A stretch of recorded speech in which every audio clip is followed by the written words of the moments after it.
Williams Sass.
Well, a special good morning to you, Grenada, Carriacou, PD, Martinique, the rest of the Eastern Caribbean, to you wherever you are.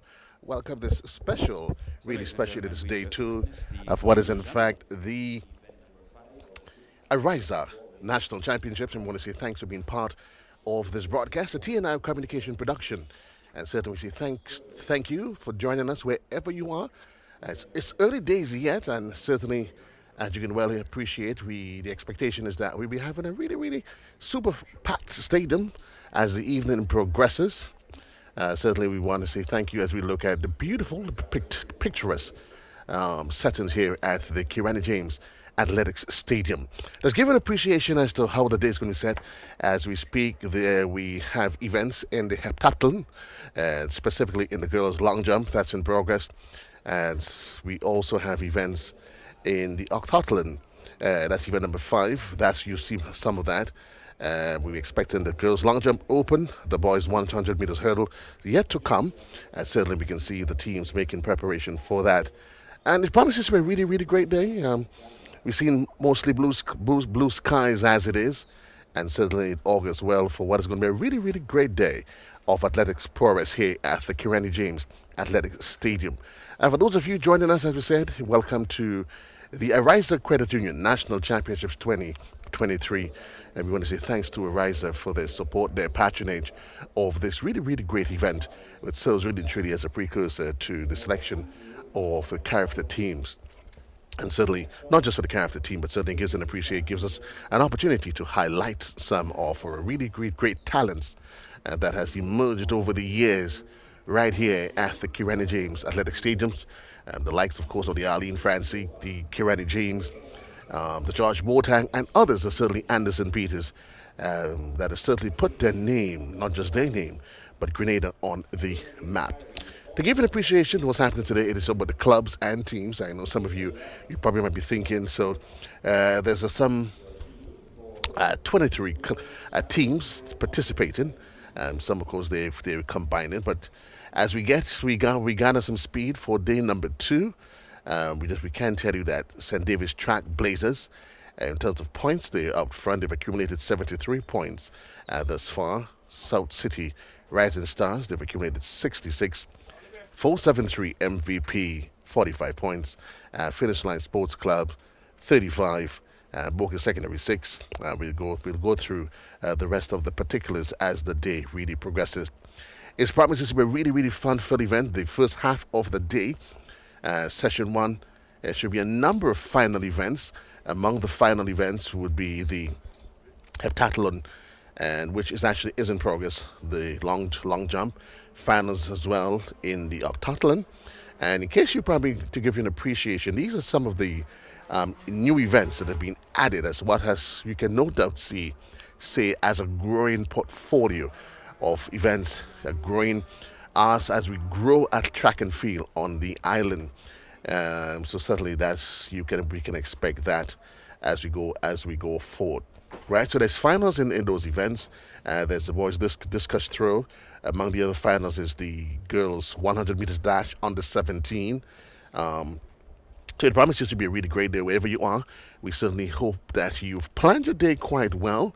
For those of you probably just making your way from church and trying to head home, maybe to have your family lunch, and certainly hoping that you can spare yourself a couple hours in the afternoon, if not to be part of this broadcast. As I said, it's a TNR communication production, and we want to say thanks to the entire team, the entire kit and kibbutz that's here with us, ensuring that wherever you are, this broadcast comes to you with high quality, and certainly you can appreciate what's happening here at the National Stadium. It is day 2. And later on, the man Leslie Smith is going to join us, and it promises to keep you informed and up to date on what's happening here at the Kirani James Athletic Stadium. Kirani James, among others, who at some point in time would have graced us with their presence at these very grounds, at this very meet here, and would serve as a mecca for emerging talents, the birth of new heroes, and certainly no doubt as we look at the picturesque national stadium, we can't help but see shadows of course of clouds just gracing us as they glaze across the field. But it promises to be really, really, really, really great. We're looking at the far southern stand where you see a number of the athletes. They're there, but it is early days yet. We're looking at, as we said, there is action that we're expecting in the girls. That's in event number 43, the girls javelin throw under 17. Among the lineup in there's Boca, SAS, McDonald College Trail, Track Blazers. So certainly we keep you informed. Just to let you know who's representing who as they get ready for the continue that is in action in the under 17 girls. We see up there is Azalea Francis from Boca, Casey Charles representing SAS, Kimora Andrew from McDonald College, Ski Thomas from Track Blazers. And you can appreciate that what you get here is a mixture of clubs and schools, in case you probably not too intimate with how the games are. So some athletes, while you may recognize them in certain uniforms, but certainly some of them, they are representing their clubs and not necessarily the school. But I mean, most people would argue that this augurs well for the growth of the club for athletics on the island. Certainly, you've seen over the years the emergence of a lot of clubs that allows for the developmental structure and the sort of planning that is needed at the club level, and that is then augmented and supported by what's happening at schools, and as such you can well appreciate. So keep your eyes open. You'll be hearing schools and clubs, of both schools and clubs. As the evening progresses, we'll update you as to exactly where some of the clubs are located. They are the traditional clubs that we've come to appreciate over the years the likes of the track blazers and other speed zones. And certainly in more recent times, we've seen the emergence of a number of other clubs which actually provide support, technical support, definitely for a lot of the athletes. And I think it is one of the elements that certainly that has helped to propel and grow the sport of track and field in more recent times. We can tell you that as the governing body for track and field, the Grenada Athletics Association, they have certainly concentrated their events in more recent times, and a lot of the field events. I mean, certainly Grenada has held its own, but the attempt has been is to provide a more balanced support, not just to what's happening on the track, and certainly it has been evident in what we've seen over the years with the likes of Anderson Peters, certainly who's really been holding his own as a world leader, Commonwealth champion, and really has taken the world by storm. Pretty young, certainly, but certainly what they have done in more recent times is to ensure that you are getting a more steady appreciation for these sports. You would see also today the huddles, and that is one of the events that has been slowly, gradually introduced into the listing of events that you'll find not just here at the national championships sponsored by Ariza. And certainly for Ariza, this is the 6th year they have been doing it since they have rebranded. That rebranding took place back in 2016. And one of the initiatives that they've added to today is that any athlete who breaks a record, they will receive $150 in cash, compliments Ariza. So indeed, they're not just throwing it out there in terms of, they're saying to the owners of the games, the Grenada Athletics Association, but as an added incentive to the athletes, they get $150 in cash, compliments Ariza, and we say thanks to Ariza. And certainly as the day progresses, we will be chit-chatting with some of the other principals, persons within the organization that has come to make this Ariza Credit Union National Championships that's what it is expected to be. So the Suns of the technical team is here. Richie and the gang, Nazi on the inside, the entire kit and caboodle. And certainly we want to say thank you for being part of this TNR communication production. And it promises to be a really great day. And I hope wherever you are, you would share the link, you would tell a friend. And if you can't, we'd prefer if you can come to the National Stadium. But to you outside of the region, wherever you are, we want to say thank you. Again, we've seen activity on the field, which is the event 43, which is the girls under 17 javelin, and that is in progress at the time. We can tell you the game record for this event was set by Surana Alexander, and that was set. That's a throw, a distance of 39.44 meters. Yes, so you can continue.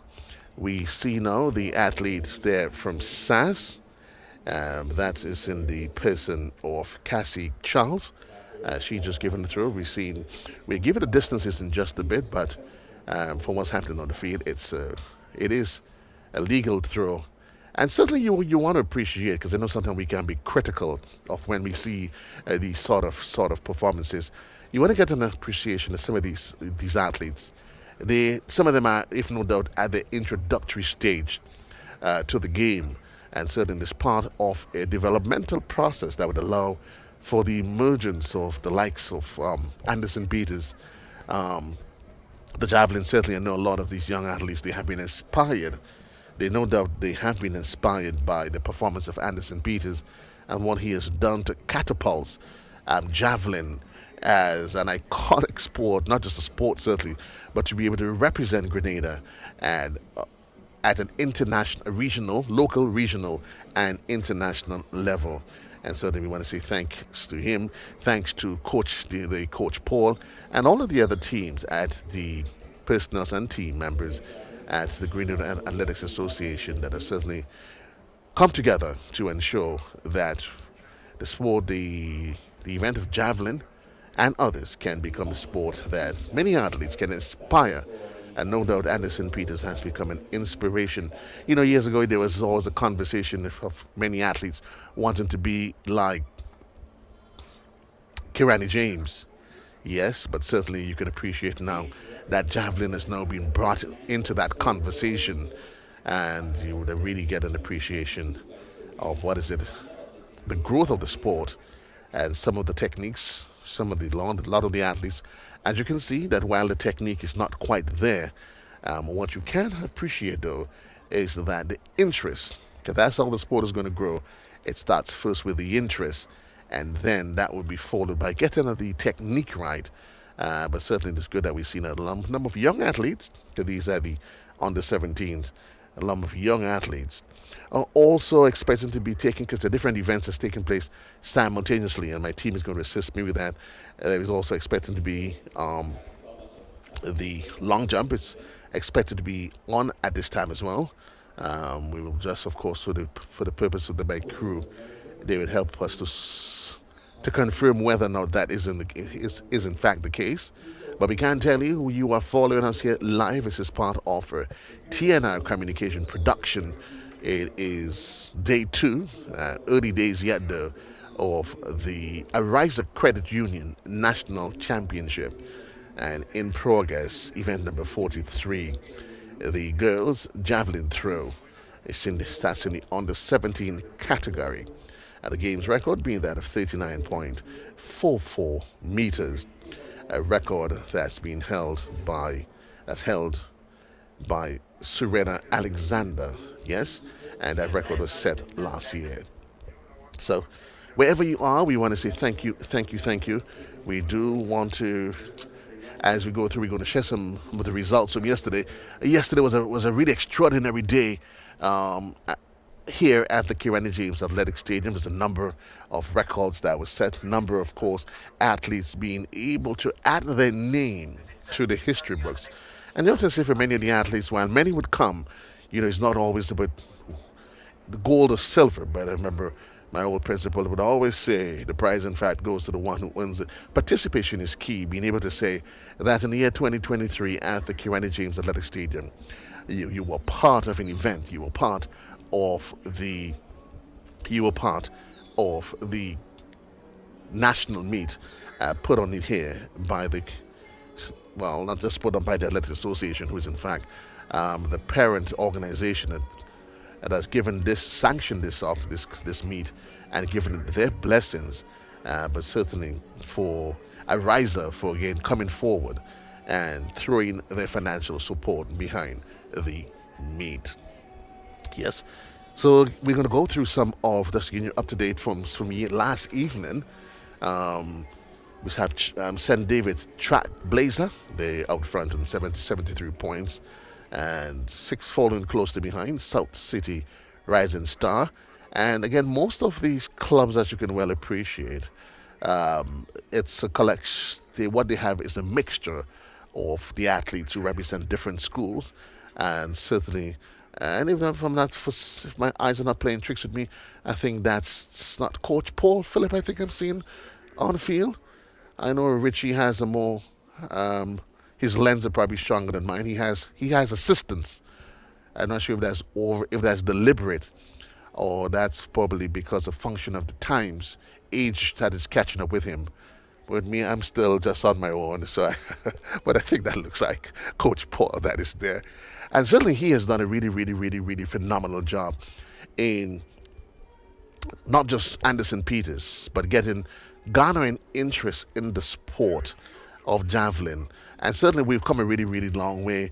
As I said, you want to say a really, really special thanks to TNR Communication, where you can have these sporting events with multiple camera setups that allows us to be able to capture the events as it happens here. Again, what you're looking at, event number 43, girls javelin throw in the under 17 category. Just to give an appreciation as to what are some of the events that is still in the immediate pipeline. There is the girls 400 meter dash under 17, the boys in the equal distance under 17 as well, and these are coming a number of preliminary events And certainly, we are going to try as best as possible to capture the sights, the sounds of everything, the events as they play out here at the Kirani James Athletic Stadium. Thanks to our officials, thanks indeed to our officials who are here. And can't help but noticing that the officials, the supporting team of officials, they look rather youthful themselves, which is good. I think the organizers, I'm assuming quite reasonably, that they use the meet as an opportunity for to get some of these um, youngsters involved in it. What we're seeing there is the clock, the countdown clock that allows within the time that they're allotted to make their attempt at the distance. Not much in terms of technique, as you can see, but that's why Coach Paul is here, and certainly I would only appreciate that he would be taking notes, mental notes, and also will be taking his notes on written notes so as to ensure that you can make the observations, and certainly you can be able to say when the day's all over and done that you can say to these athletes, these are your strengths, these are your weaknesses, and hoping that you can be able to improve on it. And certainly, if you look at some of the athletes in terms of the approach to the javelin, their body language, you can certainly see that some effort, some bit of efforts and training has been part of the conversation. And again, but it is all part of a learning process. And certainly, you would only hope that as time progresses, and that they would continue to develop themselves as we take track and field from one level to the next. Wherever you are, it's happening here live. This is live action here at the Kirani James Athletic Stadium. It is day 2, session 1 of the Ariza Credit Union National Championships. I'm just going to share with you in just a bit some, in case you missed it yesterday, because certainly for Ariza, their commitment to track and field. And I'm going to share with you in just a bit, just some excerpts from their speech that was delivered. It was yesterday, where they said Ariza Credit Union has been an avid supporter of sports and athletics in Grenada, and as such, we have partnered with entities and organizations throughout Grenada, Carrick, and Martinique to bring you the various sporting and athletics events. Certainly, Ariza is happy for another consecutive year to partner with the Grenada Athletics Association as a title sponsor of the event. Continues to read that Ariza is also about developing the whole individual, whether it be with prudent saving, lending, and investment products, or the development of communities. And certainly, when we say the development of communities, what we're seeing here, their support to the national championships, is what exactly is testimony to the development of communities. They believe in the dreams that you as an individual and what we have to offer Grenada and the world. And so, as I did intimate earlier, that is why over the next 2 days, starting with yesterday, that any athlete who breaks a game record will receive $150 compliments Ariza Credit Union. Talk about incentives, you know. And I'm thinking, I'm trying to figure out what event, probably Richie, the younger Oliver, or my support team, I don't know, Nazim. I can't ever remember Nazim I know he probably has given stories of his grandeur, his illustrious career at the Grenada Boys Secondary Schools. But believe me, unless my memory serves me otherwise, you ever hear any such tales, folks, I'll be able to corroborate it, whether or not he speaks the truth or not. But certainly, I can take this to everything else. All the other stories you've heard is in fact true. That of his athletics prowess in his early youthful days, I'm not really quite sure. Maybe later on, Leslie Smith can boast of that. But again, reminding you, it's all happening here. We are looking at the first flight of events on day 2 of the Ariza Credit Union, Ariza Credit Union National Championships. We also seen line up on the blocks. We're getting ready for what is expected to be event number 45, the girls' 400 meters dash, and that is expected to be the first of what it's going to be two heats. Two heats in fact. So let me give you an appreciation of the lane assignments. As you get ready for event number 45, the girls 400 meters dash in the under 17 category. And St. Joseph and St. Andrew runs out of lane 1 at the person of Kenna Phillip. Out of lane 2 for finish line is Camille Phillip. Running out of lane 4, Shafona Houston. For South City Rising Stars. And as I said, if you keep in mind, yes, some of the names you're thinking, I know the names. Yes, certainly. She's to will be representing her club, and not necessarily the school again. So while we get ready for that event, certainly simultaneously there is the javelin that is taking place.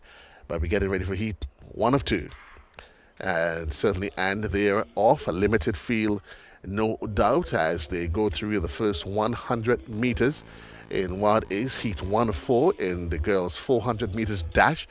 It is an event that certainly calls for technique, speed, a combination of both, and certainly in more recent times with the exploits of Kirani James, you've seen a lot of athletes that certainly has been able to hold their own. We're looking at it with an early lead as they come down the back straight and run to just about the 200-meter mark. Running out of lane 5, Kenya Joseph. And yes, that's from South City Rising Star. That's Shafona Houston. It is Houston literally walking away from the rest of the pack. And I mean, certainly you'll probably say that's just a warm up. Not just this is really and truly what you call a walk in the park for her. She won that race comfortably there, running out of lane number 4, Chiffon Houston. Finishing in second place in the lane 5 is Kenya Joseph, and she ran out of lane number 5. So that was the starting cast for the girls' 400 meters dash. It was heat 1 of 2 in the prelims. And certainly simultaneously, we can say to you that there are other events that are happening on the field. Seeing some gesticulations, I'm not some signs of disgust, so we give you now the official results.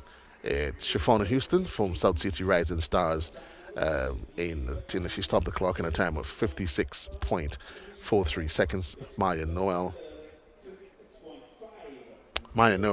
in a time of 1 minute 04.52 seconds, and you have Chandler from Boca in a time of 1.06.63 seconds. Belvon for St. Joseph's Convent St. Andrew, and she stopped the clock in a time of 1.13.09 seconds. So that was event number 1. Continued, there's an attempt from the athlete from SAS at the javelin, and from this a foul throw. But we're looking, and simultaneously, as we can appreciate, we're giving you simultaneous events taking place at this time. But we are also getting ready for heat 2 of 2. And this is an event number 45, the girls 100-meter dash. In case you probably just joined the broadcast, it is the Ariza Credit Union National Championships. This is day 2, season 1, and we're coming to you live from the Kirani James Athletics Stadium. Bathed in sunshine here at the National Stadium. It sets a tone for what is just a slight cloud cover, which augurs well for athletics. I'm not sure my camera crew would probably be agreeing with me. They probably saying, no, JC. It is a really warm one out here. And again, you can't help but noticing that there are a number of lane assignments that's not being occupied. You can obviously see that lane 3 and lane 4. Again, you've seen quite a decent attempt there, just under 30 meters or so. And the athletes, again, I just said, a lot of these athletes, they are young, and it's their way of introducing themselves to what in fact could be, as they use the games where, as we said, heroes would be unveiled, and we'll see some budding talents. But we're hearing the athletes, they are being called to the status order. Again, we have out of lane number 7 from Boca, Amelia Chandler. Lane 6. And they are officially off. It's an even start in heat 2 of 2 in the girls 400 meters dash. Just a complement of 4 athletes. So certainly, as they bunch together quite evenly as they head down the back stretch. What is the technique going to be? Out of lane number 8, we see an athlete there from MVP. 47 MVP, that's Emma McIntosh, making an early run for it as they get to the top just about the 200-meter mark. It's the girls' 400 meters dash in the under 17 category. The game's record 55.50 seconds.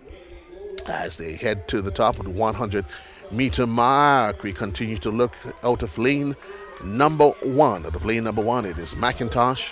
But looking to try to claw her way back on the outside, running in the middle of the pack. Yes. And we have often said, so that was athlete running of lane number 4 from, that's Tamara Thomas. The question has always been, what is the strategy going to be?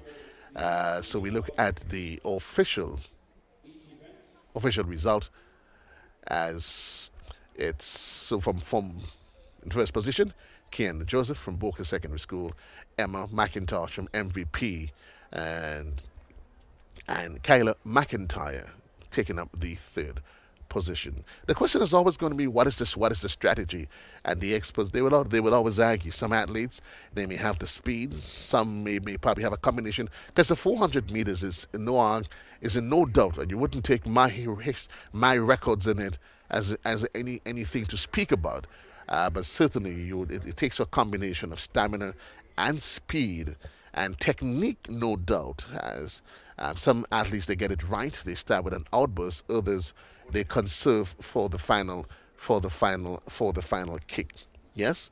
So there you have it. We continue. That was the completion of the second heat. As we get ready for heat 3 of 5. Another flight of young ladies in this one. Heat 3 of 5. It is the girls 400 meters dash under 17. As you say, thanks to you wherever you are for being part of this broadcast at TNR Communication, and certainly we say thank you for being part of this really, really, really, really exciting exercise. The Ariza Credit Union National Championships, a championship that serves as the benchmark for qualification for character. So for the athletes, it's not just about the incentives of the $150 as provided to them by Ariza for breaking a record, but it's certainly seeing how they can get their name on the mark. So let's look at the lane assignment from lane number 7 from Bolt. It is Charles. Now let's make sure we get this one right. So lane number 7 is occupied. Number 6 is empty. We have an athlete in lane number 5, 4, and 3. Again, we're noticing that some of the lanes have not necessarily been, they're not necessarily occupied by athletes. But let's look at the lane assignments. Cherise Alexander runs out of lane number 3. That's for St. Joseph's Convent St. Andrew. Tamia Thomas, she occupies lane number 4. Monique Benders runs out of lane number 7 as they get called on to the status order. It is lane event 3 of 5. And let's see what this was the technique going to be. Athlete in lane number 5 still settling herself. They seem all nicely settled. A bit of agitation there with lane number 3. The officials, they survey the field, and they are officially off. Nice, soft, easy start as they pedal away down the back stretch. And the athlete there out of his night, Bolt out of lane number 7, taking quite an early lead on the task on the field. Also there in the middle out of SAS, as we continue as they complete. But certainly out front, motoring away as she goes past the just about the 200-meter mark for what seems as though, quite honestly, is going to be an early and easy victory for her as she hit the top bend to make her way home. Running out of lane number two. Of lane number two, Jaquan Knight, and here she's making her way home, and certainly easy win as it comes. She's tiring a bit as she comes up. She pulls up there, running of lane number seven. That's Bolt, out running for Bolt, and there you have it, a completion of heat 3 of 5, and I'm going to give you the details as to exactly. So, to the top one, the first one in each heat, you get an automatic qualification, and then they will take the next best. The others would qualify based on time. They qualify based on time. So, we're looking now at the results. Events number 45, and stopping the clock there. In the first position, Camia Telesford in a time of 1.038 seconds. Certainly, these events are quite a bit slow, and compared to what the game's records are, what the game's records are, and certainly wants the qualification mark for character. But as you said, it allows these athletes to come out here. Some they may have greater aspiration than others. Some might be thinking, what's happening tomorrow? Others, they're just using it as a preparation for Intercall. Yes, Intercall, that is on its way. But we're getting ready. We're moving out to the boys. 400 meters. The boys 400 meters dash on the 17 category, event number 46. We're looking at the lane assignments. In lane number 2, Cameron Matlin for MVP. Then lane number 4 is occupied by Colon Moses. Ruben Labastita, it's in Labastita. It runs out of lane number 5, and Leon Phillip runs out of lane number 6. Your lane assignments, as you can see, the other two lanes there. Again, another limited field, and certainly as to why that is the case, we will never be quite sure, but it's another limited field. This one just 3 athletes I'm seeing so far. Athlete there in lane number 2. So lane number 2 is occupied. So too is lane number 5. Again, reminding you that the top athlete, from each of the heat, they would qualify automatically. In the case of the boys, the next 3 best times, they would fill up the rest of the fields for the finals. Nice warm day here at the Grenada James Athletic Stadium. It is day 2, session 1 of the Ariza Credit Union National Championships down here at the Grenada James Athletic Stadium. What we're looking at is we're getting ready for the boys 400 meters dash on the 17, but taking place simultaneously. There is action in the girls javelin. We're expecting action in the octathlon, and the boys, which will start with the boys 110 meters hurdle. But what we can see right now, we're getting ready for the start of event number 46. As we hear the athletes being called, being put under the status orders, running the lane 6, 5, 4, and 2. It's Leon Phillip running out of 6 from VTC. Labastita.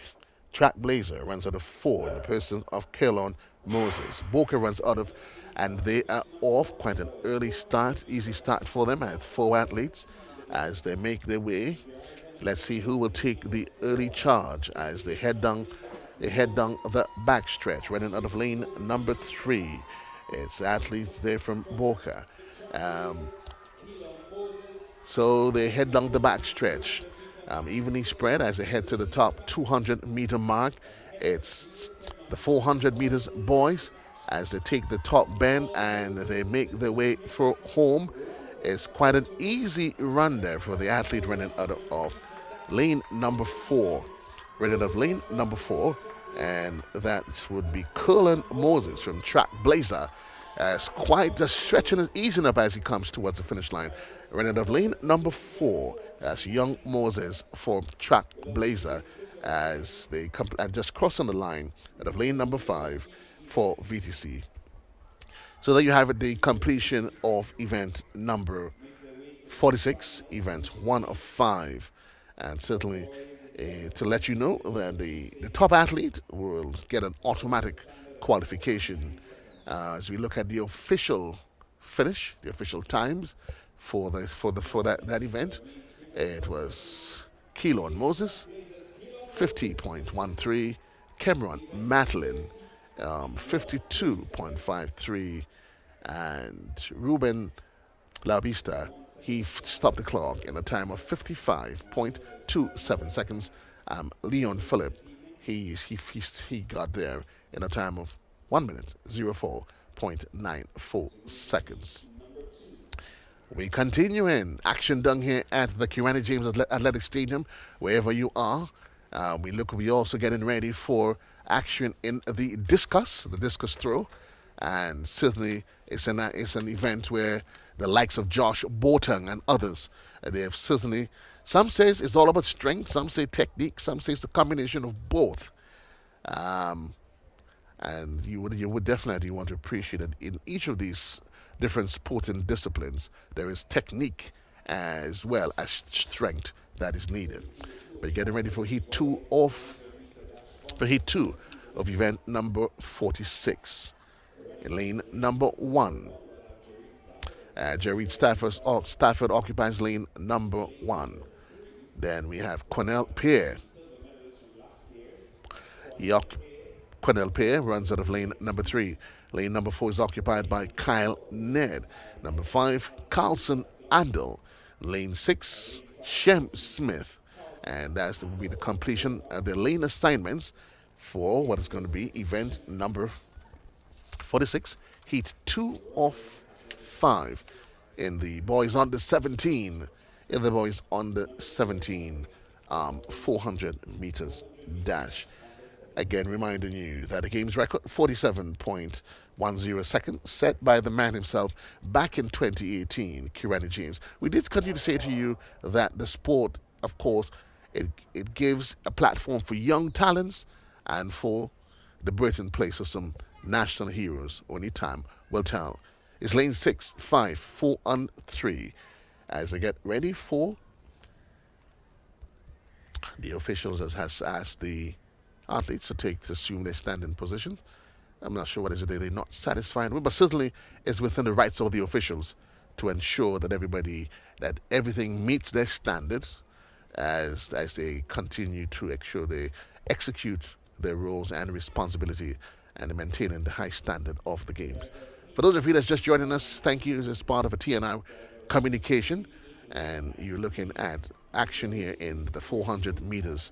It's the Ariza Credit Union National Championships, and we're getting ready for heat 2. They under the status orders. Lane 3, 4, 5, and 6. We're looking at Shem Smith, Carlson Andel, Kyle Ned from Altitude. And they are off. We're looking athlete there. It is Shem Smith running out of 6. Boca is in lane number 5. Altitude, Kyle Ned. Cornell Pierre runs out of 3. And Jared Stafford for South City Rising Star as they motor down the back stretch. It continues there out of lane number 3. It is Cornell Pierre from 47th MVP. But certainly as it heads towards the 200 meter mark, 150, and they head for home. We're looking at them shoulder to shoulder.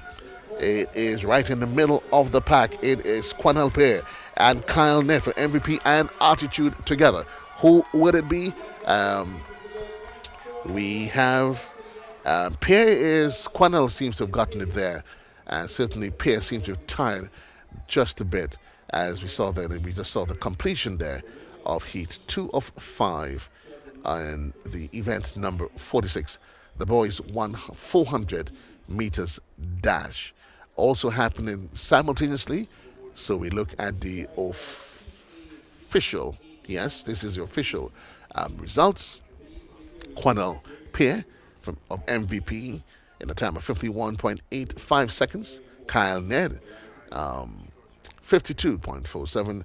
Jared Stafford, 54.86 seconds. Shem Smith, he stopped the clock in a time of 58.31 seconds.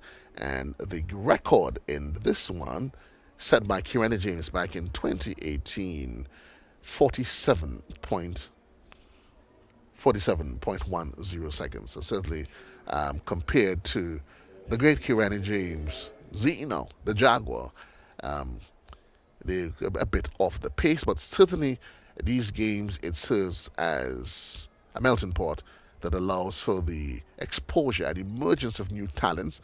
Some athletes, they may have the technique right, they may have the interest, and certainly what you'll be hoping is that as the coaches work with them, they would be able to develop on the technique, develop on strength, and certainly would be able to make a name for themselves, and not just for themselves, but their clubs, ultimately schools and the country. We're getting ready, another flight in heat 3 of 5 as we look at the lane assignments. Again, we're noticing quite as a small pack that is here. They're running out of 4, 5, 6, and 7. 4, 5, 6, and 7 lane assignment for the upcoming event, heat 3 of 5. Running out of lane, the lane assignment, Aiden McIntosh.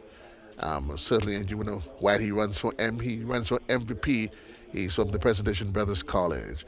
Darren Sincere is in 5 out of 7. It is Anderson Charles for Bold. And here you get your lane assignments for heat 3 of 5, and these are prelims. Heat 3 of 5 of prelims. Running of lane number 4, we have Anderson Aiden McIntosh.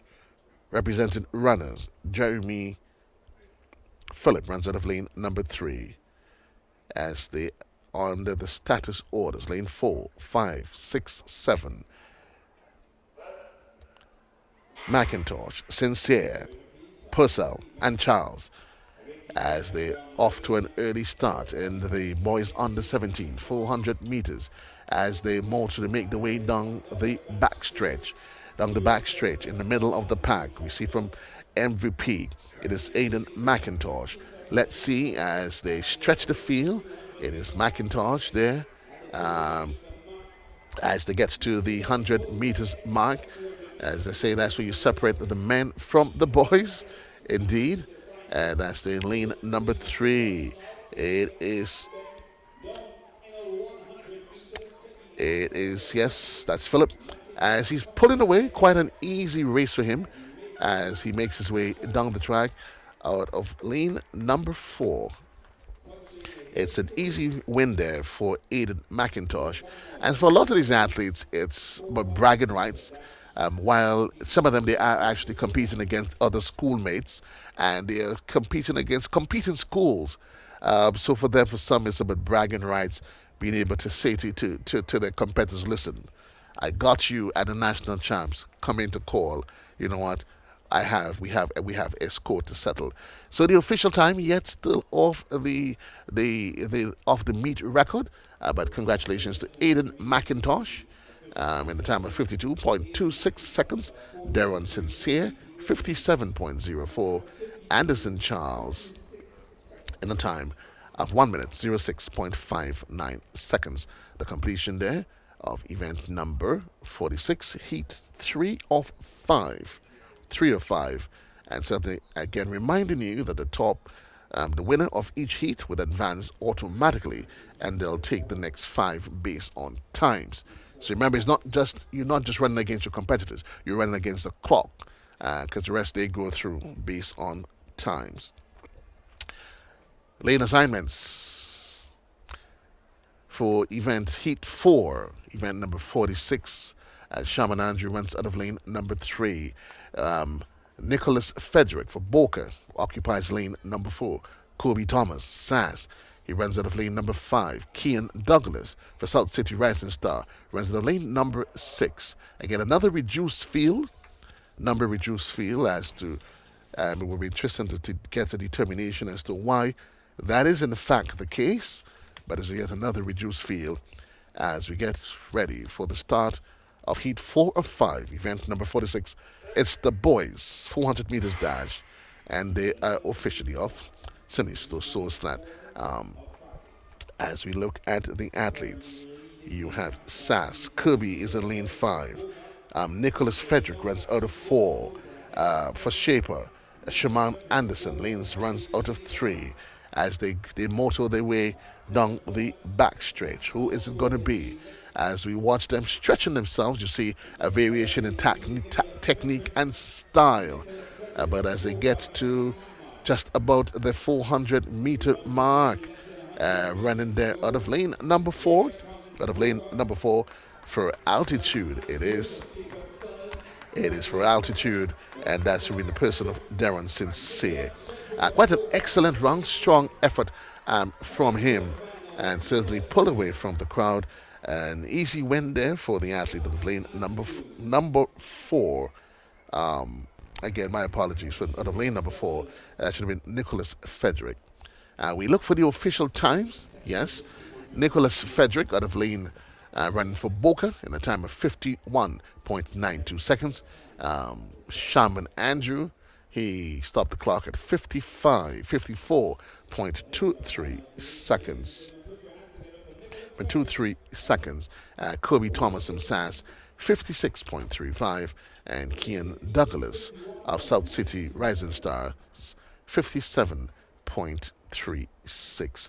Again, we want to say thanks to, you can't help but noticing the amount of clubs, the emergence of a number of clubs across the island. And I know the Grenada Athletics Association, they probably might be tapping themselves on the shoulder and saying we're doing a great job. But simultaneously, while we entertain, we see action on the track. There's also action on the discus that's being participated in simultaneously. And the athletes that's at the far end, as we continue to provide you with the latest of actions. We're looking now at the lane assignment for event number 46, Heat 5 of 5. Out of lane number 2, Torbis Samuel Aby runs out of lane number 2. Lane number 5, Tevin Duncan Grapp. There is Bayam Griffith running out of lane number 7. And lane number 8 is Quill Charles. Well, my apologies, but the Quill Charles does not satisfy the criteria for this one. So 3 athletes, VTC, South City Rising Star, and Young Bayam. 3 athletes for this one, running of lane number 2, 5, and 6. The next event on the field, it's Heat 5. This is the last field, the last flight of events for lane number 5, for event number 46, in what is in fact the prelims, running out of lane number 2, VTC, and that is Samuel, occupying lane number 5. It's Duncan, Grappy Duncan, and completing the lineup out of lane number 7, it's Bayam Griffith. Your lineup for event 5 of 5, and Heat 5 of 5, event number 46. Again, we want to welcome you to what is session number 1, day number 2 of the Ariza Credit Union National Championships, and certainly early days yet. The anticipation is as the evening wanes on that, a lot of persons that are home, they would probably make their way to the Grenada James Athletic Stadium, if not just for the excitement of the athletics chorus that's expected here, but probably just to support a friend, a family, or just to be part of the excitement here. as they get on the status orders. Running of lane number 2, 5, and 7. Lane number 2, 5, and 7. It's the final heat, a 5 of 5. It is Samuel, Duncan, and Griffith. It's, let's see, as early days yet, as they head down the backstretch. Running out of lane number 7. You have Samuel making an early run for it. But let's see, as they head to just about the 200 meters mark. And so to remind you simultaneously, we have the girls' javelin that's taking place to the top, or just about under the 200 meter mark. But let's see, as they straighten up for the two, as they head home for the final 100 meters. Let's see who is it going to be out of lane number 7. Lane number 7, we have there, it is the Trailblazers, but we in the middle of the pack as they fade away into the finish line, finishing there in lane number 5 for South City Rising Stars. It looks as an official win there for Grappy Duncan. Yes? Yes. So Tevin Grappy Duncan from South City Rising Star, 57.47.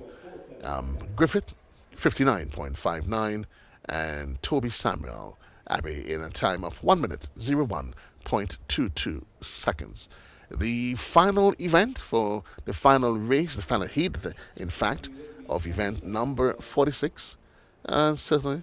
And it's interesting. Folks come to the stadium for different reasons, yes. Some a little bit, probably still tired, yeah. And it's always just when you come to this public gathering, folks seem to be distracted by all sort of different things, you know. But they're pacing themselves for what is going to be a long evening. But as we look at action there in the... I wonder if somebody's going to WhatsApp me, send me a message, and say, hey, JC, I'm following you. And thanks to Richie and the rest of the team. But we also simultaneously looking at action in the discus.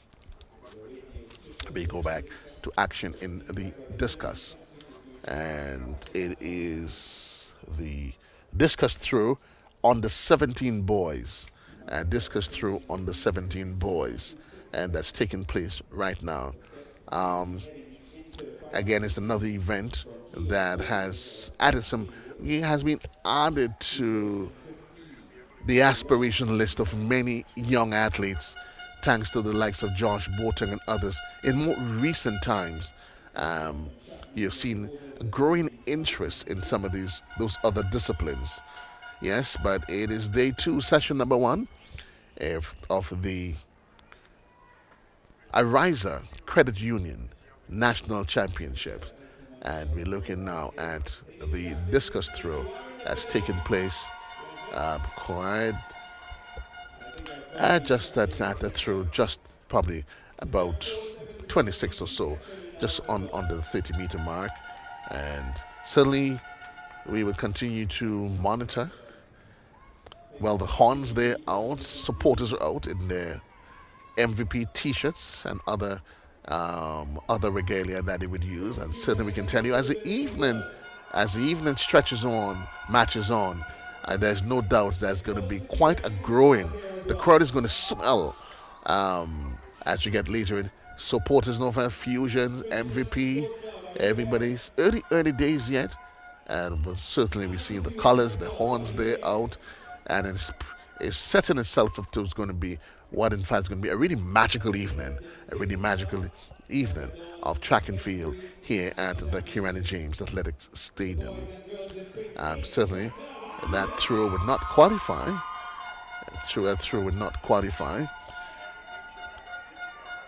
Yeah, the frenzy and the excitement of being here at the Kirani James Athletic Stadium, and certainly there is a fervor for athletics.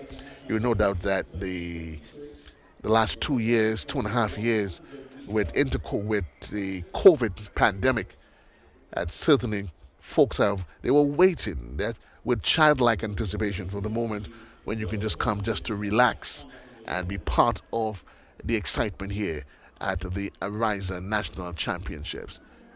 Looking at the discus throw. Again, throw just shy of the 30-meter mark. It is a legal throw, but that one seems just shy of the 30-meter mark there. As we continue here, again to remind you, in case you wondered where where the different clubs and schools they are lined up, and the official points table. St. David Trackblazer. As we start day 2, they are on 73 points. South City Rising Star, 66. 473 MVP, 45 points. Finish Line Sports Club, 35 points. Boca, 16 points. Ace, 13 points. And Fusion Athletics, 9. Altitude Track Club, that's ATC, they also are 9. Velocity Track Club, VTC, on 7 points. McDonald College, 6. And again, we discussed through another of the emerging, and I shouldn't necessarily say emerging, because discus has always been part of the suite of events. But what, of course, you've noticed is a greater trust, not just by the Athletics Association, but by the production team to allow us and allow you at home to be part of that growing conversation, and that you're able to see it. And again, we say thanks to TNR Communications for certainly the investments that's been made to ensure that you at home, and that the focus is not just on the track, but it is in fact what's happening in the field as well. Again, here, that is quite a healthy throw. Has the officials to go to. They'll give us the official marking in just a bit, but from all, is that a red flag? Yes, no? I didn't get the official response from the officials, but it seems like a healthy throw in terms of distance. As to whether or not it was a legal throw, and that would be a separate conversation. But again, we continue to bring you live action here at the Grenada James Athletics Stadium. It is session 1, day number 2 of the Ariza Credit Union. Ariza Credit Union. We are getting ready for action. That's going to be in the event number 47. It's the girls 100 meters dash, and that's among the events sets. Up next, we'll be looking at 3 flights in event number 47. There's a girls 100 meters dash, and it's all happening live here at the Grenada James Athletic Stadium. It's the Ariza National Championships, and certainly it serves as the benchmark for selection to the into character teams. The lane assignments: Micaiah Cyrus runs out of lane number 1. Peyton Batiste occupies lane number 3. Judea Edwards runs out of lane number 5. Leah Rose Charles occupies lane number 6. And lane number 7 is Riley Phillip from VTC. Your lane assignments: lane 7, 6, 5, 2, and 1. Your lane assignments for the upcoming event on on screen. We want to say thanks to some of the other supporters, Powerade Huggins, and certainly while Ariza is the primary sponsor is the title sponsor of the event. Certainly you can well appreciate an event of this magnitude. There would be the supporting cast, and among them being Huggins and Powerade through the Grenada Bottling Company. Again, they under the status orders as they await the start of the next event.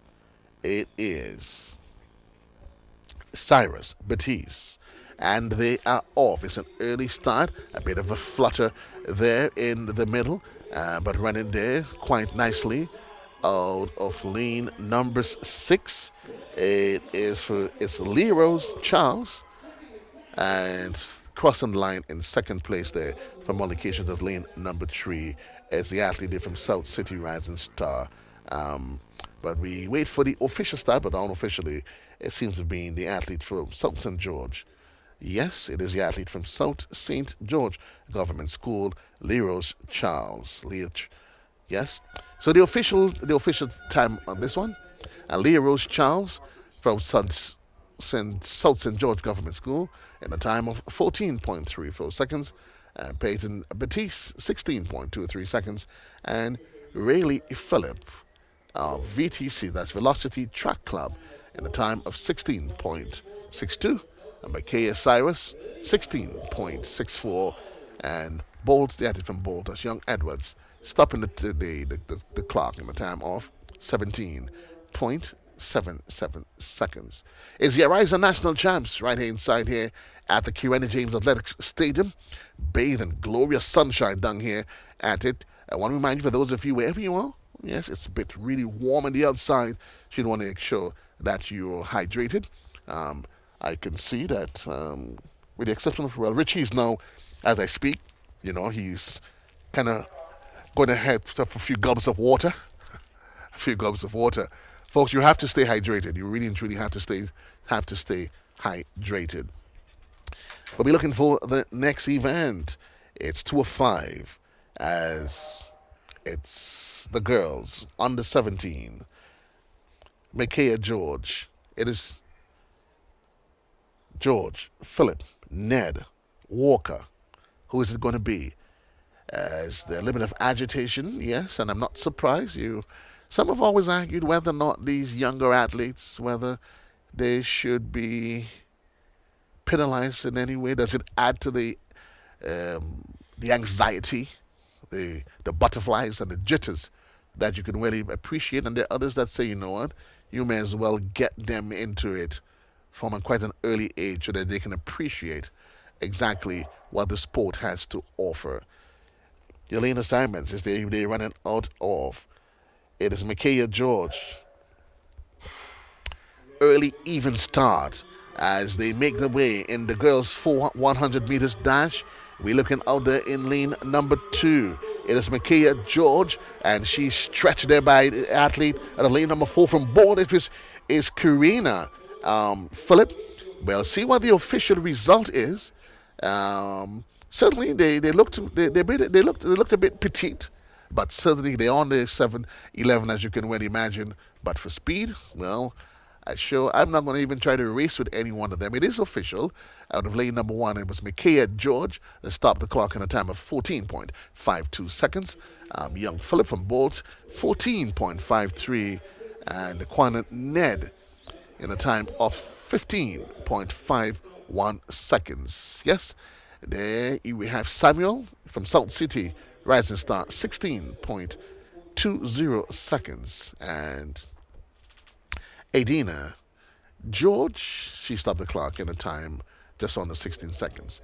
We are continuing here, and certainly you can appreciate nice photo for this tight one that went down to the line. I want to say to you folks that we're not just flirting with the technology. We have it on full display. And certainly what you're seeing here is the growth of athletics, that we've taken it to a new level. That certainly they can give you an appreciation where we can say that here at Grenada that we do have the quality that allows us to compete on the technology aspect, that is, with the best that there is out there. Certainly we have the best like Anderson Peters and Grenada James on the track and in the field. Anything less technologically would be undesirable. And certainly, again, we say thank you. And this is a TNR Communication production. And we say thanks to the team, thanks to Ariza, thanks to all that have come on board to ensure the success of this event. The lane assignments, as it is the okay. Well, I can see the confusion there. I'm interested at his age. I've always told, I remember my old principal used to say, well, listen, once you hear the gun, keep running until you're told that you're told to stop. But in no arguments, there was in fact an infringement. There was infringement. I think it was the athlete that I saw But the officials, they would take care of that. But certainly, you could well imagine for these young athletes the agitation that there is as to whether or not they're going to be penalized. I'm not really quite sure. But Rihanna Hosford runs out of lane number one. Arena Francis is in two. Zaria Barrett occupies lane number five. Zaria Abraham in seven. Carrier Joseph runs out of lane number eight. Your lane assignments for the upcoming event. It's the girls under 11. Under 11, 100 meters. Let's see how this one pans out as they continue. They make their way down. It's an even start. You see muscles, they're stretching.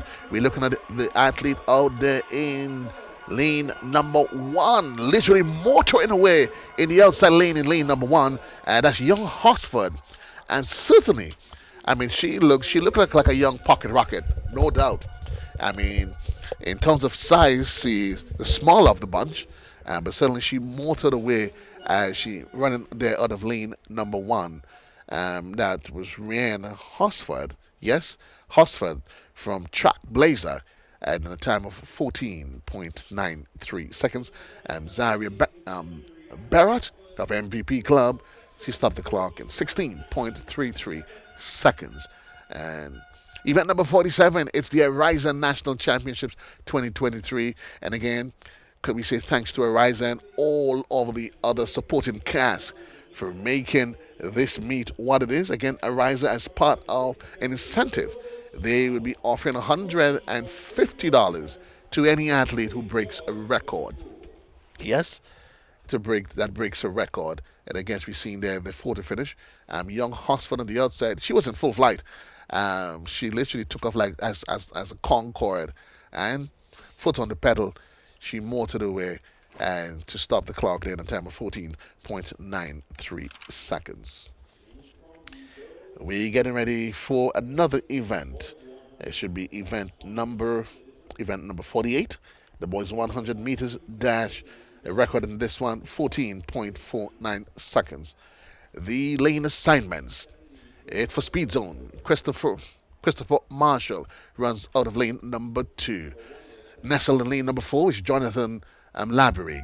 In 5, Shavin Cockburn running out of 5. Isaiah Samuel occupies lane number 6. Alonzo Mitchell, he's nestled in lane number 7. And Tyler Clark occupies lane number 8. It's the lineup for event number 48.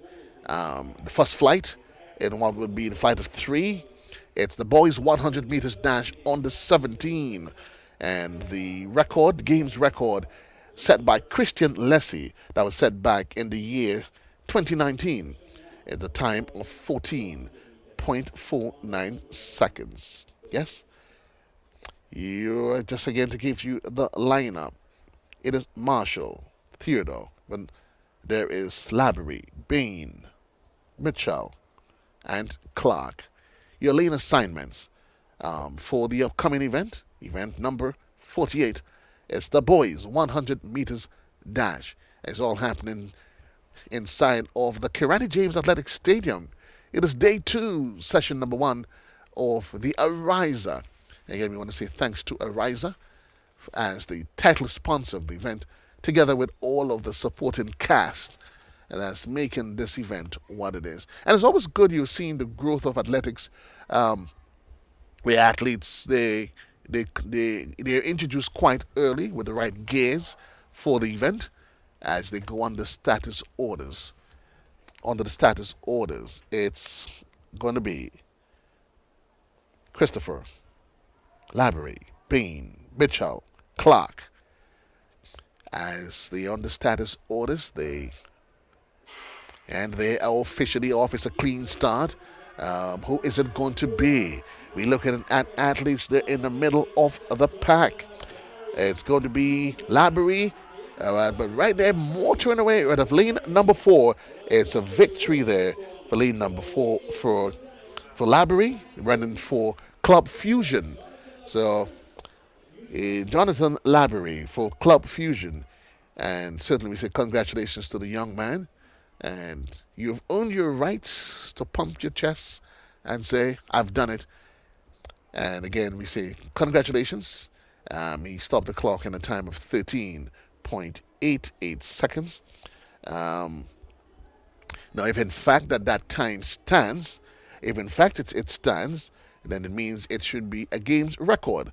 The game's record being that of 14.49 seconds. We'll see whether or not it stands, and certainly whether or not he can cash in on his $150 that's been promised. Well, yes, it is in fact a new record. Yes, in fact, and it is a new record. Yes, we just get the official confirmation there. As I said, if it did stand, congratulations to him. A new record being set by Jonathan Laborie in a time of 13.88 seconds. Yes, so congratulations. He's checked his checking account, or maybe his current account has just moved a bit by $150. $150, no doubt. His bank account has moved. Congratulations to him. We continue in its event number 48. We're looking for the second flight of boys. The lane assignments: Ishmael Charles, Brian Stevens running for South City Rising Star. Perryman runs for Bolt in lane number 3. Straker is in 4. McFarlane in 5. Park in 6. Gunport is in 7. And Christian runs out of lane number 8. Your lane assignments. Let's get at the official lane assignments. Stevens runs out of 2. Randy Jr. Perryman runs out of lane number 3. Caden McFarlane is in 5. Sean Parks is in 6. Ethan Gunport runs out of lane number 7. And Niles Christian occupies lane number 8. Your lane assignments for the next event on the field. It is event number 48. Its second flight award is expected to be a flight of 3 in the boys 100 meters dash. We saw a record being set in the previous event there by Laborie. Congratulations to him. A time of 13.88 seconds. Congratulations to him. So the only lane that is empty, it's McFarlane. That's lane number 5. That's the only lane that is empty. Well, lane 5 and lane 1 is empty.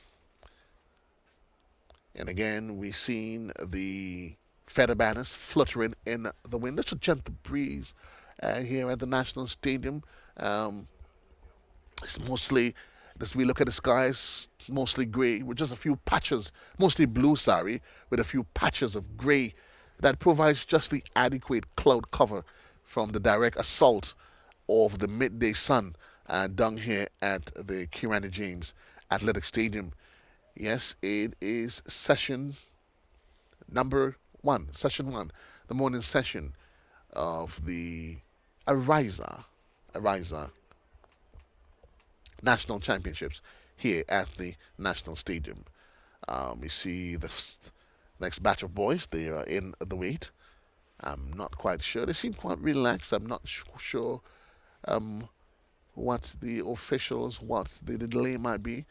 But certainly, I think the official will want to be conscious of the time that there is a smooth rollout. We already can say to you that there's a bit of a delayed start. But let's hope that we can, as they go through the day, we can do whatever it takes to get the schedule back on course by way of magic or pressure by way of doing what needs to get done on the field. So, whether we changing lanes, but again, for those of you that's joining us wherever you are, we say thanks for being part of the broadcast. It's the TNR Communication Production here for this, the 2018-2023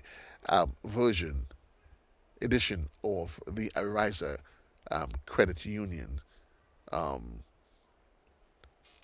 Okay, is it that we changing the lanes, or we just getting a new number tag? Whatever it is, again, we want to say thank you Whether you're auntie, uncle, it probably while you probably enjoying the broadcast. If you're outside of Grenada, then you're excused. For everyone else, we certainly say that you need to make your way to the National Stadium. Again, as a young athletes, they're under the status orders and they are off. Let's see, who is it going to be? We're looking at the athlete there, motoring away out of lane number 3. That's the look as Pilgrim. He's literally motoring away all by his lonesome self. That should be Pilgrim out of lane number 3, representing South St. George. Yes. Um, we get the official. Yeah, I mean, you've earned it. You've earned it. Yeah. You have indeed earned it.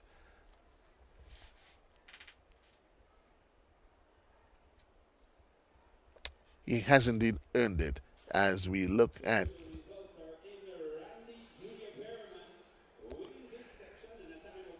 so the official time for you, official time, it's Randy Junior Perryman representing the club Bolt. He started the clock in the time of 14, sorry, 0.10 seconds. Gunpot, 14.72. Niles Christian, 14.85. Caden McFarlane, 14.94. And Brian Stevens, so that's South City Rising Stars, in the time of 15.69. And VDC, represented by Sean Park, 15.81. Again, it's all happening here inside of the Kirani James Athletic Stadium. It is session 1. It is the Ariza National Championships, and certainly that's been brought to you in all of its glorious colors and spectacle by, we say thanks to TNR Communications for the glorious job that's been done. As we get ready we look as they under the orders status orders. So what is expected to be another really, really, really, really great run. Um, well, I thought for a while there seemed to be a bit of a confusion. Well, not by all the athletes, not for the athlete that's in lane number 3, that's motoring away. Some seem to have gotten the sense that there was a. Well, I'm looking at the field and. Well, no doubt there is some. I can see some inquiring faces on these under 11 athletes, because I, for one, sure thought I got the call that there should be a recall. In fact, they are. Um, in fact, they are. That should be a recall of that event. Where we're gonna wait the official response from the team on the field. But certainly there is a recall. And those are sort of something that makes you wonder. Because even some of the athletes, even once some of them were running, there was one athlete that actually stopped immediately, and others, while they were running, there was a bit of jitter as to exactly what's happening. Looking to the bottom side of the screen, we seem to be getting ready for what would be the long jump or triple. I'll just double check to confirm what exactly. But what we are providing you here is a complete.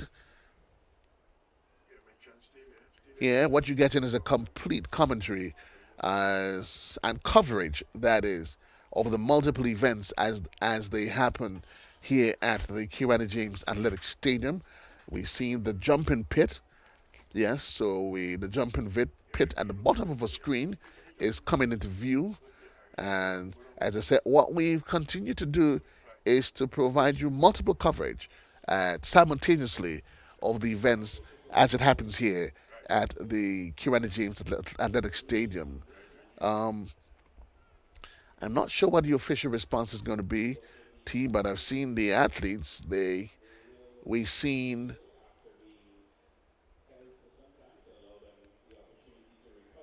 Well, so we've seen as though we'll be moving on to another batch, another event. Not sure what the official word on from the field is. Whether or not it's going to be, there should be a rerun of the event, or the event is being removed, is being cancelled all by itself. But you can, no doubt, nice picturesque view there of the King Randy James Athletic Stadium. We say thanks to TNR Communication, their GoPro, yes, and certainly giving you quite an expansive view of the National Stadium, establishing view as it is. So we moving on to another field.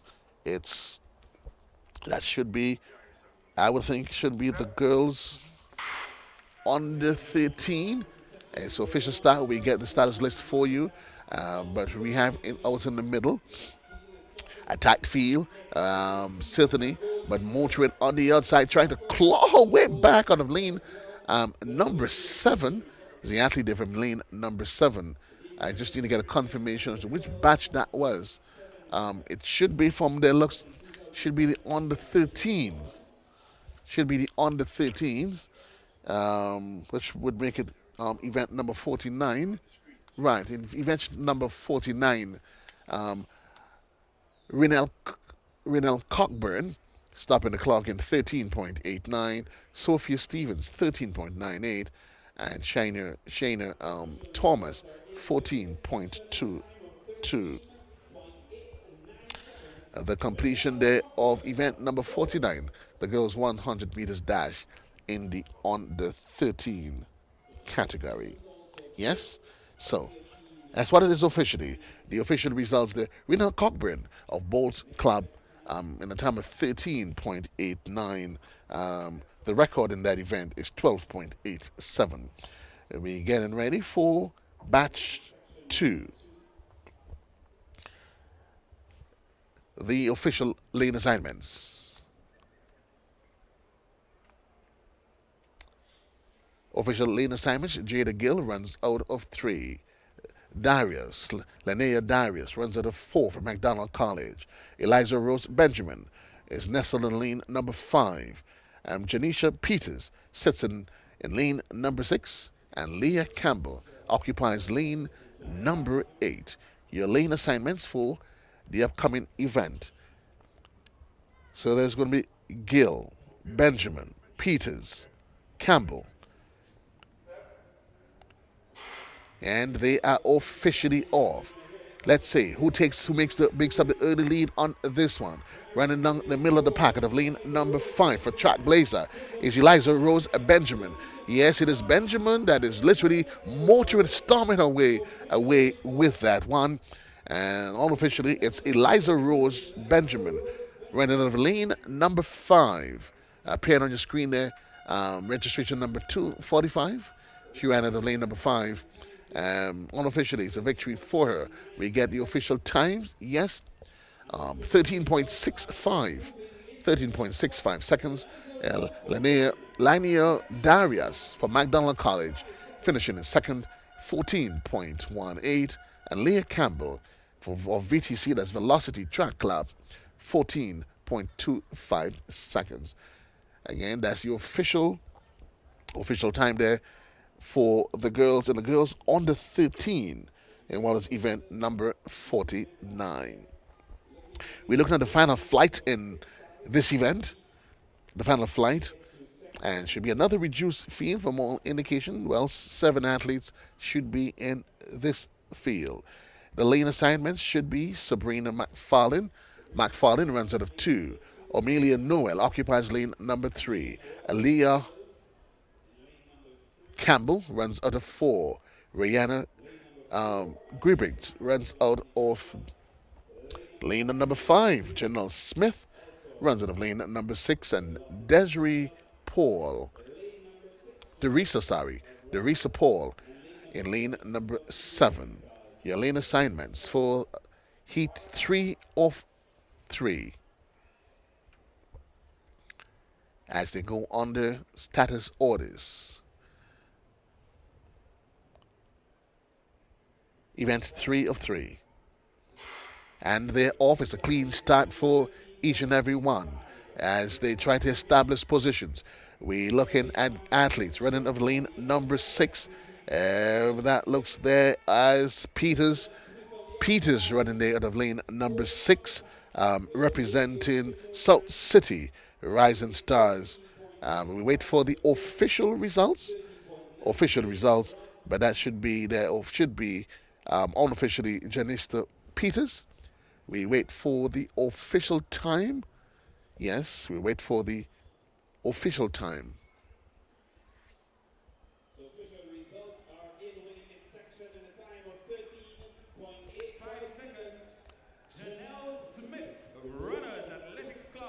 So the official time for.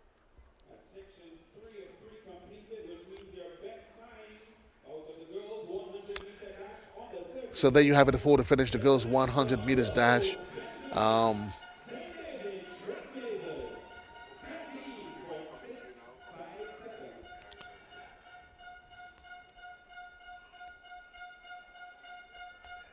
we are continuing with you, folks, and I must say that we picking up speed as we go as we go through the afternoon period. We get moving now to the boys 100 meters dash.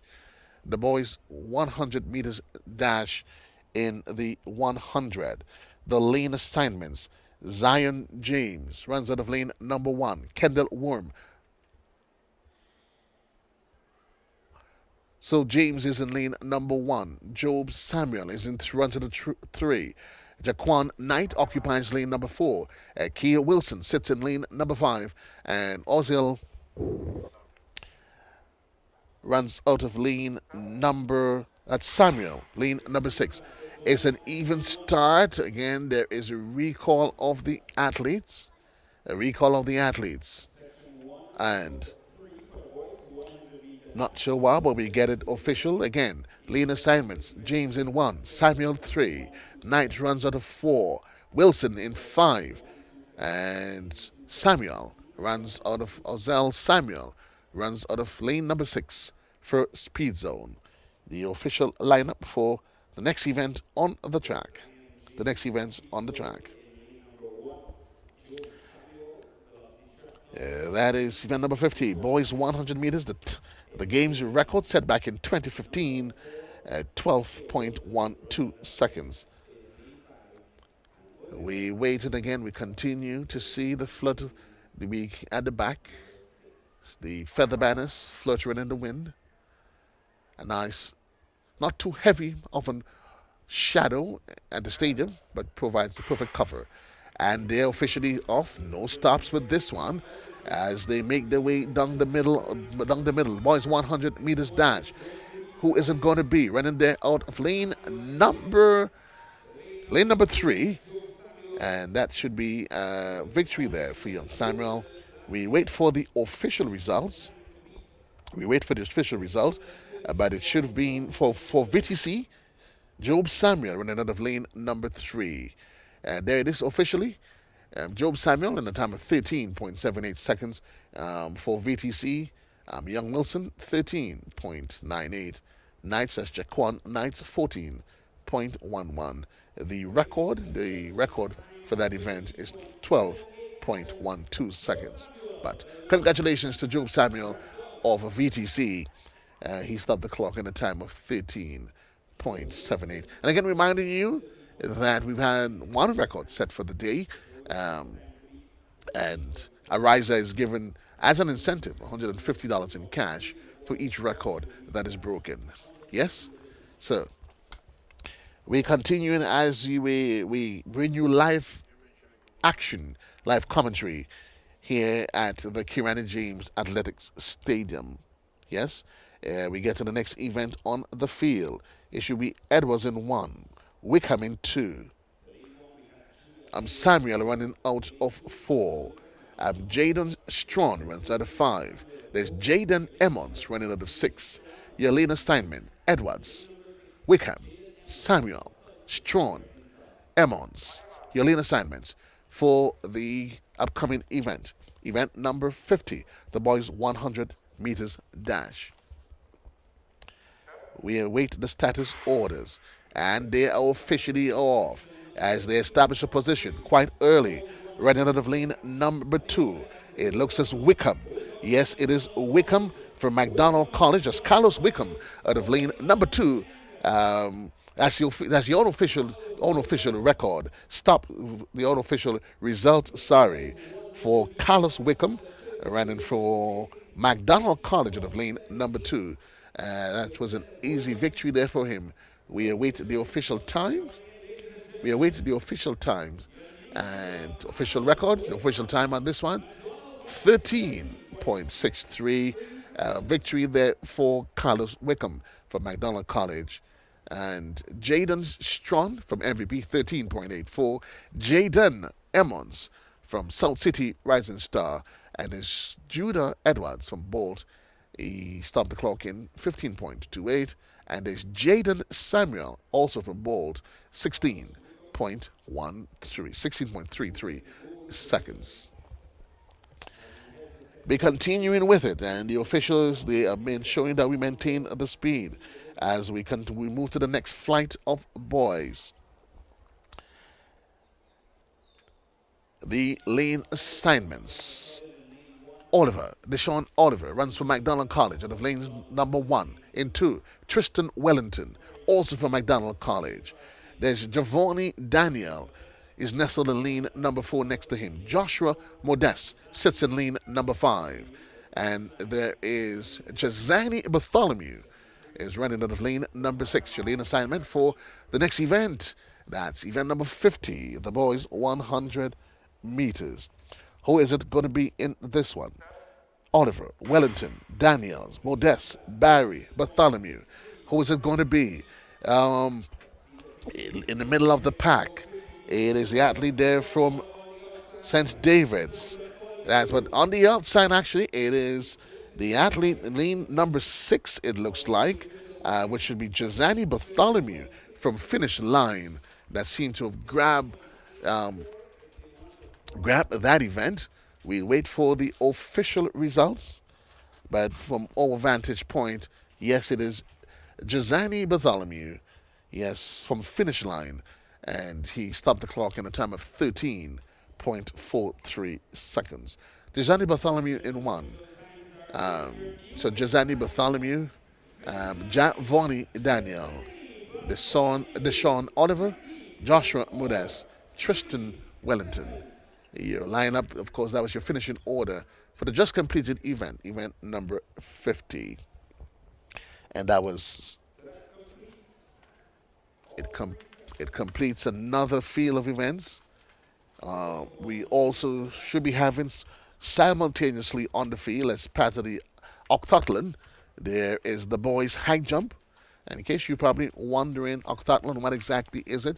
It's a combination event that includes 8 events, where each athlete participates in 8 events, eight events. Yes? So, again, you can see the growth in athletics here at the Nationals, the growth of athletics as it continues here. We're moving now to the girls, that is, event number 52, and which is the girls 100 meters dash on the 17. Your lead assignments.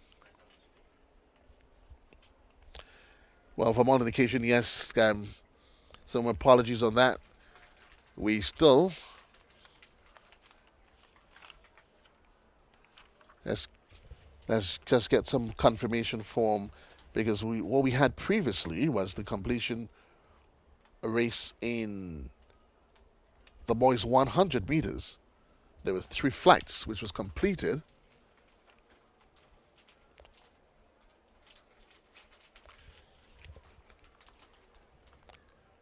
We continue bringing you coverage here. We're getting ready. We see the athletes lined up. We're going to get confirmation exactly which batch this is, in fact.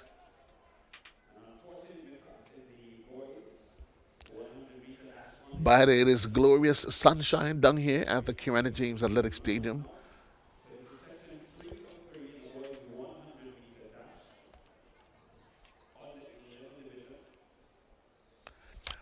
Right, so I think what we have in here is that race that from a previous event, and they've returned them from all in indications.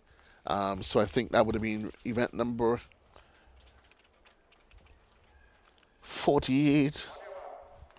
Event number 48. So we await the status orders. Who is it going to be? There is Leslie in there. Let's look and see as they motor down the 100 meters. We're looking at the athlete there in lane number 3 in the middle of the pack. Looks as Pilgrim out of South St. George. He's been chased by the athlete out of lane number 5. But it should be, unofficially, it should be Tyreek Pilgrim. Yes, Tyreek Pilgrim of South St. George would have stopped the clock in the first position for this one. I can understand, my dear boy, the sun is not as forgiving as it seems. It's not as forgiving as you seem. So the official time in this one, it's Tariq Pilgrim of South St. George in a time of 14.58 seconds. Ronnie Lessie, 14.72 in the second place. And Davion Charles of Bolt in a time of 14.85. So congratulations to Tyreek Pilgrim representing South St. George Government School. And in case you were a bit confused, what we saw was the rerun of the under 11 boys, a race that was abandoned. That was for some reason. So we hand unofficially, let's get it for you. So again, there seems to be another record, and again, reminding you that for Ariza, their contribution, financial contribution to the athletes, $150 for each record that is broken. We get it back to, that looks like the under 17 girls. Under 17 girls, the first one qualifies automatically. It should be Maureen, John, Samson, and they're all 4 athletes. Redden lane number 4, motoring away in the middle of the pack. That should be Samson, that is me, from MVP. Actually, for all officials, should be an easy victory there for Samson from MVP. That should be Talia Samson. And again, reminding you that the game's record, 11.80 seconds. 80 seconds. We provide you with the official results in just a bit. But we continue with action as it happens here inside of the Kirana James Athletic Stadium. Yes, indeed, officially it is Talia Sampson of MVP Club. She stopped the clock in a time of 12.26 seconds. The game's record, 11.80. And in this heat, event number 52, there is in fact 4 flights of races. We just saw heat 1 of 4. Again, congratulations to Leah Sampson of MVP Club, a win in a time of 12.26 seconds. We go to heat 2 of 4 of event number 52. Your lane assignments. And again, another reduced field. 4 athletes. They occupy lane 4, 5, 6, and 7. So which in fact should be the Cotto, McIntyre, Griffith, and Gittins. MVP, finish line. Westerhall secondary, and another athlete from finish line.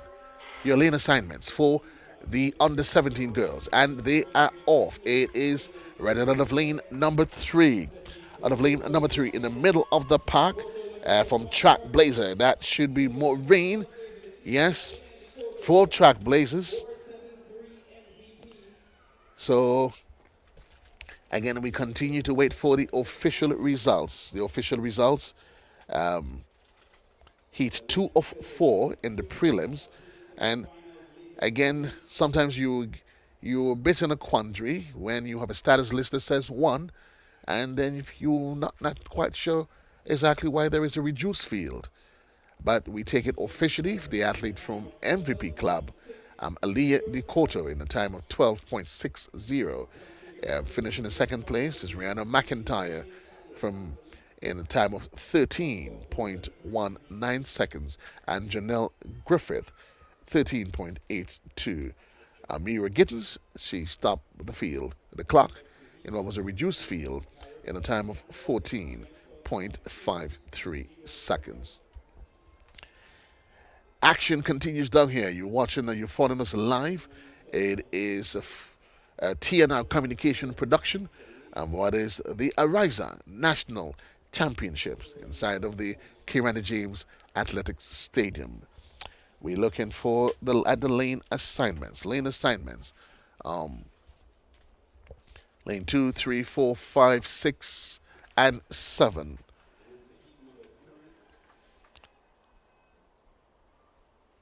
So in lane number 1, Portia Samuel in 1. Abigail Williams runs out of 2. Cassidy Mitchell is in 3. Lauren McIntosh runs out of 4 for MVP. Tamia Thomas is in 5. You have Kayla McIntyre is in number 6.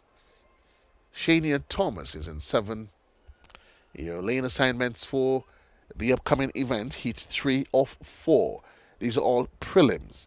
Event number 52, the girls 100 meters dash, and the game's record 11.80 seconds. We await the start of the next event. Again, reminding you simultaneously, there are other events that's taken place. The discus is still in progress. And besides the discus, there is also the high jump. The high jump is also in progress. Reminding you that is actually the boys' octathlon that is in progress, which is a combination events of 8 different athletes competing in 8 separate events. So there's high jump on the field as well, discus taking place simultaneously. But right now we're looking at the 100 meters. The girls under 17, heat 3 of 4. Samuel, Williams, Mitchell, McIntosh, Thomas, McIntyre, and Shania Thomas. Your lane assignments for the girls under 17. And they're on the status orders, and they are off. Early clean start for all of the athletes. Who is it going to be? We're looking taking the early command of the race in the middle of the pack, lane number 4. It seems to be from MVP Club, Lauren McIntosh. Lauren McIntosh, it seems, seems to have taken the lead and the win on that one. She ran out of lane number 4 and representing 473 MVP Club.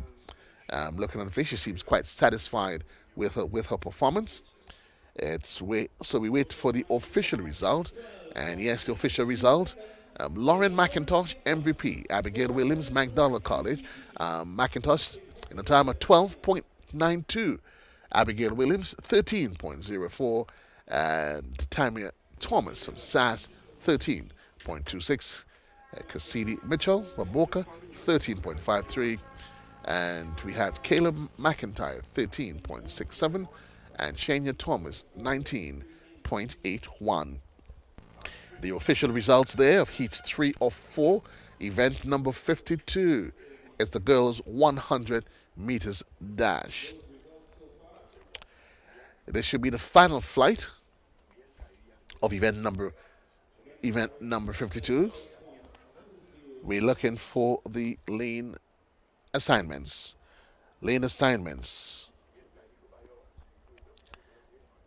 Griffith in 1. We have Egypt, Regis Benjamin running out of 2. Chandler in 3. Alad, Philip, Panchu, Belfort. Your lane assignment for the next event on the track. It's the final flight of event number 52, the girls 100 meters dash on the 17. Again, Griffith, Regis Benjamin, Chandler in 3. Allard, Philip, Panchu, Belfort, and they are off. It's an even early start. Who is going to take the lead? We're looking at athlete outside of the MVP, lane number 2, but coming down in the middle out of lane number 5. Lane number 5, probably just sneaking in there from finish line. Camille Phillip. We'll wait for the official results. It was there either between Phillip or it was either MVP or Phillip or finish line. We get the official result. The official result, it is in fact, yes, officially, it was Kamali Phillip from finish line in a time of 12.79, and Egypt Regis Benjamin from MVP stopping the clock in second place. That was the completion of event number 52, the girls 100 meters dash. That was the final flight of that event, which was 4 flights. We're moving on to still in the under 17 category. It's event number 53. As we continue here with live action down here at the Grenada James Athletic Stadium, it is day 2, session 1 of the Ariza National Championships here at the Grenada James Athletic Stadium. A game's record 10.62 set by Anderson Peters. It was only a couple of days I was reminding folks that Anderson, in fact, at one time dominated in the 100, and they thought that was a figment of my imagination. Yes, but we're looking now, and this is action in the Ataclan. There's also the high jump in progress. As you say, we continue to say to you that we provide you a multifaceted coverage of events as they take place here at the Grenada James Athletic Stadium as part of the Ariza National Championships. And that's a clean jump. We're going to get you your listing for and confirm with you the height that they are attempting. But certainly it is a multiple coverage that we're offering you simultaneously. So while there is also, well, the discus seems to have completed, yes, so what we're looking at is the high jump. We go back now to the boys, 100 meters dash, under 17. The lane assignments: Cadet, Phillip, Nixon, Sam, Forrester, Granger. Well, it is a revised field, no doubt, and they're off and early and running. It is MVP down the middle of the track. Lane number 4, Ethan Sam. It's an easy run for him, taken in second place, running out of lane number 8 from Track Blazer was Tariq McSween. But that there, MVP, that was an easy win there for Ethan Sam, running there out of lane number 4. Ethan Sam for MVP Club, MVP 473 MVP, and in second place should have been, yes, it is official, Tariq McSween. So, victory there for Ethan Sam, and for 473 MVP, McSween in second place, Fraser in third, Granger in fourth, and bringing up the rear, Phillip in the time of 12 point. We go back now to the high jump. Nice clean technique there. You see, of course, nice solid jump, lanky figure that is, lean, a nice lean body structure there with him. And he made it almost seems as though I could do that. I'm thinking to myself, Nazim, you know what? Maybe in this latter course of my life, I've flirted around with a few different sporting events, but I'm thinking maybe the high jump. Richie is telling me, Joe, not by any stretch of your imagination. I think I'll probably try my hopes, though, with the long jump, with the 100 meters. The second flight of boys is on the way, but in the meantime, we're looking at the long jump. But we're going back now to the 100 meters. It's a full flight. It is Nelson, Madeline, Charles, Ned, Alexander, Knight, Tyson, Redhead. That's the order. Well, there is no lane 3. Lane 3, it is in fact empty. So they under the status orders. Again, not sure why, but they've been brought back to this. There seems to be a little bit of fidgeting in there. But remind you that the record, the game's record, is a time of 10.62, and that was set by Anderson Peters. We're getting ready for the start of event number heat 2 of 4 at the boys 100 meters dash. Under 17. Under 17. Who is it going to be? This is for bragging rights. Again, reminding you, we're looking at Nelson in 1, Madeline in 2, Anderson Charles is nestled in lane number 3. Alexander sits in lane number 5. Knights in 6, Tyson in 7, and Redhead occupies lane number 8. The lane assignments for the next event on the track. As they go to get under the status orders for bragging rights, for club, for school, for the rights to say, I was here, I came and I conquered. And they are off. It's an even start for all. It is bold. It is MVP, finish line. But we're taking the early lead as they head home. It is out of lane number 8. Lane number 8. It is, that is Redhead. Redhead for Track Blazers. And it looks as though unofficially it was Cameron Matlin taking the second for MVP. We await the official results though. Unofficially, it was Redhead, yes. Redhead running, Mikhail Redhead running for St. David's Track Blazers out of lane number 2, number 1, and Cameron Matlin for MVP in lane number 2. There you have it, the completion of event number 53, heat 2 of 4. Heat 2 of 4. And certainly, we continue to look at, give you a full appreciation for the different activities as they happen here at the National Stadium. It's the high jump, and that's taking place as we speak.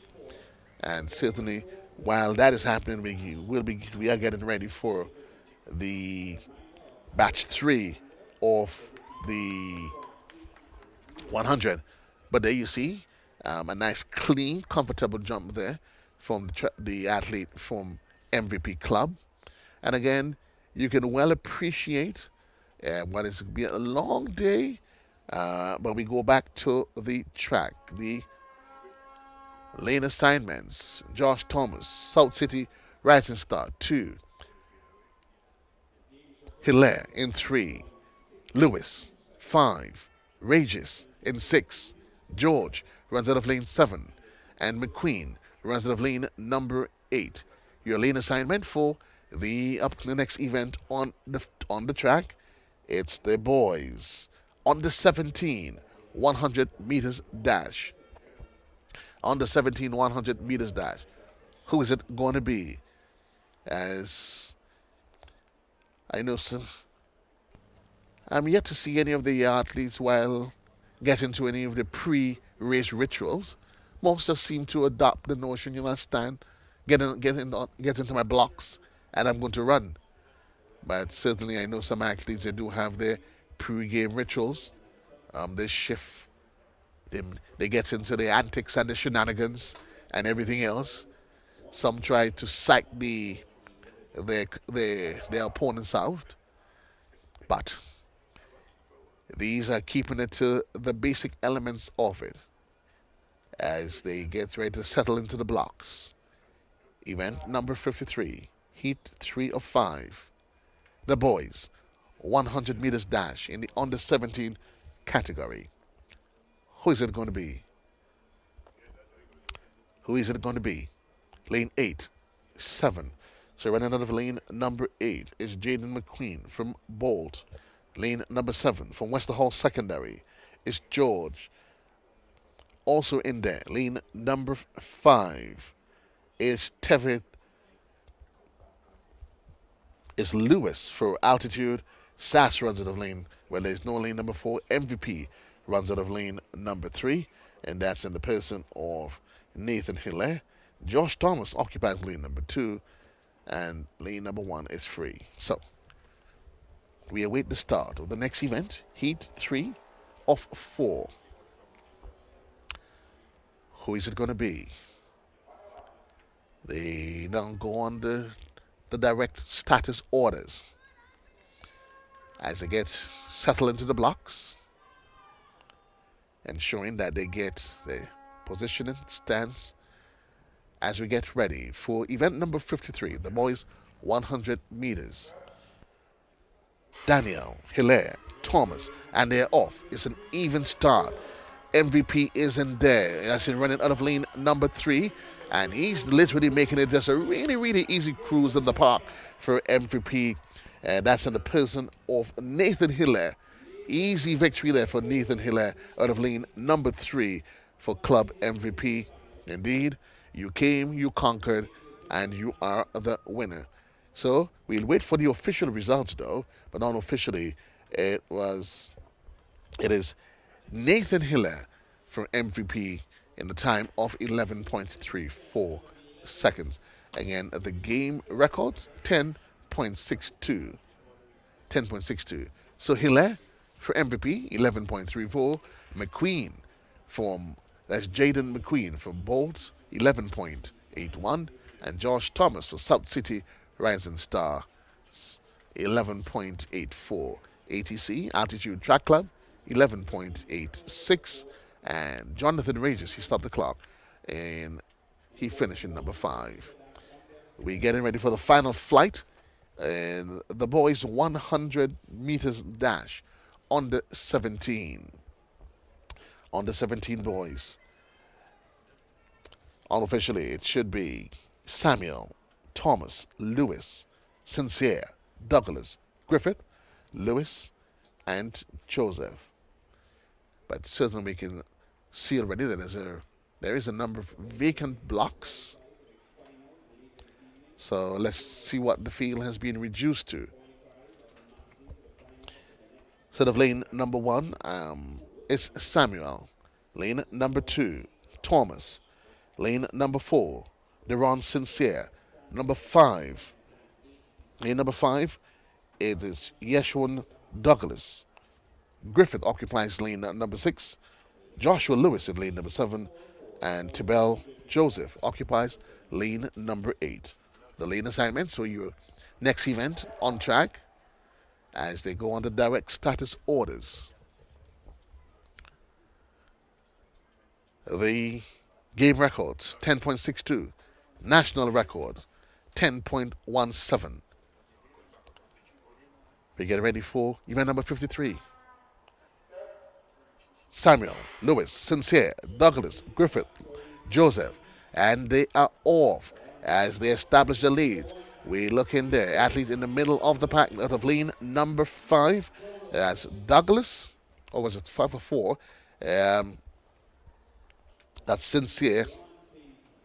Sincere it is, of Altitude Club. Unofficially, it's a victory for him. We get the official time from the officials, but unofficially it was Deron Sincere in a time of 11.74 as we see the replay on screen. Muscles pumping, and it's easy, nice, comfortable win for him. He came so unofficially, officially is Deron Sincere of Altitude Track Club. There is Toby Samuel Abbey of Velocity Track Club 12.11, Darrell Thomas 12.23, and Yeshua Douglas in a time of 12.35 seconds. It is action inside of the Kirani James Athletic Stadium.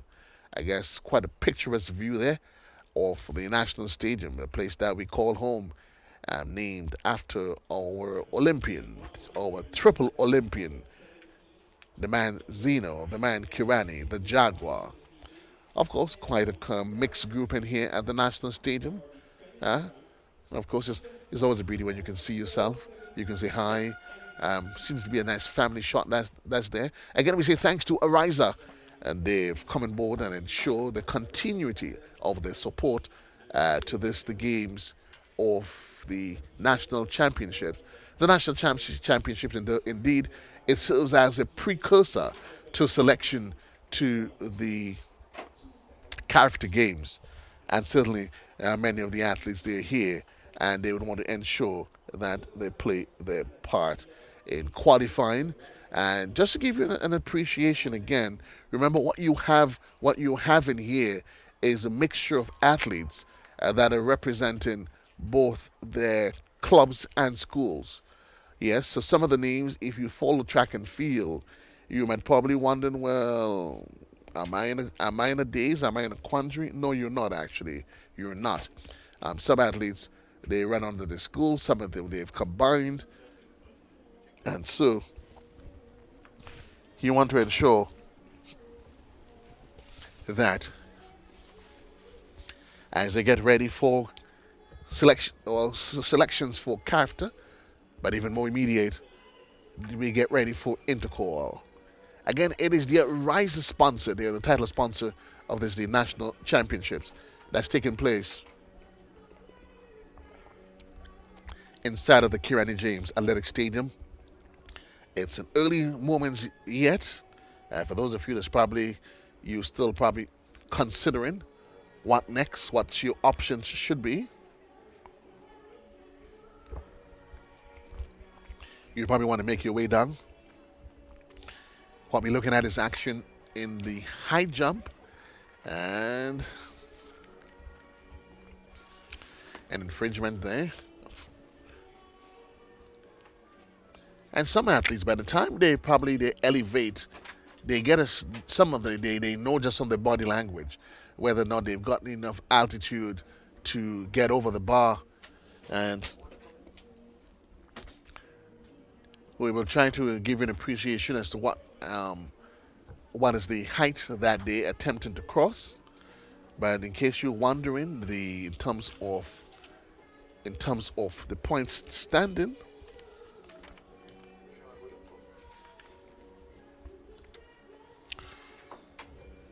St. David Trailblazers, they out in front on 73 points. South City Rising Star on 66. 473 MVP 45. Finish Line Sports Club at 35. And Boca Secondary doing 16 points. Ace Club 13. Fusion 9. Altitude, that's ATC. That's Altitude Track Academy. They're on 9 points. VTC 7. And McDonald College on 6. It's all happening here inside of the Kirani James Athletic Stadium. It is the day 2 of the national championships. That's in fact the Ariza Credit Union National Championship. And again, another failed attempt here from SAS. And just so that we do not confuse you, for those of you who might be hearing schools and then you're hearing clubs, the athletes, some represent their schools and others are representing their clubs. You can well appreciate. So what you have in here is a convergence of athletes. Some of them may probably even they might be teammates at schools. But the question is, who are they representing? Because each of the athletes, most of the athletes that is, and that's what is good for the sport, in that you've seen in more recent times, a lot of athletes have been aligned, have found themselves aligned with different clubs that allows them for additional training outside of that which is offered by the schools. We are getting ready. Event number 54 is the girls 150 meters dash under 9. Under 9. So the lane assignments. You have Micaiah Batiste in 2. Jada Regis in 3. Johnson runs out of 4. Glean in 5. DeQuish in lane number 6. John, lane number 7. And Sydney Joseph occupies lane number 8. It is Alpha. MVP, runners. South City, Rising Stars, Velocity. Your lane assignments for the upcoming events. Again, Batiste, Regis, Johnson, Glean, Faith, Liquish, John, and there is Sydney Joseph. It is the girls 150 meters dash in the under 9 category. As we peel our eyes on the track, as these junior athletes, and in fact, when I say junior, I don't mean it bashfully, I mean it literally. They are junior athletes as they go get under the status orders. The official ensuring that there is no infringement that offers, even at a very youthful age, any unfair advantage. The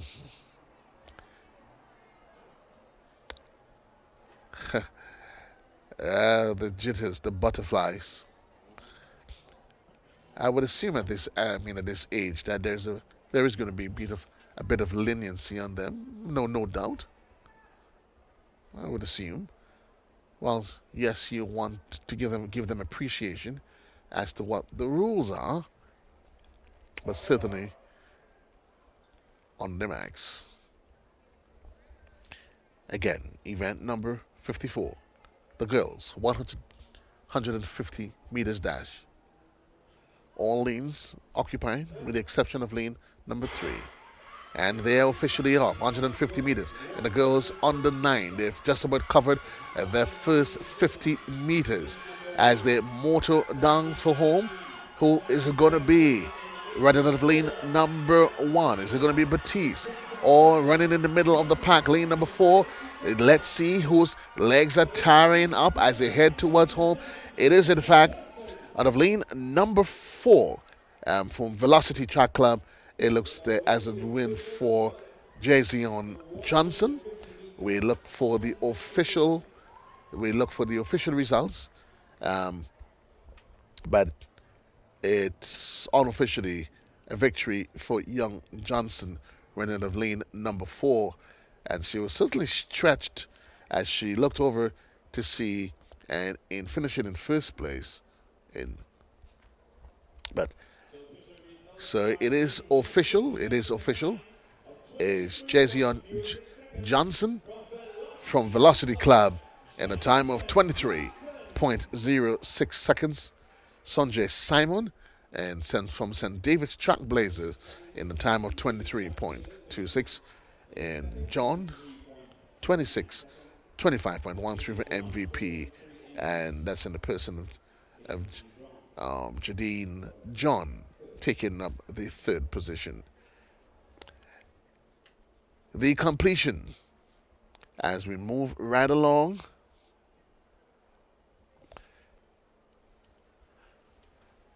we're looking, well, it looks as a batch of under 9 boys. So let's say it's event number 55. Event number 55. Again, boys 150 meters dash, under 9. We wait for the full complement, the full lane assignments. In lane 1 from finish line should be Ryan Dolan. Lane 2 is empty, so 2 is lane number 3. In lane number 4 should be represented Fusion Club in the person of Jehu Roberts. Jehu Roberts runs out of lane number 5. For VTC, Theodore runs out of lane number 5. Alpha, Aiden Buckner runs out of lane number 6. For South City Rising Stars, it is Jamari Patterson, and completing the lineup, Elijah Antwine out of lane number 8. The lane assignments for your upcoming events. Event number 55, the boys 150 meters dash. Who is it going to be as the officials canvass the field? As they get on the status orders, it is a clean start as they motor down the field. In the middle of the pack, it is young Roberts.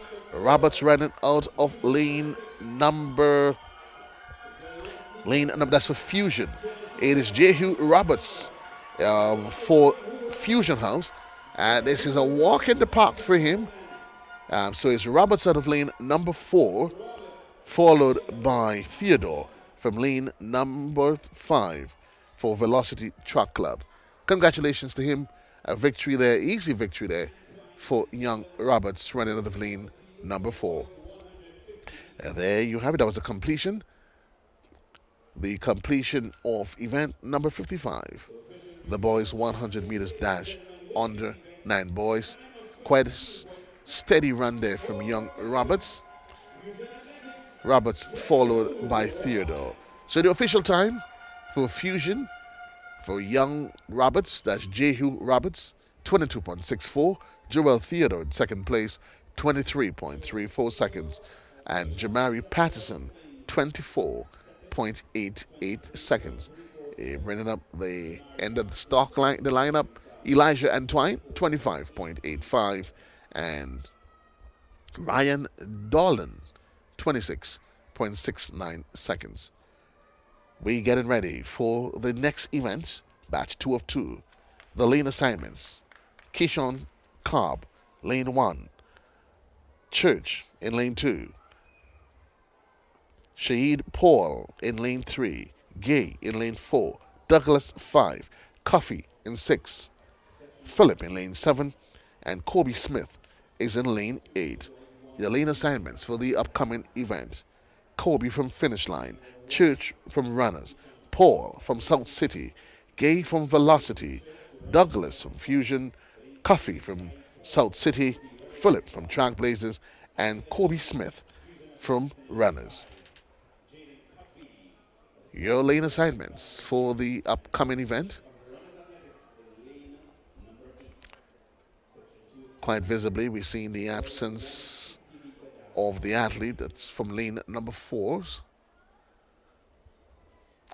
So again, it's another reduced pack. Another reduced pack, no doubt. Event 55 is the boys 150 meters dash. And they under status orders. Lane 1. Cobb. Church. Paul. Douglas. Coffey. Phillip. Smith. Junior athletes in the under 15 category. Under 9 category. Running out of lane number 1 for Finish Line. It is Kishon Cobb that is motoring away. He's being chased by the athlete. That's young Church from Runner. So it is Finish Line. Kishon Cobb crosses the line in first place. And we await the official results. But that was the completion of event number 55. Event number 55. And the under 9 boys. Under 9 in running under 9 boys in the boys 150 meters. So that was Kobe, that was Cobb, Church, and Smith running the lane 8.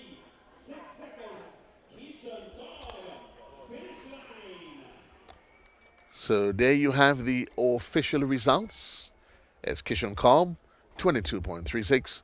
Shahid Paul, 23.43, and Kobe Smith, and the time of 23.74 seconds. Whitson Church, 25.66, and Douglas in the time of 26.08. Coffey, 27.20. The official times for event number 55, and that was the second of 2 heats in the boys 150 meters dash in the under 9 category.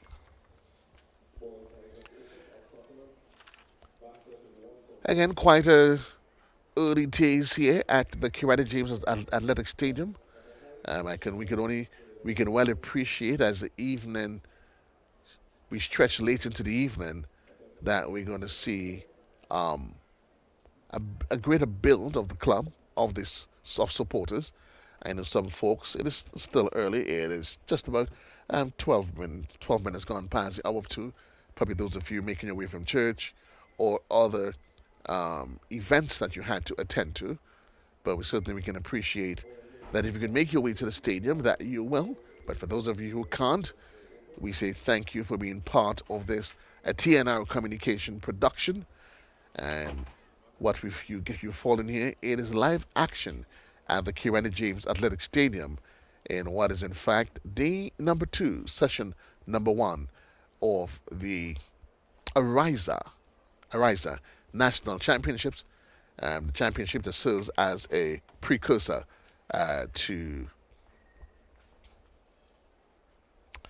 um, to other regional meets, character among them, and certainly others are using it just as a build up to Intercall 2023. That is just a matter of just under 2 weeks away. Just under 2 weeks away. It's for bragging rights, and certainly we want to say thanks to Ariza.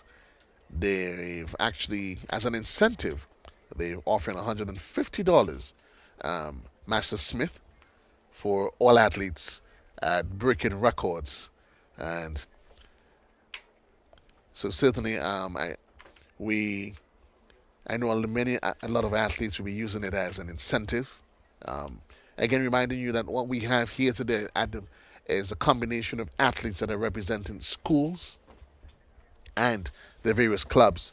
So many of the athletes, they're acquainted with each other in one way or the other, whether by virtue of being colleagues at school, schoolmates, or whether or not they are on the same club.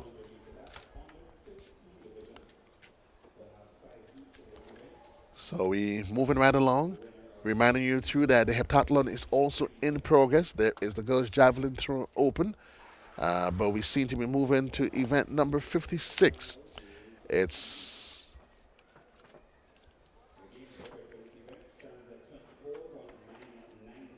the girls 200 meters dash in the under 15 category. Girls under 15, the record is 24.99 seconds, set back in 2017 by Keena Thomas. We go through the lane assignments. The lane assignments should be Riel Alexis in 1, Faith Cooper in 2, Kimora Utley in 3, Kayla Christopher 4, Khadijah Walcott in 5, Annie Logie, Sumara Alexis in 7, and Davia Richards in lane number 8. As they go under the official status orders, we wait for the official start of Heat 1 of 5. And they are officially off. It's a clean start. Let's see who takes up the early starter. In the middle of the pack there, that's running out of lane number 4. That's Kyla Christopher. Motoring away. She seems to be in a world of her own. But with finish line, Khadijah Walcott is also making the chase. But it's an easy victory, quite an easy victory for Kayla Christopher for Track Blazers. We await the official results, but unofficially, it is Kayla Christopher from Track Blazers. We get the official time, but the game's record is 24.99. 24.99. And we're looking at unofficially, it seems to be that of it is Christopher. We get the official results. It's never a good sight when you see athletes. I do hope that isn't anything too serious. When athletes, they have to be taken off on a cot, assisted by our first aiders. You would hope that it isn't anything too serious. We await the start of another flight. That is event 2 of 5. It's in the girls 200 meters dash in the under 15 category. Lane assignments: Charles, MVP, lane 1. Sanaya St. Louis for McDonald College. Kiana Alexander for Convent St. George. Verona Olive, SAS. Mitchell for Boca is in 5. Melanie Alexander runs out of lane number 6. Sarah Sandy runs out of lane number 7 for finish line. And Rosemary Thomas runs out of lane number 8 for Velocity Track Clubs. Um, but that's my official status list. But there is some obvious vacant slots with lane 3 being empty. But on the official status orders, 200 meters, girls, is the under 15. And it's a 200 meters as they establish for early positions. Relay running out of lane number 5 early there for Boca.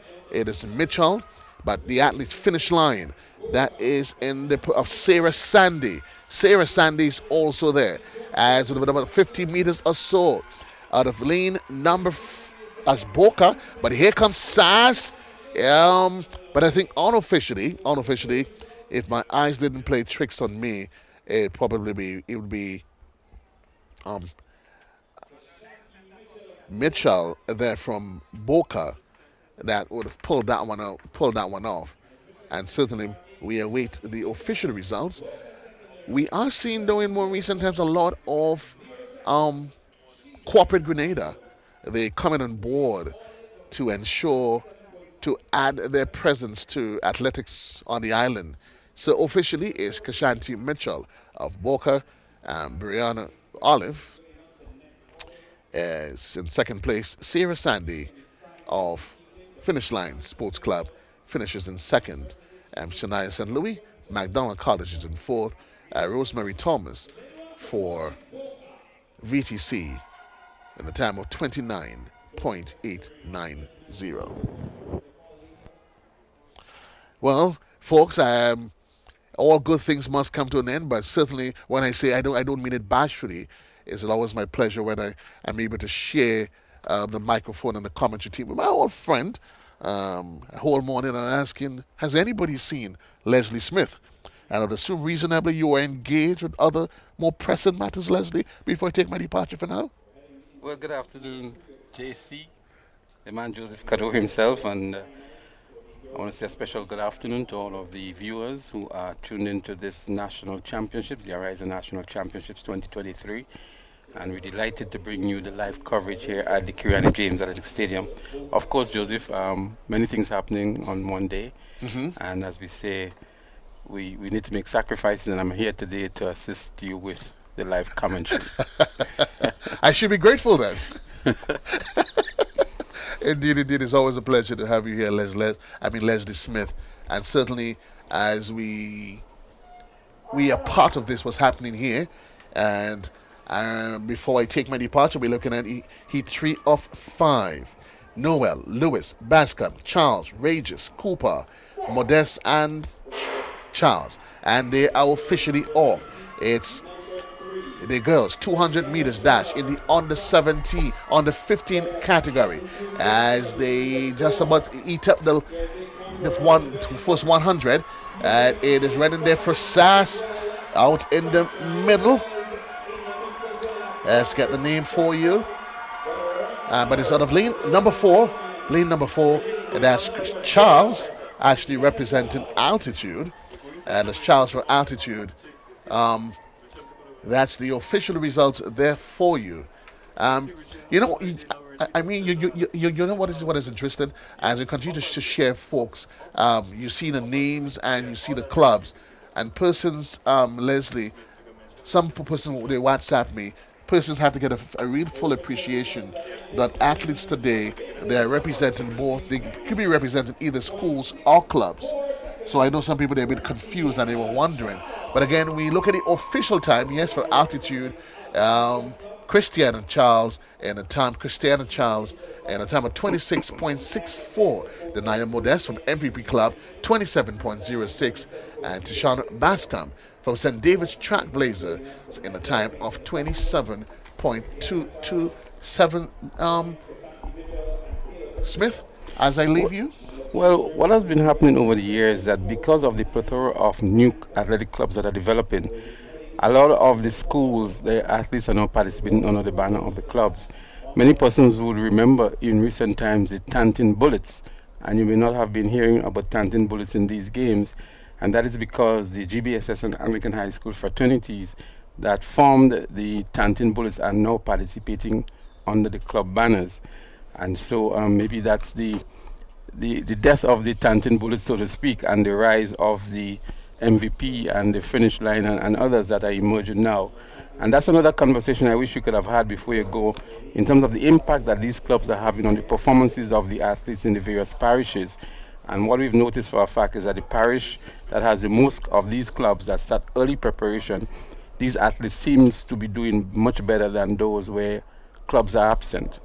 And what the club structure actually does to Smith, it allows for athletes being able to gauge each other as to where they are.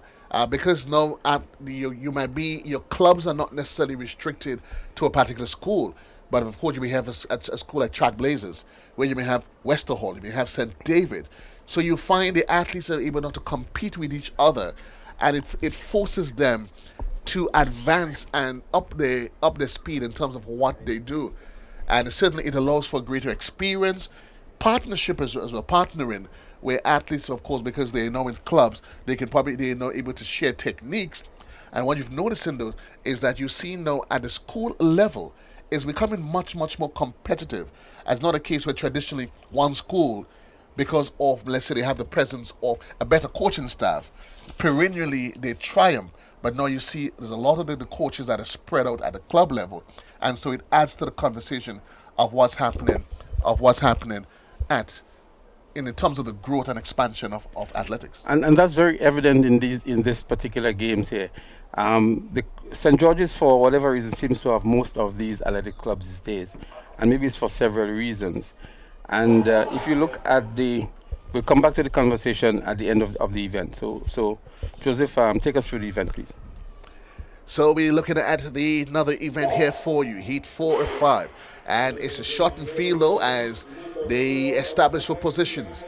Who is it going to be for this one? Heat 4 of 5. It's a girls 200 meters dash.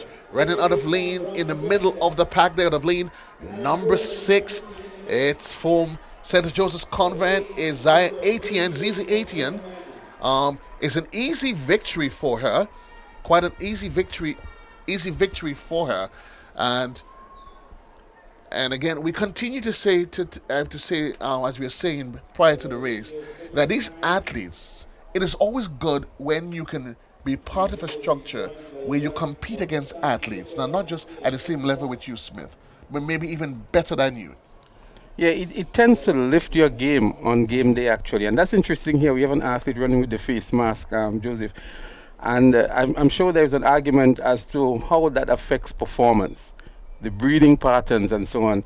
But it's interesting that we see, even at this level here, athletes participating with the face mask. It would make for a good conversation. It's necessary while you're probably in your athletes' areas, I could probably might be able to understand. But certainly, do not think, and I'm not by any chance in any way part of any elite coaching squad to make any assessment on that. But just for the prospect of what you're doing of running, I don't necessarily think it's that. I mean, just to walk around with a face mask can be very uncomfortable. And to run a 200 meter with a face mask on, it must pose some breathing challenges for the athlete. Did you say can become uncomfortable? Anyway, folks, it was always a pleasure being here with you. I'm just going to take a quick break. Of course, my colleague, Leslie Smith is going to take you through the next couple of events. Well, thank you again, Joseph, and it is indeed my pleasure to be with you here. We do apologize for not having that level of commentary yesterday, and I know the ardent athletics fans are up in arms and upset about that, but it was certainly beyond our control. We had absolutely nothing to do with that, but we're happy to be here today and to bring you the live commentary as you've come to expect from us. We saw quite some interesting performances yesterday. We will touch on that and some of the athletes that would have already qualified for the Carifta Games. Remember, this national championship is a qualifying event where athletes can, based on their performance, meet the qualifying mark for the upcoming Carifta Games on the Easter weekend. Some very, very, very impressive performances indeed yesterday. But we get instead for another event here. That's the 200 meters for the under 15 girls. And they're up and running and looking good. Just 4 competitors in this event. Already looking good is the athlete out there in lane number 4.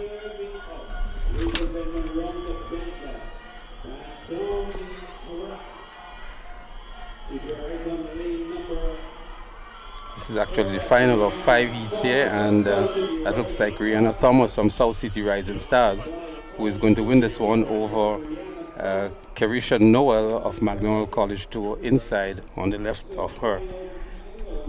We are with the official time on this one, but that was heat 5 of 5 in the girls 200 meters under 15, and unofficially it looks like Rihanna Thomas of South City Rising Stars.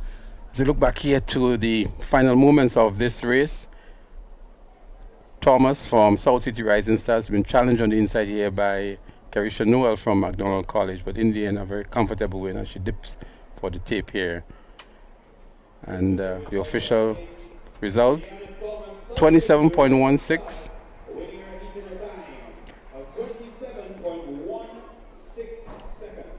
Many of you would remember Kina Thomas from Karakou. She's the actual record holder for this event, 24.99 seconds. So Thomas some time away from that.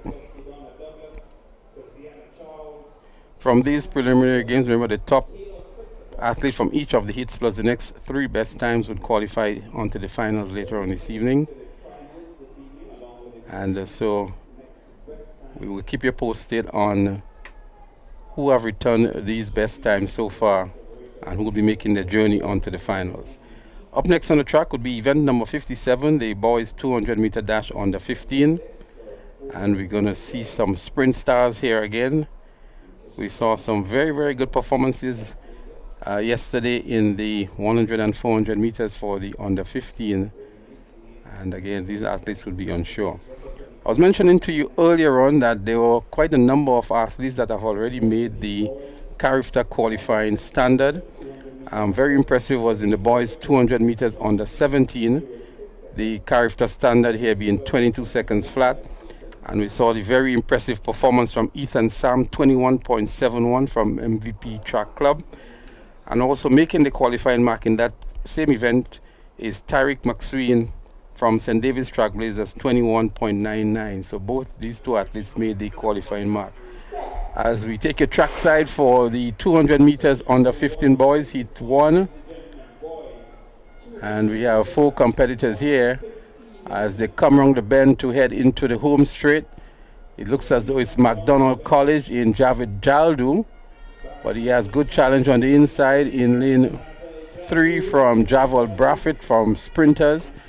And now we see emerging from Shaper, Veko Hines, who wins it eventually and will be the winner of heat 1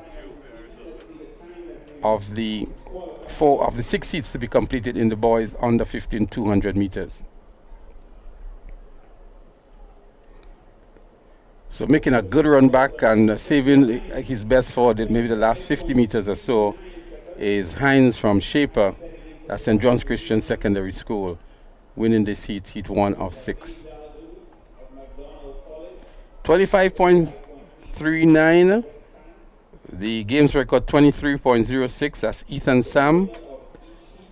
And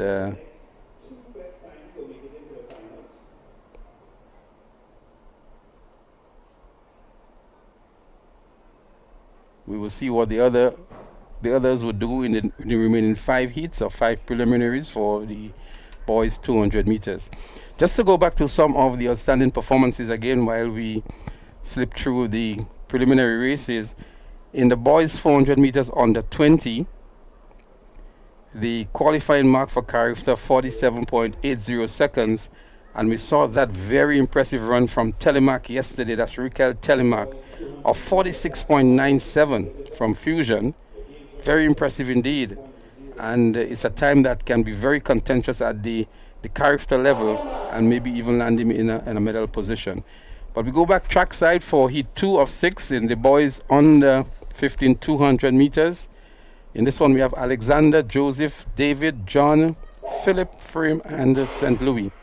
And they're up and running here. Let's see who comes off the bend good. Looking good already is Robino Phillip from SAS in the blue and white in the middle of the track here. He comes off the turn in the lead and heads down the home straight with a 10 meter or 15 meter lead over the others. He looks over the left shoulder to see where the competition is going to be coming from. There's absolutely no competition for him. And Robino Phillip of SAS is going to win this one. He slows down to the finish line, an automatic qualifier into the finals. And he has to be mindful that the times will determine the lanes that the athletes will get into the final. And so slowing down at the tip maybe might be a good thing to conserve the energy, but maybe a bad thing in terms of getting the best of the lanes into the finals. So looking quite comfortable indeed. Easing down to the finish line here is Robino Phillip from SAS. And in second place in that heat would have been McNeil Frame, I think it is, from GBSS. So it's actually Delron John from Altitude wearing the SAS uniform. So Altitude is one of the new clubs, I think. Our colleague Shotpree from Carriacou is the one who is in charge of that club. We've over the years gotten used to Ace Track Club out of St. Andrew, but we also are aware that Altitude is one of the other clubs. And Delron John, sporting the SAS t-shirt from Altitude, was the winner in that heat. In second, actually, was Robino Phillip from SAS.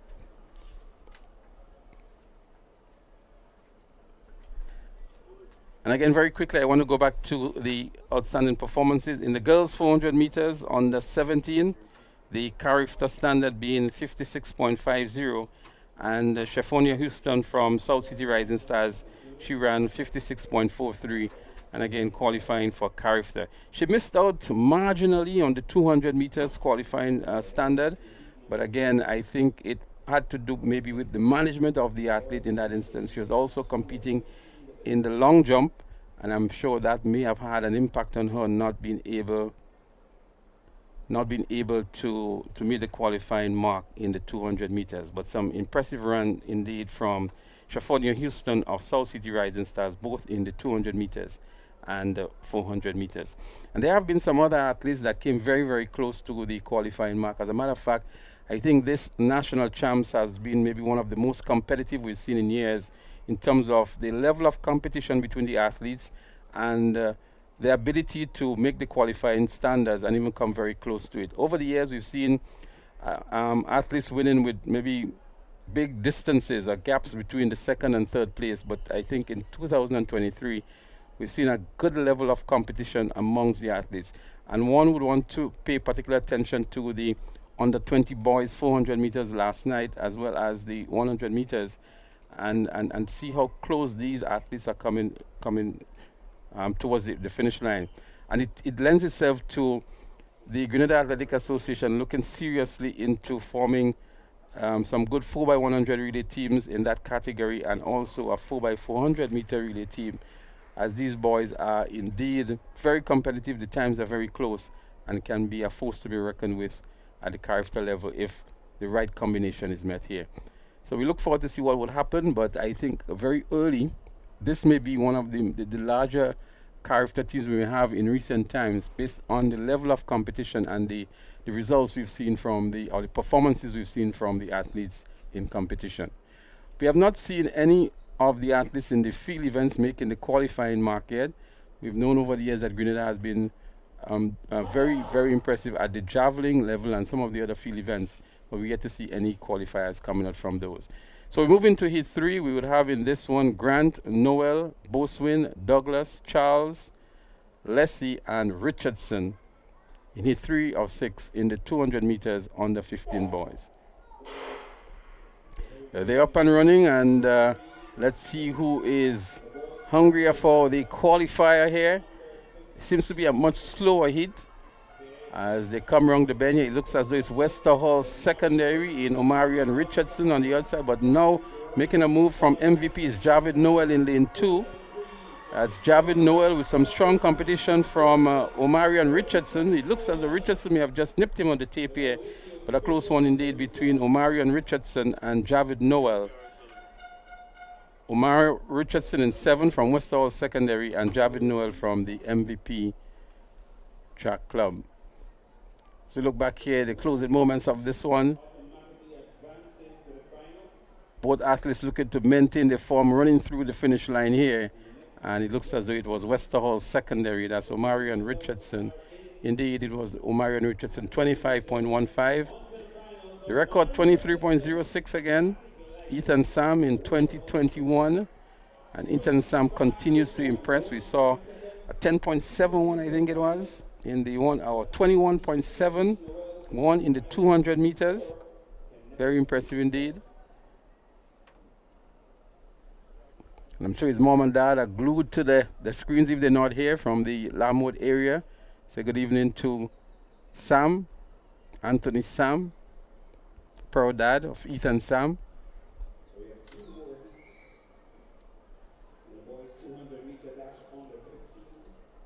The high jump is still in progress. I think there are only 3 competitors left here. There's a competitor here from South City Rising Stars.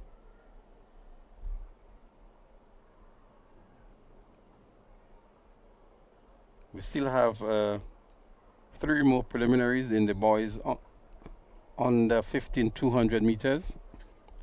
A field attempt here by South City Rising Stars.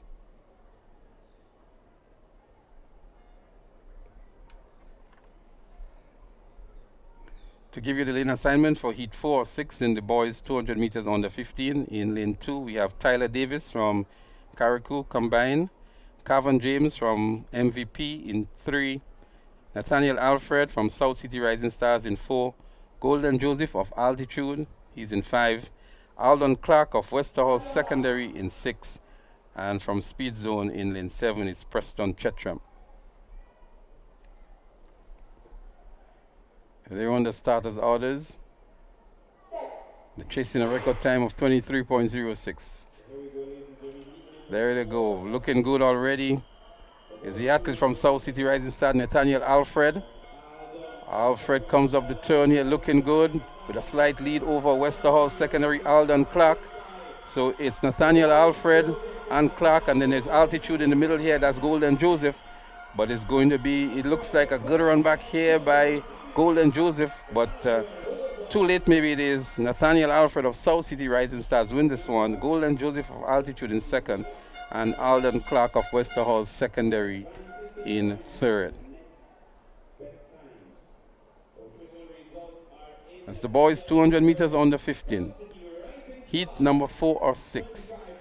Westerhall Secondary really tying up there towards the end and running out of gas, so to speak. Alden Clark and Golden Joseph just clipping him on the tape here for the 2nd spot in this preliminary heat.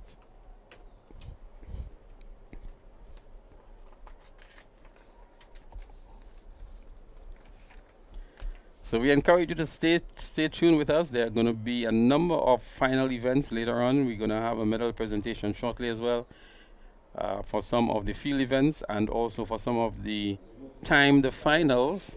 There were quite a number of time finals earlier on today, and so they'll be presented with the medals in a medal ceremony that is coming up shortly.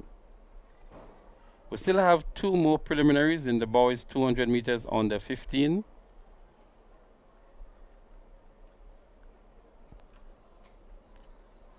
Following the boys 200 meters, we'll have the girls 200 meter dash on the 20.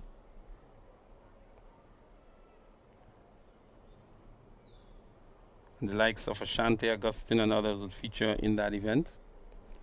The starting lineup for heat 5 or 6 in the on the 15 200 meter boys. In lane 1, we have Javon Haynes from Runners. Lane 2, Jamal Andrew of Boca.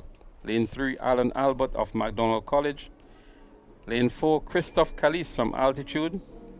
Lane 5, Ethan Auguste of Finish Line.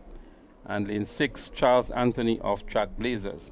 So some familiar names here. Christoph Kalis, Altitude, a student of SAS as well. Ethan Augustine is another familiar name we have in track and field. I'm sure his dad and mom are here as well. Very strong supporters of Ethan. And they're running for 8 positions. Remember, the top athlete in each of the preliminaries would automatically qualify, and then the next two best times would form the remainder of the finalists. So we have Haynes, Andrew, Albert, Caliste, Auguste, and Anthony.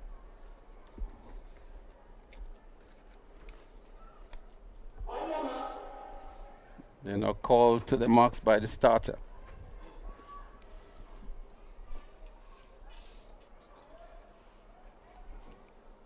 They're running for an excellent time here. We've seen some good performances already. No one close to the record set by Ethan Sam. And they're up and running. It seems to have been a false start here, but the starters allowed this one to go. A very tall athlete here from altitude. That's Christophe Caliste over there in lane 4. Coming around the bend, it seems as though it's Ethan Auguste of Finish Line who is in the lead. Auguste followed by Caliste, but on the outside it looks as though it is Charles Anthony of Track Blazers who wins it, and Ethan Auguste in second. Christophe Caliste seems to have picked up the third spot here. We are with the official results, but it seems as though it was Charles Anthony of Track Blazers who would have just edged them out on the finish line here for the top position in the 5th of 6 preliminaries in the boys 200-meter dash. The battle there was really for second and third between Caliste and Auguste. So you see Anthony Charles here, 24.36. Alden Albert, McDonald College. We wait to see the second position, but it should be Ethan Auguste of Finish Line. Indeed, it's Ethan Auguste of Finish Line. And Christophe Caliste would have picked up the third position. On the way to finals, 24.36 seconds from St. David Track Blazers, Anthony Charles. So those of you who are home and who are within the vicinity of the Kirani James Athletic Stadium, there is lots of room here for you. You can still come on down. We have a number of final events still to run off later on this evening, and we encourage those of you who are viewing the live broadcast to please stay with us. A lot more exciting events. It's day 2 of the 2-day event, the Grenada National Championship, sponsored by Ariza Credit Union. And there we see the photo finish there for the second and third. And here is where Ethan Auguste just edged out Christophe Caliste here for that second position. The final of the 6 preliminaries in the boys 200-meter dash. We will see running out of lane 2, Anikel Paisadi of St.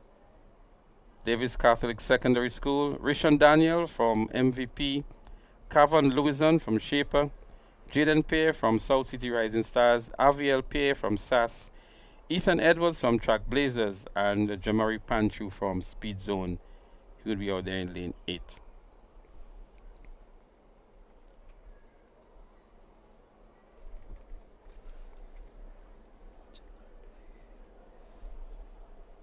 So we move into our final, 6th and final heat in the boys 200-meter dash.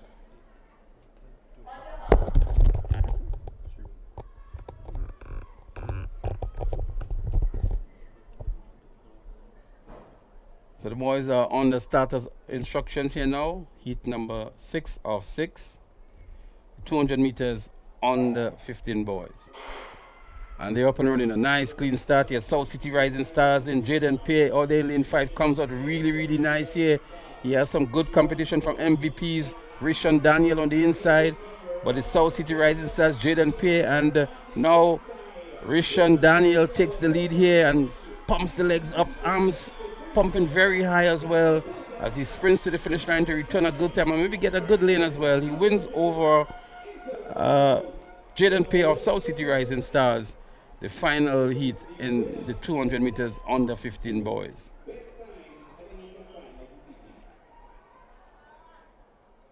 Then we see Rishon Daniel, final moments of the 200 meter dash on the 15 boys. Really running here for a good time and a good lane as well, and wins comfortably over Jaden Pay of South City Rising Stars. 24.66. So official results are in 473 MVP. Rashawn Daniel goes to the finals. His time 24.66 seconds. So that completes all 6 heats in the boys 200-meter dash on the 15 division. I'd like to remind you that the live coverage brought to you by TNR Communications. And we'd like to say a special thank you to Ariza Credit Union for sponsoring these games for yet another year. As we see, the young ladies are lined up on the track now for the girls 200-meter dash under 20. There are going to be 4 preliminaries.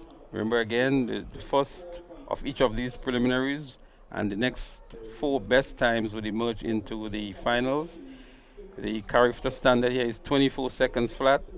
The game record 24.4 held by Nikelia John, and the national record is 22.67 Sherry Fletcher. And we recall these names very well. Nikelia John, who used to run from SAS out of the River Sally area, Sherry Fletcher out of the St. David's Catholic Secondary School. These athletes went on to represent Grenada internationally as well. In lane 1, we will see Francesca Henry from McDonald College, Shanik Williams from Runners, Shaquille Clark from South City Rising Stars, Shanti Augustine, one to look out for. She'll be in lane 4 from MVP, Shaman Phillip from Boca, Jaden Batiste from Convent Grenville, and Rihanna Frederick from Track Blazers out there in lane 7. Keep your eyes on to the middle of the track. Let's see what Shanti Augustine can do here. She is looking to run under 24 seconds flat to qualify for the character games. There is Shanti in the middle of the track here from MVP. She comes off the turn looking really, really comfortable indeed, and sprinting down the home straight for the finish line. That's Shanti Augustine here looking for a qualifying mark to the character games. She was at last year's character games. Now she is looking for another place. She has not done well in the 400 meters to earn a position, and let's see what time she returns here in the 200 meters as she makes her quest and a challenge to be on the character team in 2023. Spoke with her dad moments ago, and he was saying that for the last 2 weeks, she was not doing any serious work because of injury, and she was just basically doing a lot of strength work, and it's only raw speed she's going to use here. But Shanti Augustine, a household name for us these days, 25.08 outside of the character qualifying mark for Shanti, but nonetheless a good strong performance from Shanti Augustine of MVP. Francesca Henry in second with 26.61, and Jaden Batiste of Convent St. Andrew in 27.60 for third.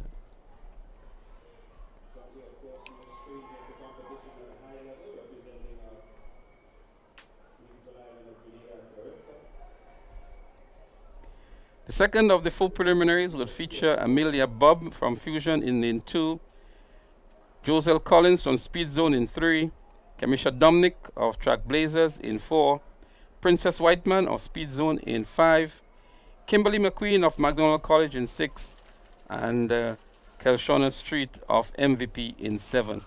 Well, Kamisha Dominic, a familiar name here from the St. David's Track Blazers. She is running out of lane 4. So one to look out for in this event. Again, the character standard 24 seconds flat. Moments ago we saw Shanti Augustine returning 25.08, so that's at least one time that they would have their eyes on in terms of trying to be amongst the best times. The top 4 finishers goes through to the final and the next 4 best time. They're up and running here, and let's see what Kamisha Dominic has in her from Track Blazers. Not sure she's in the event today, but looking good is the athlete out there from MVP. That's Kelshona Street, and McDonald College on the inside is also looking good.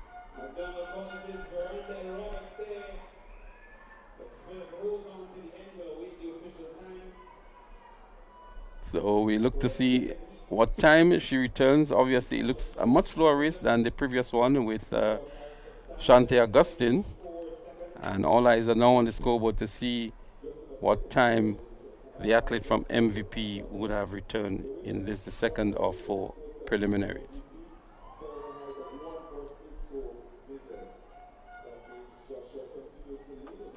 So it's Cuddy and Phillip. So it's a merger between heat 2 and 3. Cuddy and Phillip was scheduled to run in heat 3, and she has returned a time of 25.56 seconds.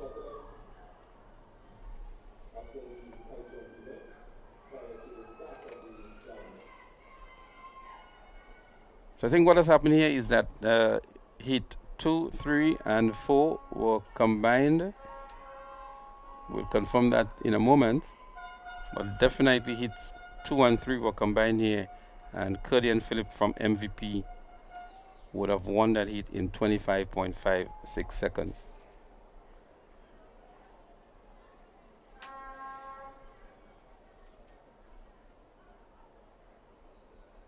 So that's heat 4. That's the athletes for heat 4 line up there in the 200 meters under 20 girls.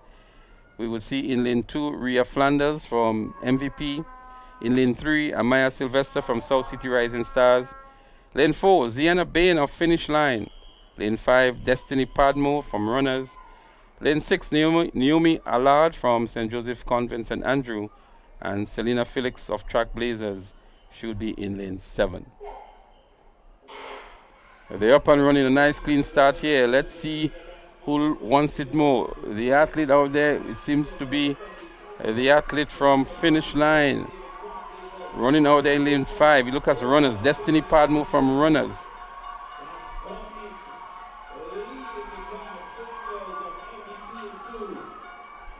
It's a complete different set of athletes here, but a good strong run here for the athlete out there in lane 5 to win this preliminary event. And that was actually the girls under 20 200 meters. Kamisha Dominic, it was on this occasion from Track Blazers, 24.98. Ziana was second with 26.61, so 24.98 would be the fastest time we've had so far from these under 20 girls from Kamisha Dominic. So that was actually a combination again of some of the athletes in the second preliminaries and the fourth preliminaries. And it makes it a little difficult for us here in the commentary position when these preliminaries are combined and we're not updated on the list of participants in the event. But a good run indeed by Kamisha Dominic of Track Blazers. She'd have had the fastest time amongst all of the preliminaries, 24.98. Shante Augustine, 25.08, and Cuddy and Phillip, 25.56 would have been the top 3 times in the girls under 20 200 meter dash. The boys are lined up now for the 200 meter dash. There are going to be 4 preliminaries as well, and we will see Jasim McSween from South City Rising Stars. He's in lane 1.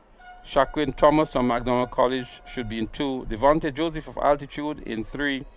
Raquel Telemac, definitely one to look out for. He's already made the qualifying mark in the 400 meters. A blistering time of 46.97. Joshua Greenidge of Bolt is in 5. Anton Daniel of Track Blazers in 6. Daryl Phillip of Boca will be running out of 7. And Sean Henry of Finish Line in lane 8. This is going to be a fast one. Keep your eyes on the track.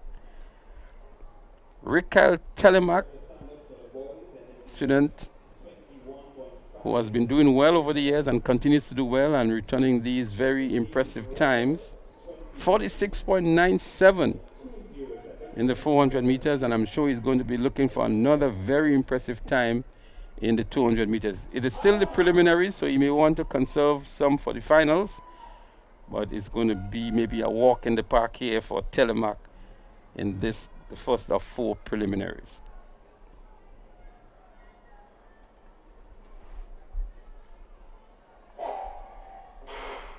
And they're up and running here. Telemac with the white and red and the headband here. The tall, lanky figure of Raquel Telemac. He comes off the turn with a sizable lead over the rest of the field and heads into the home straight now with 80 meters or so to go. Raquel Telemac looks over his left shoulder. There's no competition. He turns off the afterburners, courses to the finish line quite comfortably indeed. And we will still look to see what time he would do Notwithstanding that he shut down with maybe 60 meters to go, Rikel Telemark looking in omnious form here. The athlete to beat, maybe one of the star performances of the game so far. In my estimation, that time in the 400 meter would be the standout time. Rikel Telemark definitely one for the present and one for the future.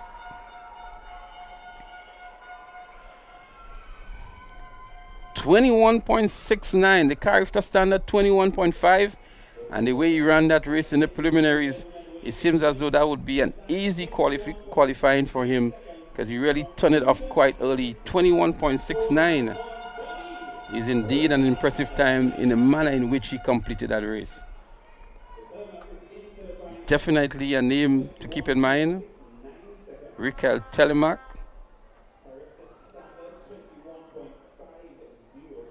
This is not an athlete that has just emerged on the scene. For those of you who have been following track and field, would have followed Telemark throughout the ranks, and now I think he's in the best form of his life. Look at the stride and the form. He looks over the right shoulder, over the left shoulder, sees no competition whatsoever, and just turns it off and courses home, jogging and walking the pack, as I said earlier on, and still returning 21.69. That is going to be an athlete that is going to be posing a lot of challenge, a lot of competition at the Carifta Games.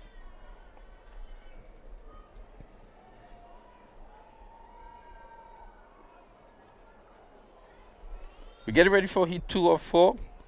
We will see in lane 2 Karim Bernard of Bolt, Devon Payne of TNTC, Elisha Williams of Track Blazers. He will be in lane 4.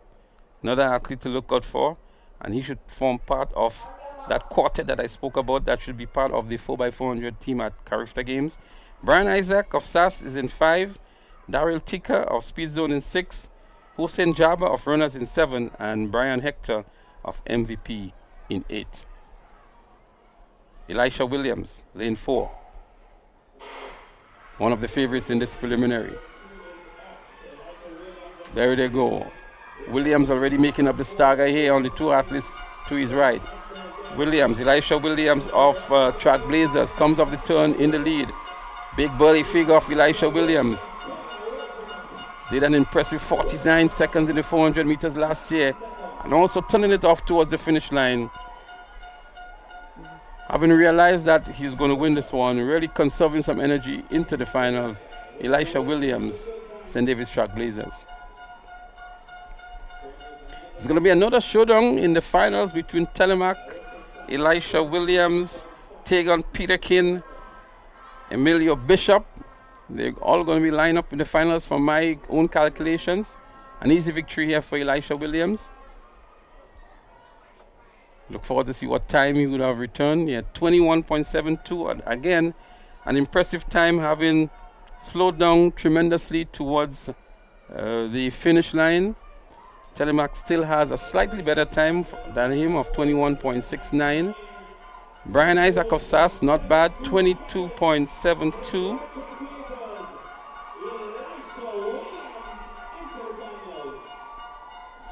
We have to be careful here. A wind speed of 3.3. That's an illegal wind speed, so to speak.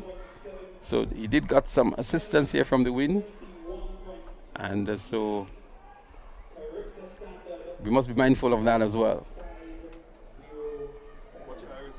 Again, we encourage you to stick around for the finals, especially in this under 20 boys category.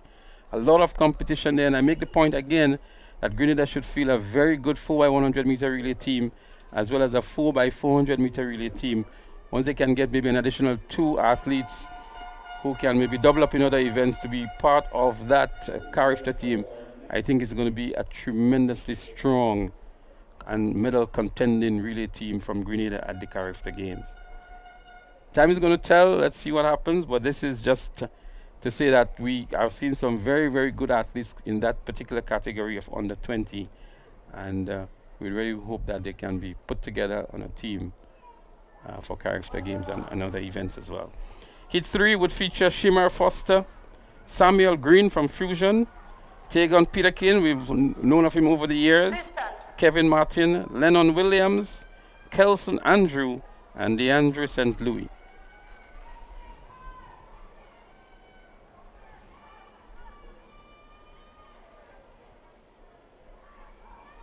Tegan Peterkin, I recall him as a sub-junior.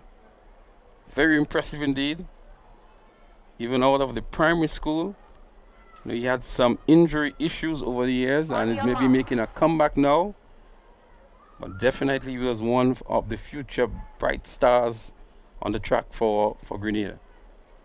Let's see him again in the 200 meters this time, in the third or fourth preliminaries.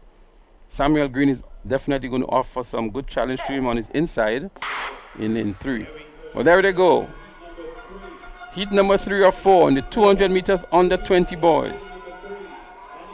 Looking good in lane 3 is Samuel Green. Samuel Green a slight lead over Peterkin.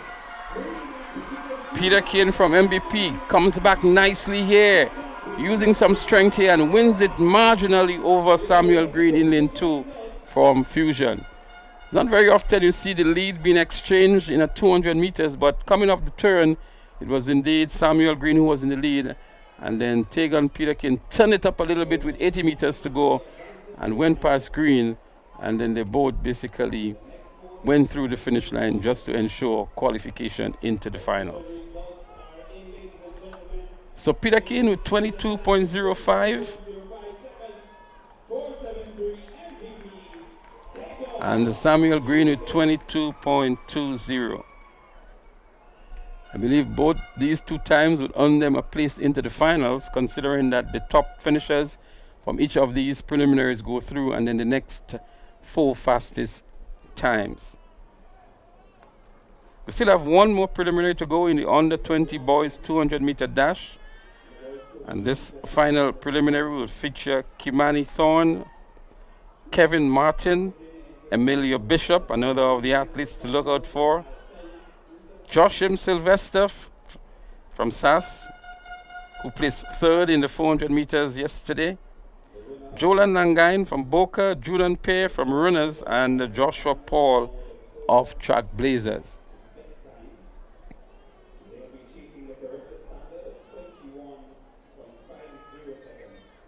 An appreciable crowd has gathered here at the Kirani James Athletic Stadium for track and field.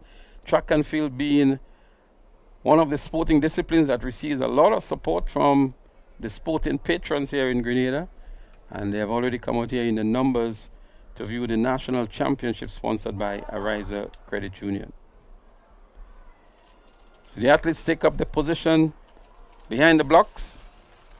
Thornhill, Martin, Bishop, Sylvester, Langain, Pear, and Paul. The middle of the track is where the real action is going to be between Bishop and Sylvester. They're looking for a top position in this final. They're up and running and looking good. Sylvester comes out good. So too is Bishop and Martin. Running the third and running very close to each other. Almost even on the turn here. Let's see who wants it more. South City Rising Stars. Emilio Bishop. Here comes Sylvester on the outside. It's a very close one. Bishop may have just edged him on the finish line here, but a very competitive one here between Emilio Bishop and Joshim Sylvester, South City Rising Stars and SAS respectively. Again, we look forward to the time. These athletes did not ease up to the finish line, so they gave up their best here because they both wanted to win this heat.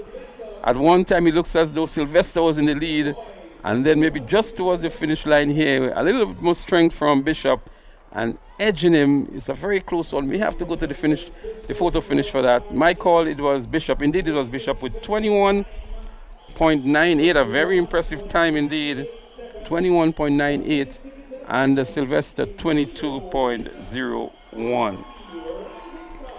So the top finishers in the 200 meter dash should be Rikael Telemac of Fusion 21.69, Elisha Williams 21.72, Emilio Bishop 21.98, and then we had Sylvester 22.01, Brian Isaac 22.72. These are some, and of course Samuel Green 22 seconds flat, and Tegan Peterkin 22.05. So these are, look at the photo finish here, the torso again determining the winner here.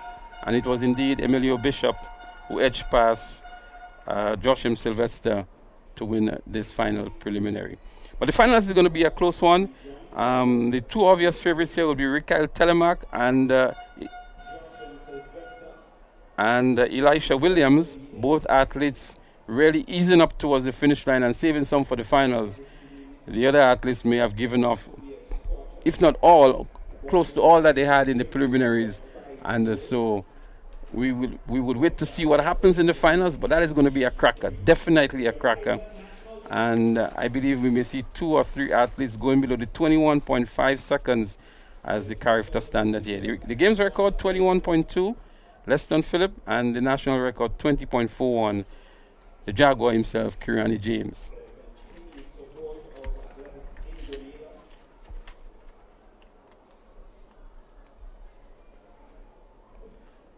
The shot put is in progress. We'll try to get you updated on what's happening there. The next event on the track would be the boys 200 meter dash 20 plus. The big men in the business, so to speak. Top speed, the gunners. And they're going after a record that was, the game's record that was set by Neil Peters in 2021, 21.43. It's good to see Neil still on the circuit. We saw him yesterday competing. The stadium record 20.16, Miguel Francis, and of course the national record 20.41, Kirani James. We expect to see 2 preliminaries in the boys 200 meter dash 20 plus. So ladies and gentlemen, 29 different clubs and schools represented at the 2023 Ariza National Championship. We have the Velocity Track Club. The new track club, the St. Joseph's Convent, St. Andrew, St. David RC is also here. The St. David Trackblazers are here. St. David Catholic Secondary also represented. St. Joseph's Convent, St. George also in the mix. The St. Andrew Anglican Secondary, as well as Sprinters Athletics Club. These guys are in as well. Speed Zone is here. South St. George Government also in the mix.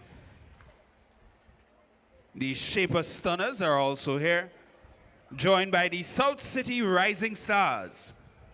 Runners Athletics Club also represented. The Presentation Brothers College and McDonald College also here at the Ariza National Championships. The Grenada Boys Secondary School also here. Fusion Athletics Club, Finish Line Sports Club, Classic Lighting, Wester Hall Secondary, Bold Track Club is here, the Boca Secondary, Altitude Track Academy, Alpha Junior School, and 473 MVP also at the Ariza National Championships 2023.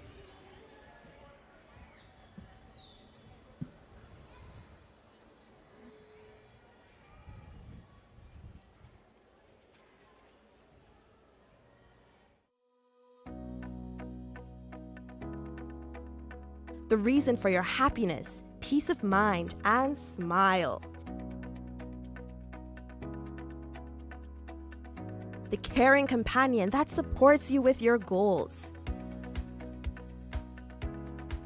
Your ally in the fulfillment of your dreams. Think of us as someone you share your life with. Your friend Ami.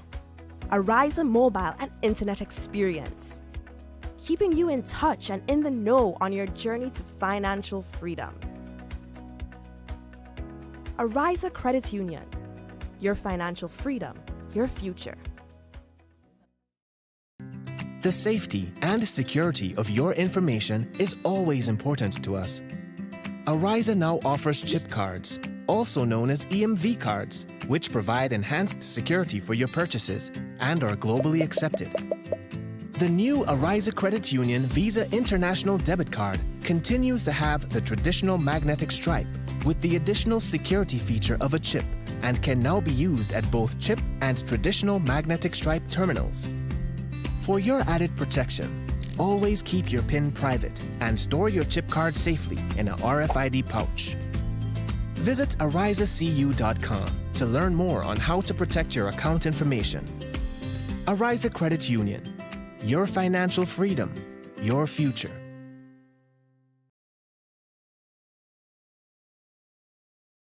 When I need shelter, warmth, security, I know you'll be there.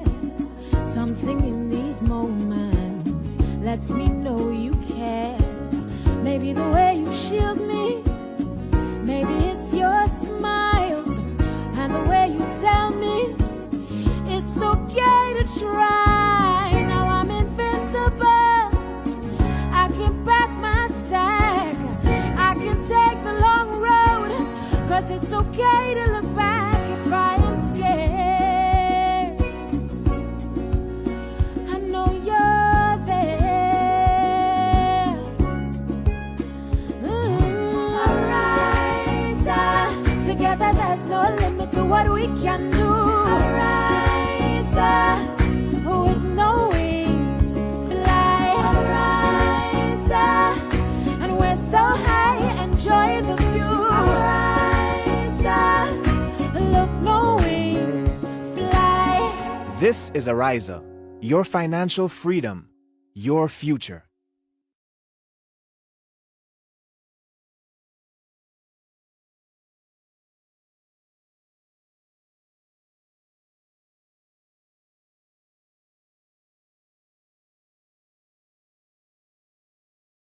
Transform your life with Ariza's suite of loan products. Own your own vehicle, education, land, or home, and anchor your roots. Start living the life you deserve by applying for an Own Your Own loan at reduced interest rates. Simplify your life and consolidate all your debts by applying for a Simplify loan and open doors to new beginnings and explore more opportunities to shape your future. Call or send us a WhatsApp on 423-4987 or email us at loans@arizacu.com today to continue your journey towards financial freedom. Terms and conditions apply. Ariza Credit Union. Your financial freedom, your future.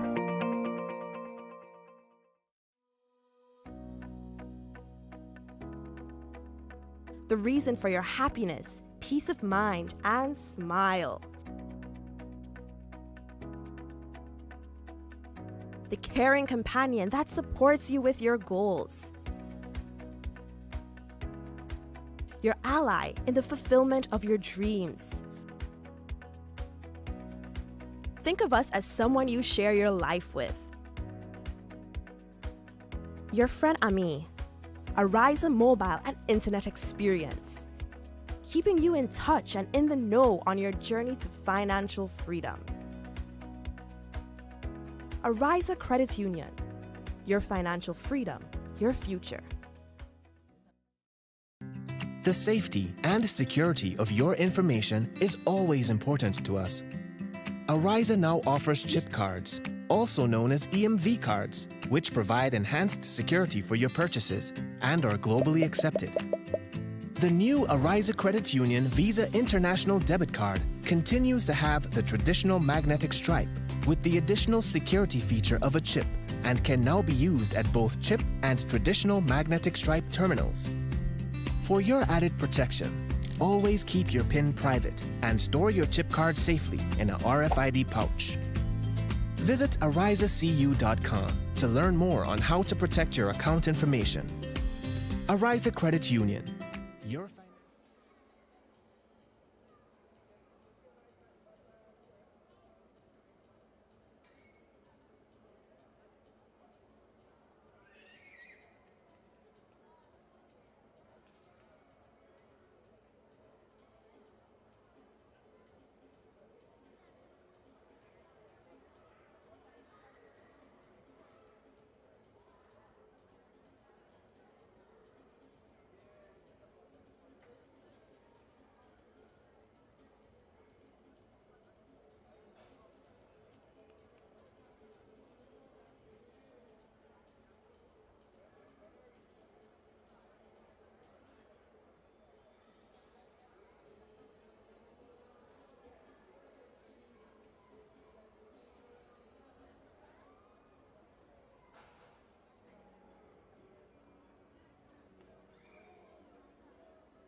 Viewers, we welcome you back to the Ariza National Championships right here at the Kirani James Athletic Stadium, downtown Spice Capital, St. George's. Again, Joseph Cado and myself, Leslie Smith, bringing you the live coverage. There's absolutely nothing happening on the track now, so those of you who are concerned in the short break that we've had moments ago is because the athletes are getting ready for the preliminaries in the 4x100 meters for the under 11s and under 13. Joseph, over the day and a half, we've seen some tremendous performances from some of the athletes, but I want us to zero in on maybe the importance of these games and what it means for these athletes and for selection purposes for the national team and even going beyond that. How important are these games and these races for these youngsters? I mean, Smith, it is very, very important. And good afternoon, and thank you for those of you that's probably just joining us or rejoining us. I mean, for many of the athletes, if not all of them, they would tell you it serves for them, and it's important at different stratas. For those that are vying for placement on national team for Carifta, because you can well appreciate, Leslie, that the national champs, it is the benchmark that is used for selection at the Carifta Games. So for many of these athletes, they want to be able to say to the selectors, listen, I am in good shape. And for many others, they use it as a gauge as to where they are in preparation for Intercall, which is just under 2 weeks away. And so it is really, really quite important. And given the mix of athletes that you find here, I think for all athletes, they look forward to the occasion that they could come and be able to measure, compete among their peers, compete against some of the other rival schools as they set the tone for the rest of the athletic season. And you mentioned Intercall. Intercall is going to be, I think, March 28th, 29th, 30th, over 3 days. And it's an interesting dynamic here because of the rivalry that exists at Intercall and schools going all out to win. I know schools that don't mind losing any other sporting disciplines but win Intercall games. And because of that and the closeness of the Carifta Games, a lot of the schools tend to get the athletes peak for Intercall games. Yes. And sometimes they pick up injury too and can't go on if they qualify for the Carifta Games.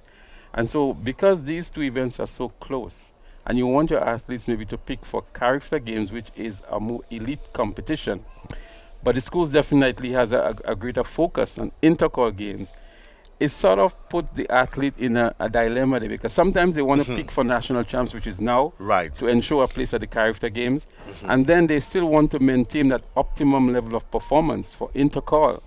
And that has been one of the arguments that has been made over the years, as to whether or not which one should come, which should precede which. Because suddenly you see athletes at the national level, and they may probably don't quite shine, but it goes back to the point that you're actually making. When are they peaking? And it goes back to the point that we've over the years made an argument, okay, but I saw him at national champs. He went on to Carifta. He doesn't look that brilliant.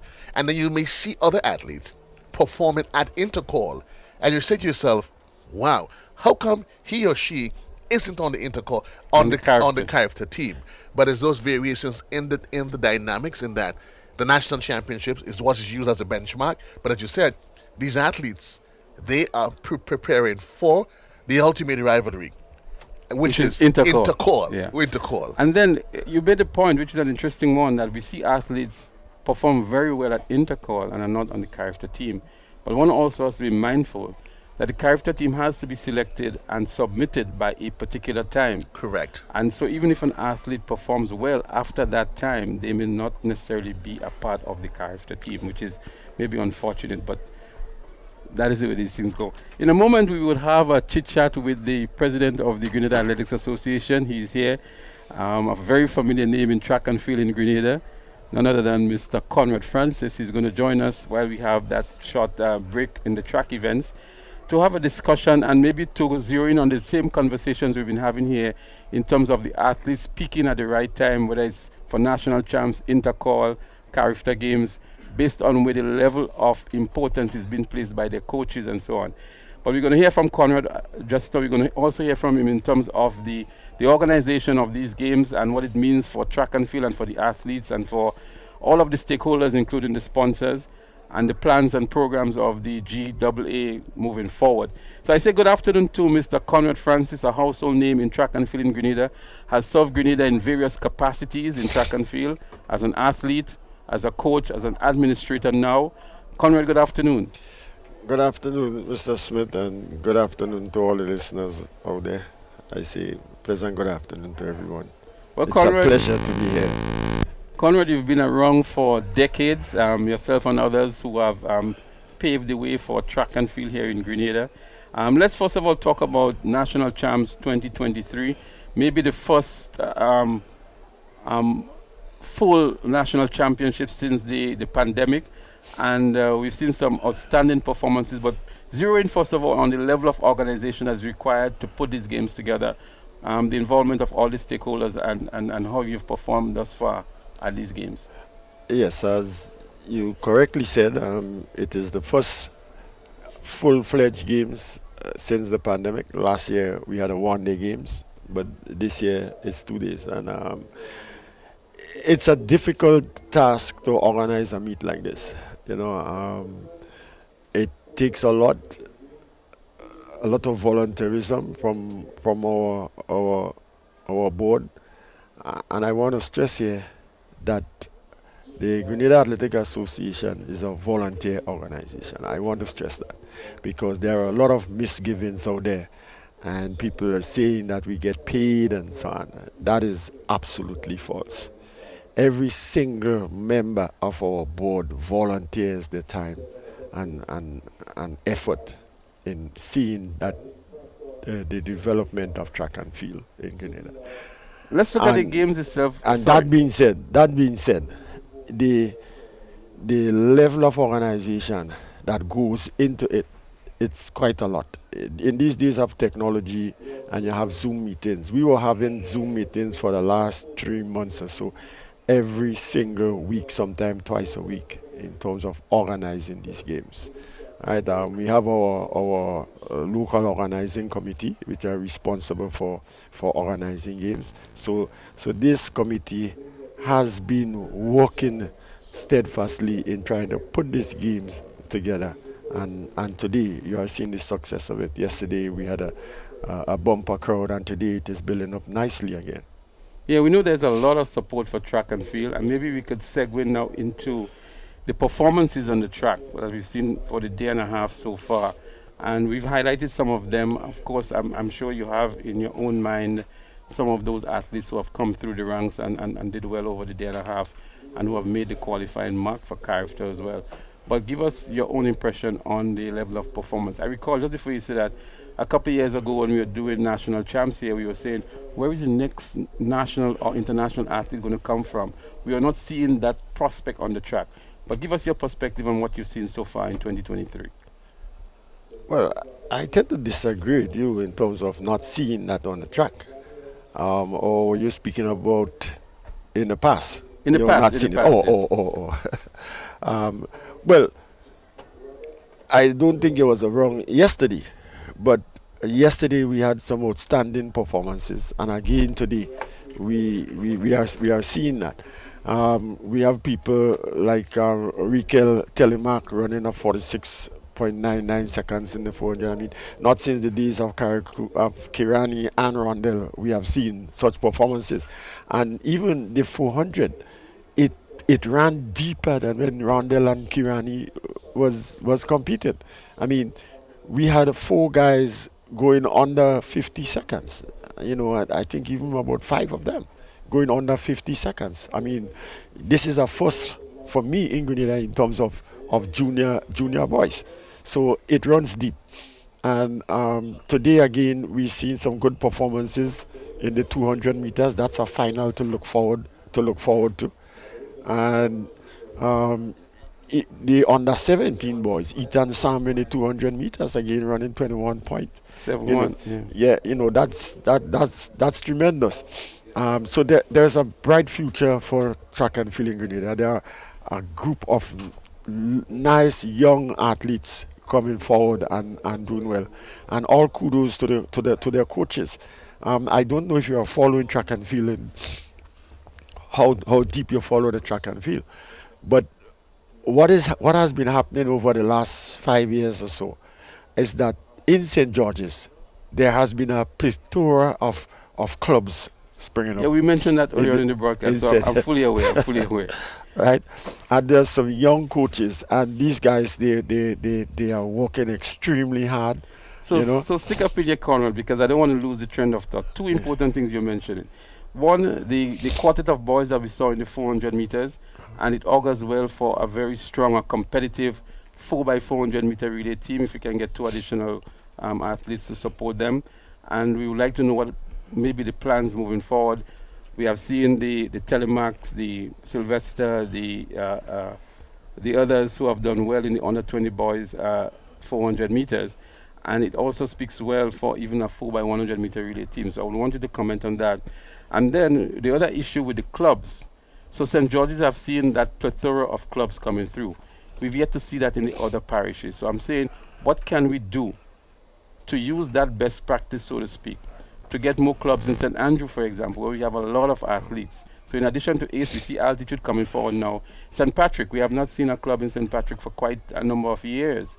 There is one on the western side, Speed Zone, Carriacou. What else can be done with support from the GAA to assist in the formation of those clubs? So if you can comment on those two issues, the relay team, because a lot of people have been commenting on that, and the spreading of the clubs in the other parishes. I'll take a last question first because I don't want to lose the thought also.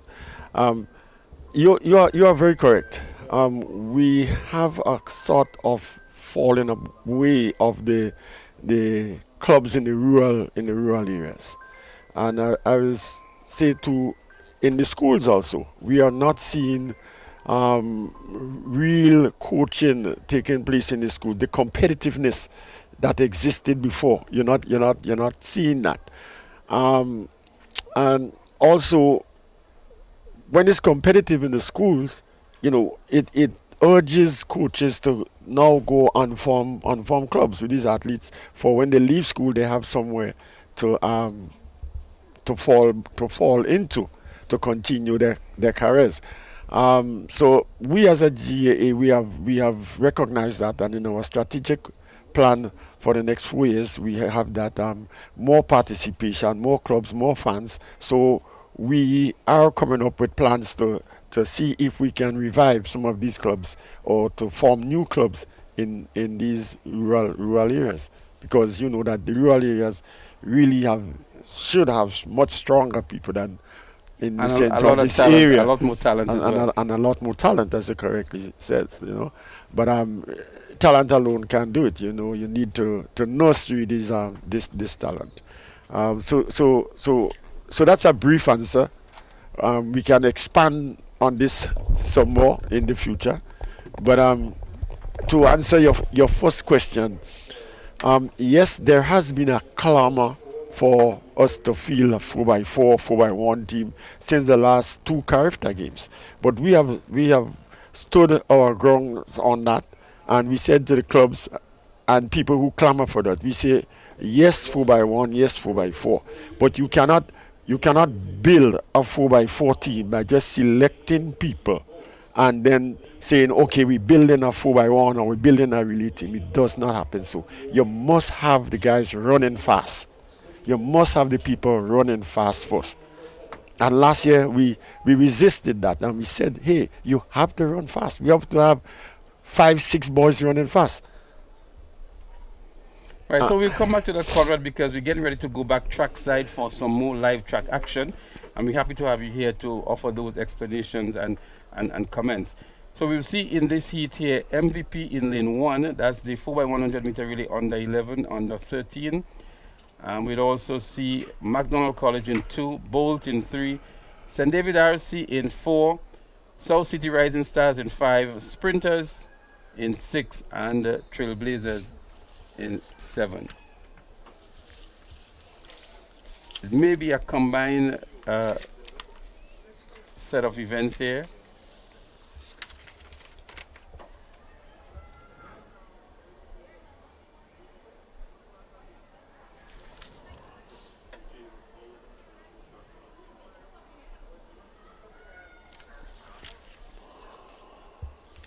So for MVP, we should see the quartet of Bain, Glennis, John, and Jaden. McDonald College, we should see McFarlane, Sabrina, Martin, and Gabriella.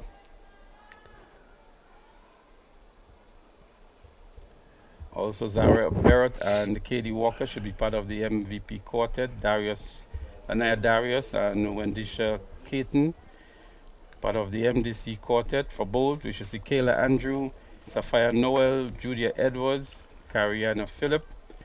St. David RC, Kevon Joseph, Zurich Thomas, Rashida Fortune, Katisha Patris. South City Rising Stars, Rashida Fortune, Derisa Paul, Kirana Mitchell, and Katisha Patris. For sprinters, Shania Thomas, Kelsey John, DeAndre Henry, and Jada Paul.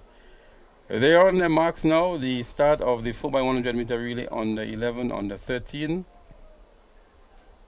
Again, MVP, MDC, Bolt, St. David's RC, South City Rising Stars, sprinters, track blazers.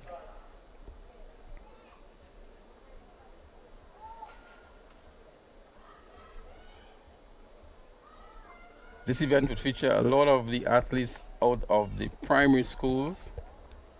You see the St. David's RC here, but most of these athletes in the U11, U13 are actually athletes at the primary school level.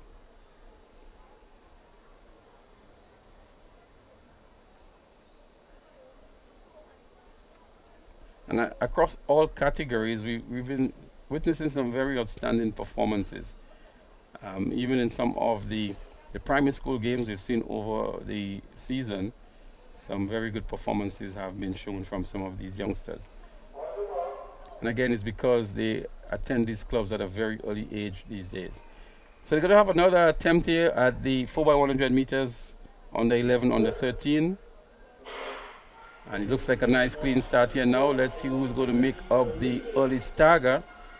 It looks as though it's an athlete out there, maybe from the St. David's RC. The first handover takes place here. Now we have a falter in the batter here as they continue on the outside. It looks as though it's sprinters. But we see MVP making their way up in lane 1. Second handover as they come around that final bend before the final handover, the final exchange, and that final burst of speed towards the finish line. Out there in lane 7, it looks as though it's the athlete from the South City Rising Stars. But on the outside is the athlete from Sprinters. So it's Sprinters in the lead, followed by South City Rising Stars. And that's how it's going to end up here in the 4x100 meter relay on the 11, on the 13. So Conrad, if you can just continue the conversation between the races here again. And you were making the point about the relay teams. Yes, I was making the point that there was this great clamor for relay teams in the last couple of years. But we as a federation, we analyzed it and we said that we at least ought to have about 5 or 6 boys running fast in order to put a relay team together. And this year we are seeing this. For the boys, 4x1 seniors, there are about 5 or 6 boys that we can call upon to form that relay team. And also in the 4x4. In the boys under 17, we are seeing a nice 4x1 team that we can also develop.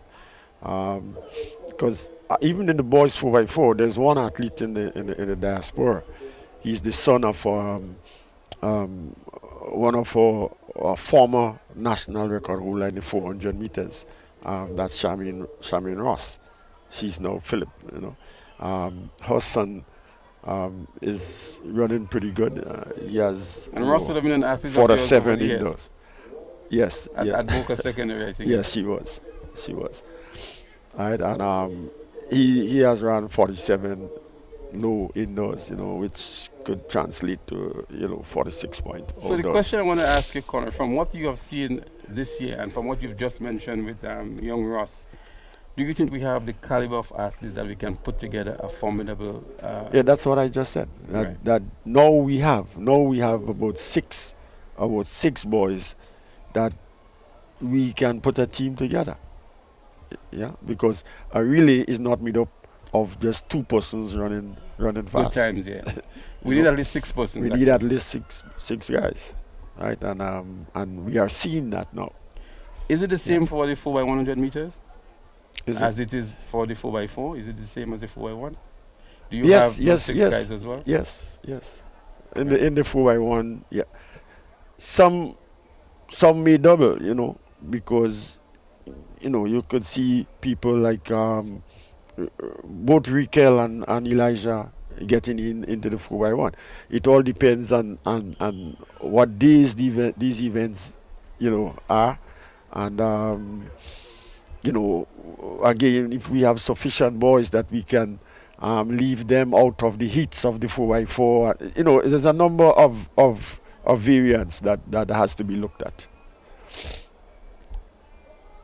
Right. And then further than Carifta, we looking at the GAA again in terms of our international meets and selection of teams and participation. What do we have coming up, and who are some of the brighter prospects we have internationally on the college circuit and so on that we're looking forward to giving good representation? But we have the CAC games coming up, I think, sometime in July, and we are hoping to have a team there. We also have world championships in Budapest, Hungary, and we're hoping that our elite athletes would be there. Well, we already have like 3 of these athletes qualify. Kirani, Lyndon Victor, and Anderson Peters, they have already qualified. Because as you know, you must qualify in order to enter these games. Then we have a couple of junior games in which we hope to participate in, and of course, Character Games is just around the corner, and we are hoping to at least have a team there. You have seen that some of the athletes have already qualified, and by tomorrow we should have that team finalized, because the deadline has already passed for entries, and we have asked for an extension to Monday, where we can submit our team. And we had that conversation moments ago between Carlo and myself, that sometimes we see athletes doing well at intercall, and people say, why are they not on the Carifta team? But they don't understand those dynamics, that you have to submit those teams way ahead of intercall games. Yeah. Intercall was never used in the past, and it will be very difficult to use intercall as a qualification meet for Carifta, because most of the times the deadline is long before intercall. So the criteria is that you must participate in our national championships to gain selection to the Carifta team. But sometimes what happens is that we do ask for extension sometimes, using our liquor strings. We pull our strings, We're going to come right back to that as we go to the boys under 11, under 13, 4x100 meter relay. We have racers, we have McDonald College, South City Rising Stars, Bolt, St. David's Trailblazers in 2, and Velocity is in 5. So let's see who makes up the early star. Velocity in 5 is looking good. So too is South City Rising Stars in 6. But McDonald College is also looking good there in lane number 4. Seems to be in the lead now is McDonald College. McDonald College running very strong. The second hand over here, McDonald College comes out first. A good run on the inside in lane 2 in lane 3 by Racers Track Club, but McDonald College leads this one here into the final handover. It's going to be a clean take here. They fumble a little bit here, McDonald College, but with the lead that they had, still recovers. But a very strong run indeed it is by the athlete from Racers in lane 3. But McDonald College seemingly will win this one comfortably, maybe by 10 meters or so. It's McDonald College followed by Racers in 3. And then on the outside for 3rd and 4th in 7, it looks as Bolt for the 3rd position. That was the 4x1 meter under 11 and under 13. Conrad, another thing we want to talk about is athletes peaking at the right time, and what are they peaking for, which particular event. So some athletes would want to peak for national champs to gain selection, but because of that rivalry and significance of intercall, some coaches try to get the athletes to peak for intercall, And then we have character, which is maybe the premier of all of these events, in which you really would want them to pick for, to establish good international times. What is your take on that, and how the coaches should manage these athletes to ensure they get the best from them at all of the events? Yeah, that's a good question. Again, it all depends on the coach and the athlete, what the goal is, what the focus is for the season. When coaches are making up their programs, their annual programs, because our track season starts from September, right, and goes right up to June and July, right. So the first thing that the coaches and the athletes have to do is sit together and decide what your goal is, which games are you preparing for, and you work backwards, right? So if your main goal is character, so you start from character and you work backwards. So that's your main, that's what you're focusing on. So anything that comes before that is just preparation, right? And you have to decide what period of time, when you do your periodization, you would realize when you want to peak for. If you're peaking for character, you know that intercall is not your primary meet. All right. If you're peaking for your school meet, then this is where you have to peak for. But in our local situation, and from my experience, well, I'll tell you what I used to do when I was at Boca School. You come to a Boca School sports, and then somebody will say, like if SAS sent out a scout to Boca Sports, right? That is, say, oh, Boca doesn't have anything significant, because I am working my athletes during Boca School sports on an overload. I'm overloading them. I haven't started to lower my intensity yet. I'm not peaking them, right? So I will start my peaking process from national championships. Right, so I start to lower it at national championships, and between national champs and intercall is most times a 2-week period. So that's when I start peaking, and then if character is my main goal, I hold the peak from intercall to character, which is again maybe just another 2 weeks. All right, so there's so it's a conversation between the coach and the athlete, and the events that they events want to major at. And you have to understand periodization, and when you want to pick your athletes for. It's complex, but our coaches these days they have the knowledge of how to do it, and they do it. So viewers, we're chatting here with Conrad Francis, the president of the Grenada Athletic Association. There are no events on the track at the moment. There are still some field events in progress. Conrad, the field events is an area Grenada has done very well at Carifta, and even at the international circuit now with Anderson Peters doing so well. At this national championship here, we have not seen the emergence of a field event athlete coming close to the Carifta standards. What is happening in the field? But we have some good athletes in the field still, especially in the javelin. You are aware that we had 5 meets between October and February, right? And in those meets, we saw very good performances from our javelin athletes. As a matter of fact, 2 of those athletes qualified for character during those meets. I think it was, but 3 of the meets were we call mini meets, and the other 2 we converted them to, we called one the Adrian Mitchell meet. Okay. So what we'll do, Conrad, we'll go down trackside to get the medal presentation, and then we'll come back with your comment here on the field event. So let's take in the medal presentation as Permanent Secretary Alva Brown is making the presentation to the athletes.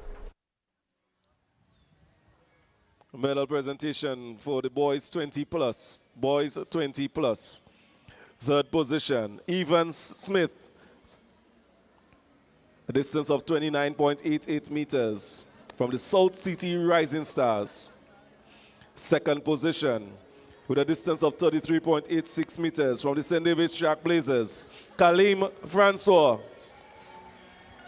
And your winner from the St. David's Track Blazers with a distance of 38.34 meters, Shamir Thomas.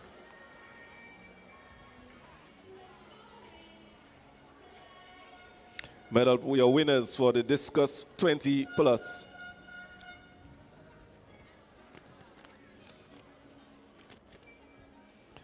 Medal presentation for the boys shot put, 20 plus. Third position from the St. David's Track Blazers, Shamir Thomas, a distance of 11.53 meters.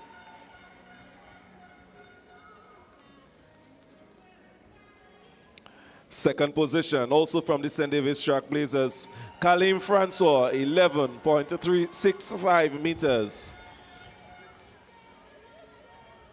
And your winner from the South City Rising Stars, a distance of 12.59 meters, Devon Augustine. Your winners for the boys shot put 20 plus.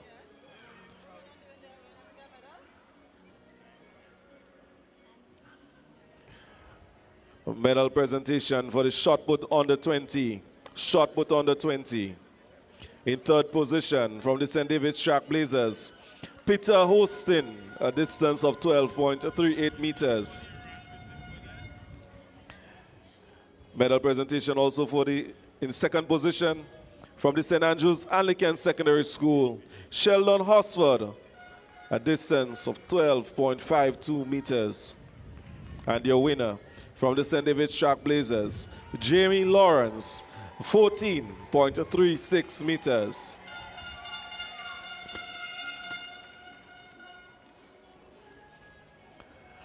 Medal presentation for the Girls Long Jump Open. Girls Long Jump Open. In third position from the South City Rising Stars, Shante Mitchell. Second position from the South City Rising Stars, Christine Charles. And your winner from Finish Line Sports Club, Zania Bain, a distance of 5.20 meters.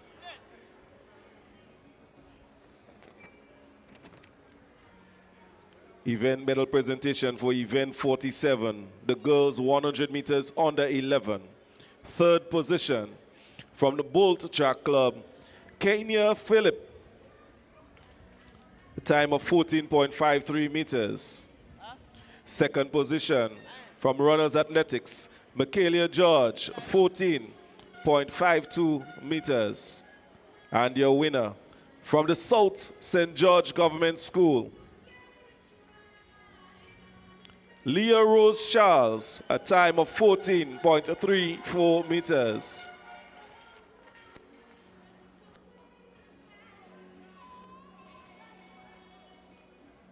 The winners for the girls 100 meter under 11. Medal presentation for the 100 meters under 13 female. In third position from the Bolt Track Club, Renelle Cockburn, a time of 13.89 seconds. Second position, Janelle Smith, Runners Athletics, 13.85 seconds.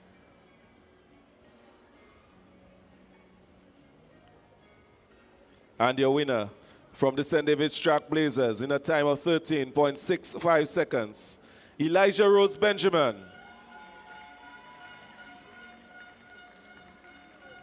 The winners of the girls 100 meter under 13. Medal presentation for the boys 100 meter under 11. Third position, Shavin Cockburn, Bolt Track Club, a time of 14.32 seconds.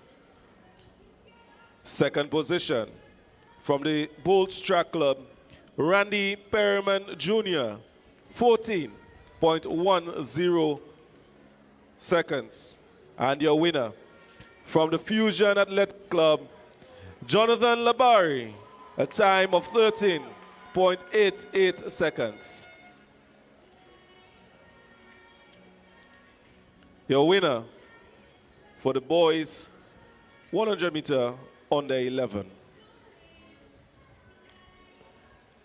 Medal presentation for the under 9 girls, 150 meters.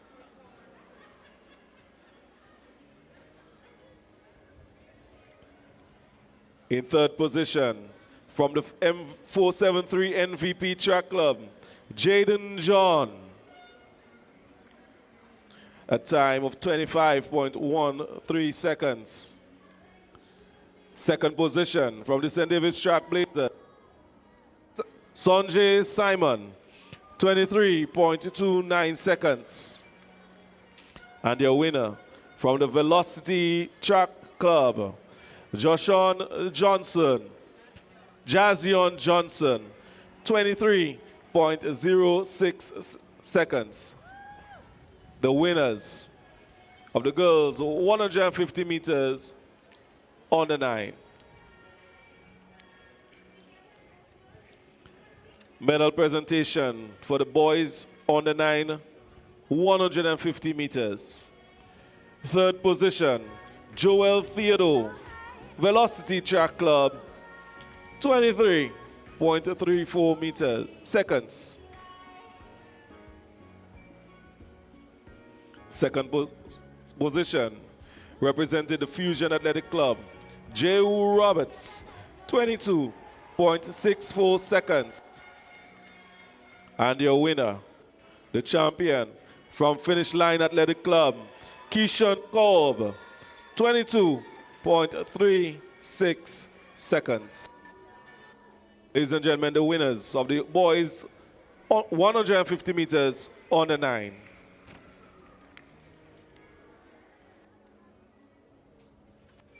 This concludes the medal presentation for the first session. We want to thank P.S. Brown for assisting with this medal presentation.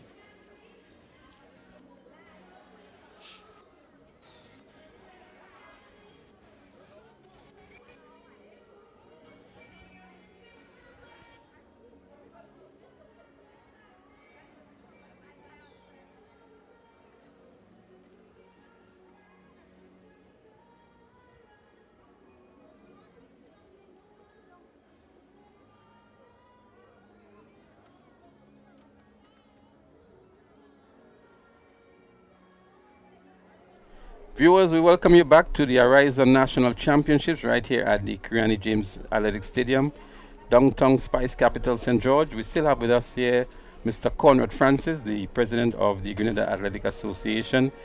And we just saw another medal presentation.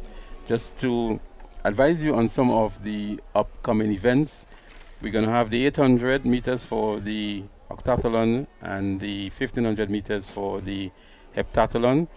Those of you who are interested in the 200 meter dash 20 plus, it appears as though there'll be a straight finals to this event, and so that will happen later on this afternoon. We still have the 4x100 meter relay open for both the male and female as well as the under 20, so stay tuned for those events. But Conrad, we want to speak a little bit about the upcoming plans of the Grenada Athletic Association. We know National Championships is just one of the many activities. We saw quite a number of the mini meets, so to speak, the Charlie George ones and the others throughout the season. But let's go beyond that now and look to the future as to what is in the immediate plans in terms of track and field for the GAA. Yes, well, our next meet would be in May, the Whitsuntide Games. Well, I think before the Whitsuntide Games, we have another relay meet. You remember last year we had a G2A's relays, right? We are going to have this relay meet again. I think it's on the 6th of May. And this relay meet is when we asked for event sponsorship. And it was really big last year, and we are hoping to make it bigger again. Because the more competition our athletes get, is the better they would perform. After that, we have the Whitsuntide Games. And you know, the Whitsuntide Games is a perennial games, dating way back to the 1950s. Last year, we had it for one day, coming back from the pandemic, and we had over 600 athletes participating. Of course, we had athletes from St. Vincent. St. Vincent came down with 2 boatload of athletes, right? So we're going to have the Whitsuntide Games again, but we are hoping that there will. We are very. It looks very promising that we'll have a very special feature in the Whitsuntide Games this year. We have been asked by our regional body to host the NACA combined events, and we are moving fully ahead in planning for that to happen. Now, Whitsuntide Games, the NACA Decathlon is a big something for us because, as you know, we have two elite athletes in the decathlon. And when I say the elite, I mean they are ranked among the world's best, and they have never performed in a decathlon event in front of their home crowd. And it will be something to behold to have decathletes from our region, and our region has some of the better decathletes. So for the benefit of the viewers, in the world. can you name them for us? We have, I think the name just slipping me now, but we have the Canadians. I think one of the Canadians is the world champion. I can't remember his name off my head. And then we know that the Americans are always very good in the decathlon. And then we have our very own Lyndon Victor. So we have an opportunity to actually host that event here during the Whitsuntide Games. Of course. And it looks very positive, and we are working steadfastly ahead to make this happen. So track and field fans is something definitely you'd want to look forward to during the Whitsuntide Games. Let's hope the GAA can make that a reality. And outside of the Whitsuntide Games, Conrad, is that going to be the final event for the GAA for the athletic season? Yes, this will be our final big event, but we are also hoping to have what we call the age group championships. And age group championships is for athletes between 11 and 12 and 12 and 13. I mean 13 and 14, whereby it is a sort of combined events. They participate in various events, and it's just like a combined event. They score points. So it is a good place to start and to look at the nursery that we have and to have them participate in multiple disciplines, because you never know when they grow older which events they would specialize in. So Conrad, there are three things I attribute to an athlete's success. One is the raw talent, two, the facilities, and three, the equipment. From the GAA perspective, especially outside of St. George, the rural areas, we know that there is a lot of raw talent there. But in terms of the equipment and the development of the facilities, I think there's a lot more that can be done. Let's look at an event as hurdles, for example. That I'm sure that there is a lot of talent for hurdles in the rural areas. And we want to apologize to the viewers just in case you're having a slight problem with the audio. We're trying to rectify that here. We know of efforts to bring the hurdling equipment in the rural areas, but I still believe that there is insufficient of that. And then there are other types of equipment used in other events that there may be some limitations for the athletes. And then we look at the facilities, the condition of the facilities to really aid and to bolster the performances. How can we put that combination of factors together? The talent, the facilities, the equipment, to ensure that we get the best out of the athletes. Okay, I want to add another factor: good coaching. Don't leave out that part. All right. Now, you mentioned the hurdles. All right. I don't know if you remember that when we hosted Carifta in 2000, as a matter of fact, in 1998, we started a hurdles program, because we knew we were going to host Carifta in 2000. And in 2000, we did not get a medal at Carifta here. But when we went to Barbados the next year, we got about 2 medals in the hurdle events. So we had a very good program going on. And I don't like the reference to the rural areas, because that program was spread right throughout Grenada. In fact, Shane Charles was a product of that. And he was a student at SAS at the time, right? Coached by Wayne Maxwell. In St. David's, we had Ali Lett, who actually run 13 point something in the hurdles. But you're speaking about two exceptional parishes, St. Andrew and St. David. But let's look at St. Patrick, Carriacou, the western side, right? I'm sure there is talent there too. Yeah. And to address that, we have certainly addressed that. The GAA, you must have heard about our AOD program. It was a grassroots program that we ran for the last 4 years. It ended just before the pandemic, right? And in this program, we sought to teach athletes, young athletes. One of the events we targeted was hurdling, and part of that program also had the acquisition of equipment, and some of the equipment that we acquired was hurdles. If you go to Tantine in St. George's, you will see a trailer, a container there. We have equipment in that container. You go to St. David's, we have a container there also with equipment, with hurdling equipment. In summary, we have hurdles in all the parishes in Grenada, and that was from the GAA. And that has been the second attempt of putting hurdles in various areas. When we had that program also in 1998, we spread hurdles right throughout the country. And not only having these hurdles there, but we had hurdles workshop.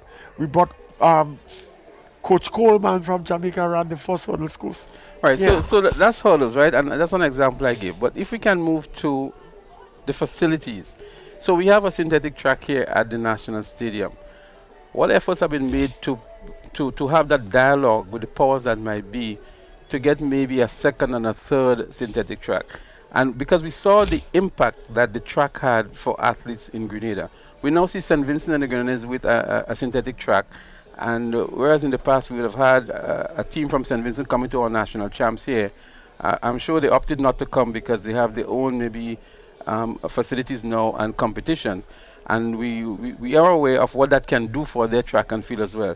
So it's already proven that the facilities can enhance performance.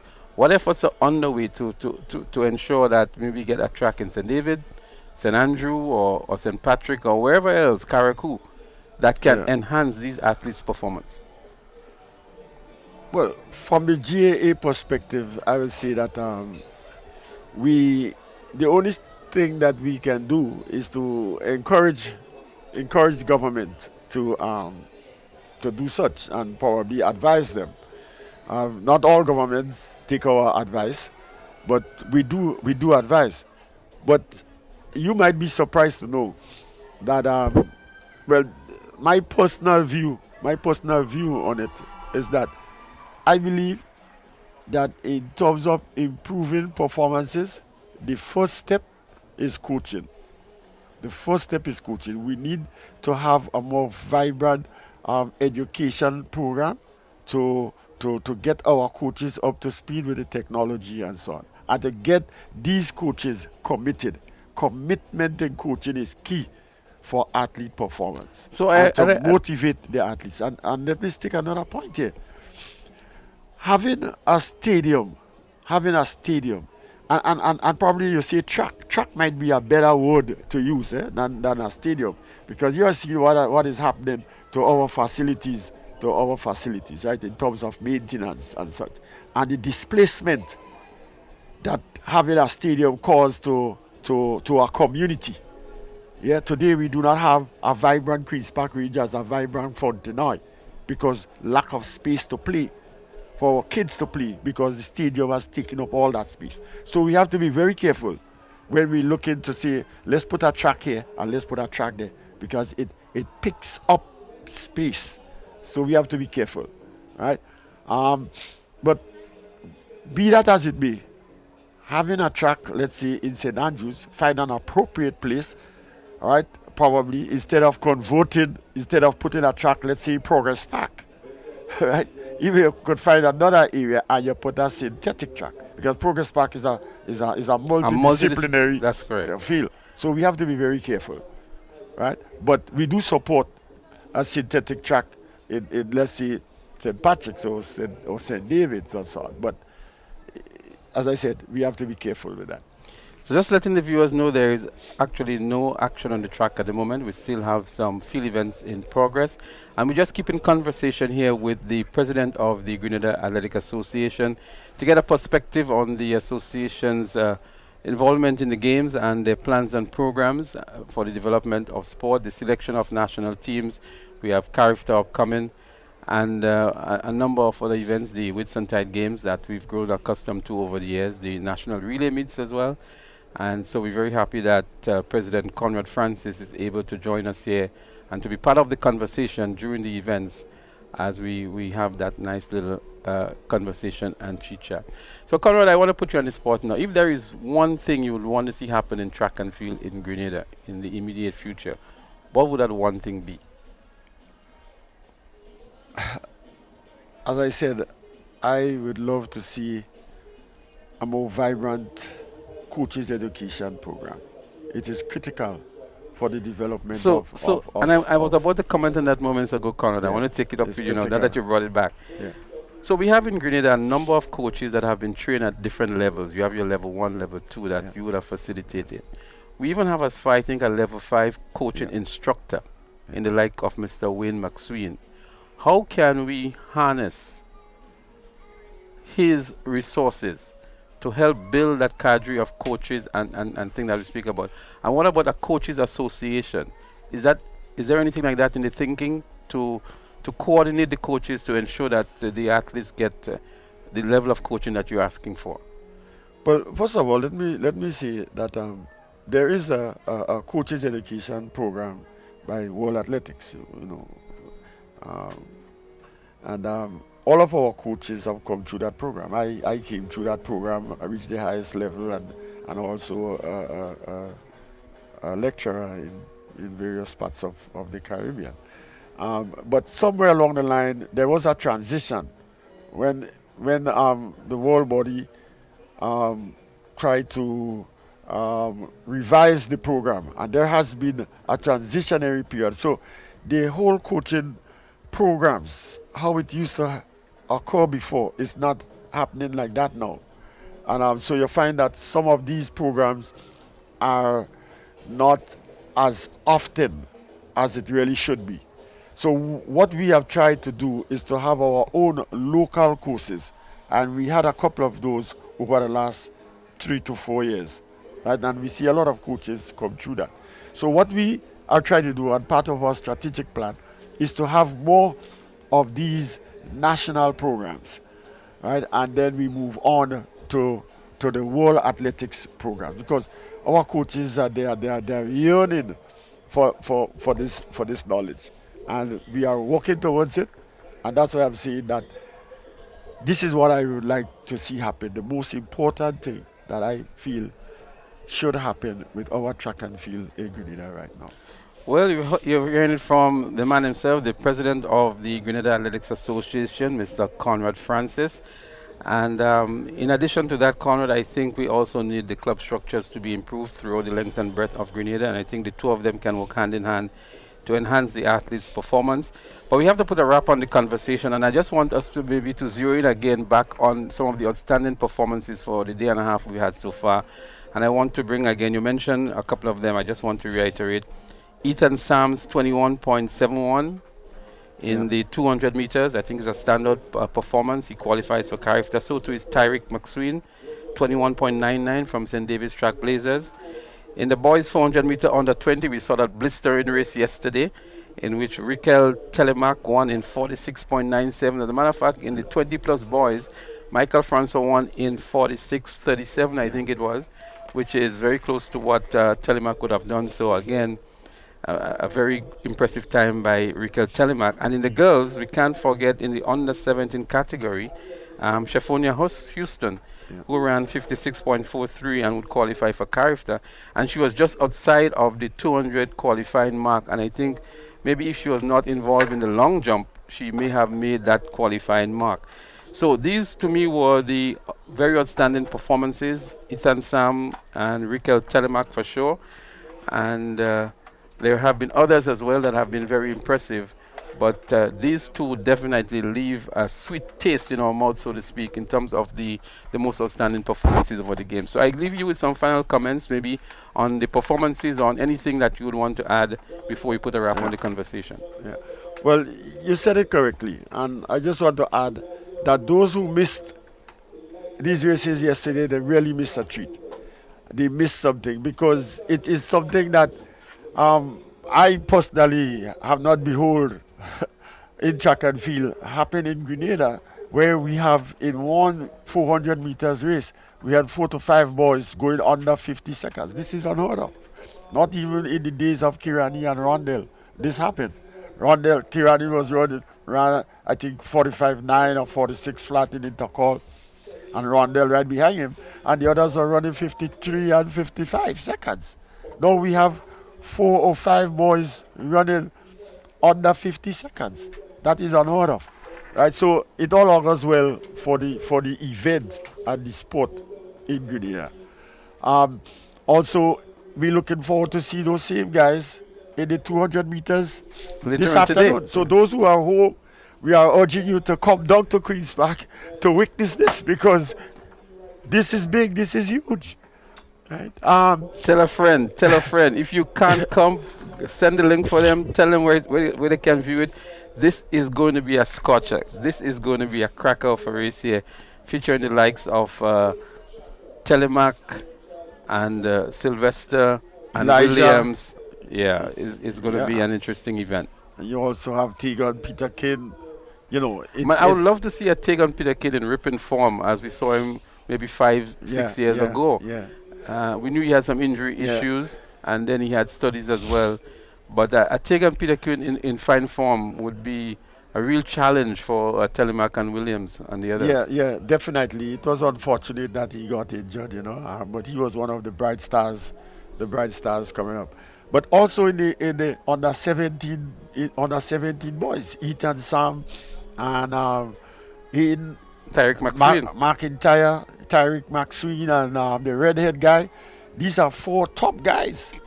These young guys are, 2 of them went under 22 seconds, and the others are there 22 about. So this is a top race again. The 100 meters, I think, is coming up later on, and I don't think our spectators should miss that. Any track and field lover will want to be right here at the stadium this afternoon.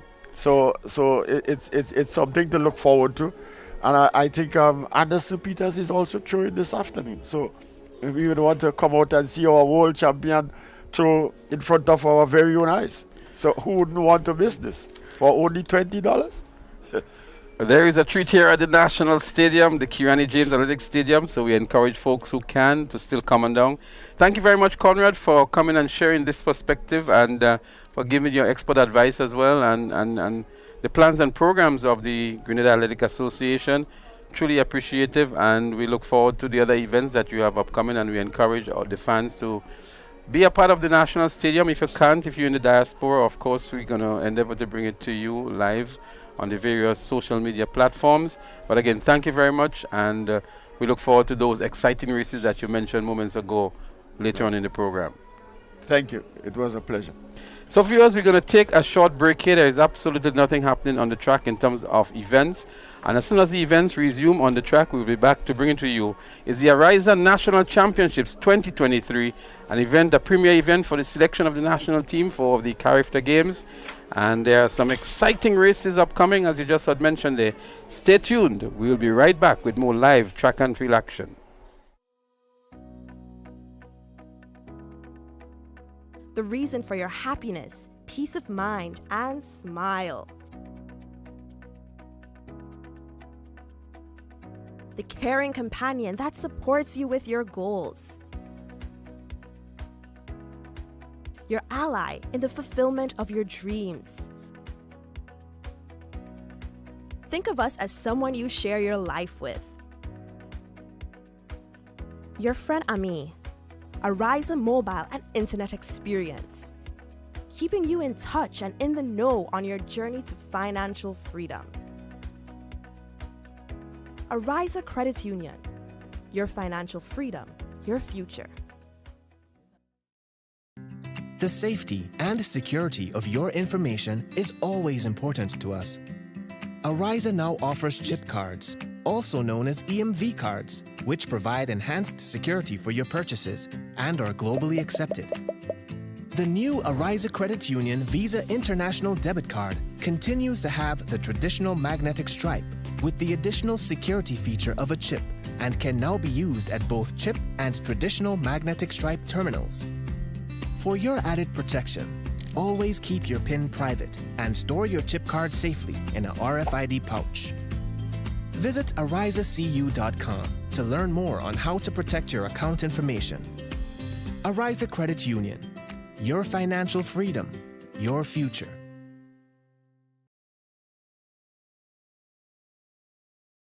When I need shelter, warmth, security, I know you'll be there. Something in these moments lets me know you care. Maybe the way you shield me, maybe it's your smiles and the way you tell me it's okay to try. Now I'm invincible. I can pack my sack. I can take the long road. 'Cause it's okay to look back if I am scared. I know you're there. Ariza. Together there's no limit to what we can do. Ariza. With no wings, fly. Ariza. And we're so high, enjoy the view. Look, no wings, fly. This is Ariza, your financial freedom, your future.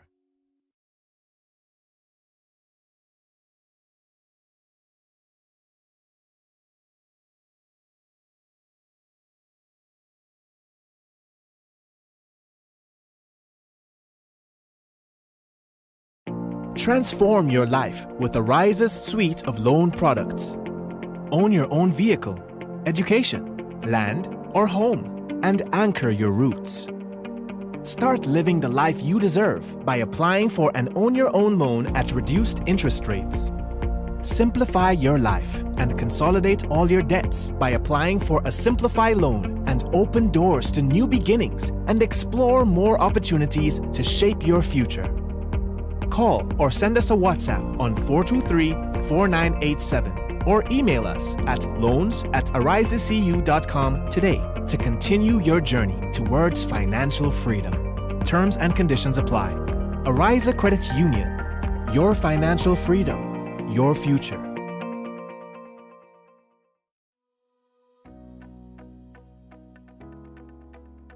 The reason for your happiness, peace of mind, and smile. The caring companion that supports you with your goals. Your ally in the fulfillment of your dreams. Think of us as someone you share your life with. Your friend Ami, Ariza mobile and internet experience, keeping you in touch and in the know on your journey to financial freedom. Ariza Credit Union. Your financial freedom, your future. The safety and security of your information is always important to us. Ariza now offers chip cards, also known as EMV cards, which provide enhanced security for your purchases and are globally accepted. The new Ariza Credit Union Visa International Debit Card continues to have the traditional magnetic stripe with the additional security feature of a chip and can now be used at both chip and traditional magnetic stripe terminals. For your added protection, always keep your PIN private and store your chip card safely in a RFID pouch.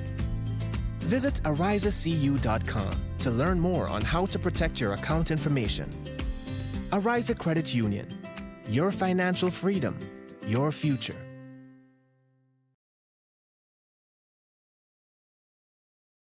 When I need shelter, warmth, security, I know you'll be there. Something in these moments lets me know you care. Maybe the way you shield me, maybe it's your smiles and the way you tell me it's okay to try. Now I'm invincible, I can pack my sack, I can take the long road, 'cause it's okay to look back if I am scared. I know you're there. Ariza, together there's no limit to what we can do. Ariza, with no wings, fly. Ariza, and we're so high, enjoy the view. Ariza, look, no wings, fly. This is Ariza, your financial freedom, your future.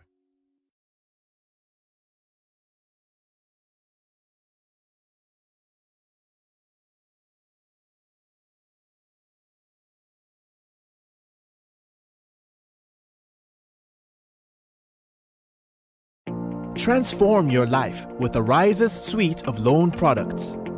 Own your own vehicle, education, land, or home, and anchor your roots.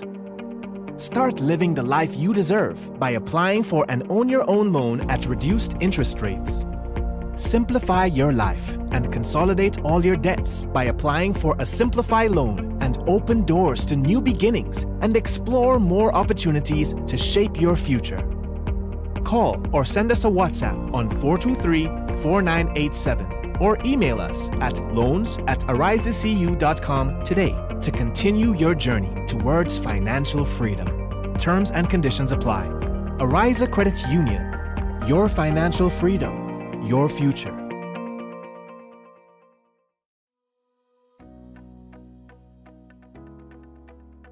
The reason for your happiness, peace of mind, and smile.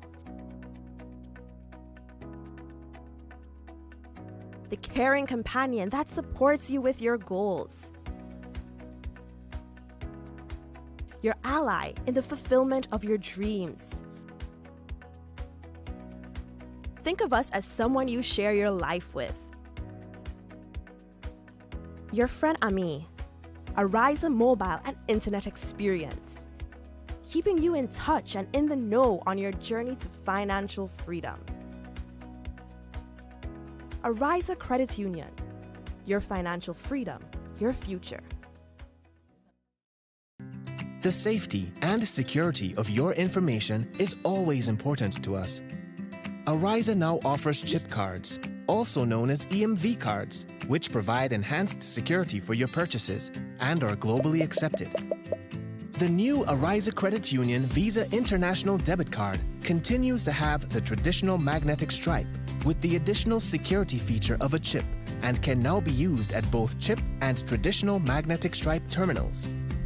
For your added protection, always keep your PIN private and store your chip card safely in a RFID pouch. Visit arizacu.com to learn more on how to protect your account information. Ariza Credit Union. Your financial freedom. Your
Thank you. Welcome back. Good afternoon to you, to our listeners, and wherever you are, and viewers. Thanks for being part of this conversation.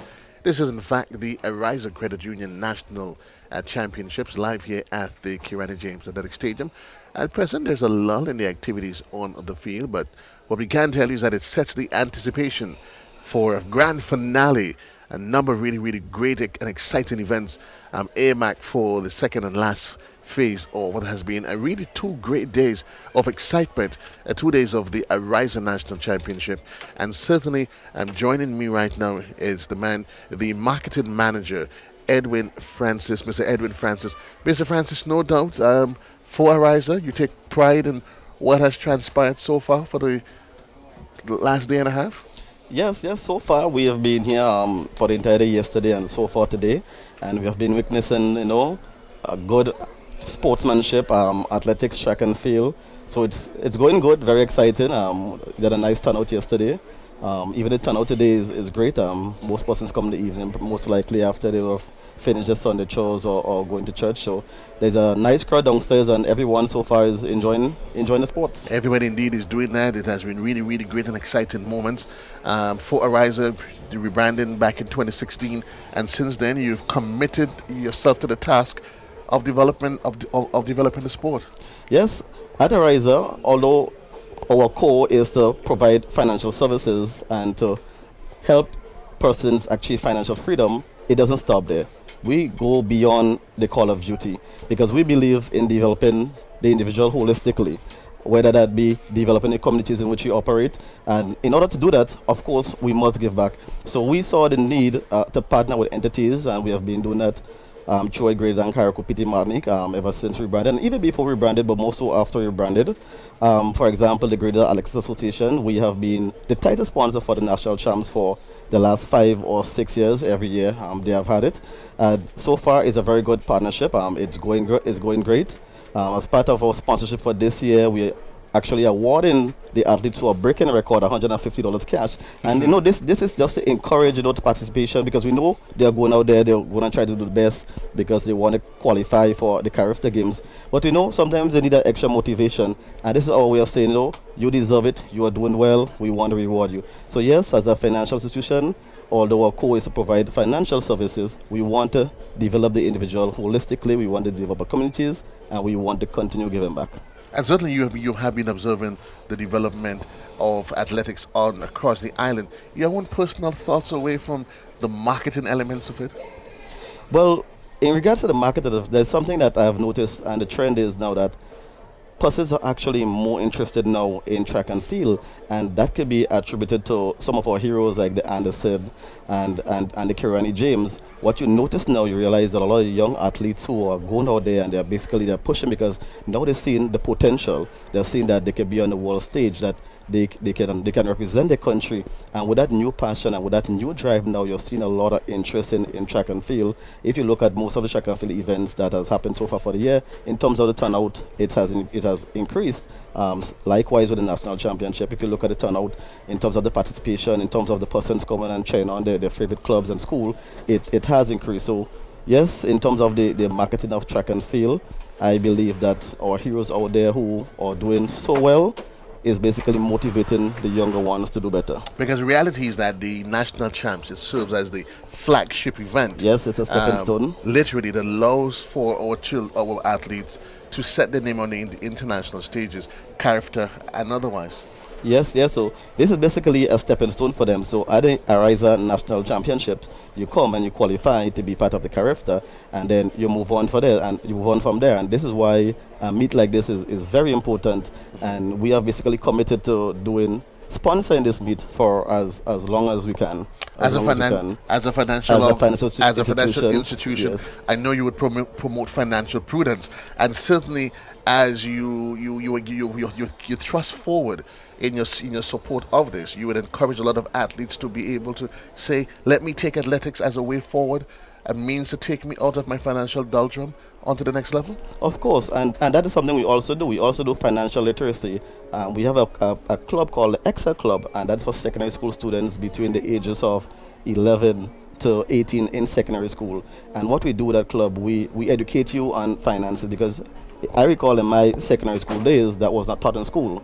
So we realized there was a need, there was a void. You have young entrepreneurs, you have young adults, young teenagers growing, and you realize there was a void because this was not taught in school. So we decided with the Excel Club, yes, you can save in a club, and we also reward you for performing well. For example, if you get an A average in school, we reward you. If you perform well in athletics, sports, arts, academia, we also reward you. So that is our means of educating persons in terms of take advantage of the opportunity that you have in front of you. Yes, academics is important, but yes, you can use track and field. Yes, you can use sports to reach financial freedom and to achieve your dreams. So yes. Whether it's through financial efforts or on the track and the field, you would agree that the prize indeed always go to the one who wins it. Yes, the prize goes to the ones who earns it.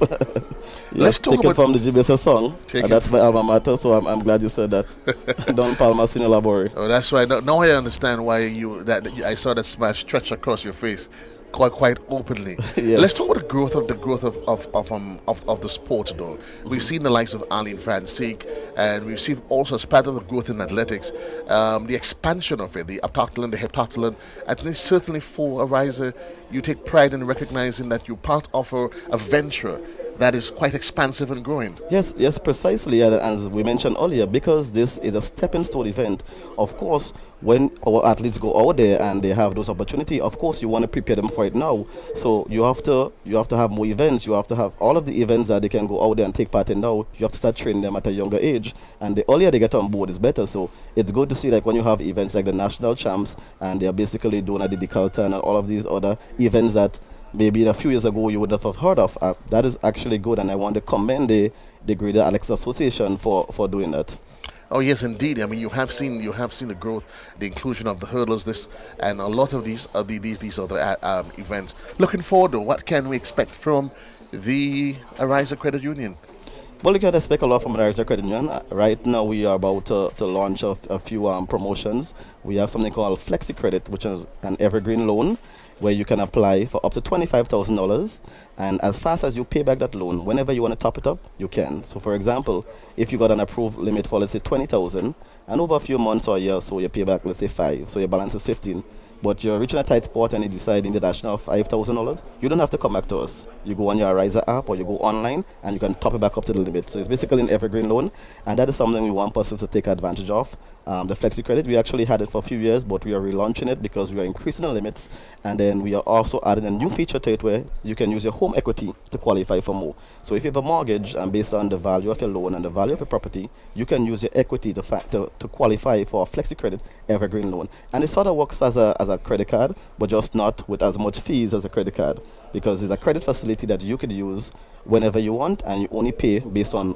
what you take. Is it a platform that all in surgery qualifies for? So or is it to a specific niche? Right, so once you're a member of Ariza, you can qualify for it. And joining Ariza is easy as 1, 2, 3. You can call and make an appointment, and all you need is a job letter, payslip, proof of address, and you can open your account. And once you open your account, you can apply for any of our products and services and start reaping the benefits as we help you on your journey to financial freedom. As you continue that path, though, what in your estimation would you say it's your competitive advantage that allows Ariza to stand out against its competitors? At Ariza, as indicated earlier, we intend to develop our members holistically. So yes, almost all financial institutions may have similar products and services. They may have competitive rates, but what we try to do, we try to have better service. We want to have coaching sessions. We want to take you from one stage in life to a next. We didn't want to say, okay, come take a loan and then that's it. No, we want to know, what are your dreams? What are your aspirations? What are your goals? Where do you see yourself in 10 years? And most times you don't hear that conversation when you enter a financial institution. So that is what we want to do. We want to have a conversation with you. As we said, the I in Ariza is you. So when you come and you sit with us, we look at you, we want to see where you want to be in the future, and we provide steps and we provide the gateway to get there. Provide you the gateway, the I in Ariza is you. Thank you, Edwin Francis, the marketing manager. Any special thoughts on how you expect the evening to unfold? Well, so far it's going great, and I expect some exciting finals this evening, and I know persons downstairs are eager to see the finals. We had some finals last night. We had some exciting heats this morning as well, and I know this evening it's going to be awesome. So if you're home and you're still thinking about coming down, you still have some time. Come down. The meet is still going on. Right now, I think they are preparing for some more races, so you can get here in time and witness live athletics in this national stadium. Thank you, Mr. Francis, the marketing manager here at Ariza.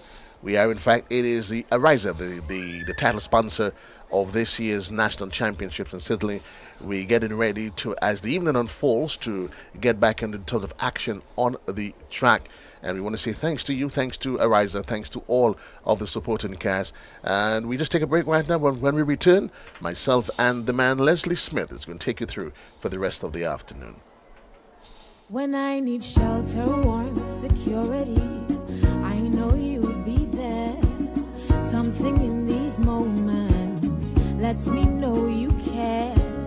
Maybe the way you shield me, maybe it's your smiles and the way you tell me it's okay to try. Now I'm invincible.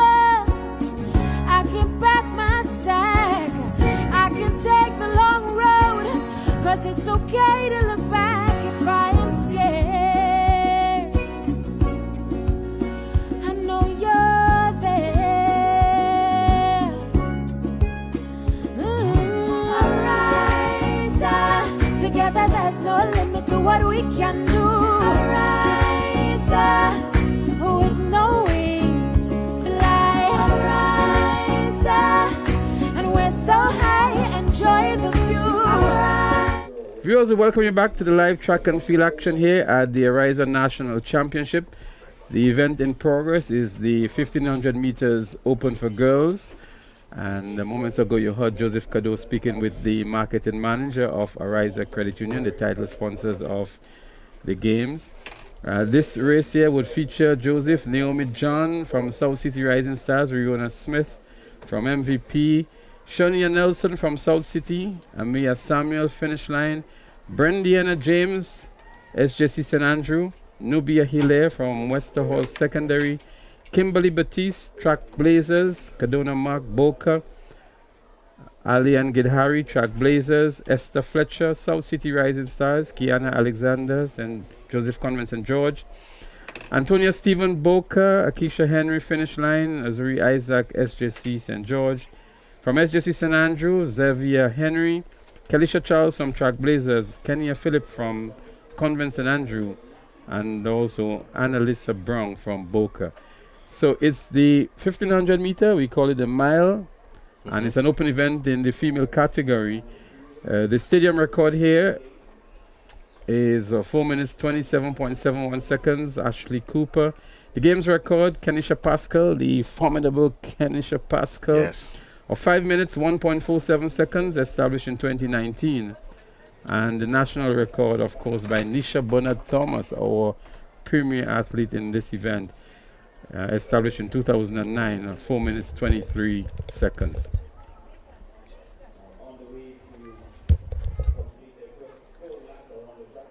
So they're just about coming up to the time when they would have 2 more laps to go in this, the 1500 meter event.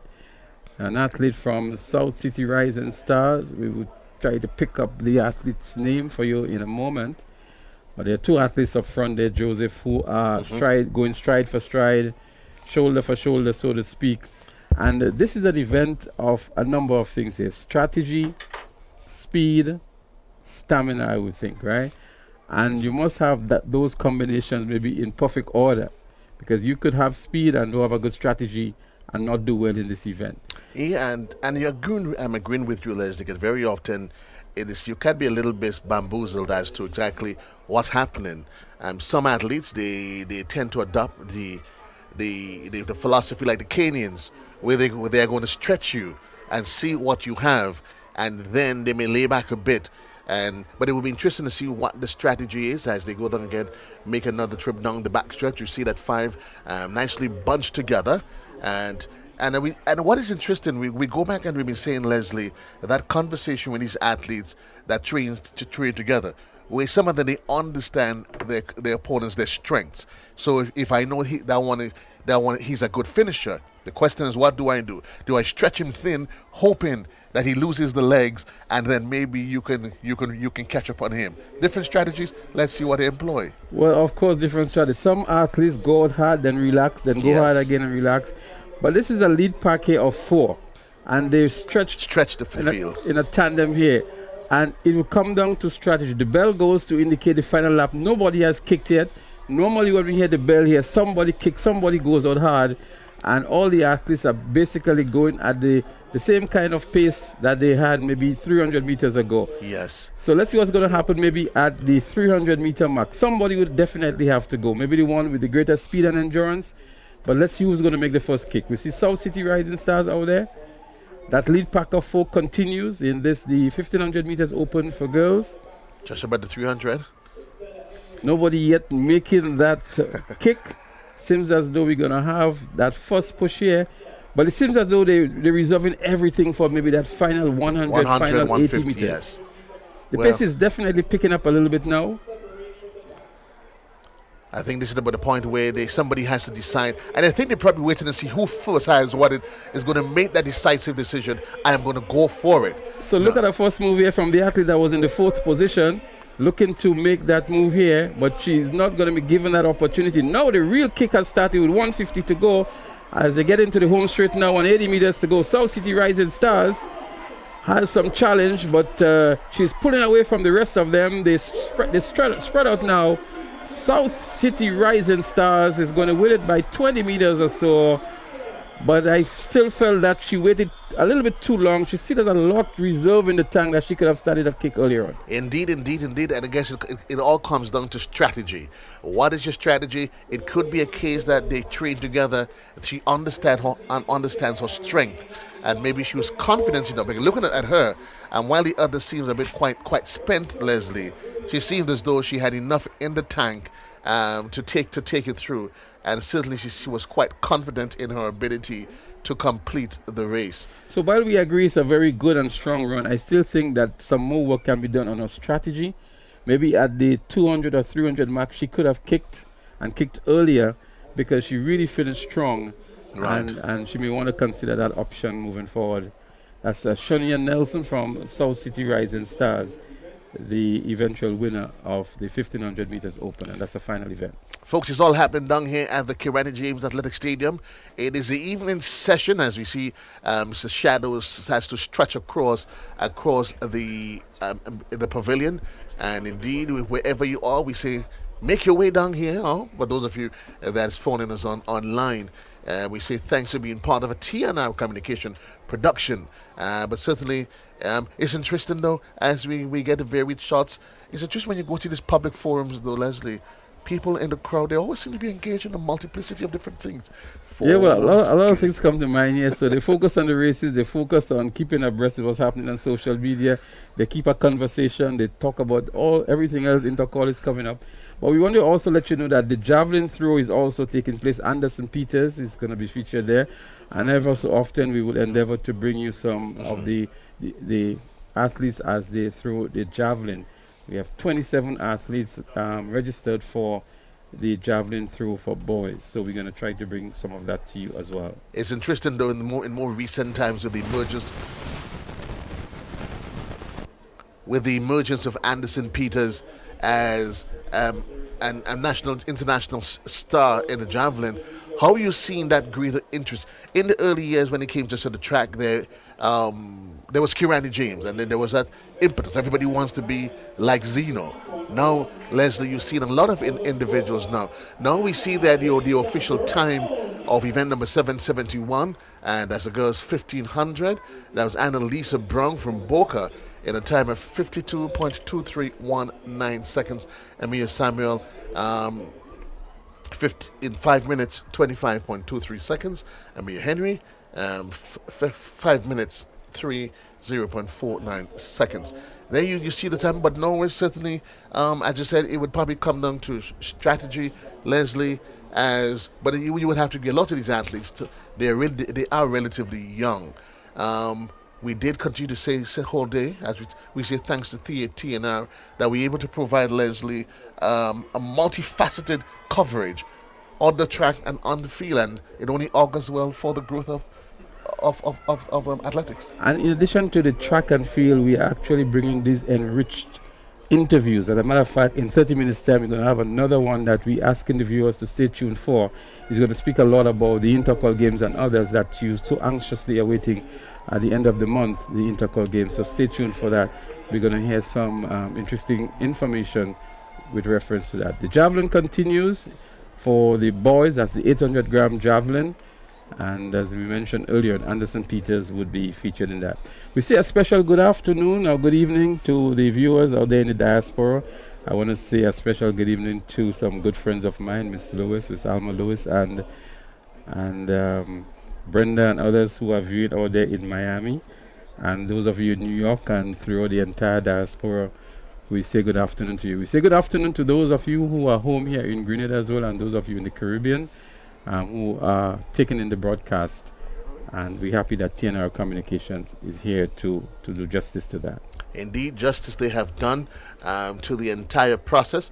My good old comrade Laurie, I see you logged in there, and it's always you always get a special joy when you have these events, and you can have associates, friends, and family in the diaspora that's saying, "Guys, I'm locked in with you." And they're saying thank you for allowing us to be part of what's happening here. Again, in progress right now, it's the javelin. And certainly, you have to agree, though, Leslie, in more recent times with the emergence of Anderson Peters, Walcott from Trinidad, you've seen a greater trust, a greater interest in the javelin. Over the years, Grenada has done very well with the javelin. So it goes back even before Anderson Peters. We had the Trevor Modest, the Mike Modest, and others. Cullen Peters, Kim Fullerton. They've all went, Selwyn Smith, they all went on to win gold medal. I think Selwyn may have won in excess of 5 gold medals at the Carifta level in the javelin. And so Grenada has a rich history and legacy for the javelin. Anderson Peters basically is cementing that position that Grenada has in the javelin. And then there are some of the females that have went on to win Carifta gold at the javelin as well. The Prudence Lewis, the Merrill Peters, Candice Scott, and others have done tremendously well in the javelin over the years. So it's a much looked forward, just as how the Alan Francis and the Kiani James have paved the way in the 400. Yes. There are youngsters now under the tutelage of Paul Phillip and others who are aspiring to be just like the Anderson Peters and others who have gone before. So javelin has a lot of interest, definitely, and as we mentioned, Grenada has done very well regionally and internationally in this event. And Coach Philip, no doubt, has done a really excellent job and he has remained humbled too in what he has been able to deliver. And certainly, I mean, whenever you speak to him, it is never about him, but it's for what else can we get out of this discipline. Well, Paul Phillip is an international coach. He has been sought out now by others in the region and internationally. We knew that he was working with some athletes out of St. Lucia and of the islands as well. And he has delivered. He has produced a world-class athlete, a world champion, and that is an accolade that he has on his resume that can speak well for him. So kudos to Coach Phillip. But I think what is lacking is the recognition we give to our people who have done well, and I think that is an area we need to improve on, how we recognize and appreciate the outstanding work that Paul Phillip, Wayne McSween, and several others have done to track and field here in Grenada. Have definitely given yeoman service to the field of track and field. But certainly, we often say you want to give individuals their flowers before they die. We getting ready for another event on the field as the girls 800 meters on the 17 category. But we say we want to, of course, make sure that before whatever happens, we say thanks to all of our coaches, all of our athletes, those that may have taken athletes to the international level, or those at the primary school level, Leslie. And very often we tend not to highlight those, how instrumental they are in terms of getting those athletes at the early stage, the technique, the interest, and they often just look at what the presence of Anderson Peters can do for a young javelin thrower. Participating in an event with a world champion, learning from him, picking up some techniques. I'm sure Anderson may be having conversations with them as well in terms of assisting them in the craft. And that speaks volume for the impact that the presence of Anderson. So while some people may wonder, why is Anderson Peters participating in this event? The benefits that can be derived for the youngsters who are participating alongside him is tremendous.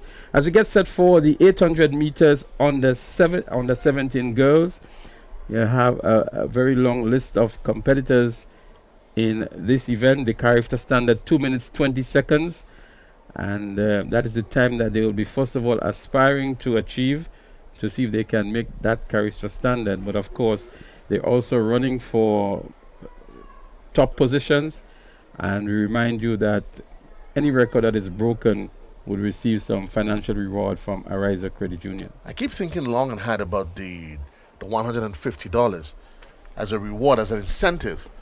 And I'm probably wondering, how do I get myself into that pool? And then I recognize I'm probably dreaming too much. Joseph, I think you need to wake up now. It's obviously a nightmare you're having. Thank you, my friend. We get it ready for the girls, event number 72, the girls 800 meters run. And certainly it's just what I reduced. We're looking at a number of athletes. That's the Esther Fletcher, Angelique Belgrave from RC, there is Sarah Jelino, Antonia Stevens from Boca, and we're going to try to provide you with the full lineup. Kenya Phillip, there is Smile Lambert, Rosina Cato, Janaya Williams, Eliane Gihari, there's Serena James, Ronia, there's Empress Butcher, and Janique Belgrave, Peaches Pantru, and Brendan James. And certainly, again, it's 2 laps around the track, 800 meters, and we certainly will see how they fare as they run under the cover, nice shadow, and it's been in the midst, of course, it's been a pretty warm day, though. It's certainly, there's no argument that as the evening progresses, that there's a lot of cloud cover that really protects the athletes as form the direct impact on the sun. But right about now, we're getting into the cool of the evening, and it provides the sort of a really ideal conditions for athletics. So we're getting ready for the next event on the track, the girls' 800-meter run, and certainly we will give you an appreciation once they start as to how this one pans out.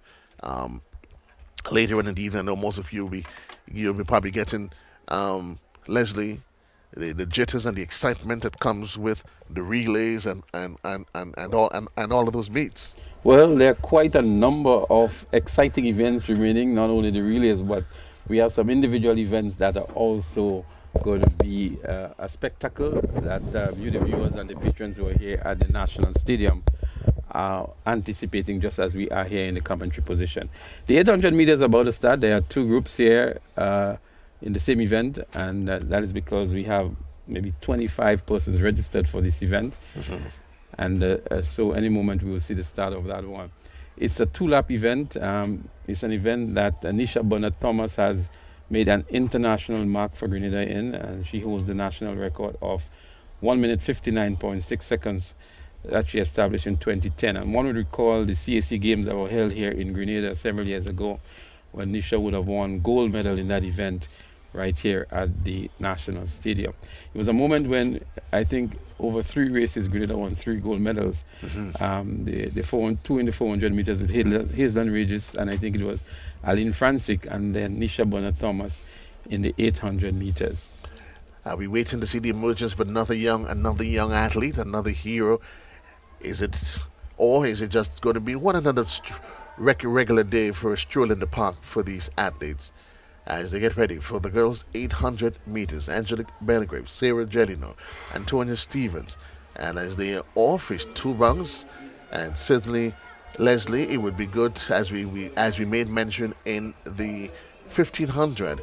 It's another race that calls for a combination of speed, stamina, and certainly we see how this one pans out as they make their way down the back straight. Well, St. David's Track Blazers already establishing themselves in this one here. As some athletes go down, there has been a collision there. We hope the athlete is not seriously injured. And another athlete now takes over the lead from Track Blazers. But it's still early runnings in this one, just about 250 meters gone. And so the strategy here is to go hard by the athlete in the front here and tried to pull the others with her. Let's hope she has the stamina. But Trailblazers looking very comfortable on the inside. And we're going to tell you, it looks as though it's Alian Gidhari from Trailblazers who is up front there. And indeed it is Gidhari. Looking comfortable with the bell going now to indicate only 400 meters remaining. Yes. And she continues to motor on nicely and pulling away from the rest of the field. Obviously, she seems to have a lot of experience in this race here. Seems to be well prepared as well, and with a good strategy as well. Very measured approach, consistency in stride, and looking to dominate this event as she started up front and continues to motor on. She has some good challenge here from the athlete, maybe three or four paces behind her, and a good move made here just at the 200-meter mark to push Gidhari a little harder. Would she Gidhari respond? responds She's to responded. the challenge. 150 meters to go, and Gidhari pulls away from the challenge here now. It was just maybe a motivational factor for her. With 100 meters to go, she's looking good, maintaining good form and good rhythm. But a good fight back here still. It's not over yet. Let's see what happens.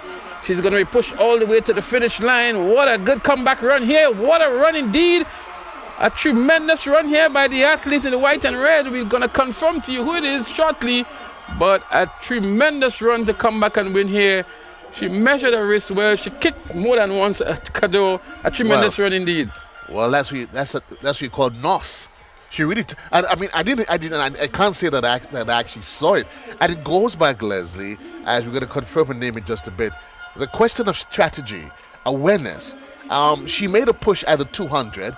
Gihari responded, and you get the sense doing that final 150 that she may have taken a lot more out of the tank than she actually needed. She may have taken a lot more out of the tank than she actually needed, because of she was past the just about 50, and she seemed even clueless to even recognize what was happening around her. I think what was interesting is that when she made that initial kick, that's Kenya Phillip of Convent and Andrew, when Kenya made that initial kick and Gidhari responded, we were of the opinion that she was out of gas by that time and she could not have rebounded. But just with about 80 meters to go, she found that extra gear, so to speak. Right. And look at her power way to the finish line. You're going past Gidhari in a breeze. Who seems oblivious to it, quite oblivious to it. A good run indeed by Kenya Phillip of Convent Grenville. Indeed a good run, and it sort of highlights the point that we're making. Strategy. What is the strategy? And certainly a lot of athletes, they find ways to time and measure and even conserve their energy. And it was an excellent job from well, I'm Club sure Fusion. The folks in Grenville must be very impressed and happy with Kenya's performance. The colleagues there at Convent Grenville. Well, it shows a lot of grit and determination and a hunger for victory. Indeed, quite a hunger for victory.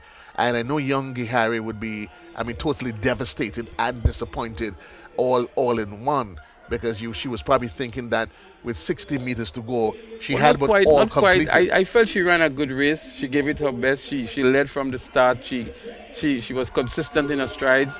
It's just that I think she was beaten by a better athlete on the day. Beaten by the better athlete on the day. And we're looking at the official time for Ariana James, 2 minutes 32.48. And we have the Gihari from St. David's Trailblazers, 2 minutes 33.72. Kenya Phillip from Convent St. Andrew, 2 minutes 44.64. The official result there for event number 72, the girls 800 meters run in the under 17 category. So it was actually Ariana James who won this one. Yeah. Our Fusion Club. So we do want to apologize to Ariana for calling Kenya as the winner. Kenya actually placed third, as we saw on the official results. But that again is a level of excitement we anticipated and continues to be shown here. And it's only going to heighten as the evening stretches on. The boys are getting ready in the under 17 category. There are going to be 2 finals here. There's a huge list of boys in that category.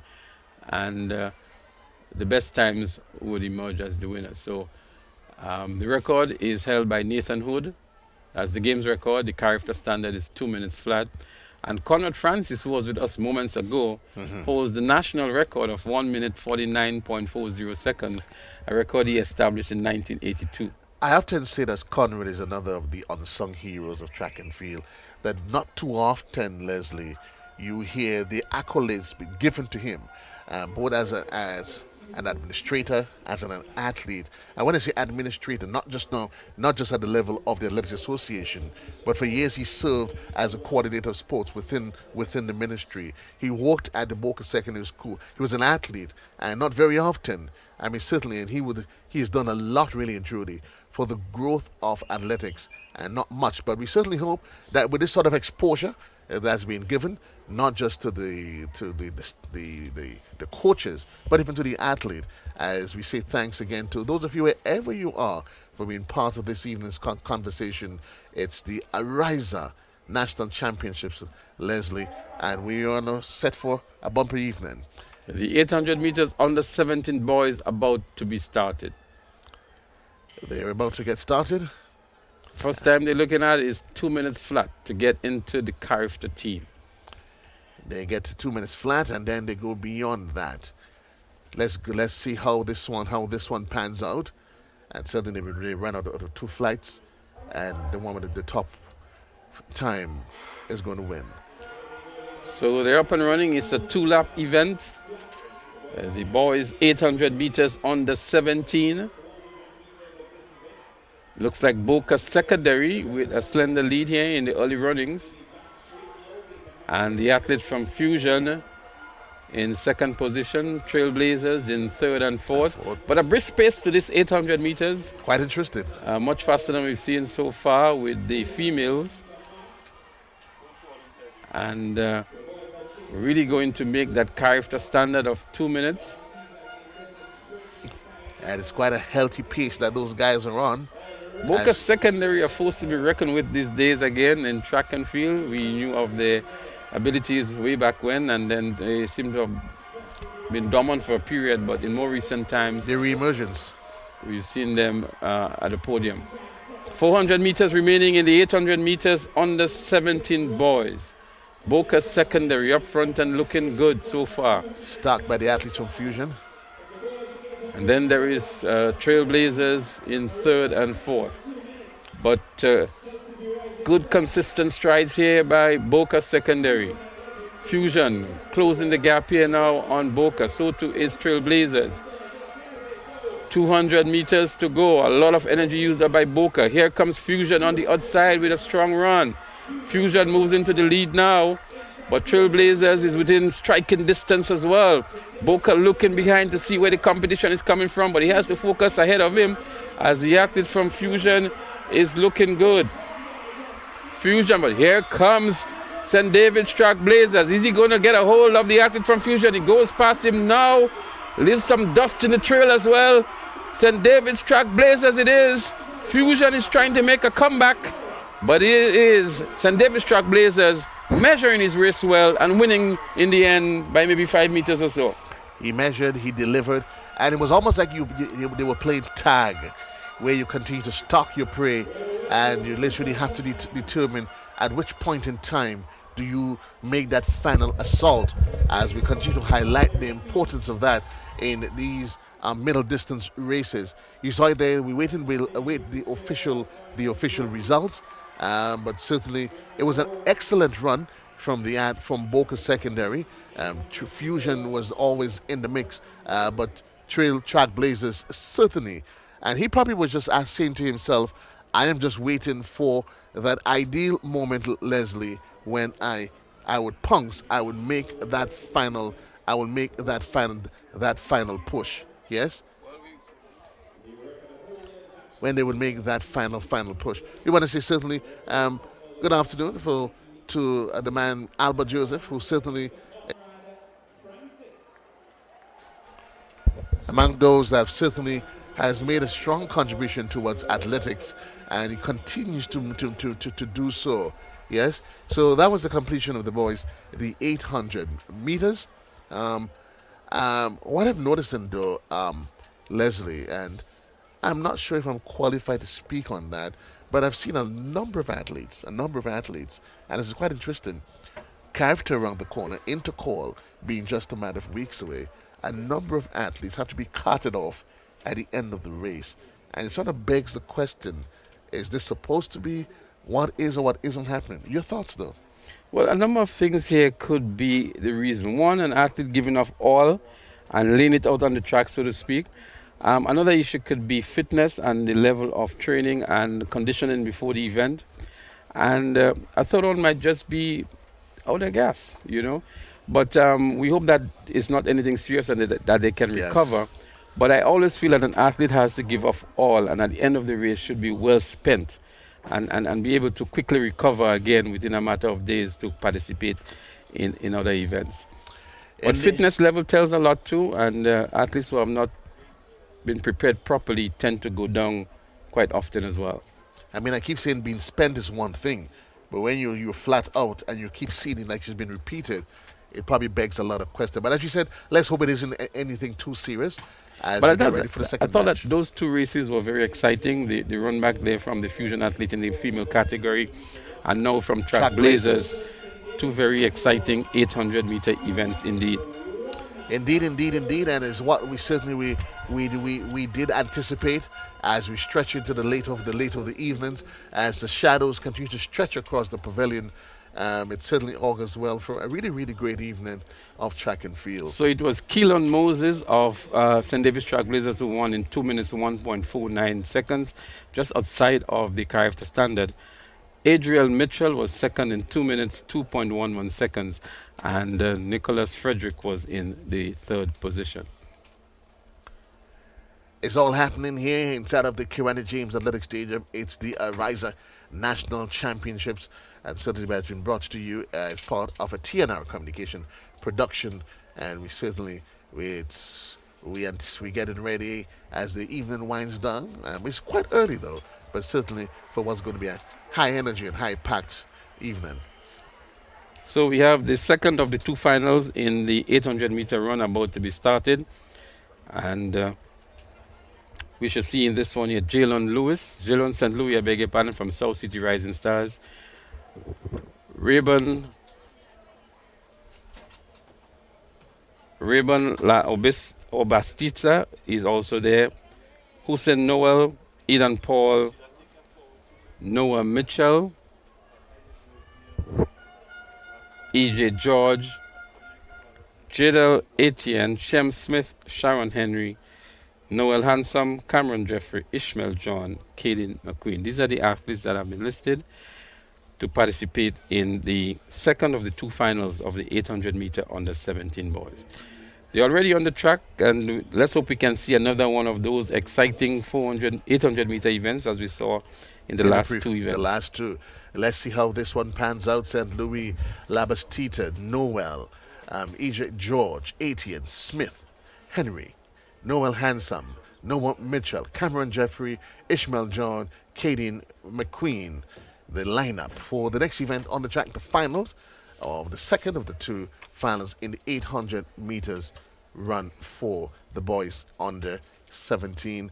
And certainly we got a treat from the girls under 17. Quite an excellent race.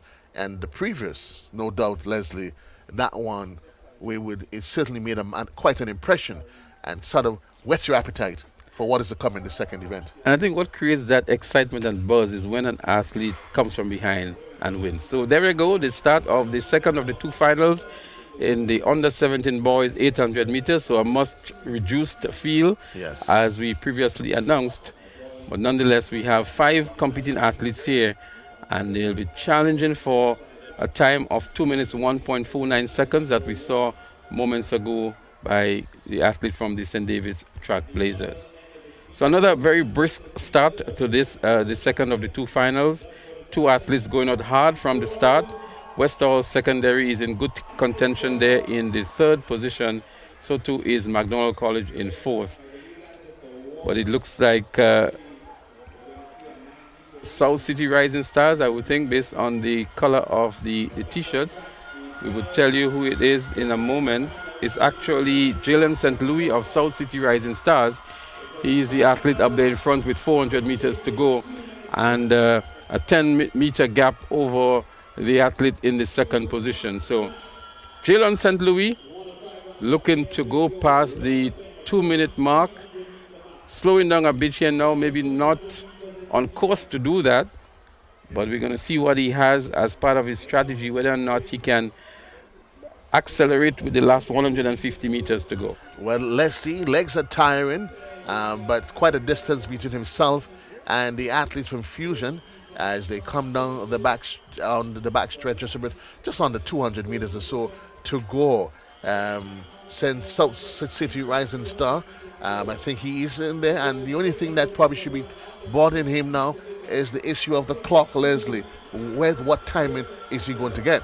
But as he head towards the final 100 meters, obviously spent, he's not challenged in any way by the athletes from Fusion, but certainly you see there's not much left in the legs to go as he pushes home, and we get to see what the official time is and what time he is going to stop the clock as he crosses the line right about now.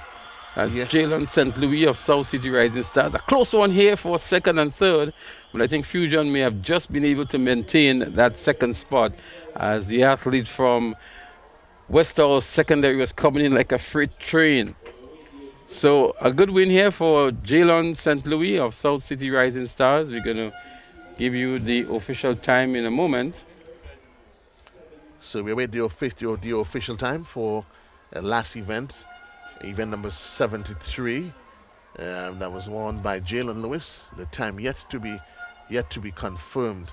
That was the boys 800 meters run in the under 17 category. So that's Jalen there for you. Seems to be tired from the event. He really gave it all. He went out early, he went out very hard, and in the end been able to set himself away from the rest of the field. 2 minutes 11.2 seconds for Jalen St. Louis. So obviously the athlete from the Track Blazers, that's Keelan Moses. As we segue to the javelin for a bit here to see what's happening there. Pretty decent throw here by this competitor. Bit over the 60-meter mark. So Caden McQueen was second in the 800 meters on the 17. In the meantime, the athletes for the 800 meters open is getting themselves ready, and we see a familiar name there, Jelani Franklin. He's one of the competitors. Kieran Charles, he's also there. Devonta Healy, Zaid Douglas, Atuan Blackett, Elvis Gay out of Carriacou, Michael Francois, Therese Andrews, Tyrone Jacob, familiar name as well. Nathan Hollis, Daniel Benjamin, Lishon Medford. Quite a huge field in the 400 meters open. Indeed, a huge 800 field. meters open. 800 meters open boys as they await the start. 2 laps around the track, event number 74. Again, we'll see exactly what sort of strategy that they engage. Certainly, I would imagine, though, Leslie, that conversation is one that has taken place already with them and with the coach or coaches as to what the plan, what the strategy should be, and how you execute, because execution is a critical component, and ensuring that you don't have a plan in the back of your head and not execute on the day. Well, the game's record is 1 minute 56.81 seconds. Michael Francois holds that record, and he is listed in this event. He already won the 400 meters last evening.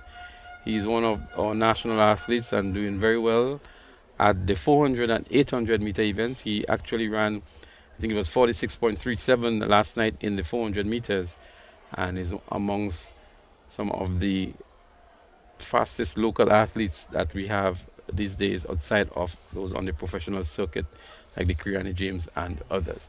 So Michael Francois, he's listed in this one. I'm looking on the track to see if he's there. He should be in one of the pink outfits representing the Ace Track Club. Yeah, he looks as though the pass probably him that's nestled. That's probably.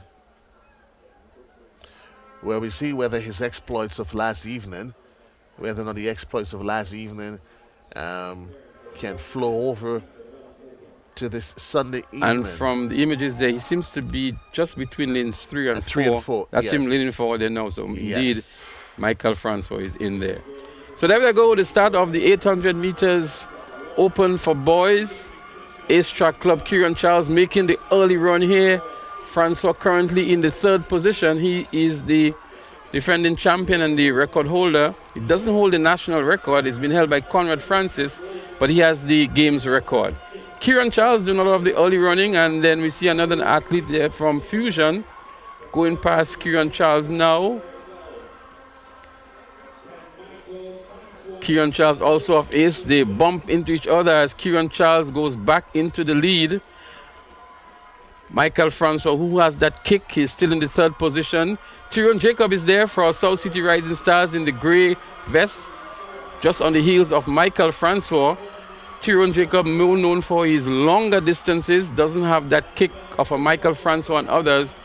But it's interesting here with 400 meters to go. Kieran Charles of Ace, Michael Francois of Ace. Tyrone Jacob now giving good chase and into 3rd position. There's going to be a sprint for the finish line with 200 meters to go. Ace 1 and 2. Here comes Michael Francois on the outside making his move now. Tyrone Jacob is going along with him. They go past Kieran Charles. Francois it is. Does Tyrone Jacob have enough to compete and to contest Michael Francois here, who is the defending champion and the game's record holder of 1 minute 56.81 seconds he established in 2021. I still believe Michael Francois has a lot more in him here. Can Tyrone Jacob hold on to this challenge here? With 80 meters to go, Michael Francois is going to extend the lead. Easy. Tyrone Jacob is giving good chase, but he's not going to catch Francois. Francois is powering his way to the finish line, establishing a wider gap. The crowd go up to support him and to bring him home. A great run indeed here by Michael Francois. Indeed, a victory that is deserving of a defending champion and a really, really, really elite athlete. Certainly, I mean, we saw from start to finish, Leslie, he knew what he has to do. It is the mark of an athlete that is well trained, understands, and has a presence of mind of where he is on the day, what needs to be done, came with a plan, and he executed. And Michael Francois is one of those athletes that does not like to lead throughout the race. If you look at Kieran Charles and the other athlete from Fusion, did most of what we call the bulwark up front. But he measured his race well. He knew when he had to kick. You could see it was a well-planned race. It's an event that he does consistently in the same manner. He kicked at the right time, and from then on, it was curtains call. There was no stopping him. He just poured his way to the finish line, and he delivered 1 minute 53.15 seconds. He actually well broke his own record. He's no longer eligible for character, but he broke his own record of 1 minute 56.81, running today 1 minute 53.15 seconds. Michael Francois. Indeed, another excellent run in the boys' 800 meters open. That is in reality, Leslie, what you call a Sunday evening stroll. Well, I'm telling you that Michael Francois is a man with a mission, right? He's a man with a mission here to break his own record and to establish himself as one of Grenada's premier 800-meter athletes.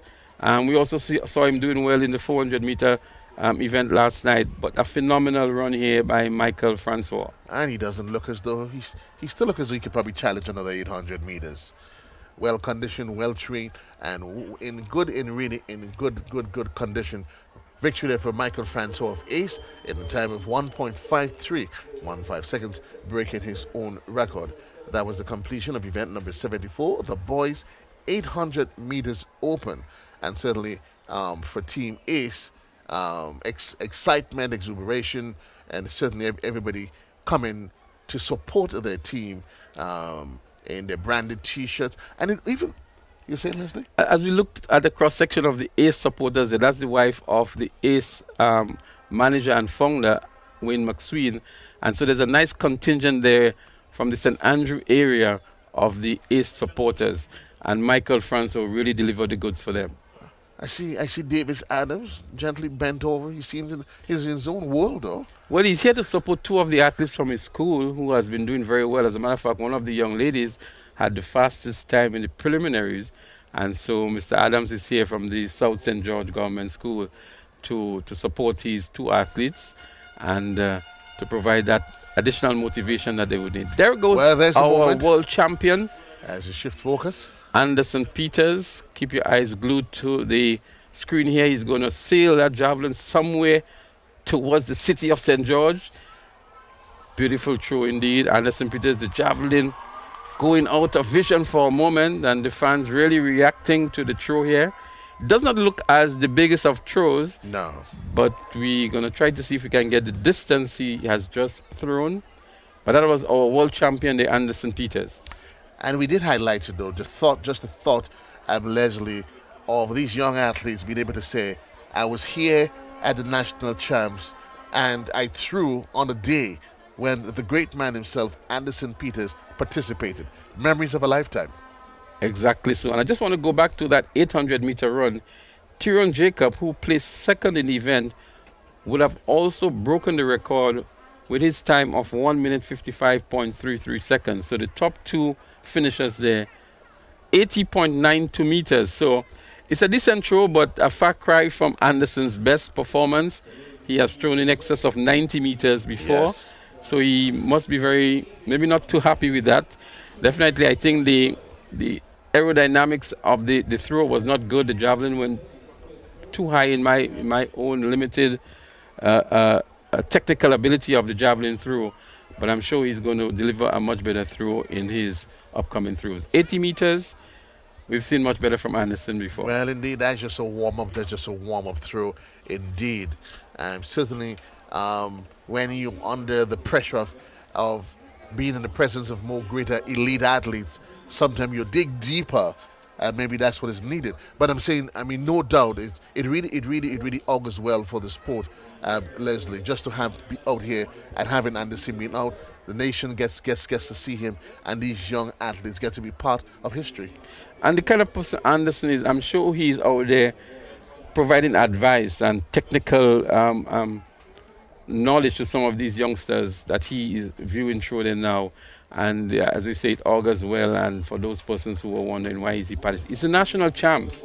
We expect our athletes to perform at this level, be it the professionals or not. And these youngsters must be thrilled to be throwing on the same ground in the same event as Anderson is. And that's going to be the talk, as they go back into their clubs and schools and everything else, and the excitement of today's, the weekend event unfolds, dissipates itself in the next couple of days. All they will be saying, listen, I was there on the weekend. You know who was there? I threw just before Anderson or just after him.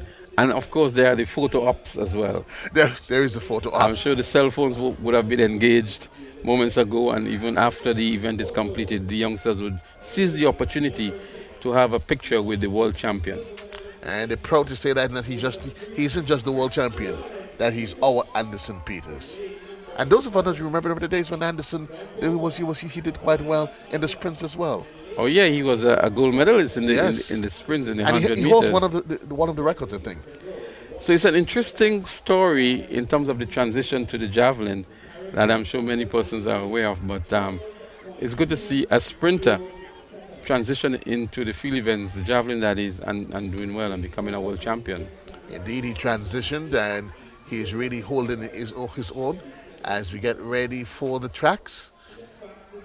So it's going to be the 100 meters under 17. Also happening at the moment is the boys triple jump open. But we have an interesting lineup here for the finals.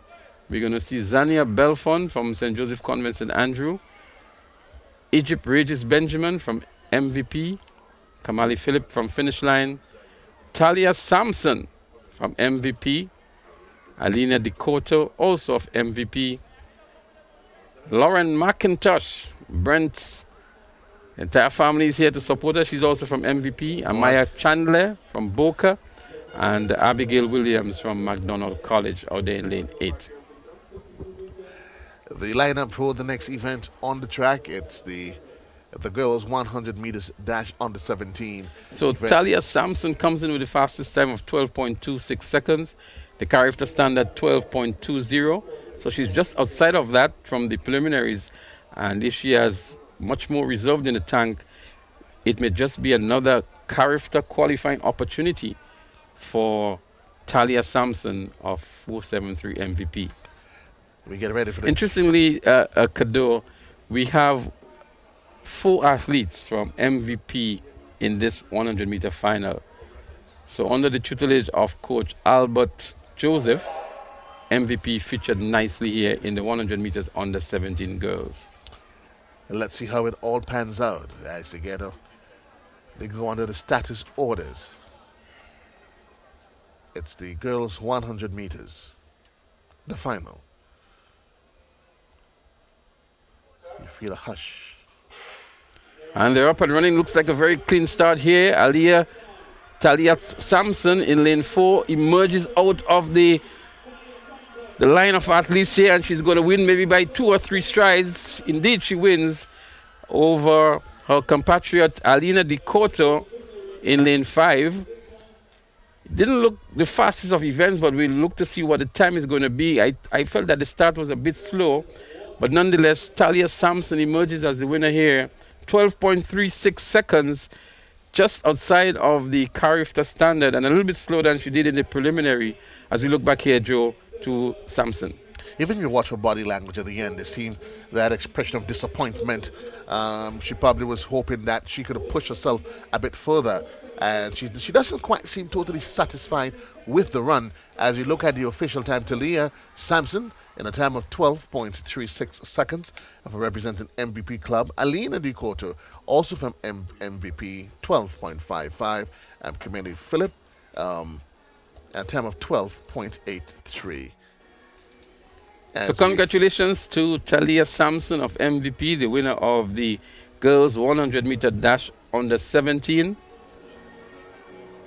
She'll feel proud to know that she will be walking away with that gold medal and that first prize purse as well. The boys 100-meter dash about to be started, and again we're going to see some fireworks there.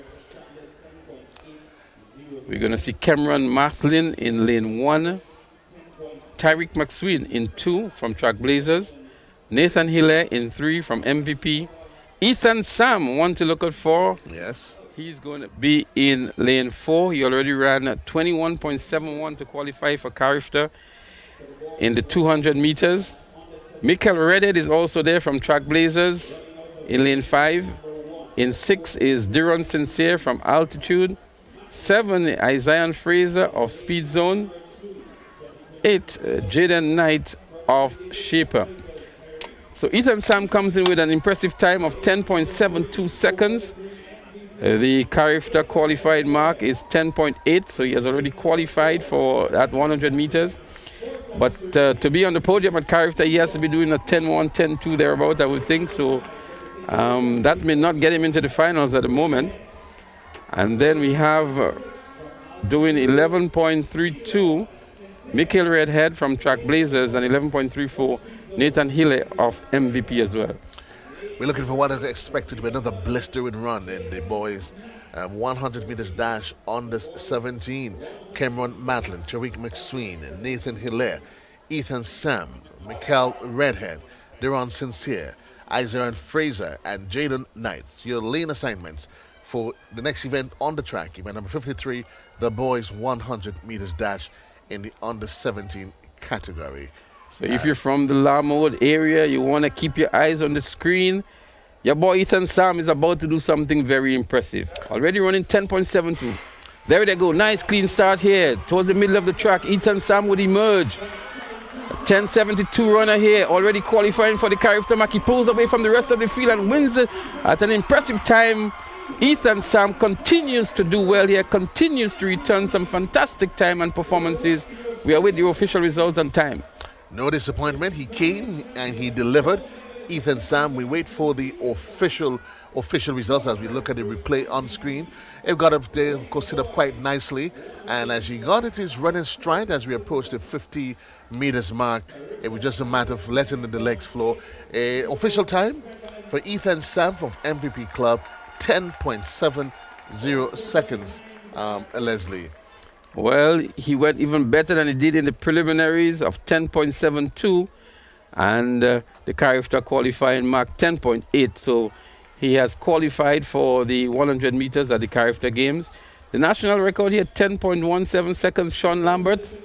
And the games record, Anderson Peters, 10.62, still stands. That was established in 2013. As you just say Sean Lambert, and it just reminds me, one of our age-old lieutenants of the track, and it was just sort of interesting. These athletes, how they come, they shine, and then we seem not to hear of them. But Ethan Sam, in a time of 10.70 seconds, second place Tyreek McSween, 11.03, Michael Redhead, 11.09, Nathan Hilaire of MVP Club, 11.36 seconds. In fifth position, Cameron Madeline, Isaiah Fraser, Jaden Knights, and Duron Sincere. So congratulations to Mr. Sam. He came, he saw, and he conquered as was expected. He did it better than Balboa. So I want to say a special good evening to Anthony Sam, the dad of Ethan Sam. I know he's an ardent follower and maybe his biggest fan, his mom, a track mom. And they're all very much into their track and field and the support they're giving to Ethan Sam. So he makes his way onto the Carifta team, and we wish him all the best at Carifta Games 2023. Some impressive times of 10.70 seconds and 21.71. And again, we say that 10.7 may not get him into the finals, but again, an impressive run by Ethan Sam. How important was that? You sort of hinted to it briefly. That support factor, not just from the coach and staff, but from home. That certainly, it augurs well for the overall development, and it's an added impetus to those athletes. Well, that's a big one. The support you get from home, from mom and dad, and everybody else, to wake you up, to prepare the breakfast, to get you to the training, to take you back home, to manage your academics and your sports and your discipline. That combination of factors is so key in the overall development of the athlete. And Ethan Sam and others are receiving that. We have the soccer moms, the track moms, the cricket moms and dads. We don't leave out the dads as well. And they provide that level of support that really encourages and spurs these athletes on. And that support that aids in their success is not just in track and field, but then it works in any aspect. Wherever you find athletes or students that have that strong support base, Leslie, there's no doubt that it provides the right atmosphere for them to actually excel. So Ethan Sam, 10.70 seconds, and Tariq McSween, 11.03.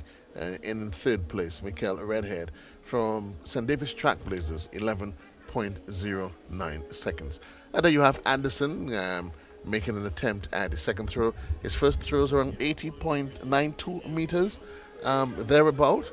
And certainly, let's see if he's going to improve. He's going to dig deep.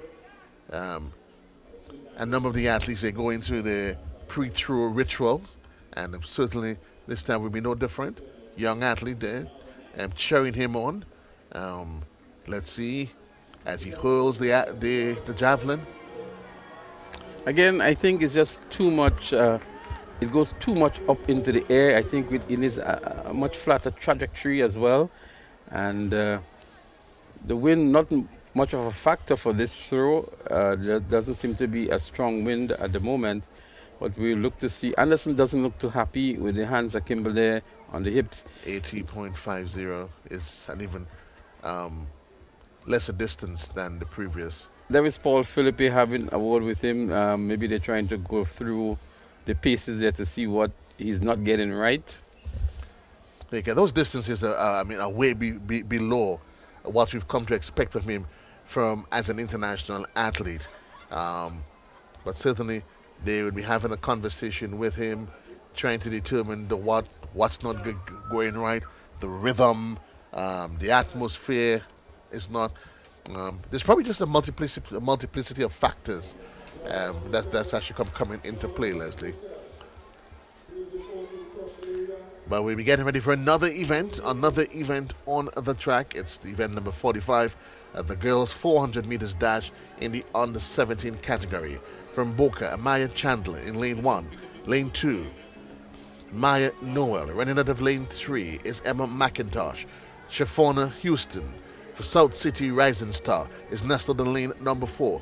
Cradle next to her from St. David's Trackblazer is Camia Telesford. Lane number 6 is occupied by Tamia Thomas.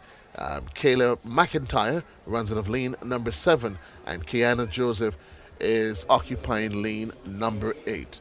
The lane assignment, Leslie, for event number 45, the girls 400, yes, the girls 400 meters dash. Your thoughts, your predictions? Well, first of all, the character standard here, 56.50 seconds. And I think we may just see Shaffonia Houston, who has already qualified based on the character standard of 56.43 she ran in the preliminaries. She can lower that, I believe, and she's definitely one to look out for here, running out of lane 4. The others are some distance behind her in terms of the time, but she'll be running against herself, so to speak, and the clock to see if she can lower that time of 56.43 that she did in the preliminaries. Well, but Shaffonia Houston in lane 4 from South City Rising Stars, the athlete to look out for in this event. Well, the prospects on papers looks quite healthy for her to produce a victory. Let's do hope. I know in cricket it's not over till the fat lady sing. In athletics, what is it? It ain't over till it's over? Here am I trying to set you up, right? The race is not for the fastest, but to those who can enjoy to the end. Well done, Leslie. The race is, and indeed it's a 400, so it's not for the fastest. But for those who can garner and put together the right technique on the day itself. Well, there's going to be a battle for second and third as we see a number of athletes in the 1 minute 3 point, just over 3 seconds category. And I think they're really running for second and third in this event. So first, Shaffonia Houston is the obvious favorite, and she's expected to win. Let's see if she can lower that time that she did in the preliminaries. Considering she was just outside of the 200-meter qualifying mark yesterday, and she would want to make a statement here very early. 400 meters under 17 girls. We get a lane assignment. McIntosh, Houston, Telesford, Thomas, McIntyre. Your lane assignments for the upcoming event, the girls 400 meters dash, event number 45. And it's all happening here live via TNR Communications. That's who you're following us. That's a live production at the Ariza National Champs 2023.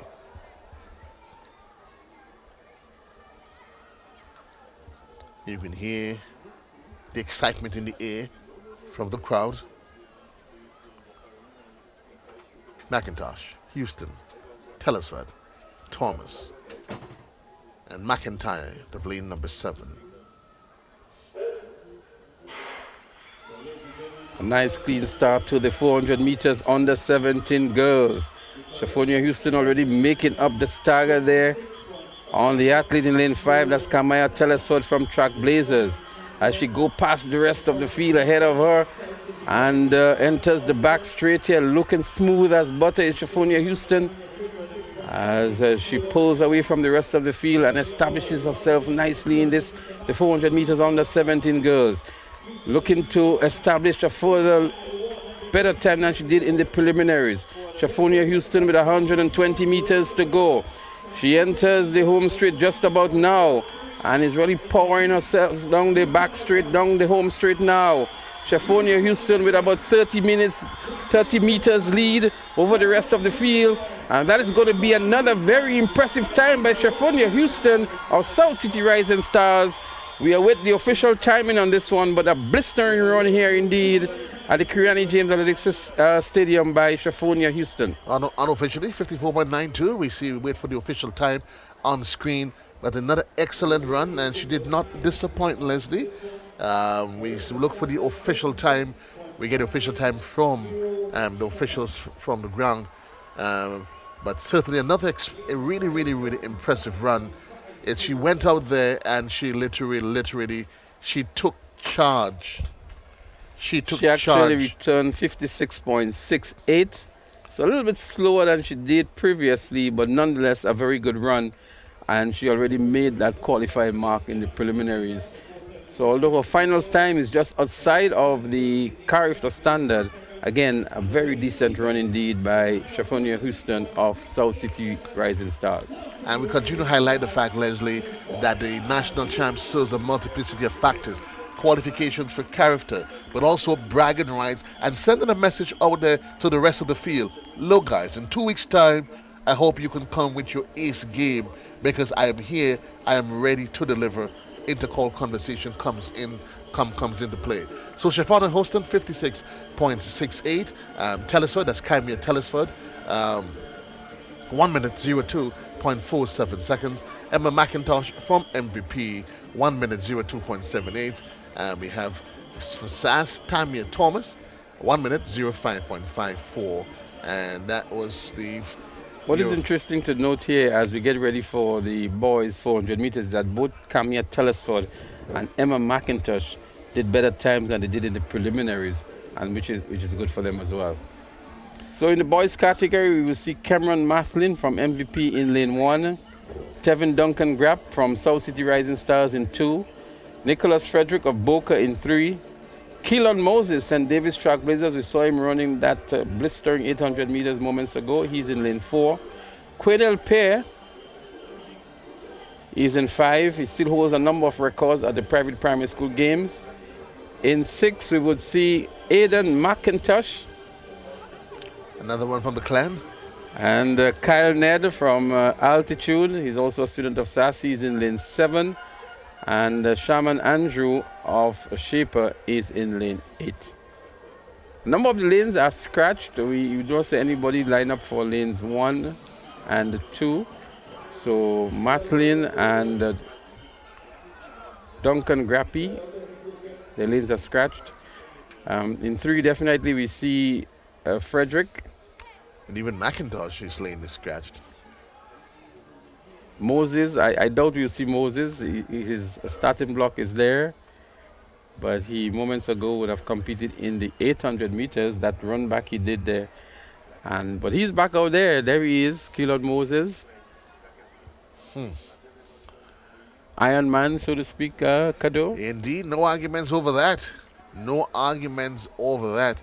I mean, it shows the depth of the athlete, the quality of the individual that he is. Literally to be back out, or maybe it brings into question the timing of these events. But these athletes, they perform, and they do what they have to do on the day.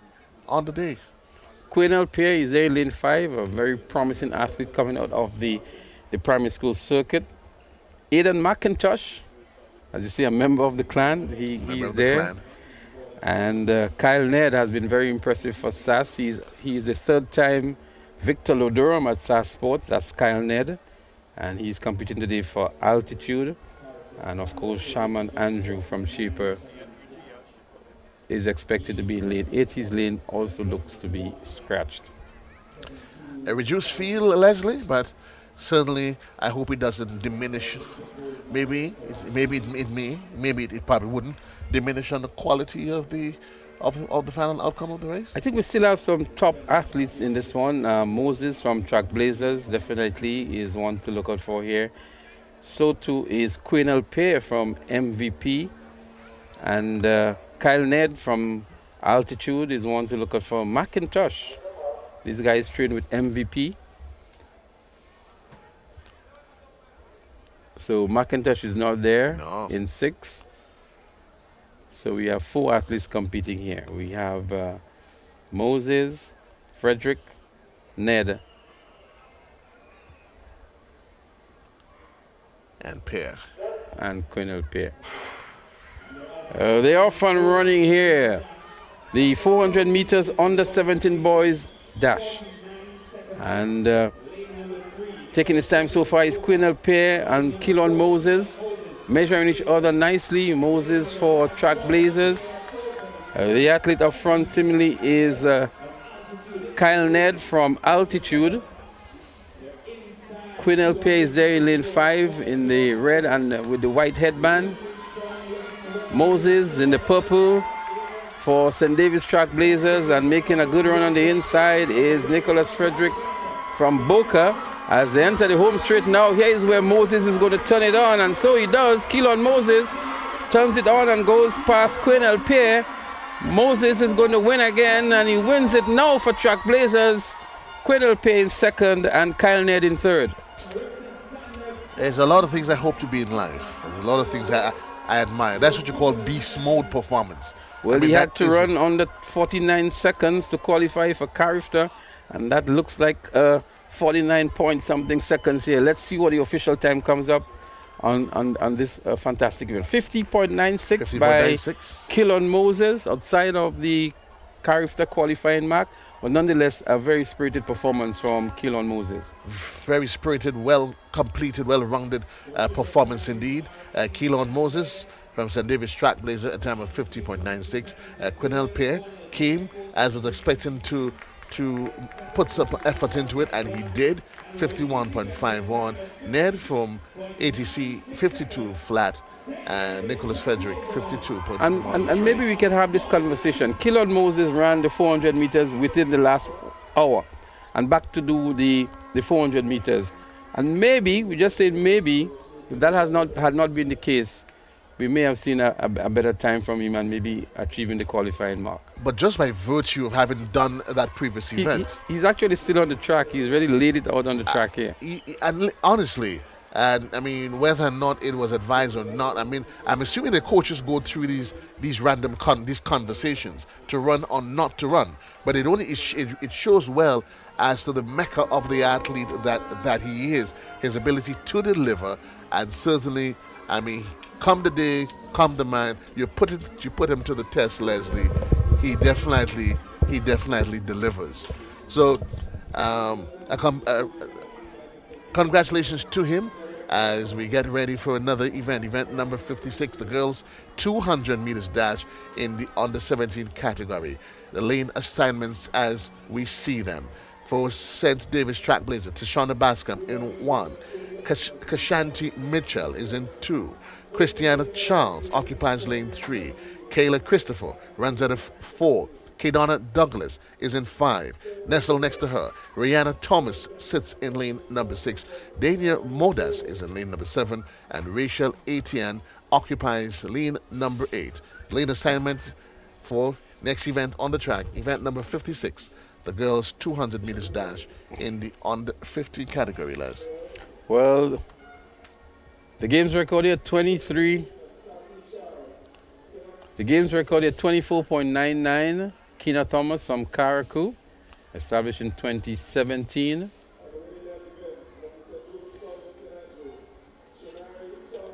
As we gonna go down trackside for medal presentation ceremony, and we'll be right back with you as soon as the live action resumes on the track.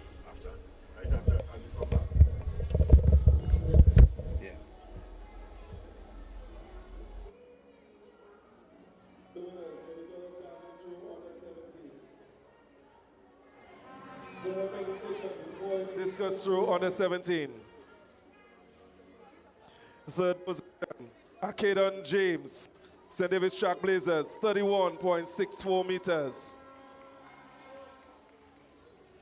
Second position, Jelani Barnes, St. David's Trailblazers, 35.19 meters. And the winner, Kamal Hazard, South City Rising Stars, 35.45 meters.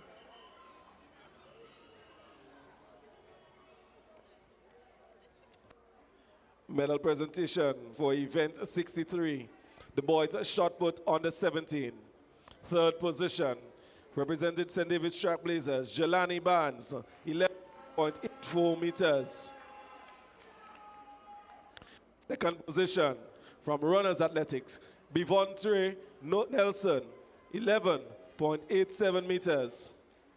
And your winner, from the South City Rising Stars, Kamal Hazard, 12.14 meters.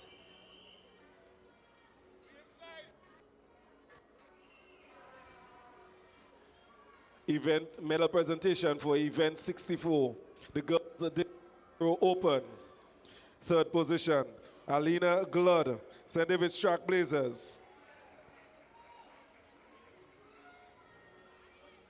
Second position, Akeda Maxwin, St. David's Track Blazers. And your winner, Jamilia Nicholas, St. David's Track Blazers, 34.53 meters. Medal presentation for event 71. The girls 1500 meters open. Third position, Amaya Henry.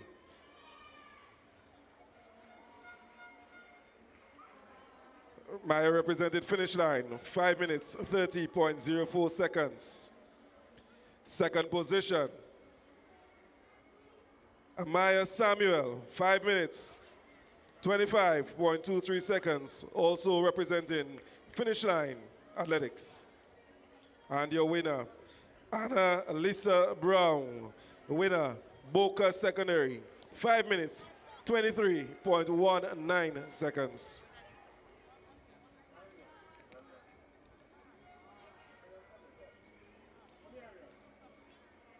Medal presentation for event 72, girls 800 meter run under 17.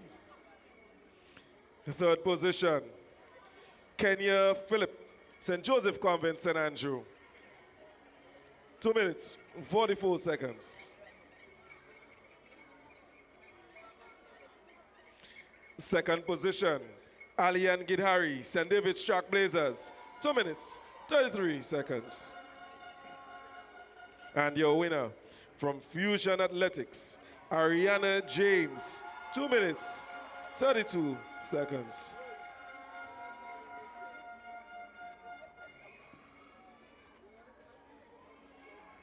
Medal presentation for event 73, the boys 800 meters under 17. Third position, represented Boca Secondary, Nicholas Frederick. Second position, represented Fusion Athletic Club, Andrel Mitchell, 2 minutes, 2.11 seconds. And your winner just finished winning the 400 meters. Keelan Moses, St. David's Track Blazers, 2:01.49 seconds.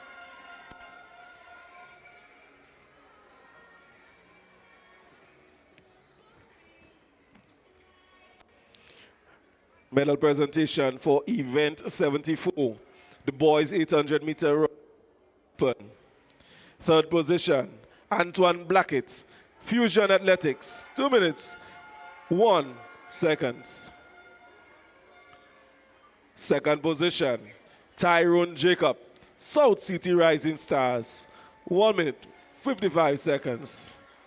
And your winner from the Ace Track Club, Michael Francois, a record-breaking performance of 1 minute, 53 seconds. The winners for the boys 800 meter open. That concludes the medal presentation. We want to thank Mr. Blackett for assisting with the presentation this afternoon.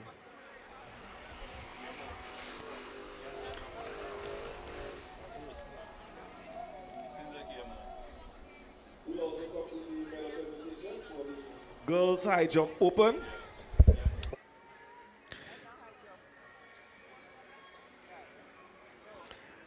Third position, Zania Bain, finish line athletic.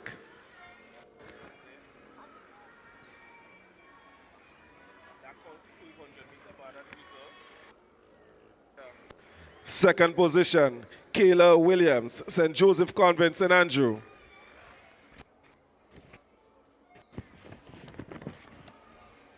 And your winner with a jump of 1.45 meters, Akira Morain, St. David's Track Blazers. The winners for the girls high jump open.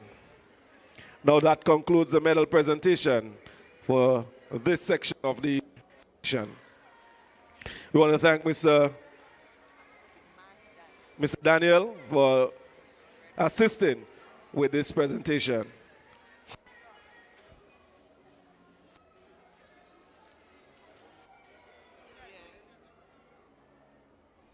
Viewers, we welcome you back to the live coverage here of the Ariza National Championships 2023. Before we go into the live track and field action, we're going to have that interview I spoke to you about with some very important information that we want to share with you. Many of you are benefiting from the live and beautiful commentary and broadcast from TNR Communication. They've been bringing a number of the social and sporting events through the length and breadth of Grenada. And next week, Thursday, they're going to be back again here at the National Stadium with the National Primary School Games. And of course, the big one, Intercall 2023, TNR Communication. And this year, Intercall is going to be of a different format in terms of the broadcast. And with me now to discuss the coverage of Intercall 2023 is the Executive Director and the CEO of TNR Communication, none other than Richie Olivier. Richie, welcome to your own studio and microphones. Well, thank you, Leslie. Good afternoon to all the viewers, followers of TNR Communications, all the good people who have been out there giving us all these good compliments over the last year or so. So good afternoon, and thank you, Leslie. And thank you for being here. Richie, that's the man himself, Richie Olivier. Richie, Intercall is going to be different this year in terms of the broadcast. In the past, we know how it was done. All the media houses came, they covered. This year is going to be different. Tell us, what are some of the differences, first of all, in the organization of the broadcast, and then we will zero in on to some of the specifics. Yes, well, the Intercall this year has been given to a central broadcast unit by the Principals Committee. Let me just say that first. So we have gotten the rights basically to do the broadcast for Intercall. So there will be one broadcast unit, and that will be TNR Communications. Yes, and we are hoping to give you a different perspective this year of the Intercall games. We'll be having quite a bit of different camera angles, the mix zone, and all that. So we are hoping to cover Intercall in a very comprehensive way.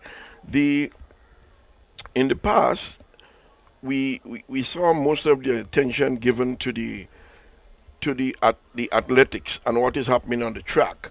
But this year, I think there's going to be allowed time so that when you have the high jump and the discus and the shot put going on, these events will be able to get enough coverage this year. So you won't hear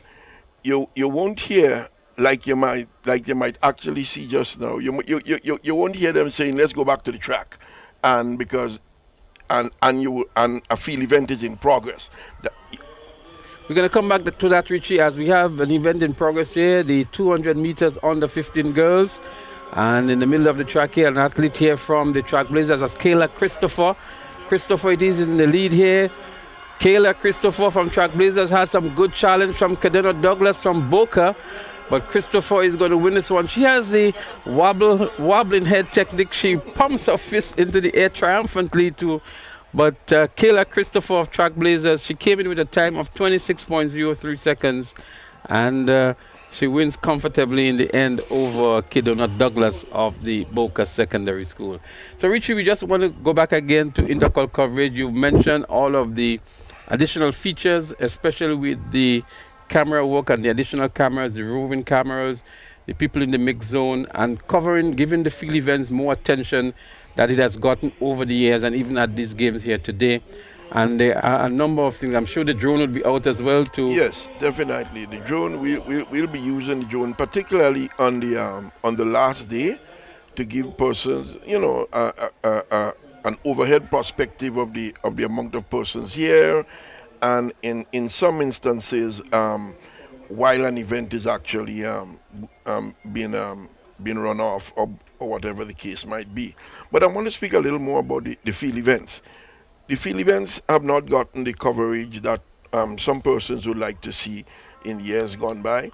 So we are actually hoping we are going to have running commentary on the field events. You'll be hearing the names of the athletes that are doing the throws and the jumps. and you will have 2 or 3 camera angles on the field event that is happening on the field. Yeah. Right, and then after this event, Richie, I want us to come back to talk about how can viewers access the coverage that TNR Communications is going to present for Intercall 2023. Yeah, sure. And while we come back to that, just to give you the lane assignments for the upcoming event, the boys 200-meter dash on the 15. In lane 1, we have Ethan Auguste of Finish Line. Lane 2, Vecchio Hines of Shaper. Lane 3, Rishon Daniel of MVP. Lane 4, Anthony Charles Finn of Track Blazers. Lane 5, Delron John of Altitude. Lane 6, Omarion Richardson of Westerhall Secondary. Lane 7, Nathaniel Alfred of South City Rising Stars. And in lane 8, Christoph Caliste of Altitude. Under 15 boys, 200 meters. The game's record, 23.06. Ethan Sam, 2021. So they're up and running. Nice clean start here in the boys under 15, 200 meters. And looking good already is the athlete in the middle of the track here. Looks like Delron John from Altitude. On the outside, it looks like Delron John from Altitude here.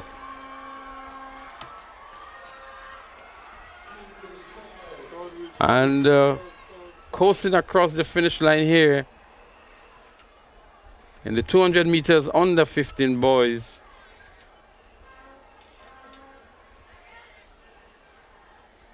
Delron John of Altitude.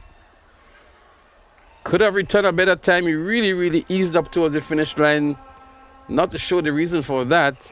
But Delron John here leading this pack and looking good. And then just turning it off altogether in the finals here. And coasting over the finish line. Needs to work on that explosive finish as well. And we look to see what time Delron John of Altitude would have returned. He came in with the second fastest time of 24.37. And we look forward to see what timing he brings back. We'll get back to that in a while, but we still have Richie Olivier here with us, the CEO of TNR Communications. And we're speaking about Intercall Games 2023 and the additional features. Richie, how can viewers access Intercall Games 2023 on the live stream and on the broadcast? Yes, well, Leslie, this year the Intercall Games won't be on social media. It would not be on YouTube or Facebook like how you're looking at these games presently. We'll be doing the Intercall Games this year on the pay-per-view. And it's going to be available on tizik.com, that is TIZIQ.com, tizik.com. And on the first day, patrons will be able to pay a small fee of $7.99 US dollars. That's $7.99 US for the first day. The second day will be the same thing, $7.99.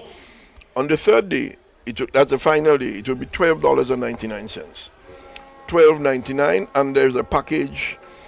There is a package that you can buy also, which is all 3 days that you get for $25 US. So we at TNR Communications, we are trying to keep it very reasonable for patrons. This is the first year that the games are going pay-per-view, and we know what it is like out there for persons who have grown accustomed to seeing Intercall Games on social media. But we promise you, that the fee that you have been charged there, the coverage that you'll be getting at the end of it, I think some person might actually want to pay us some more.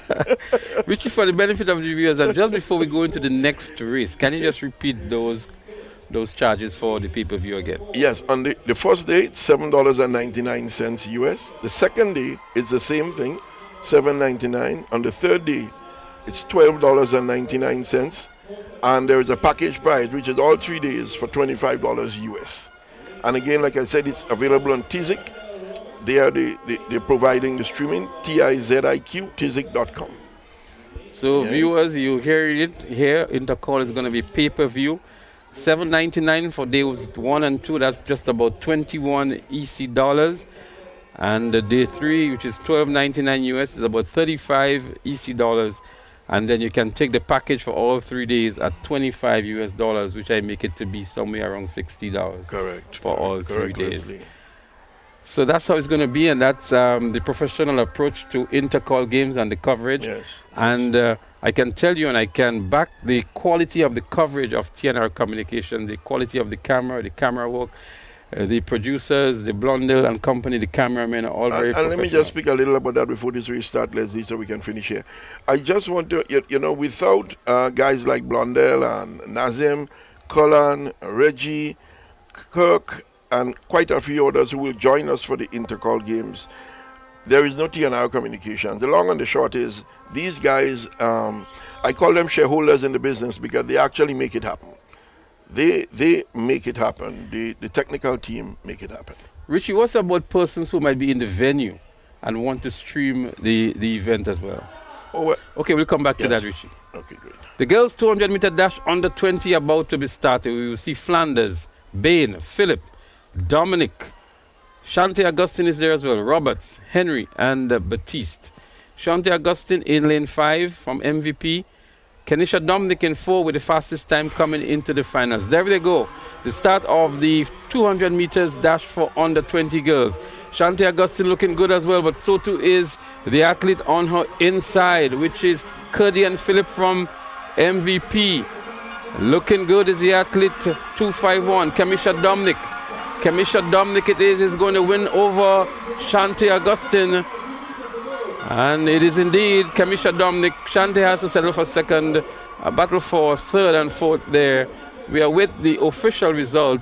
But from our looks here, it looks as though it was Kemisha Dominic of Track Blazers who would have won this one. The battle continues between Kemisha Dominic and Shante Augustine. Kemisha Dominic winning this one handsomely or convincingly over Shante Augustine in the 200 meters for under 20 girls. 25.21 by Kemisha Dominic. Shante Augustine 25.50. The character qualified mark here 24 seconds flat. So both athletes outside of the character qualified mark. And again, the record held by Nikelia John, that's the game's record, 24.4. Richie, to go back to the last point, I was asking you the question about persons streaming the intercall games from the venue. Well, Leslie, let's go here. Now, I see some persons speaking about, for locally, it will be available on free-to-air and on cable. That's television. It will be available on free-to-air television and it will be available on cable. But take note, it would not be available even on social media from these different mediums, the different broadcast house that is responsible for bringing it on TV locally. Now, we will be embarking on an education program to educate persons as to what they can and cannot do for the 3 days of intercall, because we want to let persons know that it is against the law. We have done carnival over the last few years, and we have basically spelled it out to persons. You cannot go into the venue and broadcast the event live. You cannot record a race and put it out there in social media 2 and 3 minutes afterwards. There is a moratorium. There will be a moratorium on these things until after intercall. Right, so Richie will come back to that, right, because there's going to be a scotcher on the track now. That's the 200 meters under 20 boys. We will see here Shaquin Thomas from McDonald College. Joshim Sylvester, who placed third in the 400, he's in lane 2. Emilio Bishop, who was impressive in the 100 meters, he is also there in the preliminaries, he's in lane 3. Rikel Telemac from Fusion, he comes in with 21.69. Elisha Williams would give him some tough challenge out there in lane 5 from Track Blazers. Tegan Peterkin is also there in lane 6. Samuel Green is there as well from Fusion in 7. And Joshua Greenwich in lane 8. Some of the fastest boys at secondary schools are here. It's an intercall preview, so to speak. And we look forward to see what Telemac can return. He already established and qualified for the character qualifying mark of 21.5. There they go. The 200 meters, a false start it is. They will be called back. And that's the anxiety that you have when you have all of these quick athletes in one event. Thomas, Sylvester, Bishop, Telemac, Williams, Peterkin, Green, and Greenwich. So Telemac comes in with 21.69. We saw him slowing down with about 60 meters to go in the preliminaries. Elisha Williams, who also slowed down from Trailblazers, comes in with 21.72. Then we have Emilio Bishop, 21.98. Joshim Sylvester, 22.01. Tegan Peterkin, 22.05. And then we have 22.57 from Shaquin Thomas and 22.76 Joshua Greenwich. So these are all very competitive times, and we expect that false starts would happen in events like this, where these athletes are so competitive. We saw them in the 400 meters, Peterkin getting the better of them with 46.97. And here they are again battling in the 200 meters. So Telemac won the 400, Elisha Williams was second, and Joshim Sylvester was third. Let's see if there can be any change in the positions. I'm very doubtful of that.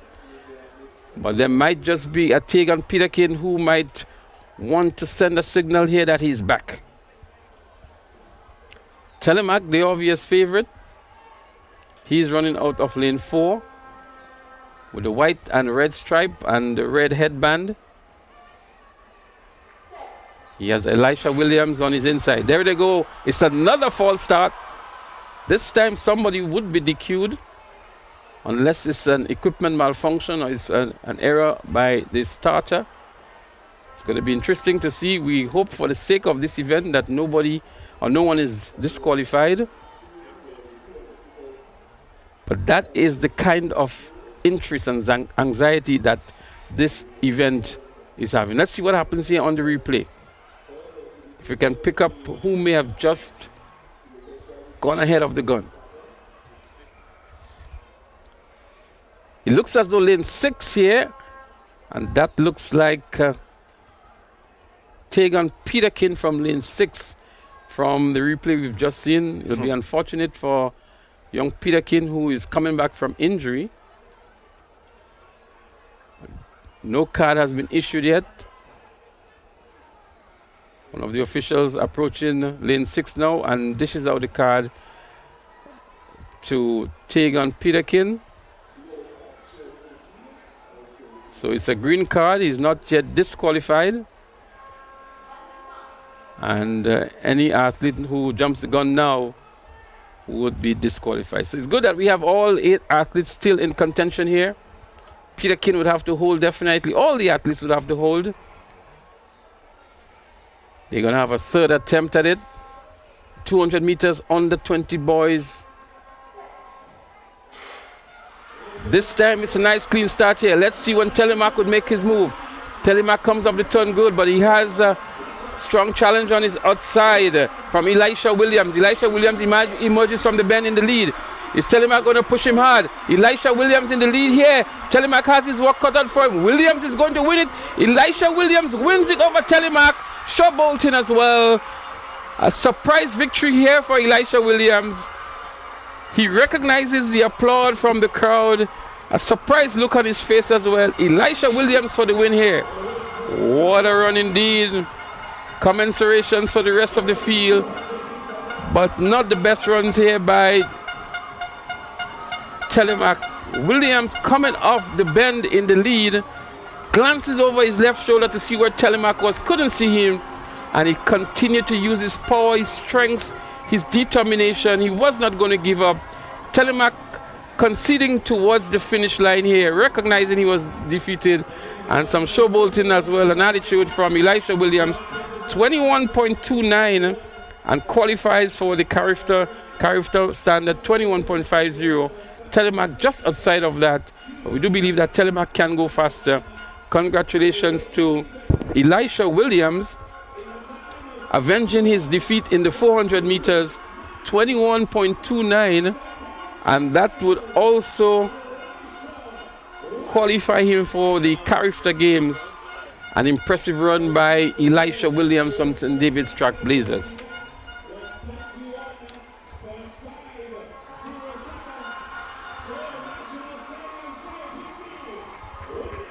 Richie, Yes. just to put a final wrap on the intercall coverage, you were saying that some of the local media would also be broadcasting the game. So Yes. the local fans, you don't have to worry too much if you can't afford the pay-per-view.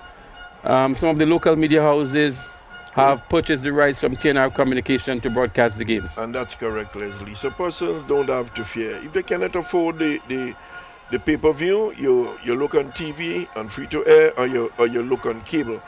And Leslie, I just want to say this. This has been the trend. If you look at Champs in Jamaica, Champs in Jamaica has been on pay-per-view since last year, I think, and they're on pay-per-view again. And our prices are very competitive. Our prices are very competitive. You'll be getting quality broadcast. But I just want to let persons know. I mean, we have seen what it is. Some person would want to go live and do what they have to do. But we will be taking the trend here to educate persons. We do not want persons to get into trouble because we have put system in place. We'll be tracking all persons who are going live through algorithms and all that. So we know, we will know who you are when you go live. You know, we will know who you are when you go live. And if persons have to educate themselves, we have an act that governs these types of things in Grenada. We have an act that governs that, and we don't want to bring persons into any, you know, any strange things. I would say, let's put it, strange things.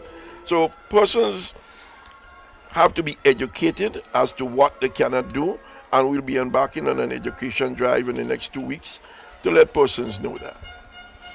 Well, thank you very much, Richie, and we hope that the viewers will subscribe to the pay-per-view facility, especially those in the diaspora. But local track and field fans, you need not worry.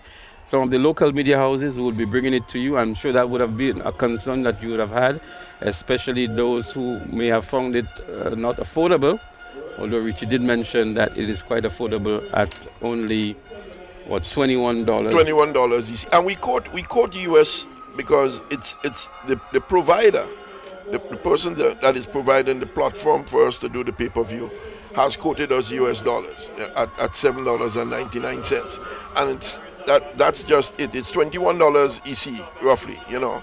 So that's it. Thank you very much, Richie, for sharing this important information as we get set for the boys. Thank you. Thank you again.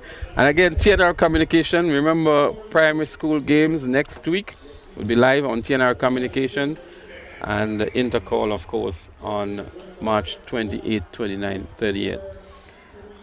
The next event is going to be the boys 200 meter dash 20 plus. There was no preliminary for this one. We go straight into the finals. And we believe that the games record may just come down here because we've had some impressive runs from the athletes out of Ace, Troy Mason, Adam Peters, Sharpen Charles from Trailblazers. He's also going to be featured in that one.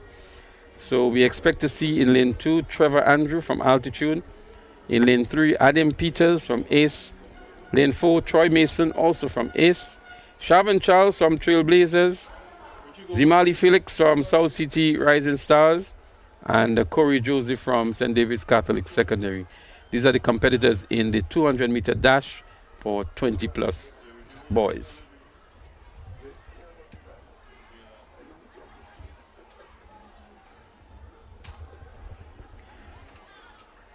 The record here, the game's record 21.43. They're up and running here. Let's see what Troy Mason can do. He is one of the athletes we expect to break the record in this event. Adam Peters is also there on the inside. The two athletes from Ace Club is there in the pink shirts. But it's Troy Mason here with some strong challenge on the outside from Shavin Charles from Track Blazers. But Troy Mason wins comfortable. Adam Peters has to settle for third, and Shavin Charles of Track Blazers for second. There is your winner, Troy Mason of Ace. We look to see what time he has returned here. But coming up the bend, he had very good challenge here from Shavin Charles of Trailblazers. But after they straightened into the home straight, his show strength here and speed was able to surpass that of Shavin Charles, and he really powered his way through to the finish line to win in an impressive time of 21.07 seconds, a new games record. It's also a stadium record, beating the the stadium record is 20.16, so 21.07 is the games record, and that has been held here now by Troy Mason. He did 21.08 before, and he has gone 100th of a second faster to establish a new record. That's your record holder there for you, Troy Mason, winning the 200-meter dash for 20-plus boys. Kado is back with us in the chair, and Kado, you've just been able to witness an exciting finish and a record-breaking performance in terms of the games record for Troy Mason of Ace Track Club. An additional $150 to him. Compliments of friends at our friends at Ariza. So of course, the prize indeed, he has earned it, and quite an excellent run there. And certainly remember you that Ariza given $150 as an added incentive to any records that's been broken. And certainly prior to that, I know while you were here, and you had to allow yourself a more measured disposition for the 200. I was on the outside. We'll tell you, Mike, Elijah Williams. And again, I was heading back to So my was seat. it you we saw jumping up and down? We saw this UFO, so to speak. Well, I can say to you, if it was me you saw, you would have been able to identify me.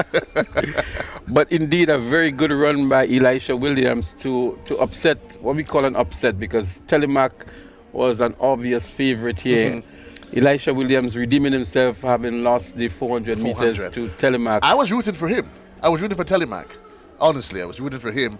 But certainly come the day, you come the man, Elisha delivered, sets up quite a multi-watcher in anticipation for that what he's going to give for the next time they meet. So again, it's going to be bragging rights. They one up on each other, so to speak, and the next time they meet, I'm sure it's going to be a clash of some sort. The winner takes it all. It's going to be a titanic or a mega clash, if you say so. When you have it in any of these sprints, Leslie, where you get two, the judges, for whatever reason, the starters have to recall a race twice. It tells yourself, there's something. Maybe you have to ask yourself, how did that affect the mental space of either one of those athletes, Telemac, whatever. But either way, it all goes well for when they meet. They one up on each other either way. The next event seems to be the HEP Girls 800-meter dash. We should see Brynell Thomas from South City Rising Stars, Aliyah Gidhari, St. David's Trailblazers, Letitia Williams from SAS, and Andy and Courtney of Boca. That's the 800-meter dash in the heptathlon. And I couldn't help but we have to continue to highlight that, Leslie, the inclusion and a lot of these multiple disciplines, the HEPT, the OCT, the decathlon, the inclusion of the hurdles, which for some reason I don't think I've seen for the day.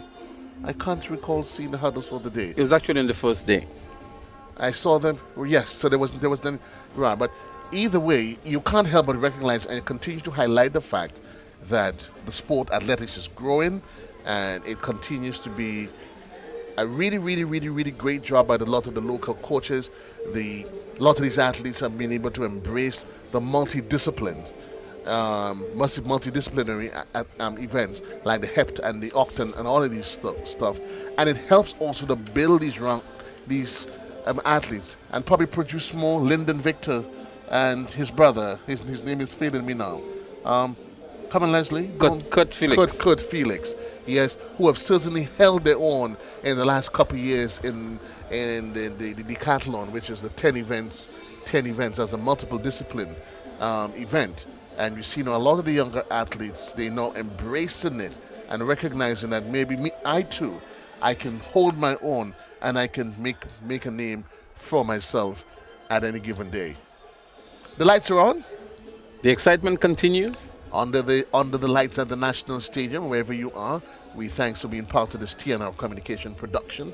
But certainly you don't want to. Nothing beats though, Leslie, the atmosphere that is conjured up, and the euphoria and the excitement of being. Well, there at we the have event it. I was itself. just about to comment on some of the shots that we saw of the spectators in the stands.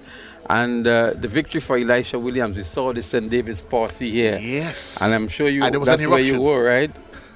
You still trying to figure out what is it I was up to, right? I realize you keep baiting me so I can disclose what I was up to.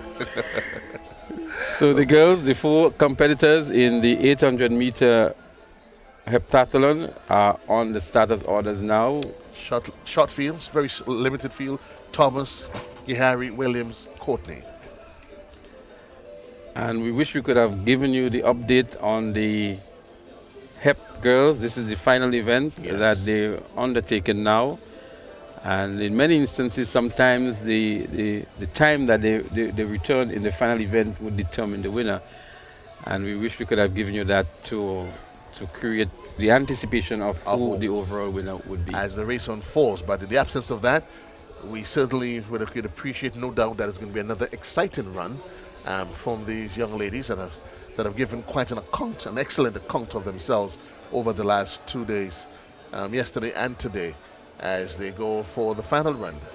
Kado, quite an appreciable crowd has built up here. Yesterday we saw some good numbers as well, and today, as we see a cross-section of the fans who are here, and we know of the love for track and field in Grenada, and the fans have really come out here. We know there's always a large posse from St. David's, from St. David, and also from St. Andrew. There is a hunger. There's a hunger, and as I said, it's part of the post-COVID pandemic. While some would argue that it hasn't quite yet, it's still here. But that absence of athletics for the 2 years that we've had inside of COVID, it has left a void and a hunger, and for the event, for athletics, and so people are just happy just to be out, to be able to support their family and just support the athletes as it is. So the athletes are still waiting for the start of the event, their final event in the heptathlon.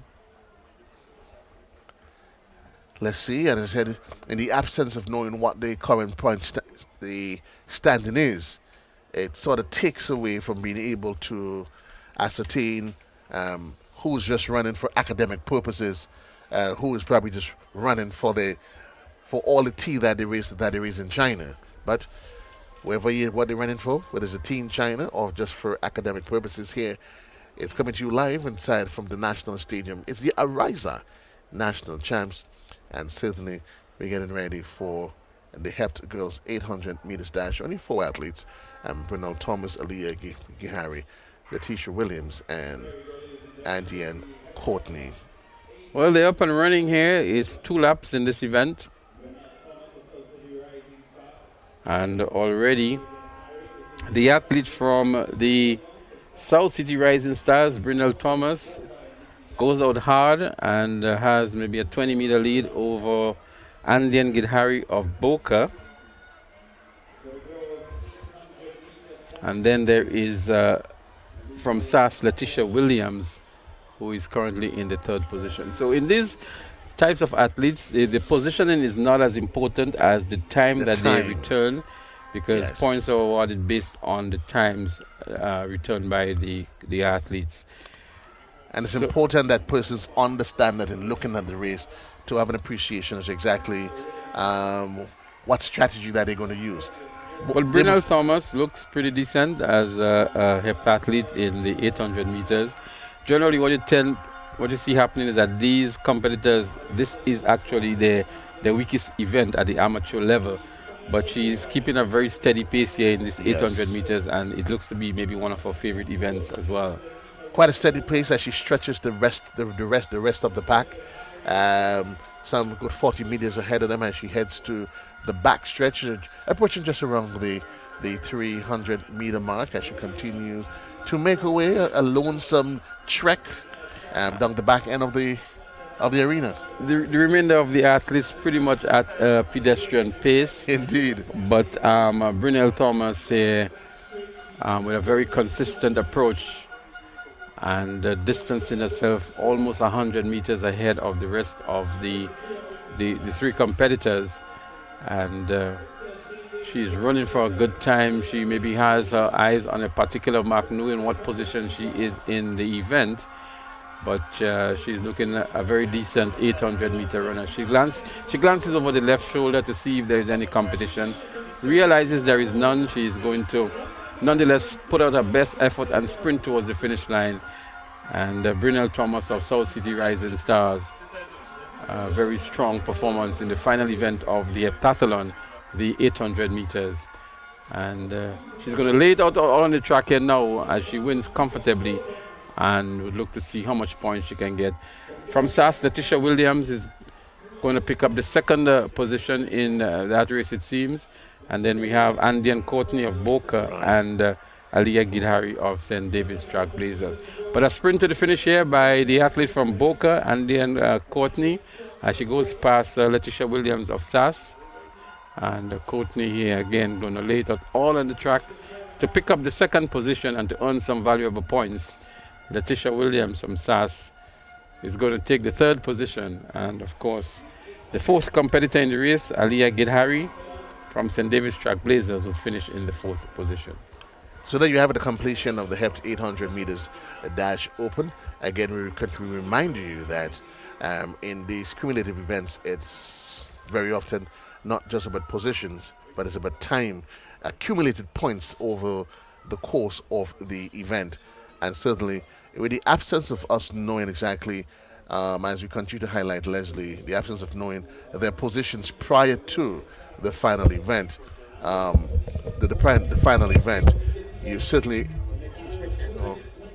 interested to know exactly what the final outcome is regarding the event. But again, we say congratulations to the winner of the event, and we give them all. So we're looking at the final position, Gihari and this. We moving now to the next event, which is in the boys, the octathlon, which is a combination of 8 events. We have the boys 1500 meters dash. The lane assignments, we're looking for them in there. There is Isaac. GBSS is in there. So too is SAS. MVP Track Club is in there just the same. Fusion is in the mix. It's for the 1500 meters dash, as they do in pursuit of accumulative points. And it's important that we continue to highlight this in these events. It's about accumulative points, and the points based on the times, not necessarily the position. So you're looking for a great time, as they literally the start of the boys 1500 meters in the octathlon, a total of 8 events that makes up this combined sport and discipline.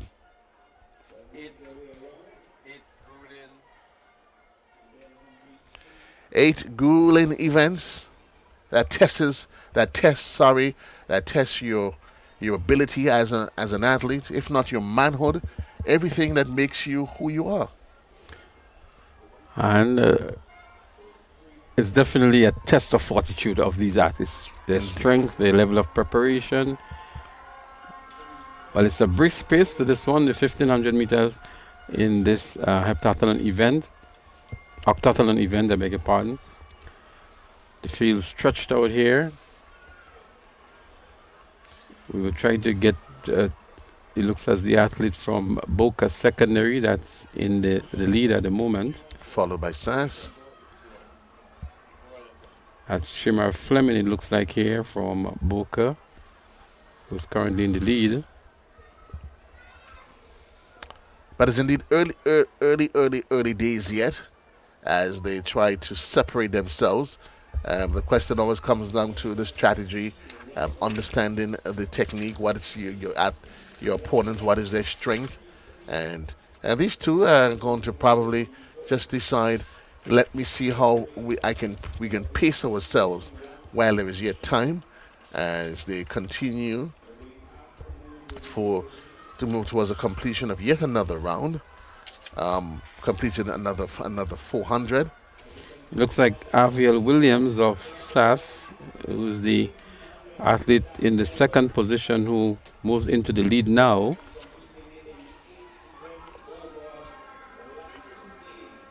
It's all happening here under the lights at the National Stadium. As you go deep into the evening, late into the evening on day 2, the final session of the Ariza National Champs. We continue to see that's Aviel Williams from SAS. He continues just to slowly continue to make just take himself on at a steady pace down at the backstretch, followed by the athlete from Boca, which is Shamar Fleming. But his young Aviel Williams and his lonesome self as he continues to the top of them, approaches just about. So we have to continue to keep the eyes as you hear the bell. So the bell indicating as final lap.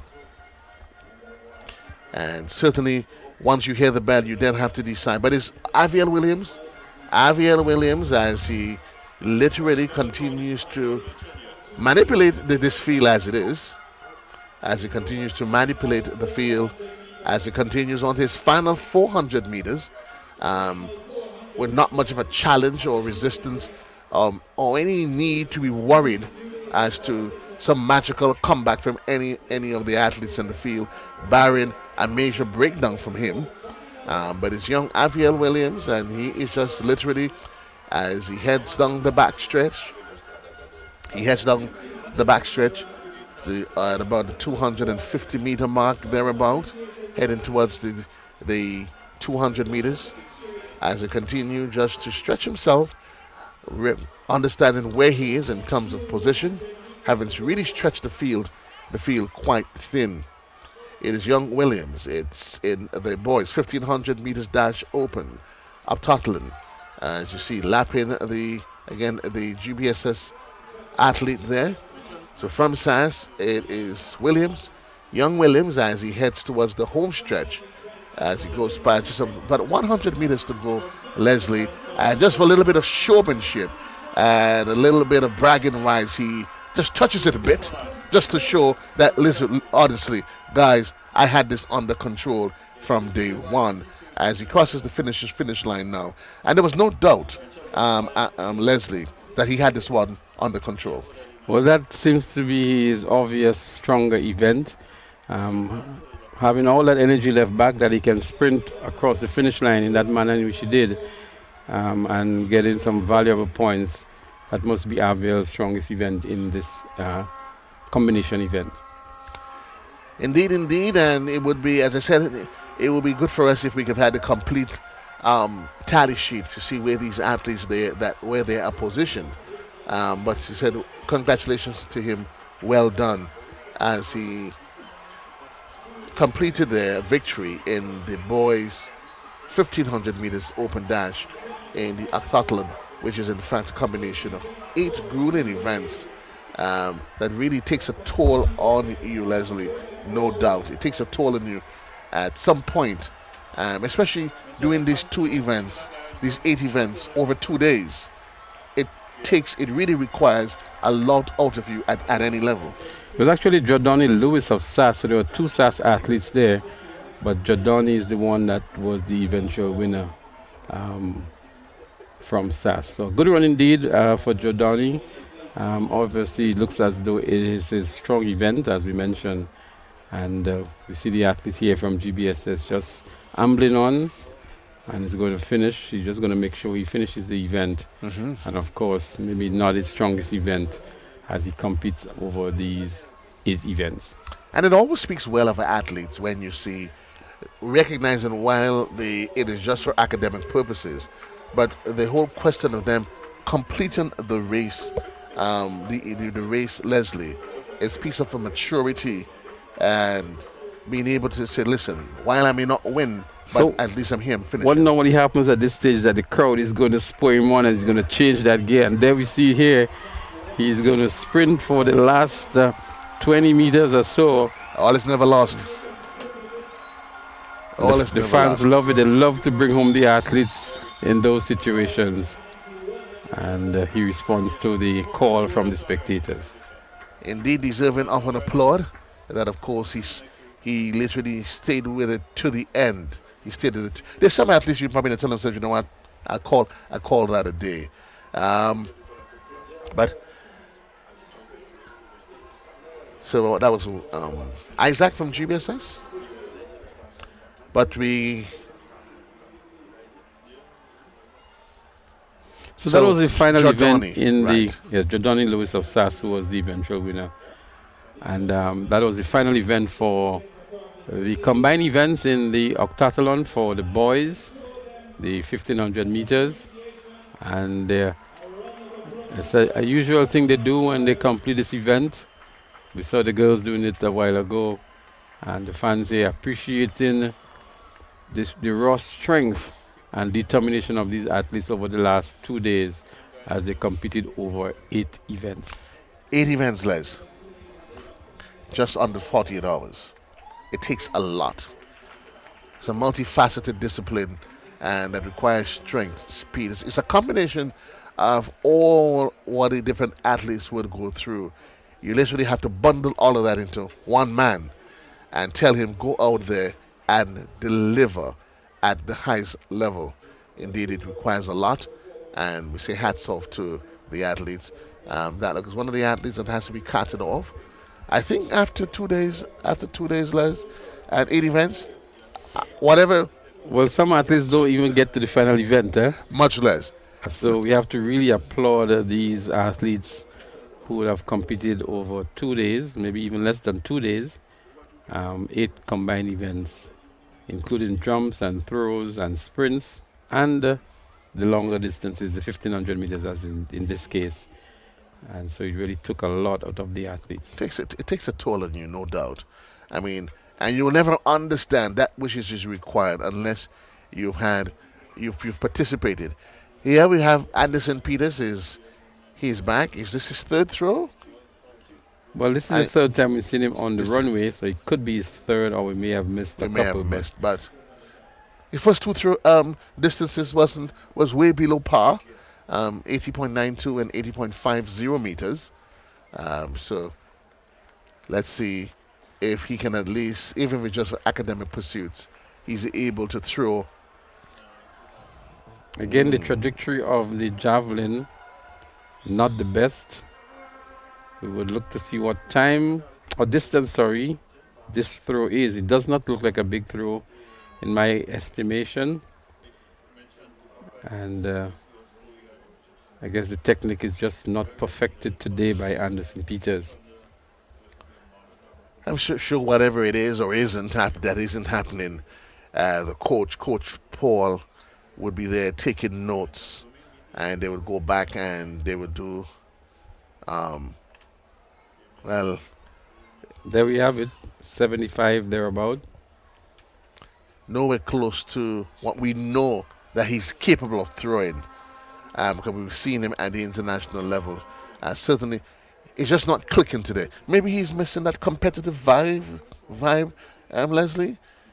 I don't know. Some athletes just have an off day with the technique, and we also have to look at the environmental circumstances, the conditions, the approach, the wind speed, the wind direction.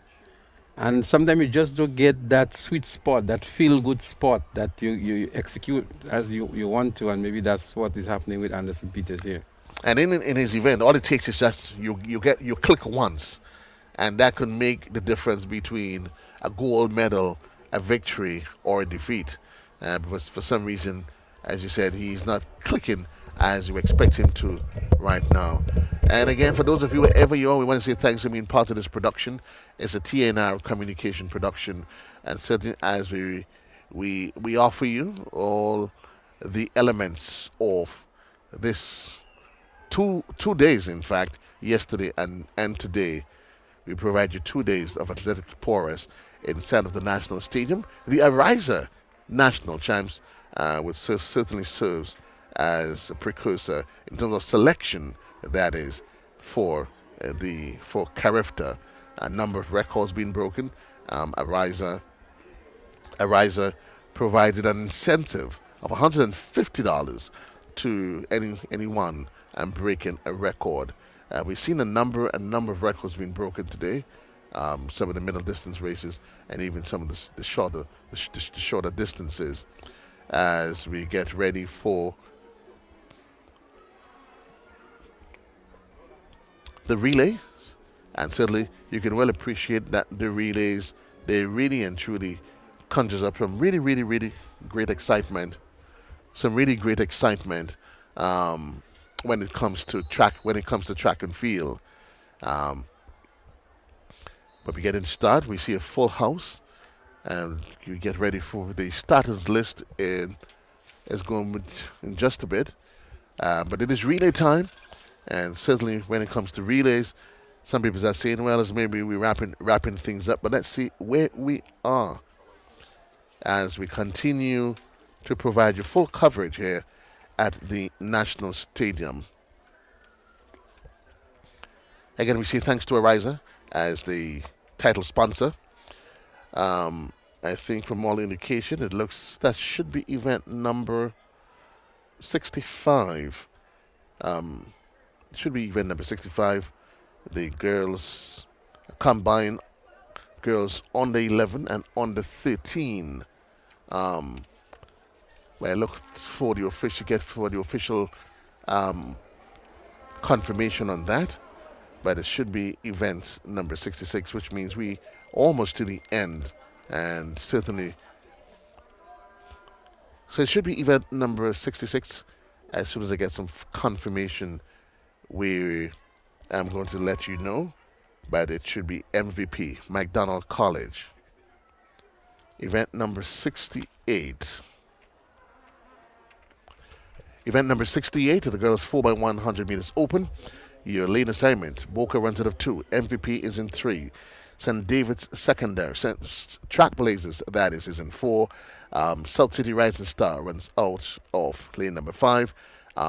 Finish line is in 6, and in lane number 7, you have Convent in St. Andrew.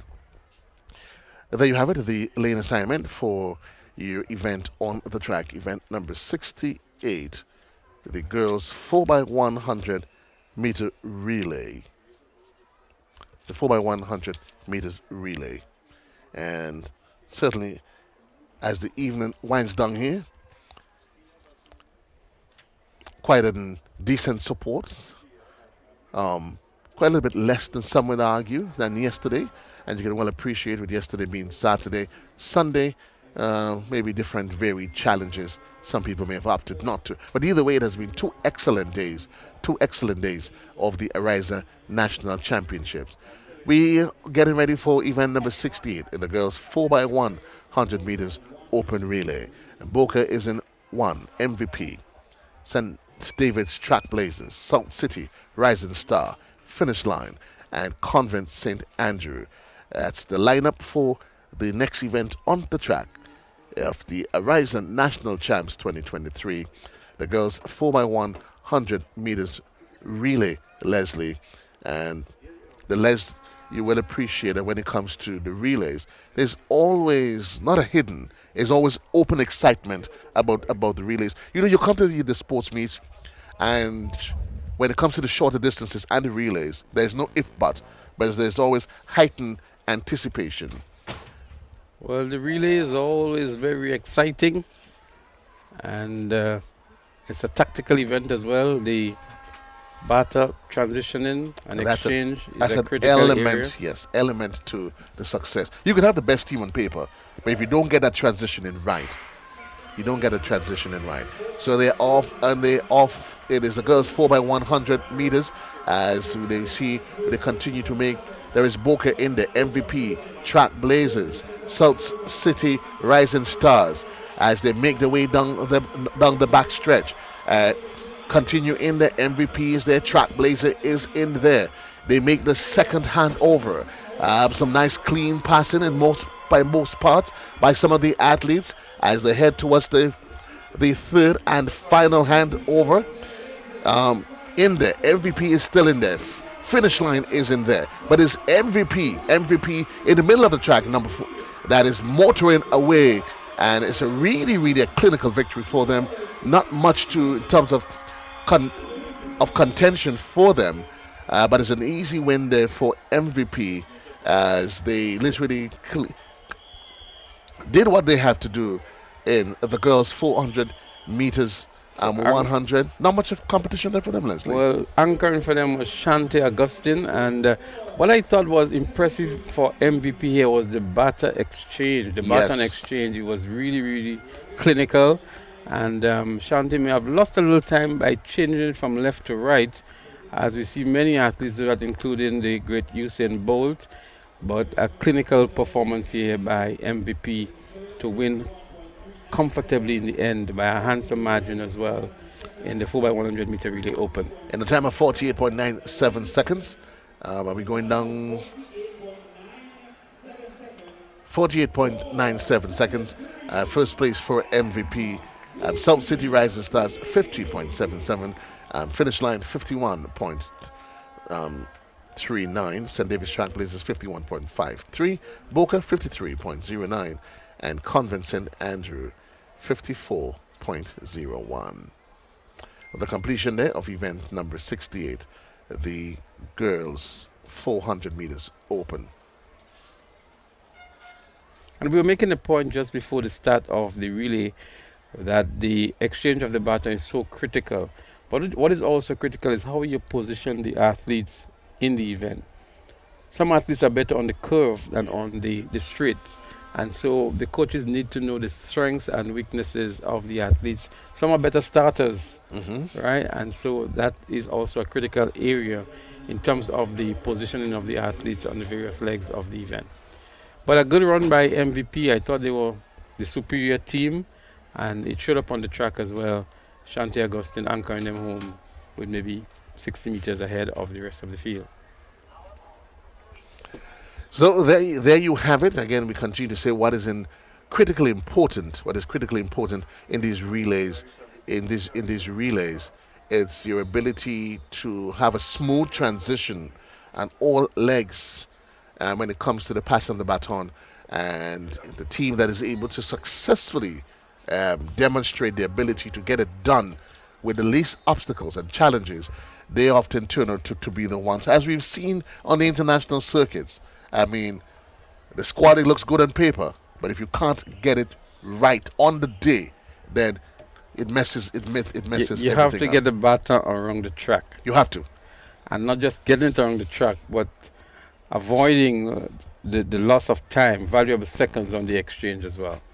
Indeed, if you're able to, and you suddenly see, the sort of techniques, and you see the skill level being demonstrated very often. You watch the individual athletes, but when you see them in the transitioning of the baton, then you get to realize, those that have trained together. It's not just about putting the best 4 athletes together, but it is the best 4 athletes that understands. The only person that probably used to stand up and wait for the baton was Usain Bolt. And even him, some of his best days, he knew he had to run for his life anyway. But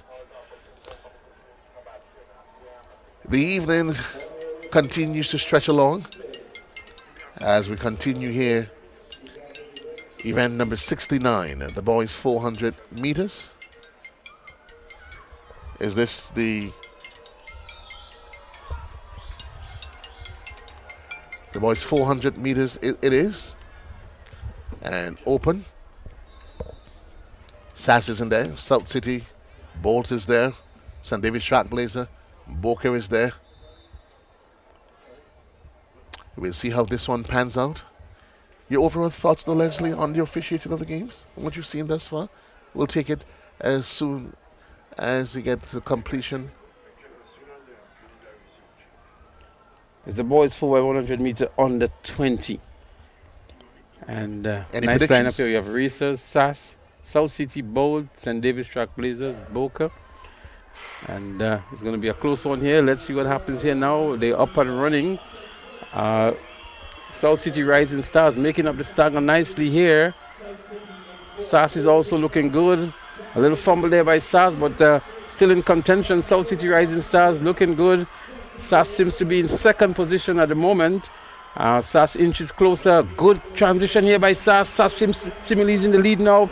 Closing the gap nicely on South City Rising Stars with the final handover to go. SAS fumbles badly here. So too is South City Rising Stars. But South City Rising Stars in the lead here. SAS trying to make a challenge for it here. But a very poor batter transitioning on that final leg for SAS cost them the event in the end. South City Rising Stars, the eventual winner. And again, the point is well made that getting the stick around the track in the most efficient manner is what can make the difference in who wins and who comes second. Indeed, we continue to highlight it that it's not just about running, but it's about ensuring that you deliver the baton and getting the techniques right. So the boys 400 meters. But I love what I under saw 20 from the SAS athlete on that third leg, except for the batter exchange. He really eat up some track and caught up the athlete from South City Rising Stars. Down on the back It's very stretch. unfortunate that they didn't get the stick smoothly across and lost some valuable time there, allowing South City Rising Stars to advance on them. But a good race indeed. South City Rising Stars, the eventual winners, 43.54, SAS 44.08, and Boca came in third at 44.71.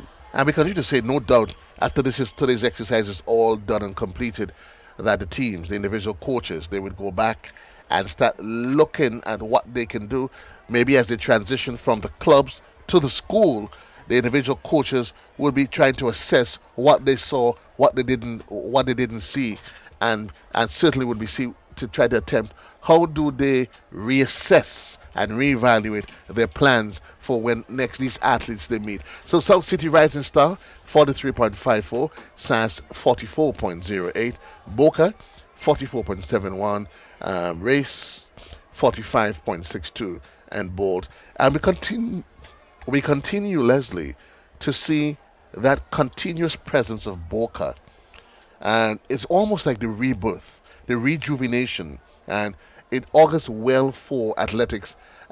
While many of the athletes are represented by their clubs, but for those who are representing the school, Boca being one of them, for years they were no show. But in the last recent years, they come in into the the recent front. past, we've seen them not only in track and field, but I also want to say in football. Yes. They were actually featured in the finals of the boys' football competition, intercall football competition this year.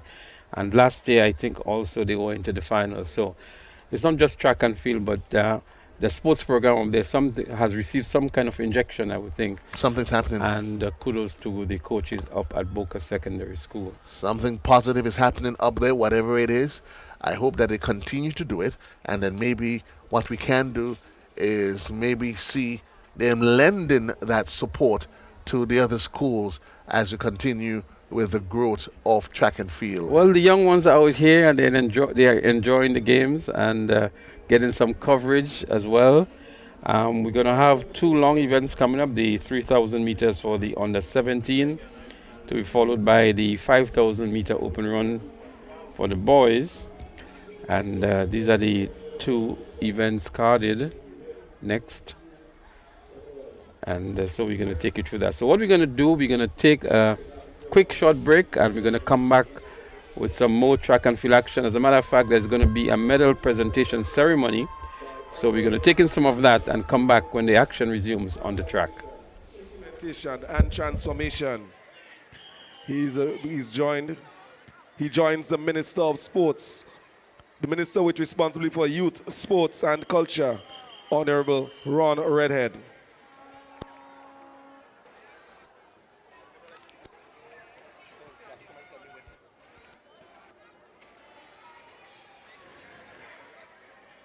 Minister Williams will do the first set of presentations, and he's going to present for event 52, the girls 100 meters under 17.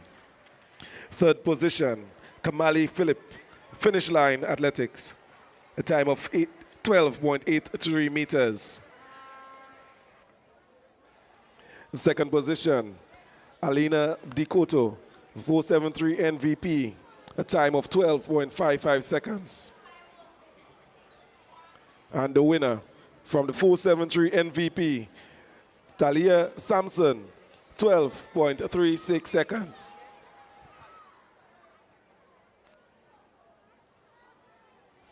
The winners for the girls 100 meters under 17. As we recognize the boys 100 meters under 17. Third position from the St. David's Track Blazers, Mikhail Redhead. He ran that in a time of 11.09 seconds. Second position, also from the St. David's Track Blazers, Tyreek McSween, 11.03 seconds. And your winner from the M473 MVP, Ethan Sam. He ran that in a time of 10.70 seconds. Your winners for event 53, the boys 100 meters under 17. Medal presentation for event 45, the girls 400 meters under 17. Third position, Emma McIntosh, represented the 473 MVP. 1 minute, 4.9 seconds. The second position went to Kamaya Telesford from the St. David's Track Blazers. 1 minute, 3.18 seconds. And the ultimate winner from the South City Rising Stars, Shefona Hostin, 56.43 seconds.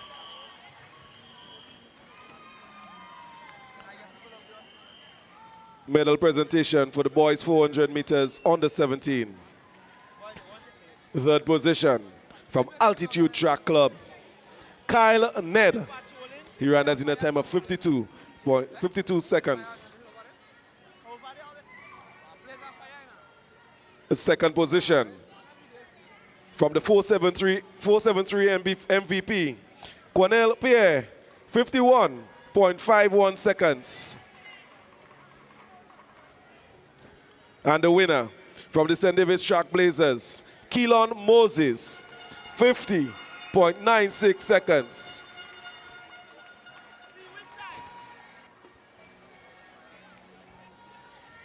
Medal presentation for the 200 meters under 15 boys. Third position from the St. David's Track Blazers, Anthony Charles.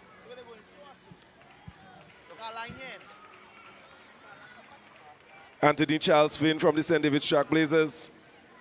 He ran that in a time of 24.30 seconds. Second position from the Finish Line Track Club, Ethan August.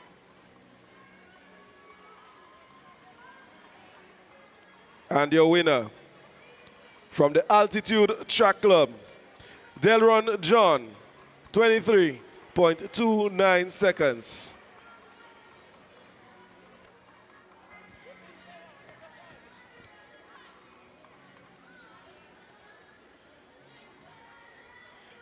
The winners for the boys 200 meters under 15. In the female division, 200 meters under 20. Third position, Zania Bain, Finish Line Athletics Club, 26.74 seconds. Second position, Shante Augustine, 473 MVP, 25.50 seconds. And the winner from the St. David's Track Blazers, Kemisha Dominic, 25.21 seconds.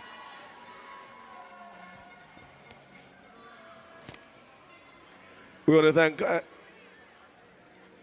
to thank Honorable Andy Williams, for the Minister of Mobilization, Implementation and Transformation, for assisting with these presentations. We want to thank Minister Ron for doing the 200 meters under 20 boys. In third position from the Fusion Athletic Club, he ran a time of 21.79 seconds. Samuel Green.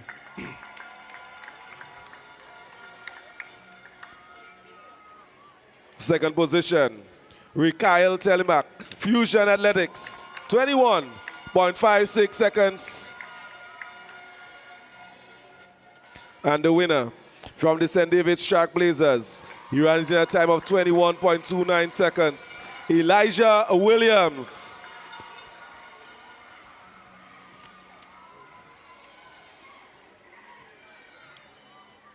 In the senior men category, the boys 200 meters, event 62, third position, Adam Peters, Ace Track Club, 21.84 seconds.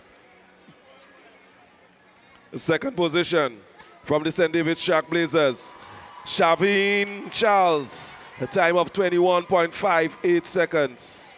And the winner from the Ace Track Club, in a time of 21.07 seconds, Troy Mason.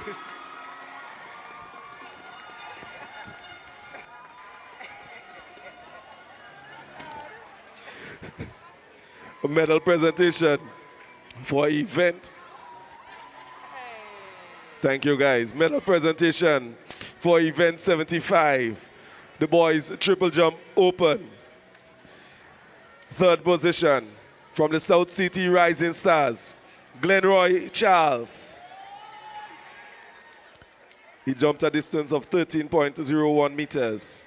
Second position from the St. Andrews Anglican Secondary School, Ashed Date, 13.27 meters. And the winner from the South City Rising Stars, Kenny Horsford, 13.39 meters. Winners for the boys triple jump open.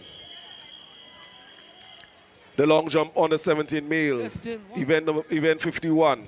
Third position, Anthony Charles Finn from the St. David's Track Blazers. He jumped a distance of 5.56 meters.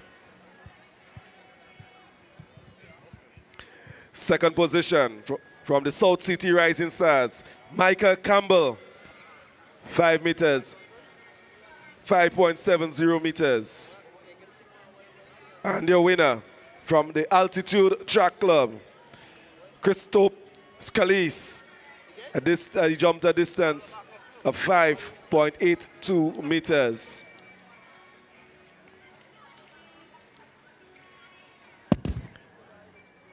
The winners for the boys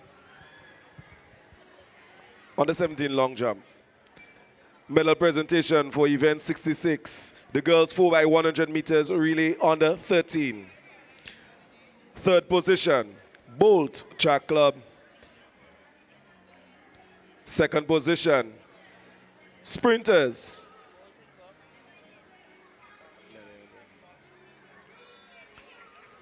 And the winner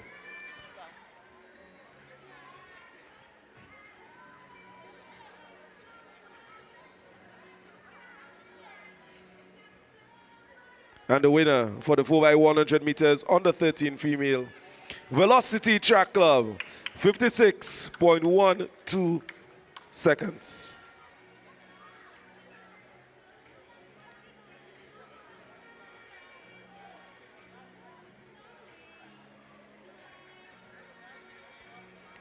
Boys 4x100 meters under 13. Event 67. Third position, Bolt Track Club, 58.96 seconds.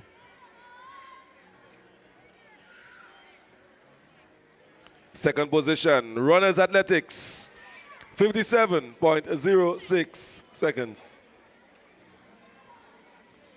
And your winner from the McDonald College, 55.51 seconds.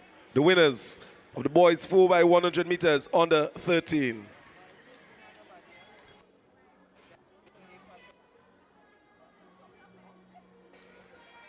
Medal presentation for the girls 200 meter under 15. In third position, Rihanna Thomas, South City Rising Stars. Around a time of 27.49 seconds. Second position from the Altitude Track Club, Christiana Charles, 27.06 seconds.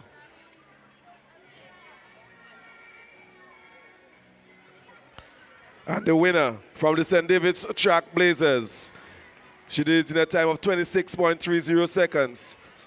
Kayla Christopher.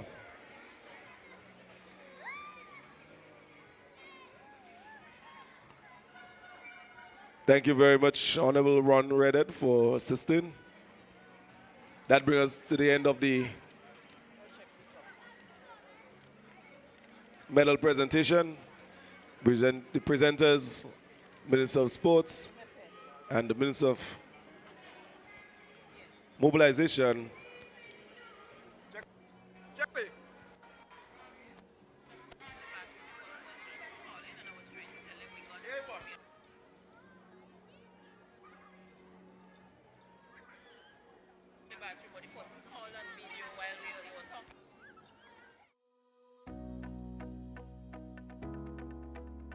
The reason for your happiness, peace of mind, and smile. The caring companion that supports you with your goals. Your ally in the fulfillment of your dreams. Think of us as someone you share your life with. Your friend Ami. Ariza mobile and internet experience, keeping you in touch and in the know on your journey to financial freedom. Ariza Credit Union, your financial freedom, your future. The safety and security of your information is always important to us. Ariza now offers chip cards, also known as EMV cards, which provide enhanced security for your purchases and are globally accepted. The new Ariza Credit Union Visa International Debit Card continues to have the traditional magnetic stripe with the additional security feature of a chip and can now be used at both chip and traditional magnetic stripe terminals. For your added protection, always keep your PIN private and store your chip card safely in a RFID pouch. Visit arizacu.com to learn more on how to protect your account information. Ariza Credit Union, your financial freedom, your future. Good evening again, viewers, and we welcome you back to the live coverage of the Ariza National Championships here at the Kirani James Athletic Stadium in St. George's. We just witnessed there one of the medal presentation ceremonies. We have event number 79 coming up. That's the boys 3,000 meter run on the 17th.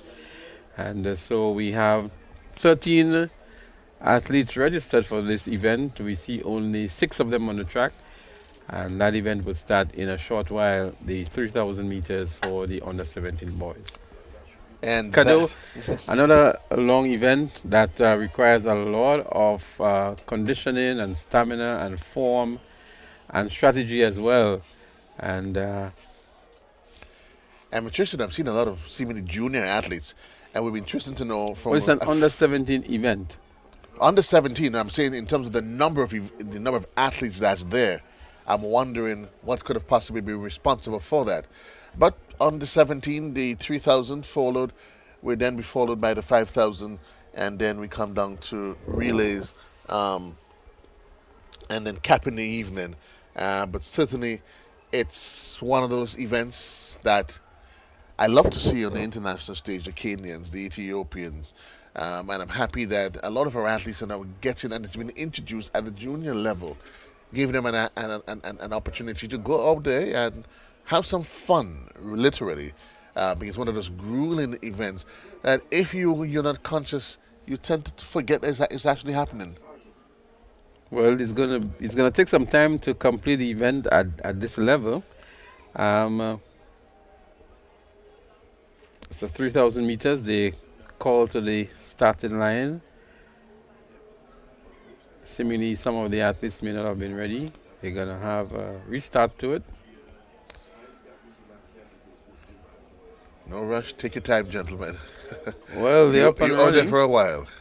And Boca Secondary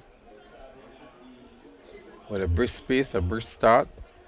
And sometimes the strategy is to go hard, then relax and recuperate, and then go again.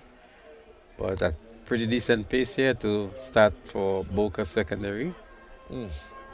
It would be interesting to know what the coaching staff would have instructed him to do. Boca Secondary, that's with the person of Fredericks, it seems.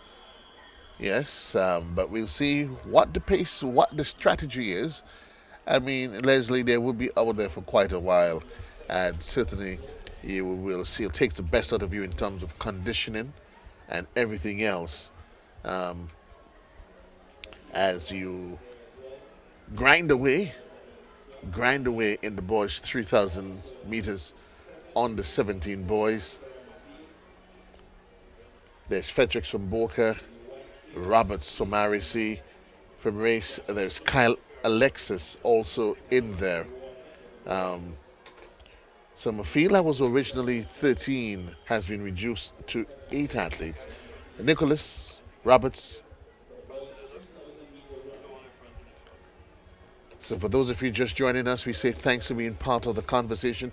Kyle Alexis, Jordan Hazard from South City, Carlos Weichman also in there.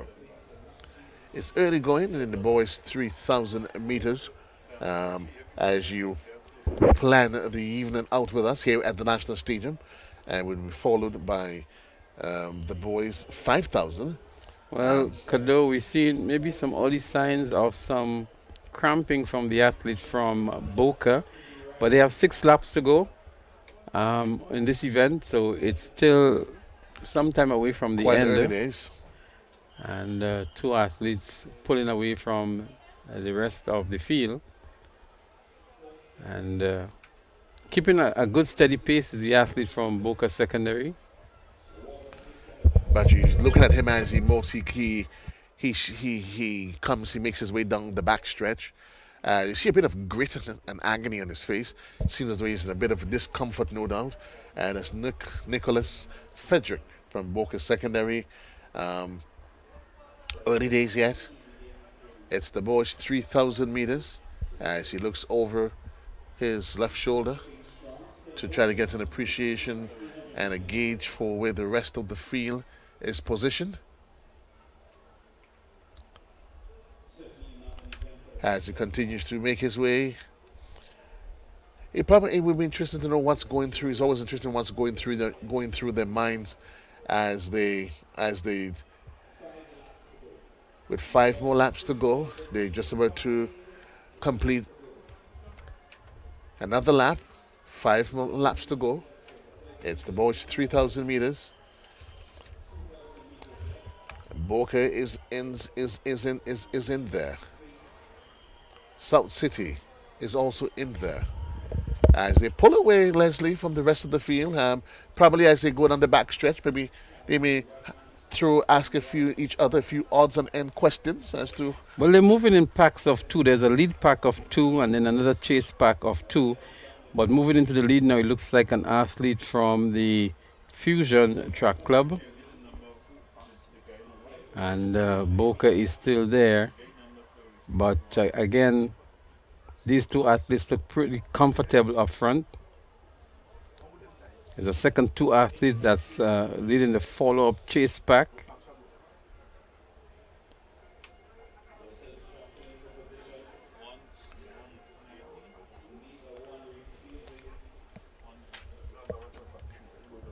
They continue to run in tandem with each other as they complete another lap. Frederick from Boca.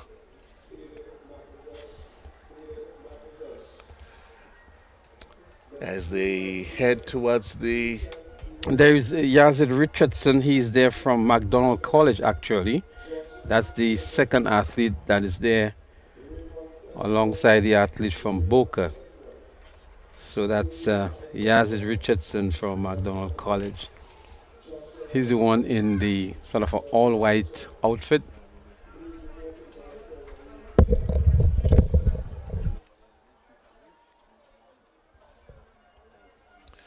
If you're just joining us, what is it you're looking at in progress as the boys 3,000 meters from McDonald College out front? It's Yazid Richardson. He's followed by Boca. That's the person of Nicholas Frederick. Richardson sort of pulling away a bit from Williams, who they ran shoulder to shoulder for the greater part of the last 2 laps. But each one of these athletes just trying to position themselves while gauging their competitors. The question of conserving energy. But Yazid looks very comfortable up front. Kado from McDonald College. Nicholas Frederick looking comfortable as well. And these two has established a commanding lead over the rest of the field. And Yazid is moving gradually away from Nicholas Frederick. Some 1,200 meters to go as they... Well, they have 3 more laps to go. 1,200 meters as you called it.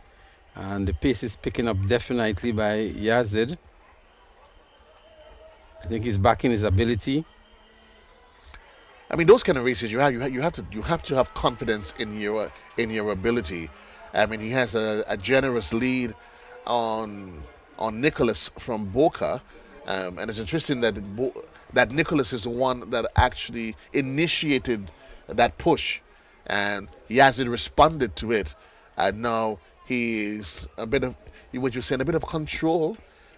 He just looked over his shoulder to have an appreciation as to where young Nicholas from Boca is, and saying to himself, okay, I have you where I want you, I just need to maintain form. And he seems quite consistent. He doesn't seem in any way winded or is there anything that's asking too much of him. Frederick isn't asking anything of him in any way, form or fashion. Neither he says the rest of the field, and he's not in any way worried about them. If ever there's a threat that he's worried about, it's Nicholas, that is some 80 meters or so behind him. Yes, so it's the boys 3,000 meters. Yazid Richardson from McDonald College in pursuit. Kado, I don't know if you recall McDonald College over the years producing several excellent long distance athletes. We recall many of them, especially in the female category. They had several of these very, very outstanding female athletes. Well, and indeed, they have been produced to the point that they were intercall champions. And then they had those 400-meter athletes, right? Yes. And even young Joseph, who was good at the 800 meters as well. But the Leslie and the whole lineup of them when McDonald College was dominating intercall, it's a rich history that they had back in that era. But I just want people to appreciate that when you say Leslie, that you're not referring to yourself and you're not insinuating that it's you, this Leslie that he... Just leave it as Leslie Cado and we're good with that, right? Okay. So we see Yazid here lapping one of the athletes, and maybe he's coming up to lap a second athlete. He's going to take the bell lap, so he has one more lap to complete. 400 meters left here for Yazid. He looks back to see where is Richardson from... that's Frederick, from Boca Secondary. Boca. He's nowhere in sight. He's lost him somewhere. I wonder what happens when they pass each other, they've lapped each other, they're passing them. You're probably tempted to maybe say something a bit cheeky. So there is Frederick now, just going past the finish line there, but that's the athlete that is up front. Richardson, Yazid Richardson from McDonald College. Doing his final trek down the backstretch. So let's see what he has left, Carlo. Let's see when he's going to make that kick, because he looks so comfortable there now. He looks as though he has a lot in the tank still, and he's picking up the pace. He's looking back. I'm not sure who he's looking for. No sign of tired at all, Cardo, and I'm sure he has some left in the tank for a final kick to the finish line. Does he do give us a bit of showmanship at the end? Let's see. Or he just comes down with a constant, steady stride. The crowd there applauding him as he heads home. It looks quite solid in his run. Maybe that's the only thing he's lacking in his race strategy, that final kick to the end. But again, he wasn't pushed. He really didn't have any competition. And look at that, I walk in the park for young Yazid. Well, no signs of being tired. It's like mom just sent him to the shop and he delivered the goods and he's going to play with his friends now. He's going to play. He's going to play with his friends. Well, maybe that's what a Sunday stroll looks like. Takes off his footgear and seems quite comfortable. Listen, but then you're probably thinking, Leslie, on the 17, these youngsters, they have all the energy that they need. So it's just been whispered to me that could be Stephanie Ferguson's son. She has been a phenomenal athlete for McDonald College over the years. It's in the blood then. And so it's in the genes. Yeah, it is in there. An impressive run indeed by Richardson. And here, oh wow, he did not even. Well, we have young Williams. That's Nicholas Frederick from of Boca. Boca. And I'm not sure if they've recognized, but he did not. He has not crossed.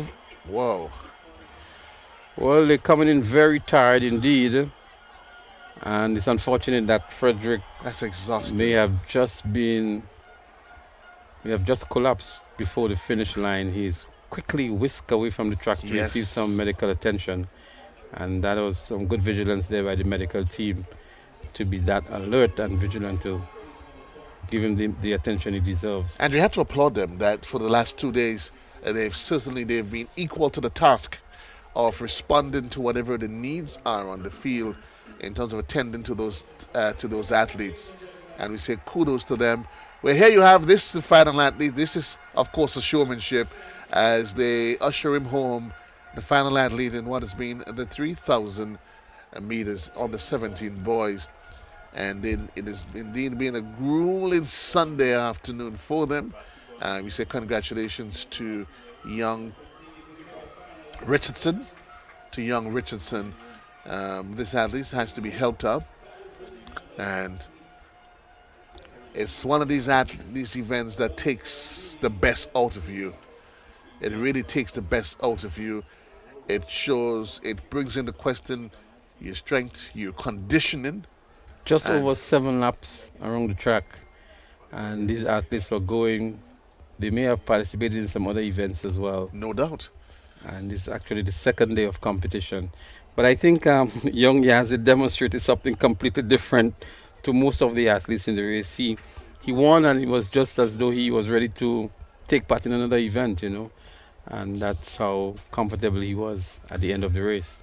Indeed, it would be good to be followed as we get a chance. We hope we get a chance over the years to follow these athletes as they grow and develop and they expand on their trade. Maybe for time yet to come, we may be looking at some of our more long distance runners as we move away from the 400 and we see the likes of young Richardson, who probably maybe one day. So again, we just want to highlight the rich legacy that McDonald College had with these events. The Stephanie Ferguson, I'm trying to remember her name now. She lives in the Victoria area now. But she was phenomenal on the track as well. Even P.S. Kim Frederick was a long-standing long-distance athlete for McDonald College in her earlier days, representing Grenada as well. The legacy Patterson, continues. that's the name I was trying to remember. She was also a phenomenal athlete for McDonald College on the track. Anthony Dog Charles, I can see way back. I can see you doing well, that you're keeping up with your brain food, Leslie. Yeah? Some say that the memory is failing you. But I often say to them, not the Leslie that I know. Not the Leslie that I know. So that was the completion of the boys' 3,000 meter run on the 17. We're gonna have another grueling event, the 5,000 meter boys open, and I'm sure the likes of Tyrone Jacob and others will be there.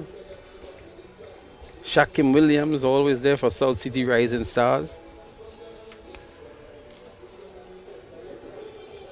And just to give an appreciation to how the evening is going to pan out, we just saw the completion of the 3,000.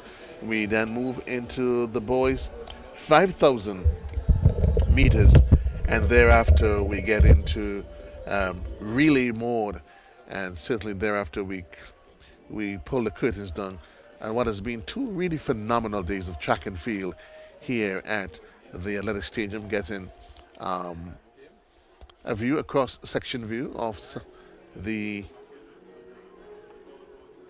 our supporters, fashion and in high demand when you come to these games, Leslie.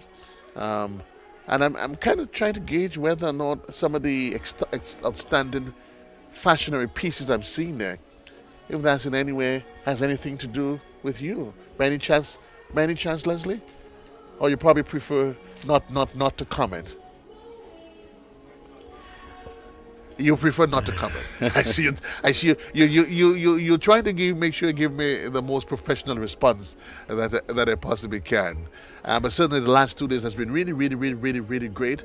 I know some folks, they probably thinking that school tomorrow, work tomorrow. But let's see, we look at the lineup for the event number 76.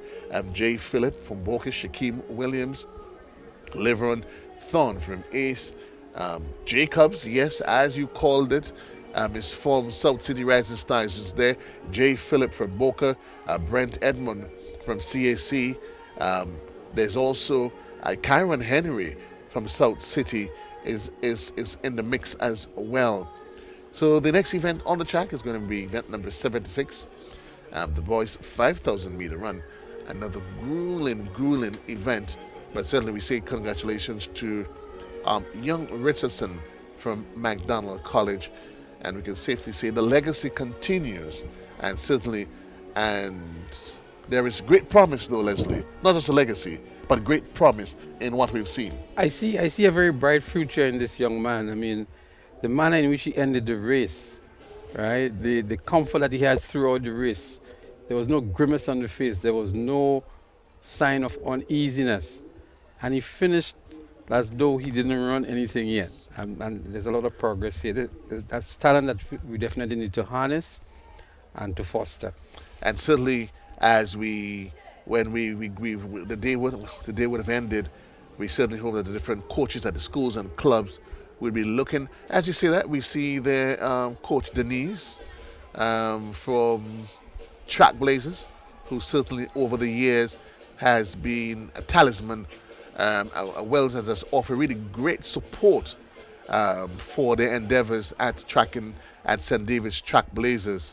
And certainly you would hope that she will continue, not just that. I know she's rather unselfish, Leslie, when it comes to what she offers. But we're getting ready for 6 athletes again. So there they go. The start of the 5,000 meter run. The record for this event is held by Rion Radic, 16 minutes 6 seconds. He established that in 2006, but the national record goes back as far as 1981. Maurice Bull Williams, 14 minutes 58.23 seconds. Rion Radic's now a FIFA referee, and he would have established this games record here in 2006. So Tyrone Jacob is there. He's always here for this event. Shaquem Williams from South City Rising Stars is a regular feature in this event as well. But we also see an athlete here from ACE. We will try to momentarily tell you who's the athlete from ACE. In this race could be Levron Thorne. It looks like Levron Thorne. And there's also an athlete here from SAS, and that looks like Miguel Cape. Early days, Jacob from South City Rising Star. Well, Jacob is a favorite here. So too is Thorne from ACE. Thorne has been very good on the road and has won a few of the road races that were held this year. And Tyrone Jacob, he's been a perennial contender. He is, from the days of GBSS. Yes. And he continues to run for South City Rising Stars. Thorne receives a lot of inspiration and coaching from Kendall Simon. And you recall Kendall Simon would have dominated this event here, has gone on to win, I think, a bronze at Carifta as well. And that's his mentor. You know what is excellent, and I'm happy with the day, and that's yet another facet to what the clubs offers these athletes, Leslie. that because traditionally an athlete, he's finished with school, and that was the end of him and athletics, providing, of course, he probably keeps up with it for his own personal interest. But no, the club is offering them a lifesaver that they can say, listen, while my secondary school days are over, I can still be enjoy what I like, athletics, and be part of a club somewhere at some part of the island. So again, we continue to highlight the importance of the club structure that has yielded quite well for the development of sports and has contributed to the personal and collective development of many athletes, if not, or by extension, of the sport. So that's Jacob, continues to establish himself as Tyrone Jacob from South City, rising star in what is the boys 5,000 meters, with still some 10 laps to go. And so I'm trying to think, Leslie, 10 laps. I'm trying to picture myself out there, Leslie. Well, you'd have been on the capital already. You'd have been flat out on the track already, Kado. I'm not sure what you might have been doing. The medical team would have been at your side by now as well. Leslie, I'm not really sure what is it, how you determine that all on your own. But if that's what you offered me, I think you'd have been on the track just doing coverage, right? Media coverage, well, nothing else. Well, that's what I was saying. You seem to think something. You seem to think otherwise. But we continue here to enjoy the ambience that lends itself to really what has been a really great day of athletics. 2 great days. In fact, 2 great days when we see a number of really exemplary performances. The one, Leslie, while there's been a lot for me, but one of the events that stands out in my mind, it's the 200 meters finals. It just created the sort of excitement that the build-up was there for it, and you tell yourself, you know what, something has to give in one of these events. And I think part of it too was the fact that Telemac won the 400 meters over Williams, right? And he came in as the favorite in the 200 meters as well. And Elisha Williams was not going to have any of that on the day, and really ran a very strong race to qualify for Carifta as well, with a blistering time. And you saw his reaction at the end as he crossed the finish line, you know, thumping his chest and the gesticulation as though to say to Telemac, listen bro, you've got your own plans, you've come with your plans, but I've got plans on my own for this event. And he certainly left today with the bragging rights of saying that, of course, he is the fastest over, that he won, and he got the better of Telemac at the Ariza National Champs 2023. We continue to keep our eyes peeled on the track as we in progress. Event number 76, the boys 5,000 meters run open. Well, we see a change in the lead now. Levron Thorne is there. Shakim Williams from South City Rising Stars moves into the 2nd position. Tyrone Jacob recedes to the 3rd position. But Shakim does not have that kick towards the end as Tyrone has, or Thorne. As you see, Tyrone moves back into the lead here. So it's part of his strategy maybe to go, to relax, to recuperate, come again. Shakim is in 3rd. And Shakim is going to run that pace maybe throughout the entire race. That's his style. It's going to be a battle really between Tyrone Jacob and Levron Thorne for the 2 top positions in this race. Well, as they continue the cat and mouse, they continue with the exchange of positions. What could have been interesting here is that because Tyrone and Shakim belongs to the same club, they could have discussed a strategy. Run and tan, yes. To get Thorne out of the race, you know, to push him hard in the beginning and hold back, or take turns at pushing him hard. But it seems as though it's an individual contest here, and they have no real strategy to outfox or to outdo Thorne in this event. we see a lot of that from the Kenyans, the Ethiopians, the Moroccans when they run these distances. They really tag team, and that's where it's in fact when you see the pursuit is that or the glory is not about the individual, but is that of country.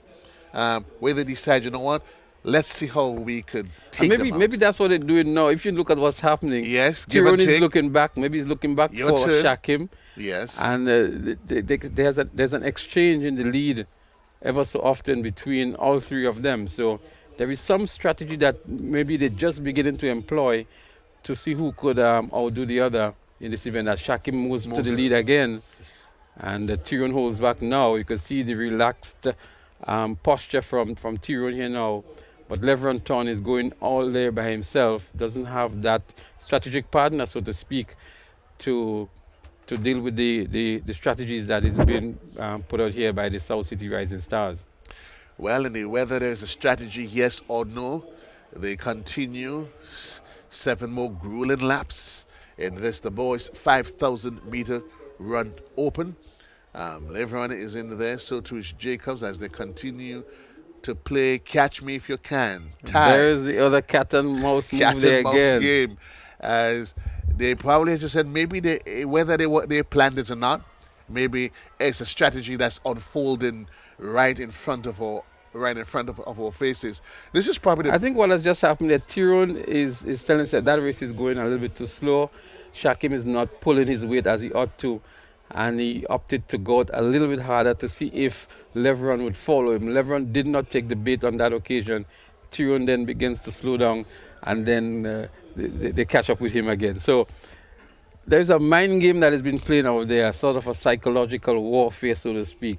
And it augurs well for the athletes up front and the strategies, and to see who will be the eventual winner. For the fans, it's interesting to understand those dynamics and to try to figure out the strategies employed by those three at the top. Indeed, you have to, because if you're home and you're following the event, it doesn't offer the excitement of a sprint.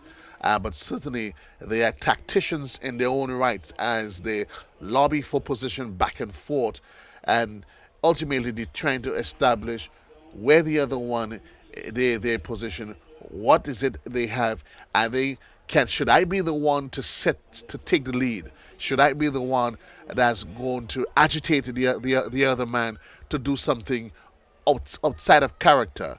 Again, but they continue to exchange positions. Jacob now assuming the frontal position as they head towards the closure from yet another lap. We continue. Jacobs is in there. Levron is in there. The three nicely bunched together. For the greater part, they've been shoulder to shoulder, except sporadically when for some different reason, like we see now, when maybe somebody is opting maybe to do something a bit uncanny. Yeah, they've been like that for most of the race, but I still think at the end it's going to be determined between Tyrone Jacob and Levron Thorn. Those two know each other very well. Tyrone has won this event here at National Champs before. Thorn has been dominant on the road. It's a different complexity altogether between road and track, and he has an opportunity here to make a name for himself on the track. That's Levron Thorn. Well, I'm not sure if the record they're running much of an issue for them, but remind you that as title sponsors, Ariza, they were given $150 as an incentive to anyone that breaks a record at the meet.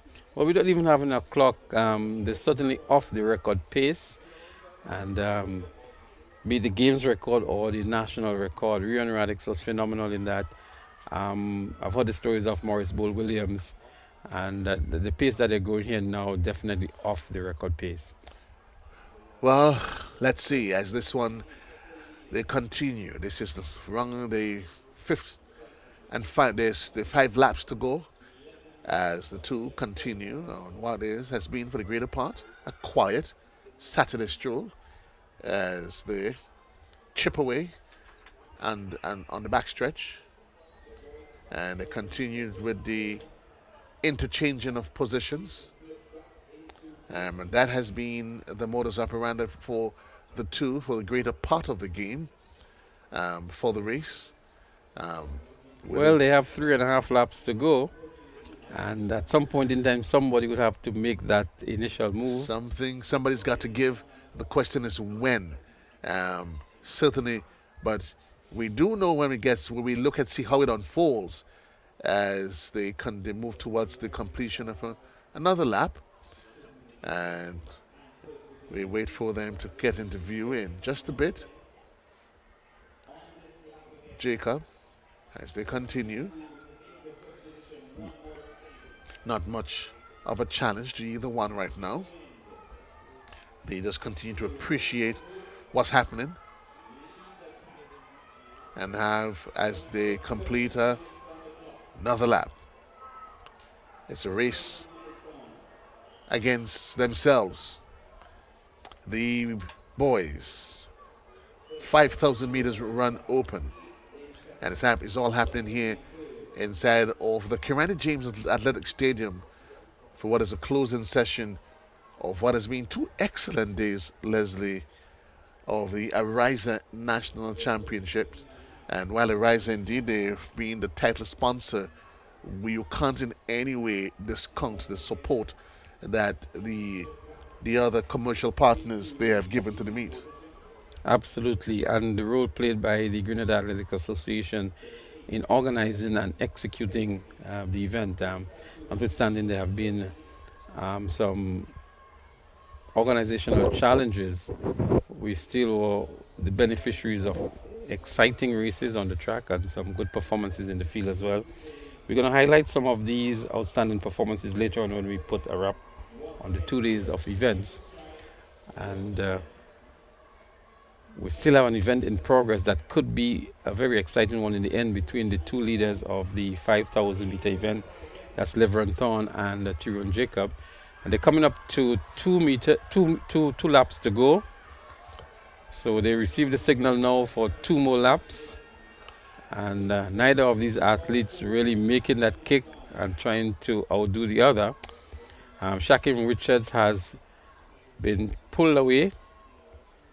Couldn't keep up with the pace by these 2 at the top. That's Shaquem Williams in screen here now, motoring along. The pace has really picked up by those 2 up front. That's Leveron Thorne and Tyrone Jacob. Ace versus South City Rising Star. A race, a 5,000 meter race that has been literally reduced to, well, a final just 800 meters. Let's see as they go down the backstretch. Thorne from Ace, biding his time, so too is Jacob as they try to determine what's the next or when that next strategic move will be. I think when the bell goes to indicate the final lap, we will see a move made by either one of them. Tyrone, I think he backs himself, he knows his ability. He has a fairly decent kick towards the end, so too is Thorne. But definitely the pace is picking up. The bell has sounded, and we can see the legs turning over a little faster now. They're going to pick up the pace. The fans are getting into it as well. They're becoming a little louder, understanding that it's just 1 lap to go. And Kado, we can see the arms moving a little faster now, the legs turning over faster. So officially 400 meters left in this exercise. It is Thorne, Jacob, as they Jacob is making a move. Jacob seems to be making a more definitive move here as he moves into the lead and picks up the pace nicely. With about 200 meters to go, Jacob is pulling away from Thorne. Let's see if Thorne is going to respond to this challenge and how would Jacob combat whatever challenge that is going to come from Thorne. 200 meters remaining here. Another athlete is lapped. Jacob is picking up the pace nicely, but Thorne is in close contention. They're looking at each other here. Who has the speed and determination and endurance? Tyrone is looking over his shoulder. It looks very comfortable here. Thorne is giving it all he's got, but Jacob is going to win this one, it seems. As they head to the finish line here now, Jacob wins it. Thorn comes in second. And some distance back would be Shaquem Williams for the bronze medal. I think you couldn't have scripted it better. These two athletes, they knowing each other, and as you said, you could have seen Jacob. Of course, he always backed himself, understanding, of course, that he has the final kick, and you saw it, and you get the sense, though, Les, that if he was pushed further, he was going to dig a little bit deeper, and he came across the finish line. Les ready after a 5,000-meter run. It seemed as though these gentlemen, they just went for a little walk, and gingerly. But I'm happy to see Kado Shaquem Williams. Speaking of the bronze, he has been at this event year after year after year. Got himself involved in the club, and that those clubs are really doing well for those athletes who would have left school. And a major factor we left out that the clubs played was during the COVID years, when there was no track and field event. The clubs is who really held on to these athletes and provided some support for them in their preparation on the track. So the event is still in progress. The 5,000 meters open for boys. Unofficially, it's Tyrone Jacob of South City Rising Stars. Levron Thorn from Ace in second. Tyrone Jacob 17 minutes 0.8 seconds. Thorn 17 minutes 1.7 seconds. Shaquem Williams picked up the bronze with 17 minutes 29.8 seconds. The top three finishes. Miguel Cape of Sass was fourth with 18 minutes 20.9 seconds. These are the top four finishers in the 5,000 meters open for boys. While we get ready for the relays, I'm guessing there's still an athlete if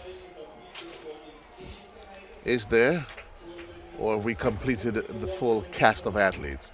But either way, moving away from the 5,000, we're down to the final two relay events.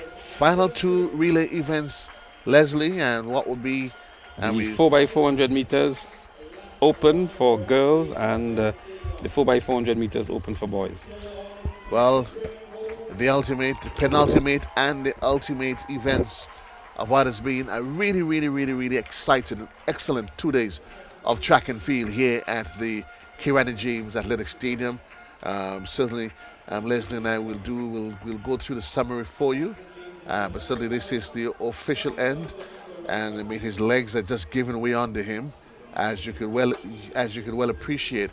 But congratulations to Tyrone Jacob of South City Rising Stars in a time of 17.008 seconds. Levron Thorn from Ace 17.01.7 seconds, and Shaquem Williams, certainly, as Leslie intimated, has been a perennial contender, and you couldn't overemphasize, Leslie, the contribution that the club structure has offered to young Williams. He's here, he came, and been able to deliver at yet another at a national level. For those of you, wherever you are, yes, I know you're probably thinking, what next? 2 more events to go, and certainly we bring the curtains down and what has been a really exciting 2 days.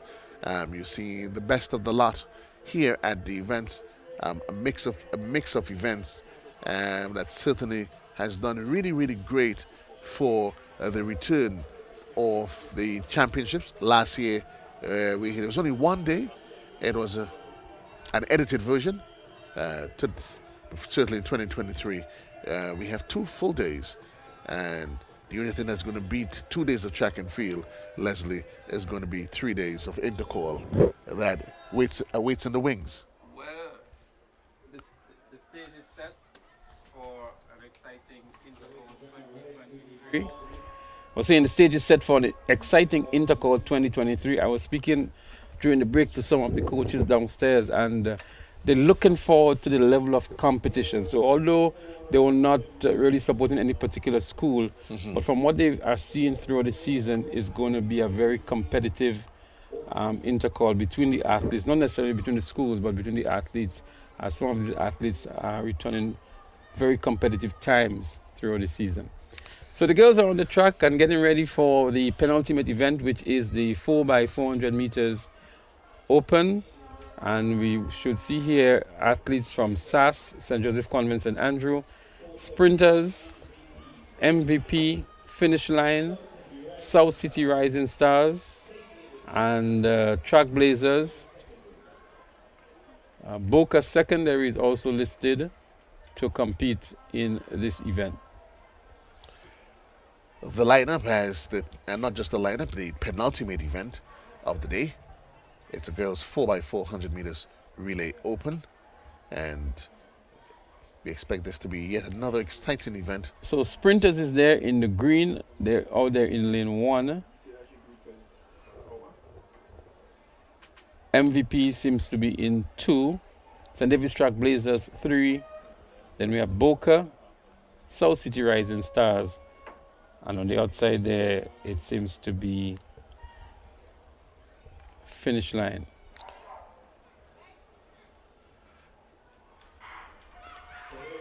Well, it has started, the penultimate event, the 4x400 meters open for girls. And MVP, 473 MVP, already out in blazing glory. Boca Secondary. Is it Boca Secondary or South City Rising Stars? It looks like South City Rising Stars. MVP frontline.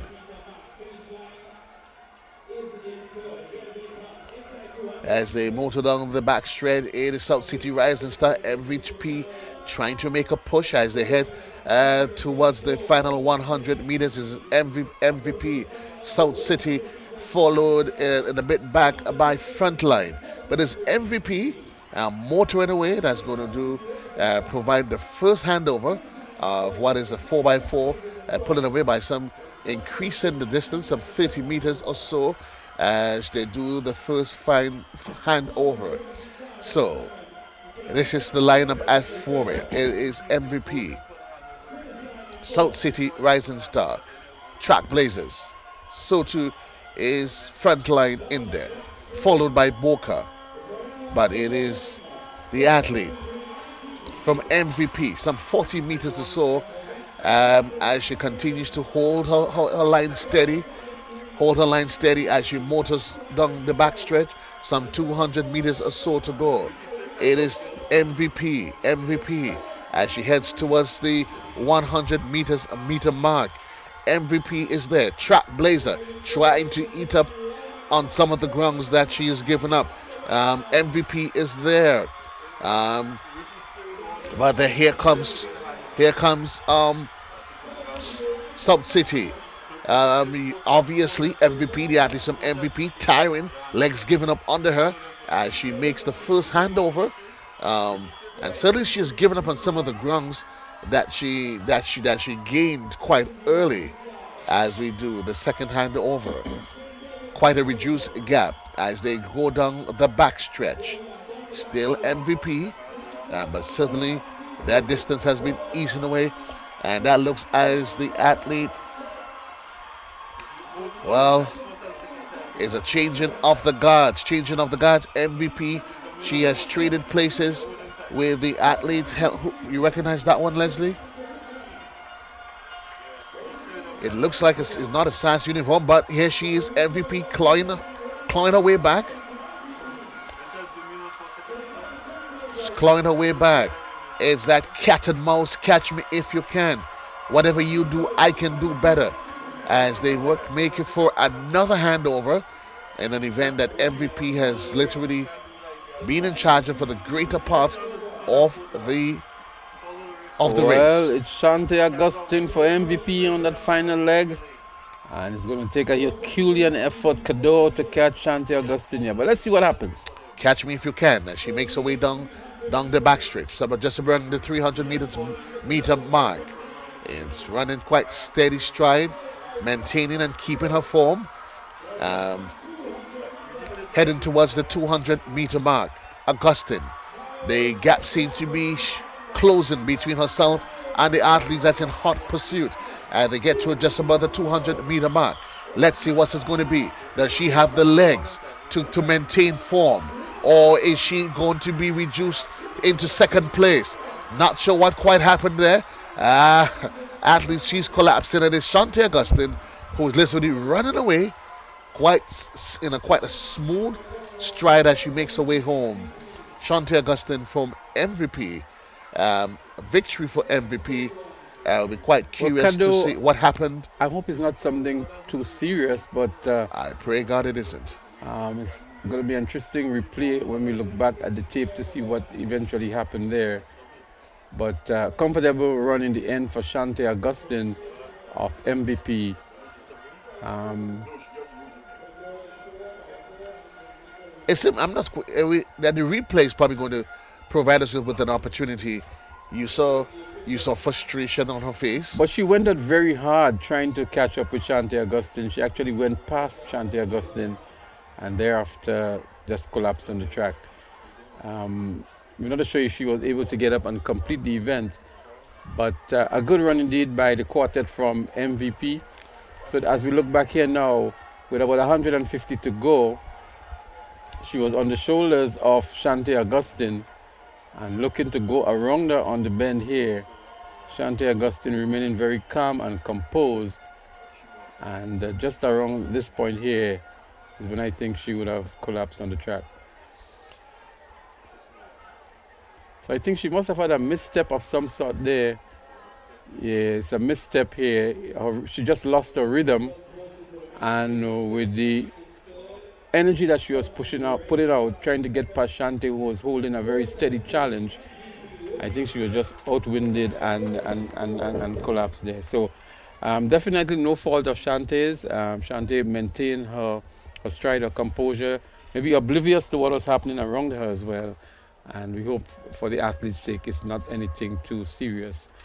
And she was able to get up and complete the race. Hopefully, we hope that was the case. It is always disconcerting when you see an athlete go down for whatever reason, whether it is just through rare frustration or through injury. You would always wish the best for them in what was the penultimate event of the day. But we say congratulations to Shantae Augustine and her team from MVP. So we want to apologize to the viewers on the Ariza Facebook page, just in case you may have lost the coverage for a short moment. We did have to do a reset on the Facebook page. But those of you who are on the TNR Communications YouTube page, you would not have had that issue. And so we want to apologize to those viewers on Facebook who may have momentarily lost the coverage. So we continue. It is down to the final event of the day. It's the boys 4x400 meters relay open. And certainly this one, the 4x4, Leslie, at any sporting meet, always creates a spectacle. It conjures up excitement, emotions swells, and friendships are made, enemies are reinforced. Well, I know some people go to sport events, the track and field events, just for the 4x4. Just for the 4x4. And that has really provided a crescendo and a sort of a climax to the events. And we can go back and call several 4x4 relays at different levels. Intercall level, at different levels, as we see the start yet to the boys 4x400 meters open. Ace is expected to dominate that one with the likes of Michael Francois, Kieran Charles, the athlete here who would have broken the record in the 200 meters, that's Troy Mason and others, and we expect that this should be a very comfortable win for Ace Track Club in the 4x400 meters. Well, Ace holding their own as they get to the 100 meter mark. It is Ace being stretched by South City Rising Star. SAS away back. That's Troy Mason there. We saw him earlier on running a blistering 21.07 seconds to establish a new record in the 200 meters. Getting some strong challenge here. And that looks now like Adam Peters it is. Could be Adam Peters, yes. Adam Peters for Ace. South City Rising Stars gave a good challenge here. But of course, it's the athlete out of Ace that is motoring away down the backstretch. Certainly for the final, motoring away down the backstretch in what is the final event of the day. The boys 4x400 meters. Ace in pursuit is South City Rising Star. Can he pull back on the stagger? Oh, but of course it is Ace as they continue to pull away, motoring away some 50, 60 meters or so as they make the final handover on the final event, on the final day of what has been 2 great days of athletics porous inside of the National Stadium. Ace being chased by South City Rising Star. Well, it looks like Michael Francois here. He already ran a low 46 in the flat 400 meters. We still have not seen Kieran Charles yet, so there should be another leg on this one, Cador. But what a commanding lead here established by Ace Track Club. They have dominated this event at national champs for quite a while. That's Michael Francois indeed. He won the 400 meters and the 800 meters. A national athlete, has represented Grenada in several international meets and getting as far as the semi-finals. And handing over finally, it's not Kieran Charles here for Ace, but nonetheless, Ace has a commanding lead, maybe almost 200 meters as a fumbling the exchange here between the athletes from South City Rising Stars, and then SAS also fumbling on the baton on the final handover. Well, but look at the lead established here by Ace, almost 100 meters, and it'll be interesting to see what time they can return here. The game's record 3 minutes 15.3 seconds, established in 1998 in a combination between Boca and Tam CC. And let's see how this Ace team would respond to the record challenge here. Still has a lot of energy, is Ace, and really sprinting for that record time. Let's see what happens here. A good run indeed by Ace. I'm going to tell you what the time is momentarily. The flash time was 3 minutes 16 seconds, which is going to be outside of the record time, but a very strong run indeed by the athletes, the quartet from Ace. The likes of Troy Mason, Adam Peters, Michael Francois, and I'm sure in the back of their minds they had the record in contention. We're going to give you the official time on this one, but a very impressive run by Ace. No disappointment at all in this one. In the race, there was a hype and the delivery. It all literally crescendoed. And literally, as we expected, Leslie, you hinted to it quite nicely, and bringing the curtains down. And what has been 2 excellent days, 2 really excellent, phenomenal days of track and field inside of the Kirani James Athletic Stadium. Congratulations to Ace. So the official time for the boys 400 meters is 3 minutes 16.24 for Ace. South City Rising Star 3 minutes.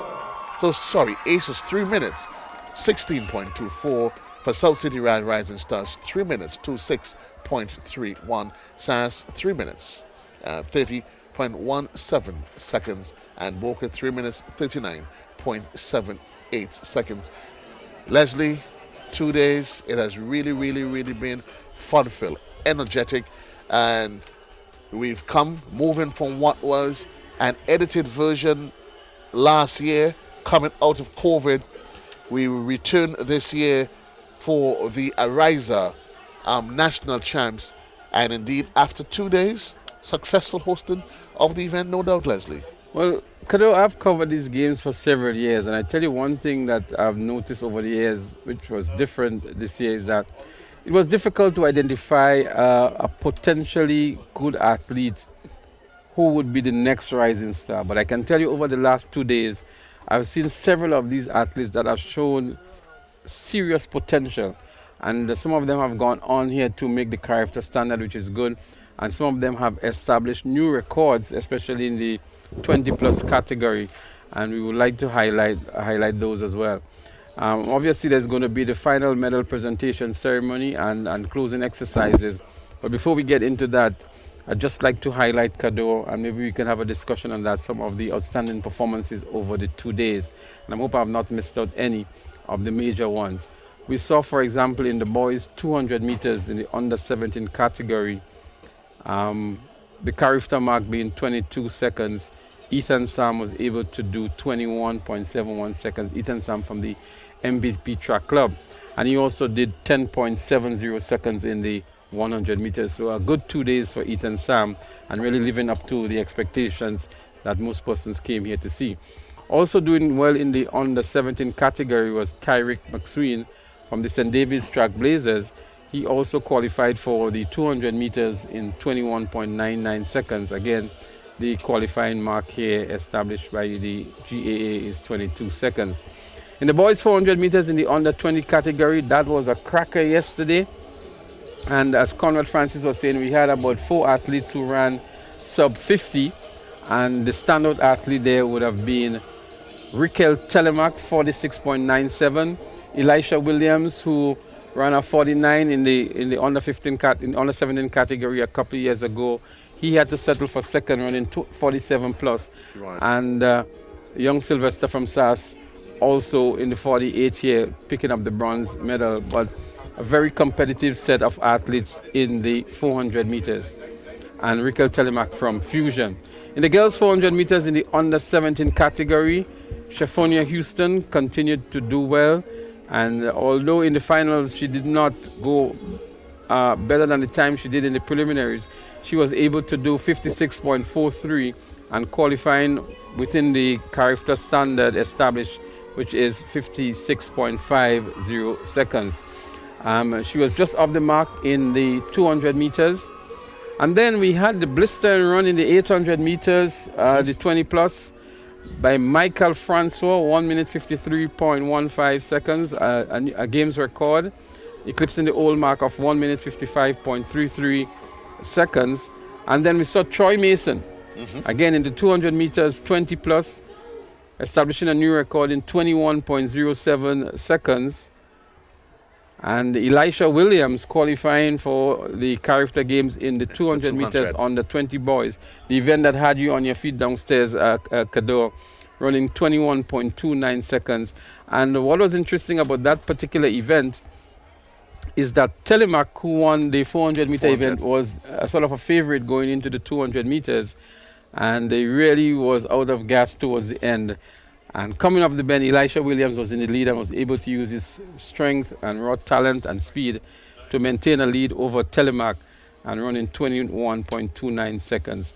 So these to me were the standout performances. Indeed. We saw some good relay events too, especially from MVP. And in that under 20 girls category, the 4x100 meters, I thought it was an impressive run as well. And all in all, I think these athletes here really stood out amongst the others. And if we missed any, we do apologize to those athletes. But from my own calculations and tabulations here, I think these athletes were the standout ones. We can't forget though, and while it may not have necessarily been the 2 races that would have been top of our list in terms of garnering excitement, we cannot Leslie forget the 300 meters, the 3,000 meters on the 17 boys that was won by Richardsons from McDonald College. And certainly we say kudos and hats off to Jacob. And for those of you who missed it because of the interruption in the feed on Facebook, yes, that the 5,000 meters in the male division was won by Tyrone Jacob. Yes, but I would think if we were to punctuate the evening though, I mean certainly Telemac, Elijah, excellent. The Shaffonia Houston, they were exemplary as you can expect. But certainly if you ask me though, the race that stands out in my mind is that of young Richardson. I mean the way he executed what isn't a traditional favorite distance, the 3,000 meters. I say, while yet there is hope for a 400 meter quartet and the supporting cast of 2. Maybe as we look forward, with having 4 athletes that went sub 50, I'm probably thinking in years to come, maybe young Richardson can be the next bright prospect in those long distance races, as he wants emphatically that 3,000 meters. But Kado, I have to agree with you here that Yazid Richardson of McDonald College was very, very impressive. And what impressed me most was not the race, but how comfortable and relaxed he was at the end of the race. Yes. He just strolled up the track as though he went to the shop, as I said, you know. He must have gone to the shop. He would have inherited a lot of that from his mom, Stephanie Ferguson, who is also viewing the broadcast. And she must be a very proud mom here. And if the folks from McDonald College and St. Patrick on a whole must be very impressed with this young man. So it's a name that we're going to track and we're going to look out for in years to come, Yazid Richardson. It's a name to keep on the radar as well. A very impressive performance. But all in all, I thought it was 2 days of great competition. We want to apologize that there were no commentary on day one, as we did today. And for those of you who are out there or unable to come along to the stadium, we hope that we were able to bring the games as exciting as it was to you. We do apologize for the inadvertent mistakes that we would have made with the names and the clubs. That is normal. We have changes in the races. Sometimes the uniforms get us all mixed up. And sometimes the paper before us does not call it as accurately as it is. So we do apologize for that. But nonetheless, we thank you for your comments, your feedback, and we're happy to bring it to you from TNR Communication. So what we're going to do, we're going to take a very short break, and then we're going to come back with just some closing and wrap-up comments at Ariza National Champs 2023. When I need shelter, warmth, security, I know you'll be there. Something in these moments lets me know you care. Maybe the way you shield me, maybe it's your smiles, and the way you tell me it's okay to try. Now I'm invincible. I can pack my sack. I can take the long road, 'cause it's okay to look back if I am scared. I know you're there. Ariza, together there's no limit to what we can do. Ariza, with no wings, fly. Ariza, and we're so high, enjoy the view. Ariza, look, no wings, fly. This is Ariza, your financial freedom, your future. St. David's Trailblazers, Kiel Batiste. He scored a total of 4,186 points. Second position, Jordany Lewis, St. Andrews Anglican Secondary, 4,284 points. And winning that event, representing the 473 MVP, Joshua Richards, 4,822 points.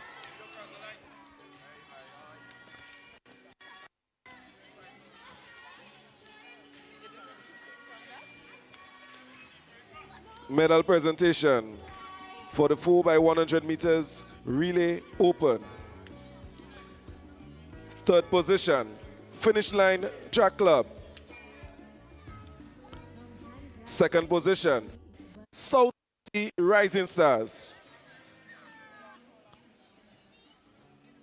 And your winner, represented the 473 MVP in a time of 48.98 seconds. The team MVP, your winners, the girls 4x100 meters relay open.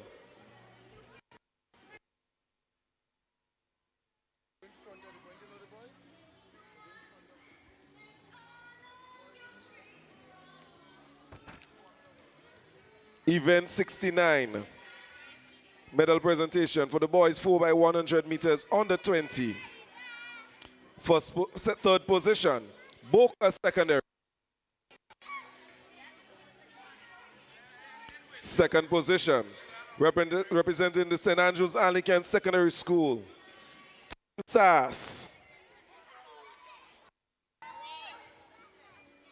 And your winner, representing the South City Rising Stars, the winners of the 4x100 meters under 20.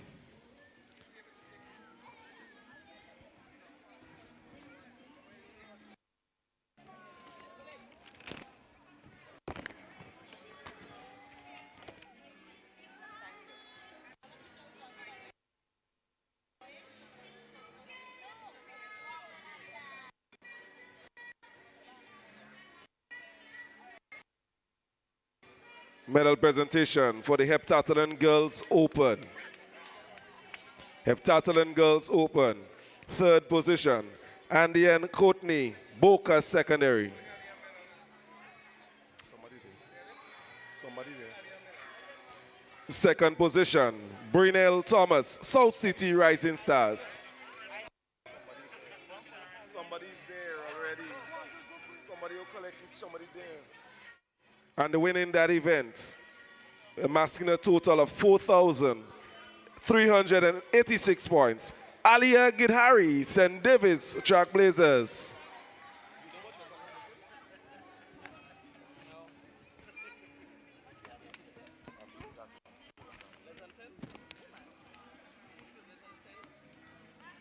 Medal presentation for the 4x100 meters relay open. Female, third position, Finish Line Track Club. 4x400 meters open, finish line. Second position, South City Rising Stars.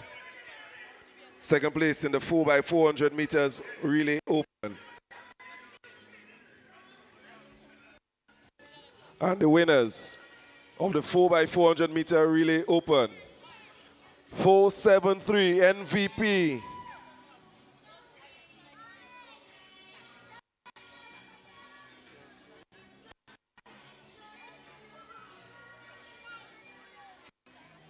Medal presentation, 4x400 meters relay open.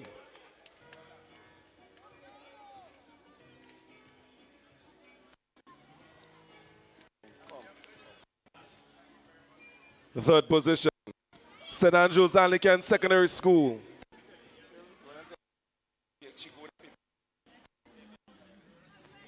The second position, the South City Rising Stars.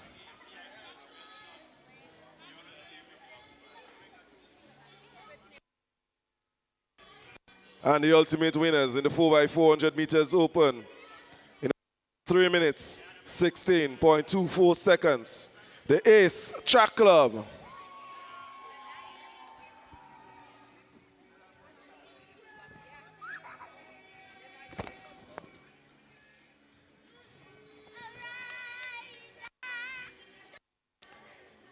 Medal presentation. 3,000 meters, boys under 17. Third position, Jordan Hazard, South City Rising Stars. 11 minutes, 12.94 seconds.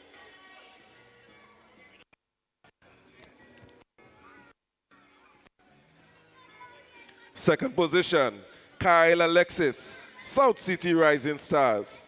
11 minutes, 5.15 seconds. And your winner from the McDonald College, Jarzid Richardson, 10 minutes, 5.42 seconds.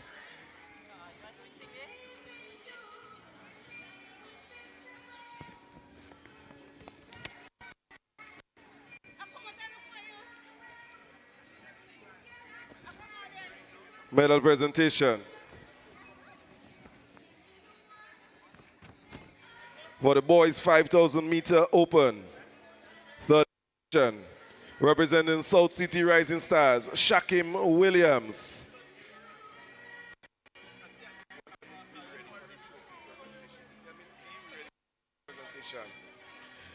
Second position, representing the Ace Track Club, Livon Thorne. 17 minutes, 1.73 seconds. And your winner, a special moment here for Livon to Tyrone Jacob, South City Rising Stars. 17 minutes, 81 seconds. We see a 5,000 meter athlete the other. Let me get a photo of the winners of the 5,000 meters on the podium along with Mr. Williams.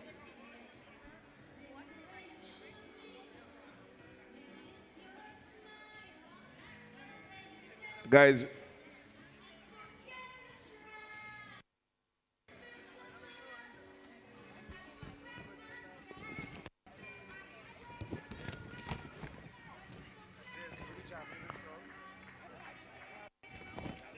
The final medal presentation for event 70. Boys javelin throw open. Third position. Raven Telesford, St. David's Trailblazers, 60.11 meters.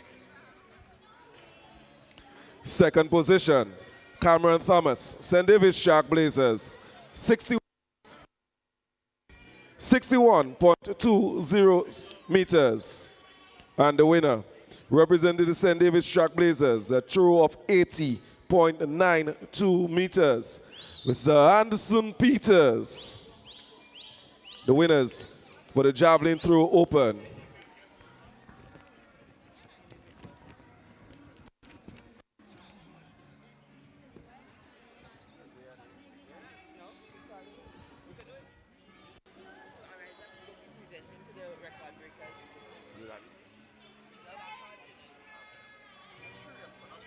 Thank you, Mr. Williams, for assisting that medal presentation. In the meantime, we are asking these winners to report to the center field.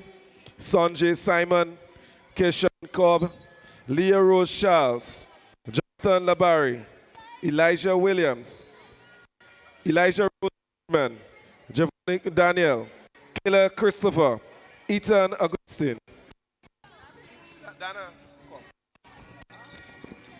Hosting Ethan Sam, Kamisha Dom, Rikael Telemac, Troy Mason. We also request Michael Francois and Rikael Telemac.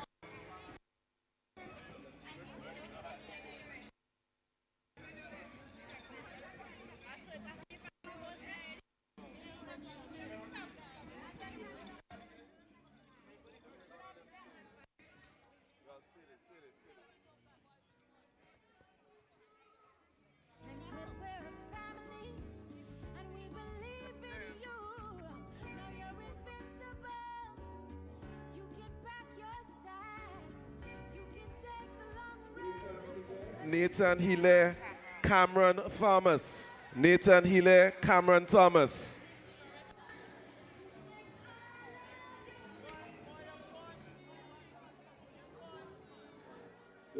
Because all the athletes who broke records, please report. Please report center field. Ariza wants to give you your prize monies one time.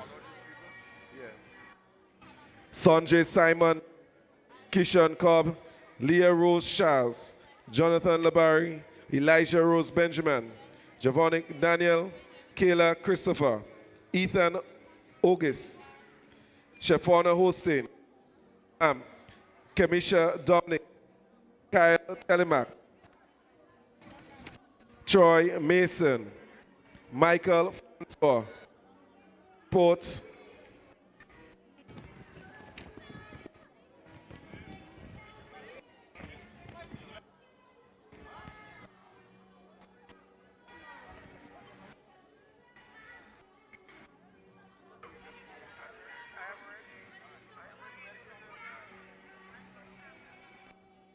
Cameron, go in and check this side. There's on this side.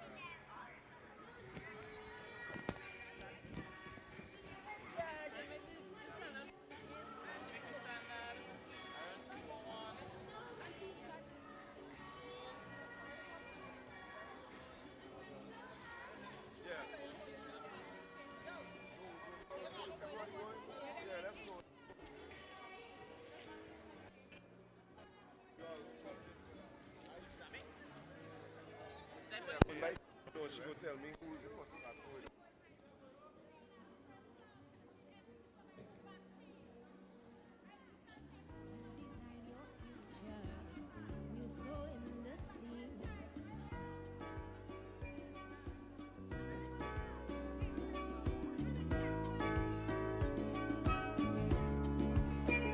When I need shelter, warmth, security, I know you'll be there. Something in these moments lets me know you care. Maybe the way you share. It's a pleasure to present the divisional champions for this, the Ariza Credit Union National Championship.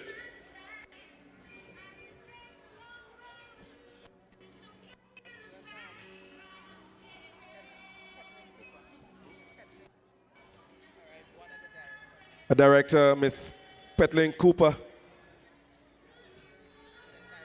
Director, Ariza Credit Union, will do the first set of presentations.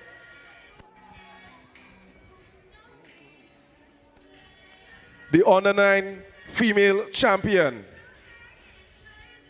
from the St. David's Track Blazers, Sanjay Simon.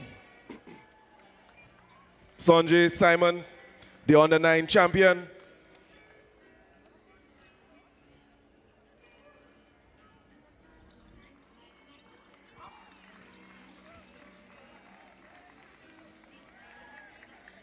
Congratulations, Sanjay.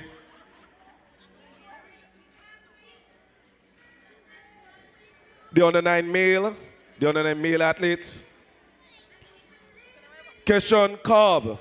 Keshawn Cobb, finish line athletic.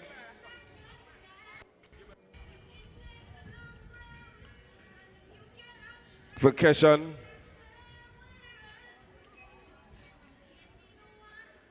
Thank you very much. Keshawn will be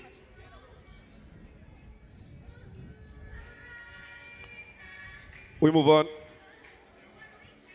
On the stage.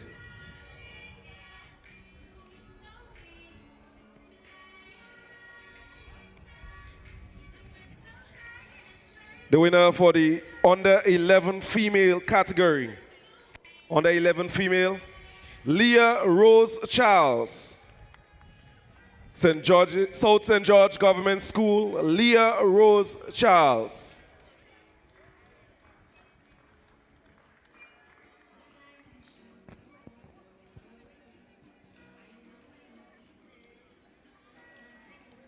The under 11 male, Jonathan Labari, finish line athletics.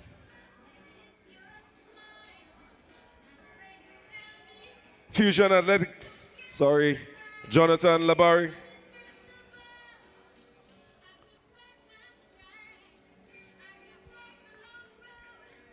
Telemac will receive on his behalf.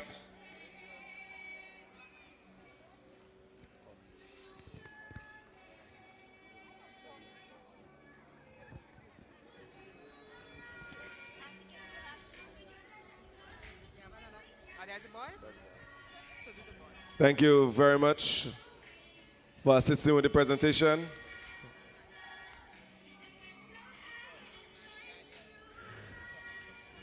Mr. Kimani Cooper. Mr. Kimani Daniel will assist in the presentation for the under 13 male and female.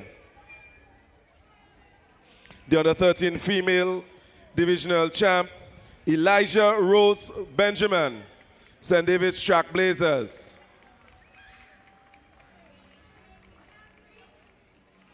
Sanjay will collect on behalf of Elijah.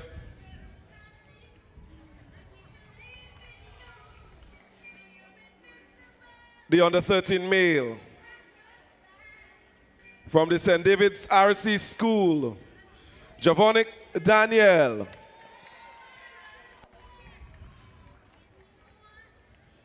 Number 13 male.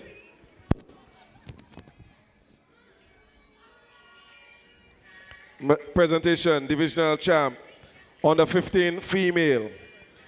Out of St. David's Track Blazers, Kayla Christopher. Sanjay, Kayla.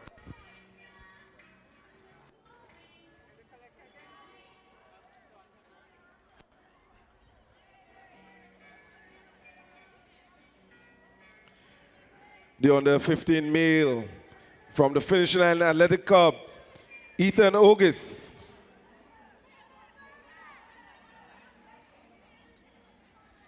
Ethan August from the Finish Line Athletic Club.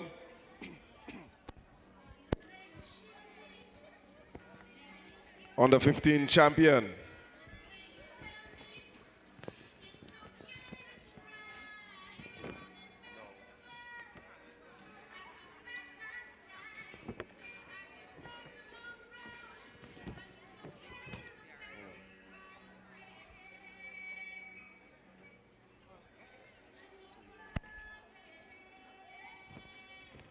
under 17 female.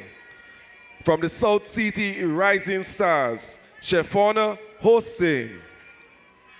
Divisional champ, Shefona Hostin.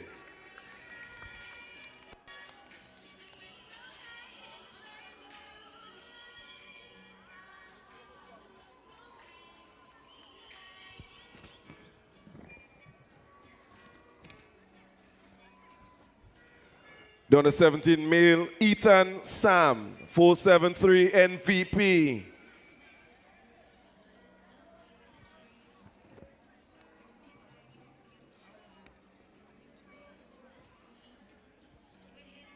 In the meantime, we're asking Michael Francois.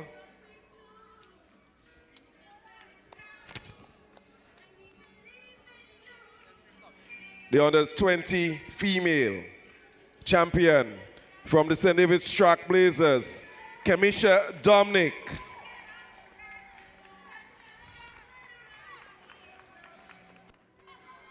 Troy Mason. Troy Mason.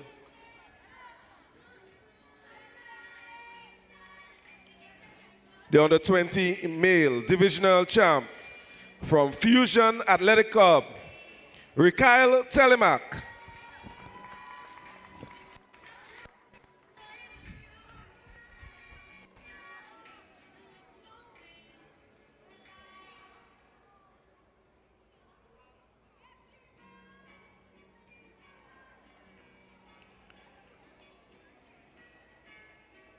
+20 male category out of the Ace Track Club, Troy Mason.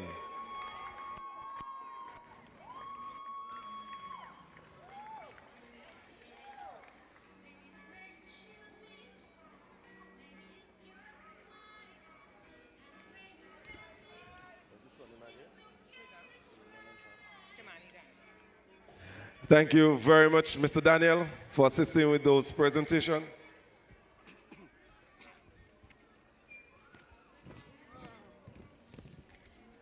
We have a special presentation for the most outstanding performance. And this award is sponsored by Digicel. The most outstanding junior performance. This presentation will be made by Mr. Conrad Francis, President of the Grenada Athletic Association. Most outstanding junior performance. These athletes will be presented with a cell phone from Digicel. Rikael Telemak, his 400-meter performance of 46.92 seconds. We're going to do an Antwerp presentation, and Digicel will do a more grand presentation later on. We also want to present for the most outstanding senior performance.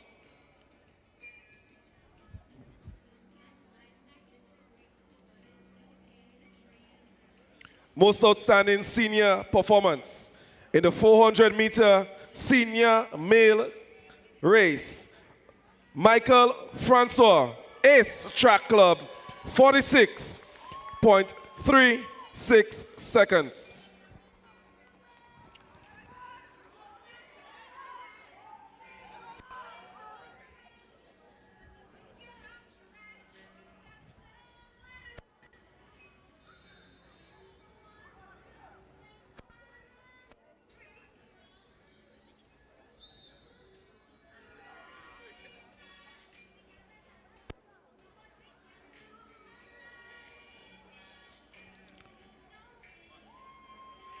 Thank you very much, Mr. Francis.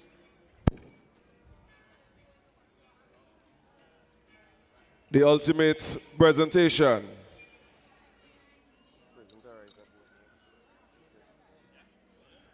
This presentation will be done by Mr. Bob, Mr. Lyndon Bob, the chairman of the Ariza Credit Union Board.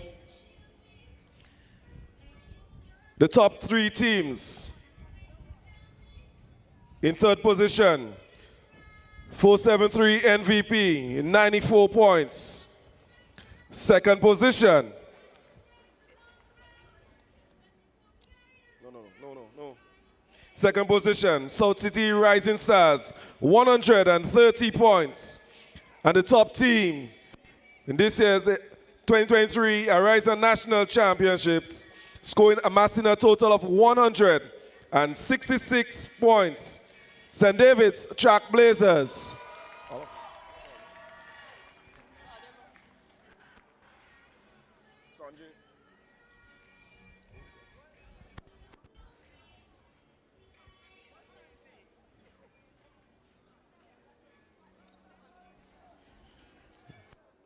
Top team at the Ariza Credit Union National.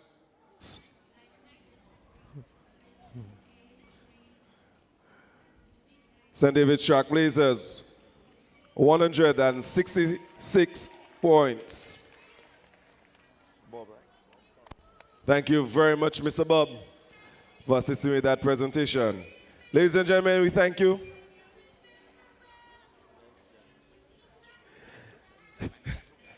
The General Secretary of the Grenada Athletic Association, Ms. Desiree Stephen, will do the vote of thanks.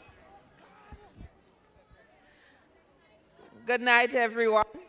On behalf of the Grenada Athletics Association, I want to take this opportunity to, first of all, thank God for allowing us to have this meet over 2 days for the first time in a number of years, and to ensure that the activity was injury-free. To our title sponsor, Ariza, I want to thank you for once again coming on board and sponsoring this meeting. So we're going to be putting a wrap on the 2 days of exciting athletic competition here at the Ariza National Championship. Joseph Cadeau, Leslie Smith, it has been an exciting 2 days, Joseph. Indeed. We saw some very competitive races, exciting performances, outstanding performances, record-breaking performances as well. And towards the end, the individual champions in the various categories were awarded some special awards to Riquel Telemark, Michael Francois, and Troy Mason, and quite deserving as well. But your thoughts on the 2 days and your final comments as we put a wrap on things? I think overall it's been 2 successful days. A successful Ariza as the title sponsor, successful all the other commercial partners that has been part of this great exercise. Successful the Grenada Athletics Association and all its supporting arms, a successful track and field on the whole. The fact that we've come from a post-COVID period, we moved from an edited version last year when it was just 1 day to 2023 where we had 2 successful days, great conditions. The heavens smiled on us, no doubt, and we're able to be here. We've seen some really outstanding performances, individual performances, team performances from Track Blazers, and certainly some standout breakout performances from a number of athletes. I think it augurs well for athletics, it augurs well for the sport, and I think certainly it sets up quite a mouth-watering anticipation for the next event, major event on our sporting calendar, that of Intercall and by extension, Character, Leslie. Well, in my own estimation, I think we had 2 very, very good days of track and field. The future looks very promising for these youngsters. We saw some indeed brilliant performances and we highlighted them. And I think we're in the right space and the right path at the moment. So on behalf of the entire broadcast team here at the Grenada National Stadium, our camera crew, Cullen Dragon and Reggie Joseph, the streaming and audio man, Nazim Benjamin, the technical director, Blondell George, and of course our executive producer, Richie Olivier. We say thank you for joining us and being part of this very interesting and exciting broadcast. We encourage you to stay tuned to the Facebook and YouTube pages of TNR Communications. There are going to be lots more exciting track and field events throughout the season. The National Primary School Championships is the next one up on the lineup. Yes. And then the much anticipated Intercall Games 2023 as well is going to be happening. And on the pay-per-view stream, so remember it's tizik.com, and there are some exciting packages there that we encourage you to subscribe to for Intercall Games 2023. So on behalf of us all here at the Kirani James Athletic Stadium, we say thank you for viewing, and so long on behalf of Joseph Cador, Let's just be saying thank you and see you again next year, right here at the Q James Athletic Stadium. So long, everybody.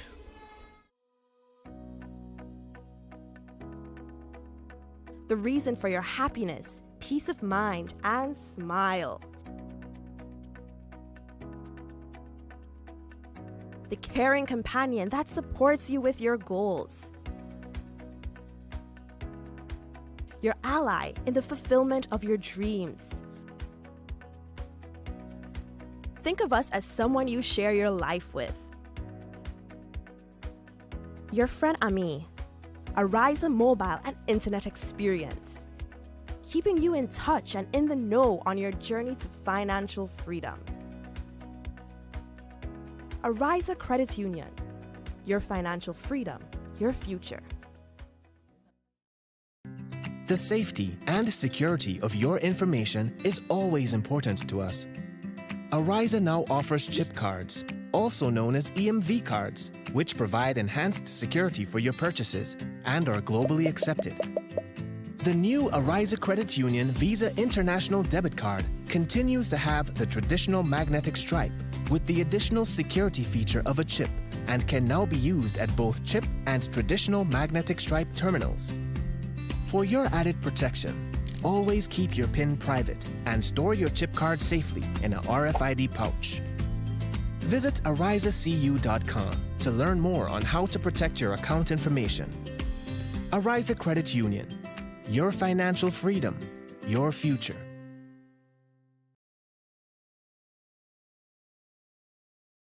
When I need shelter, warmth, security, I know you'll be there. Something in these moments lets me know you care.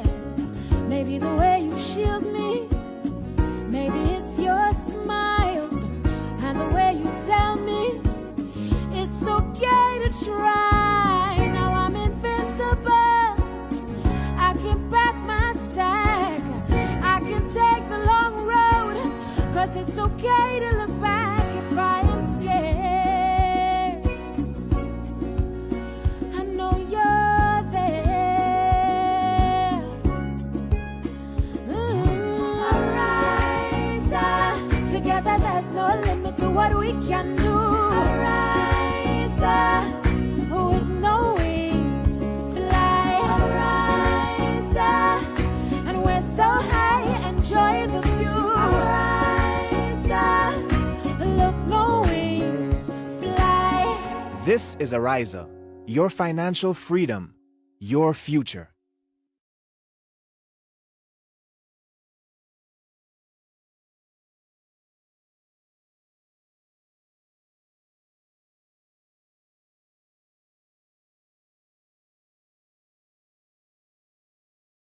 Transform your life with Ariza's suite of loan products. Own your own vehicle, education, land, or home, and anchor your roots.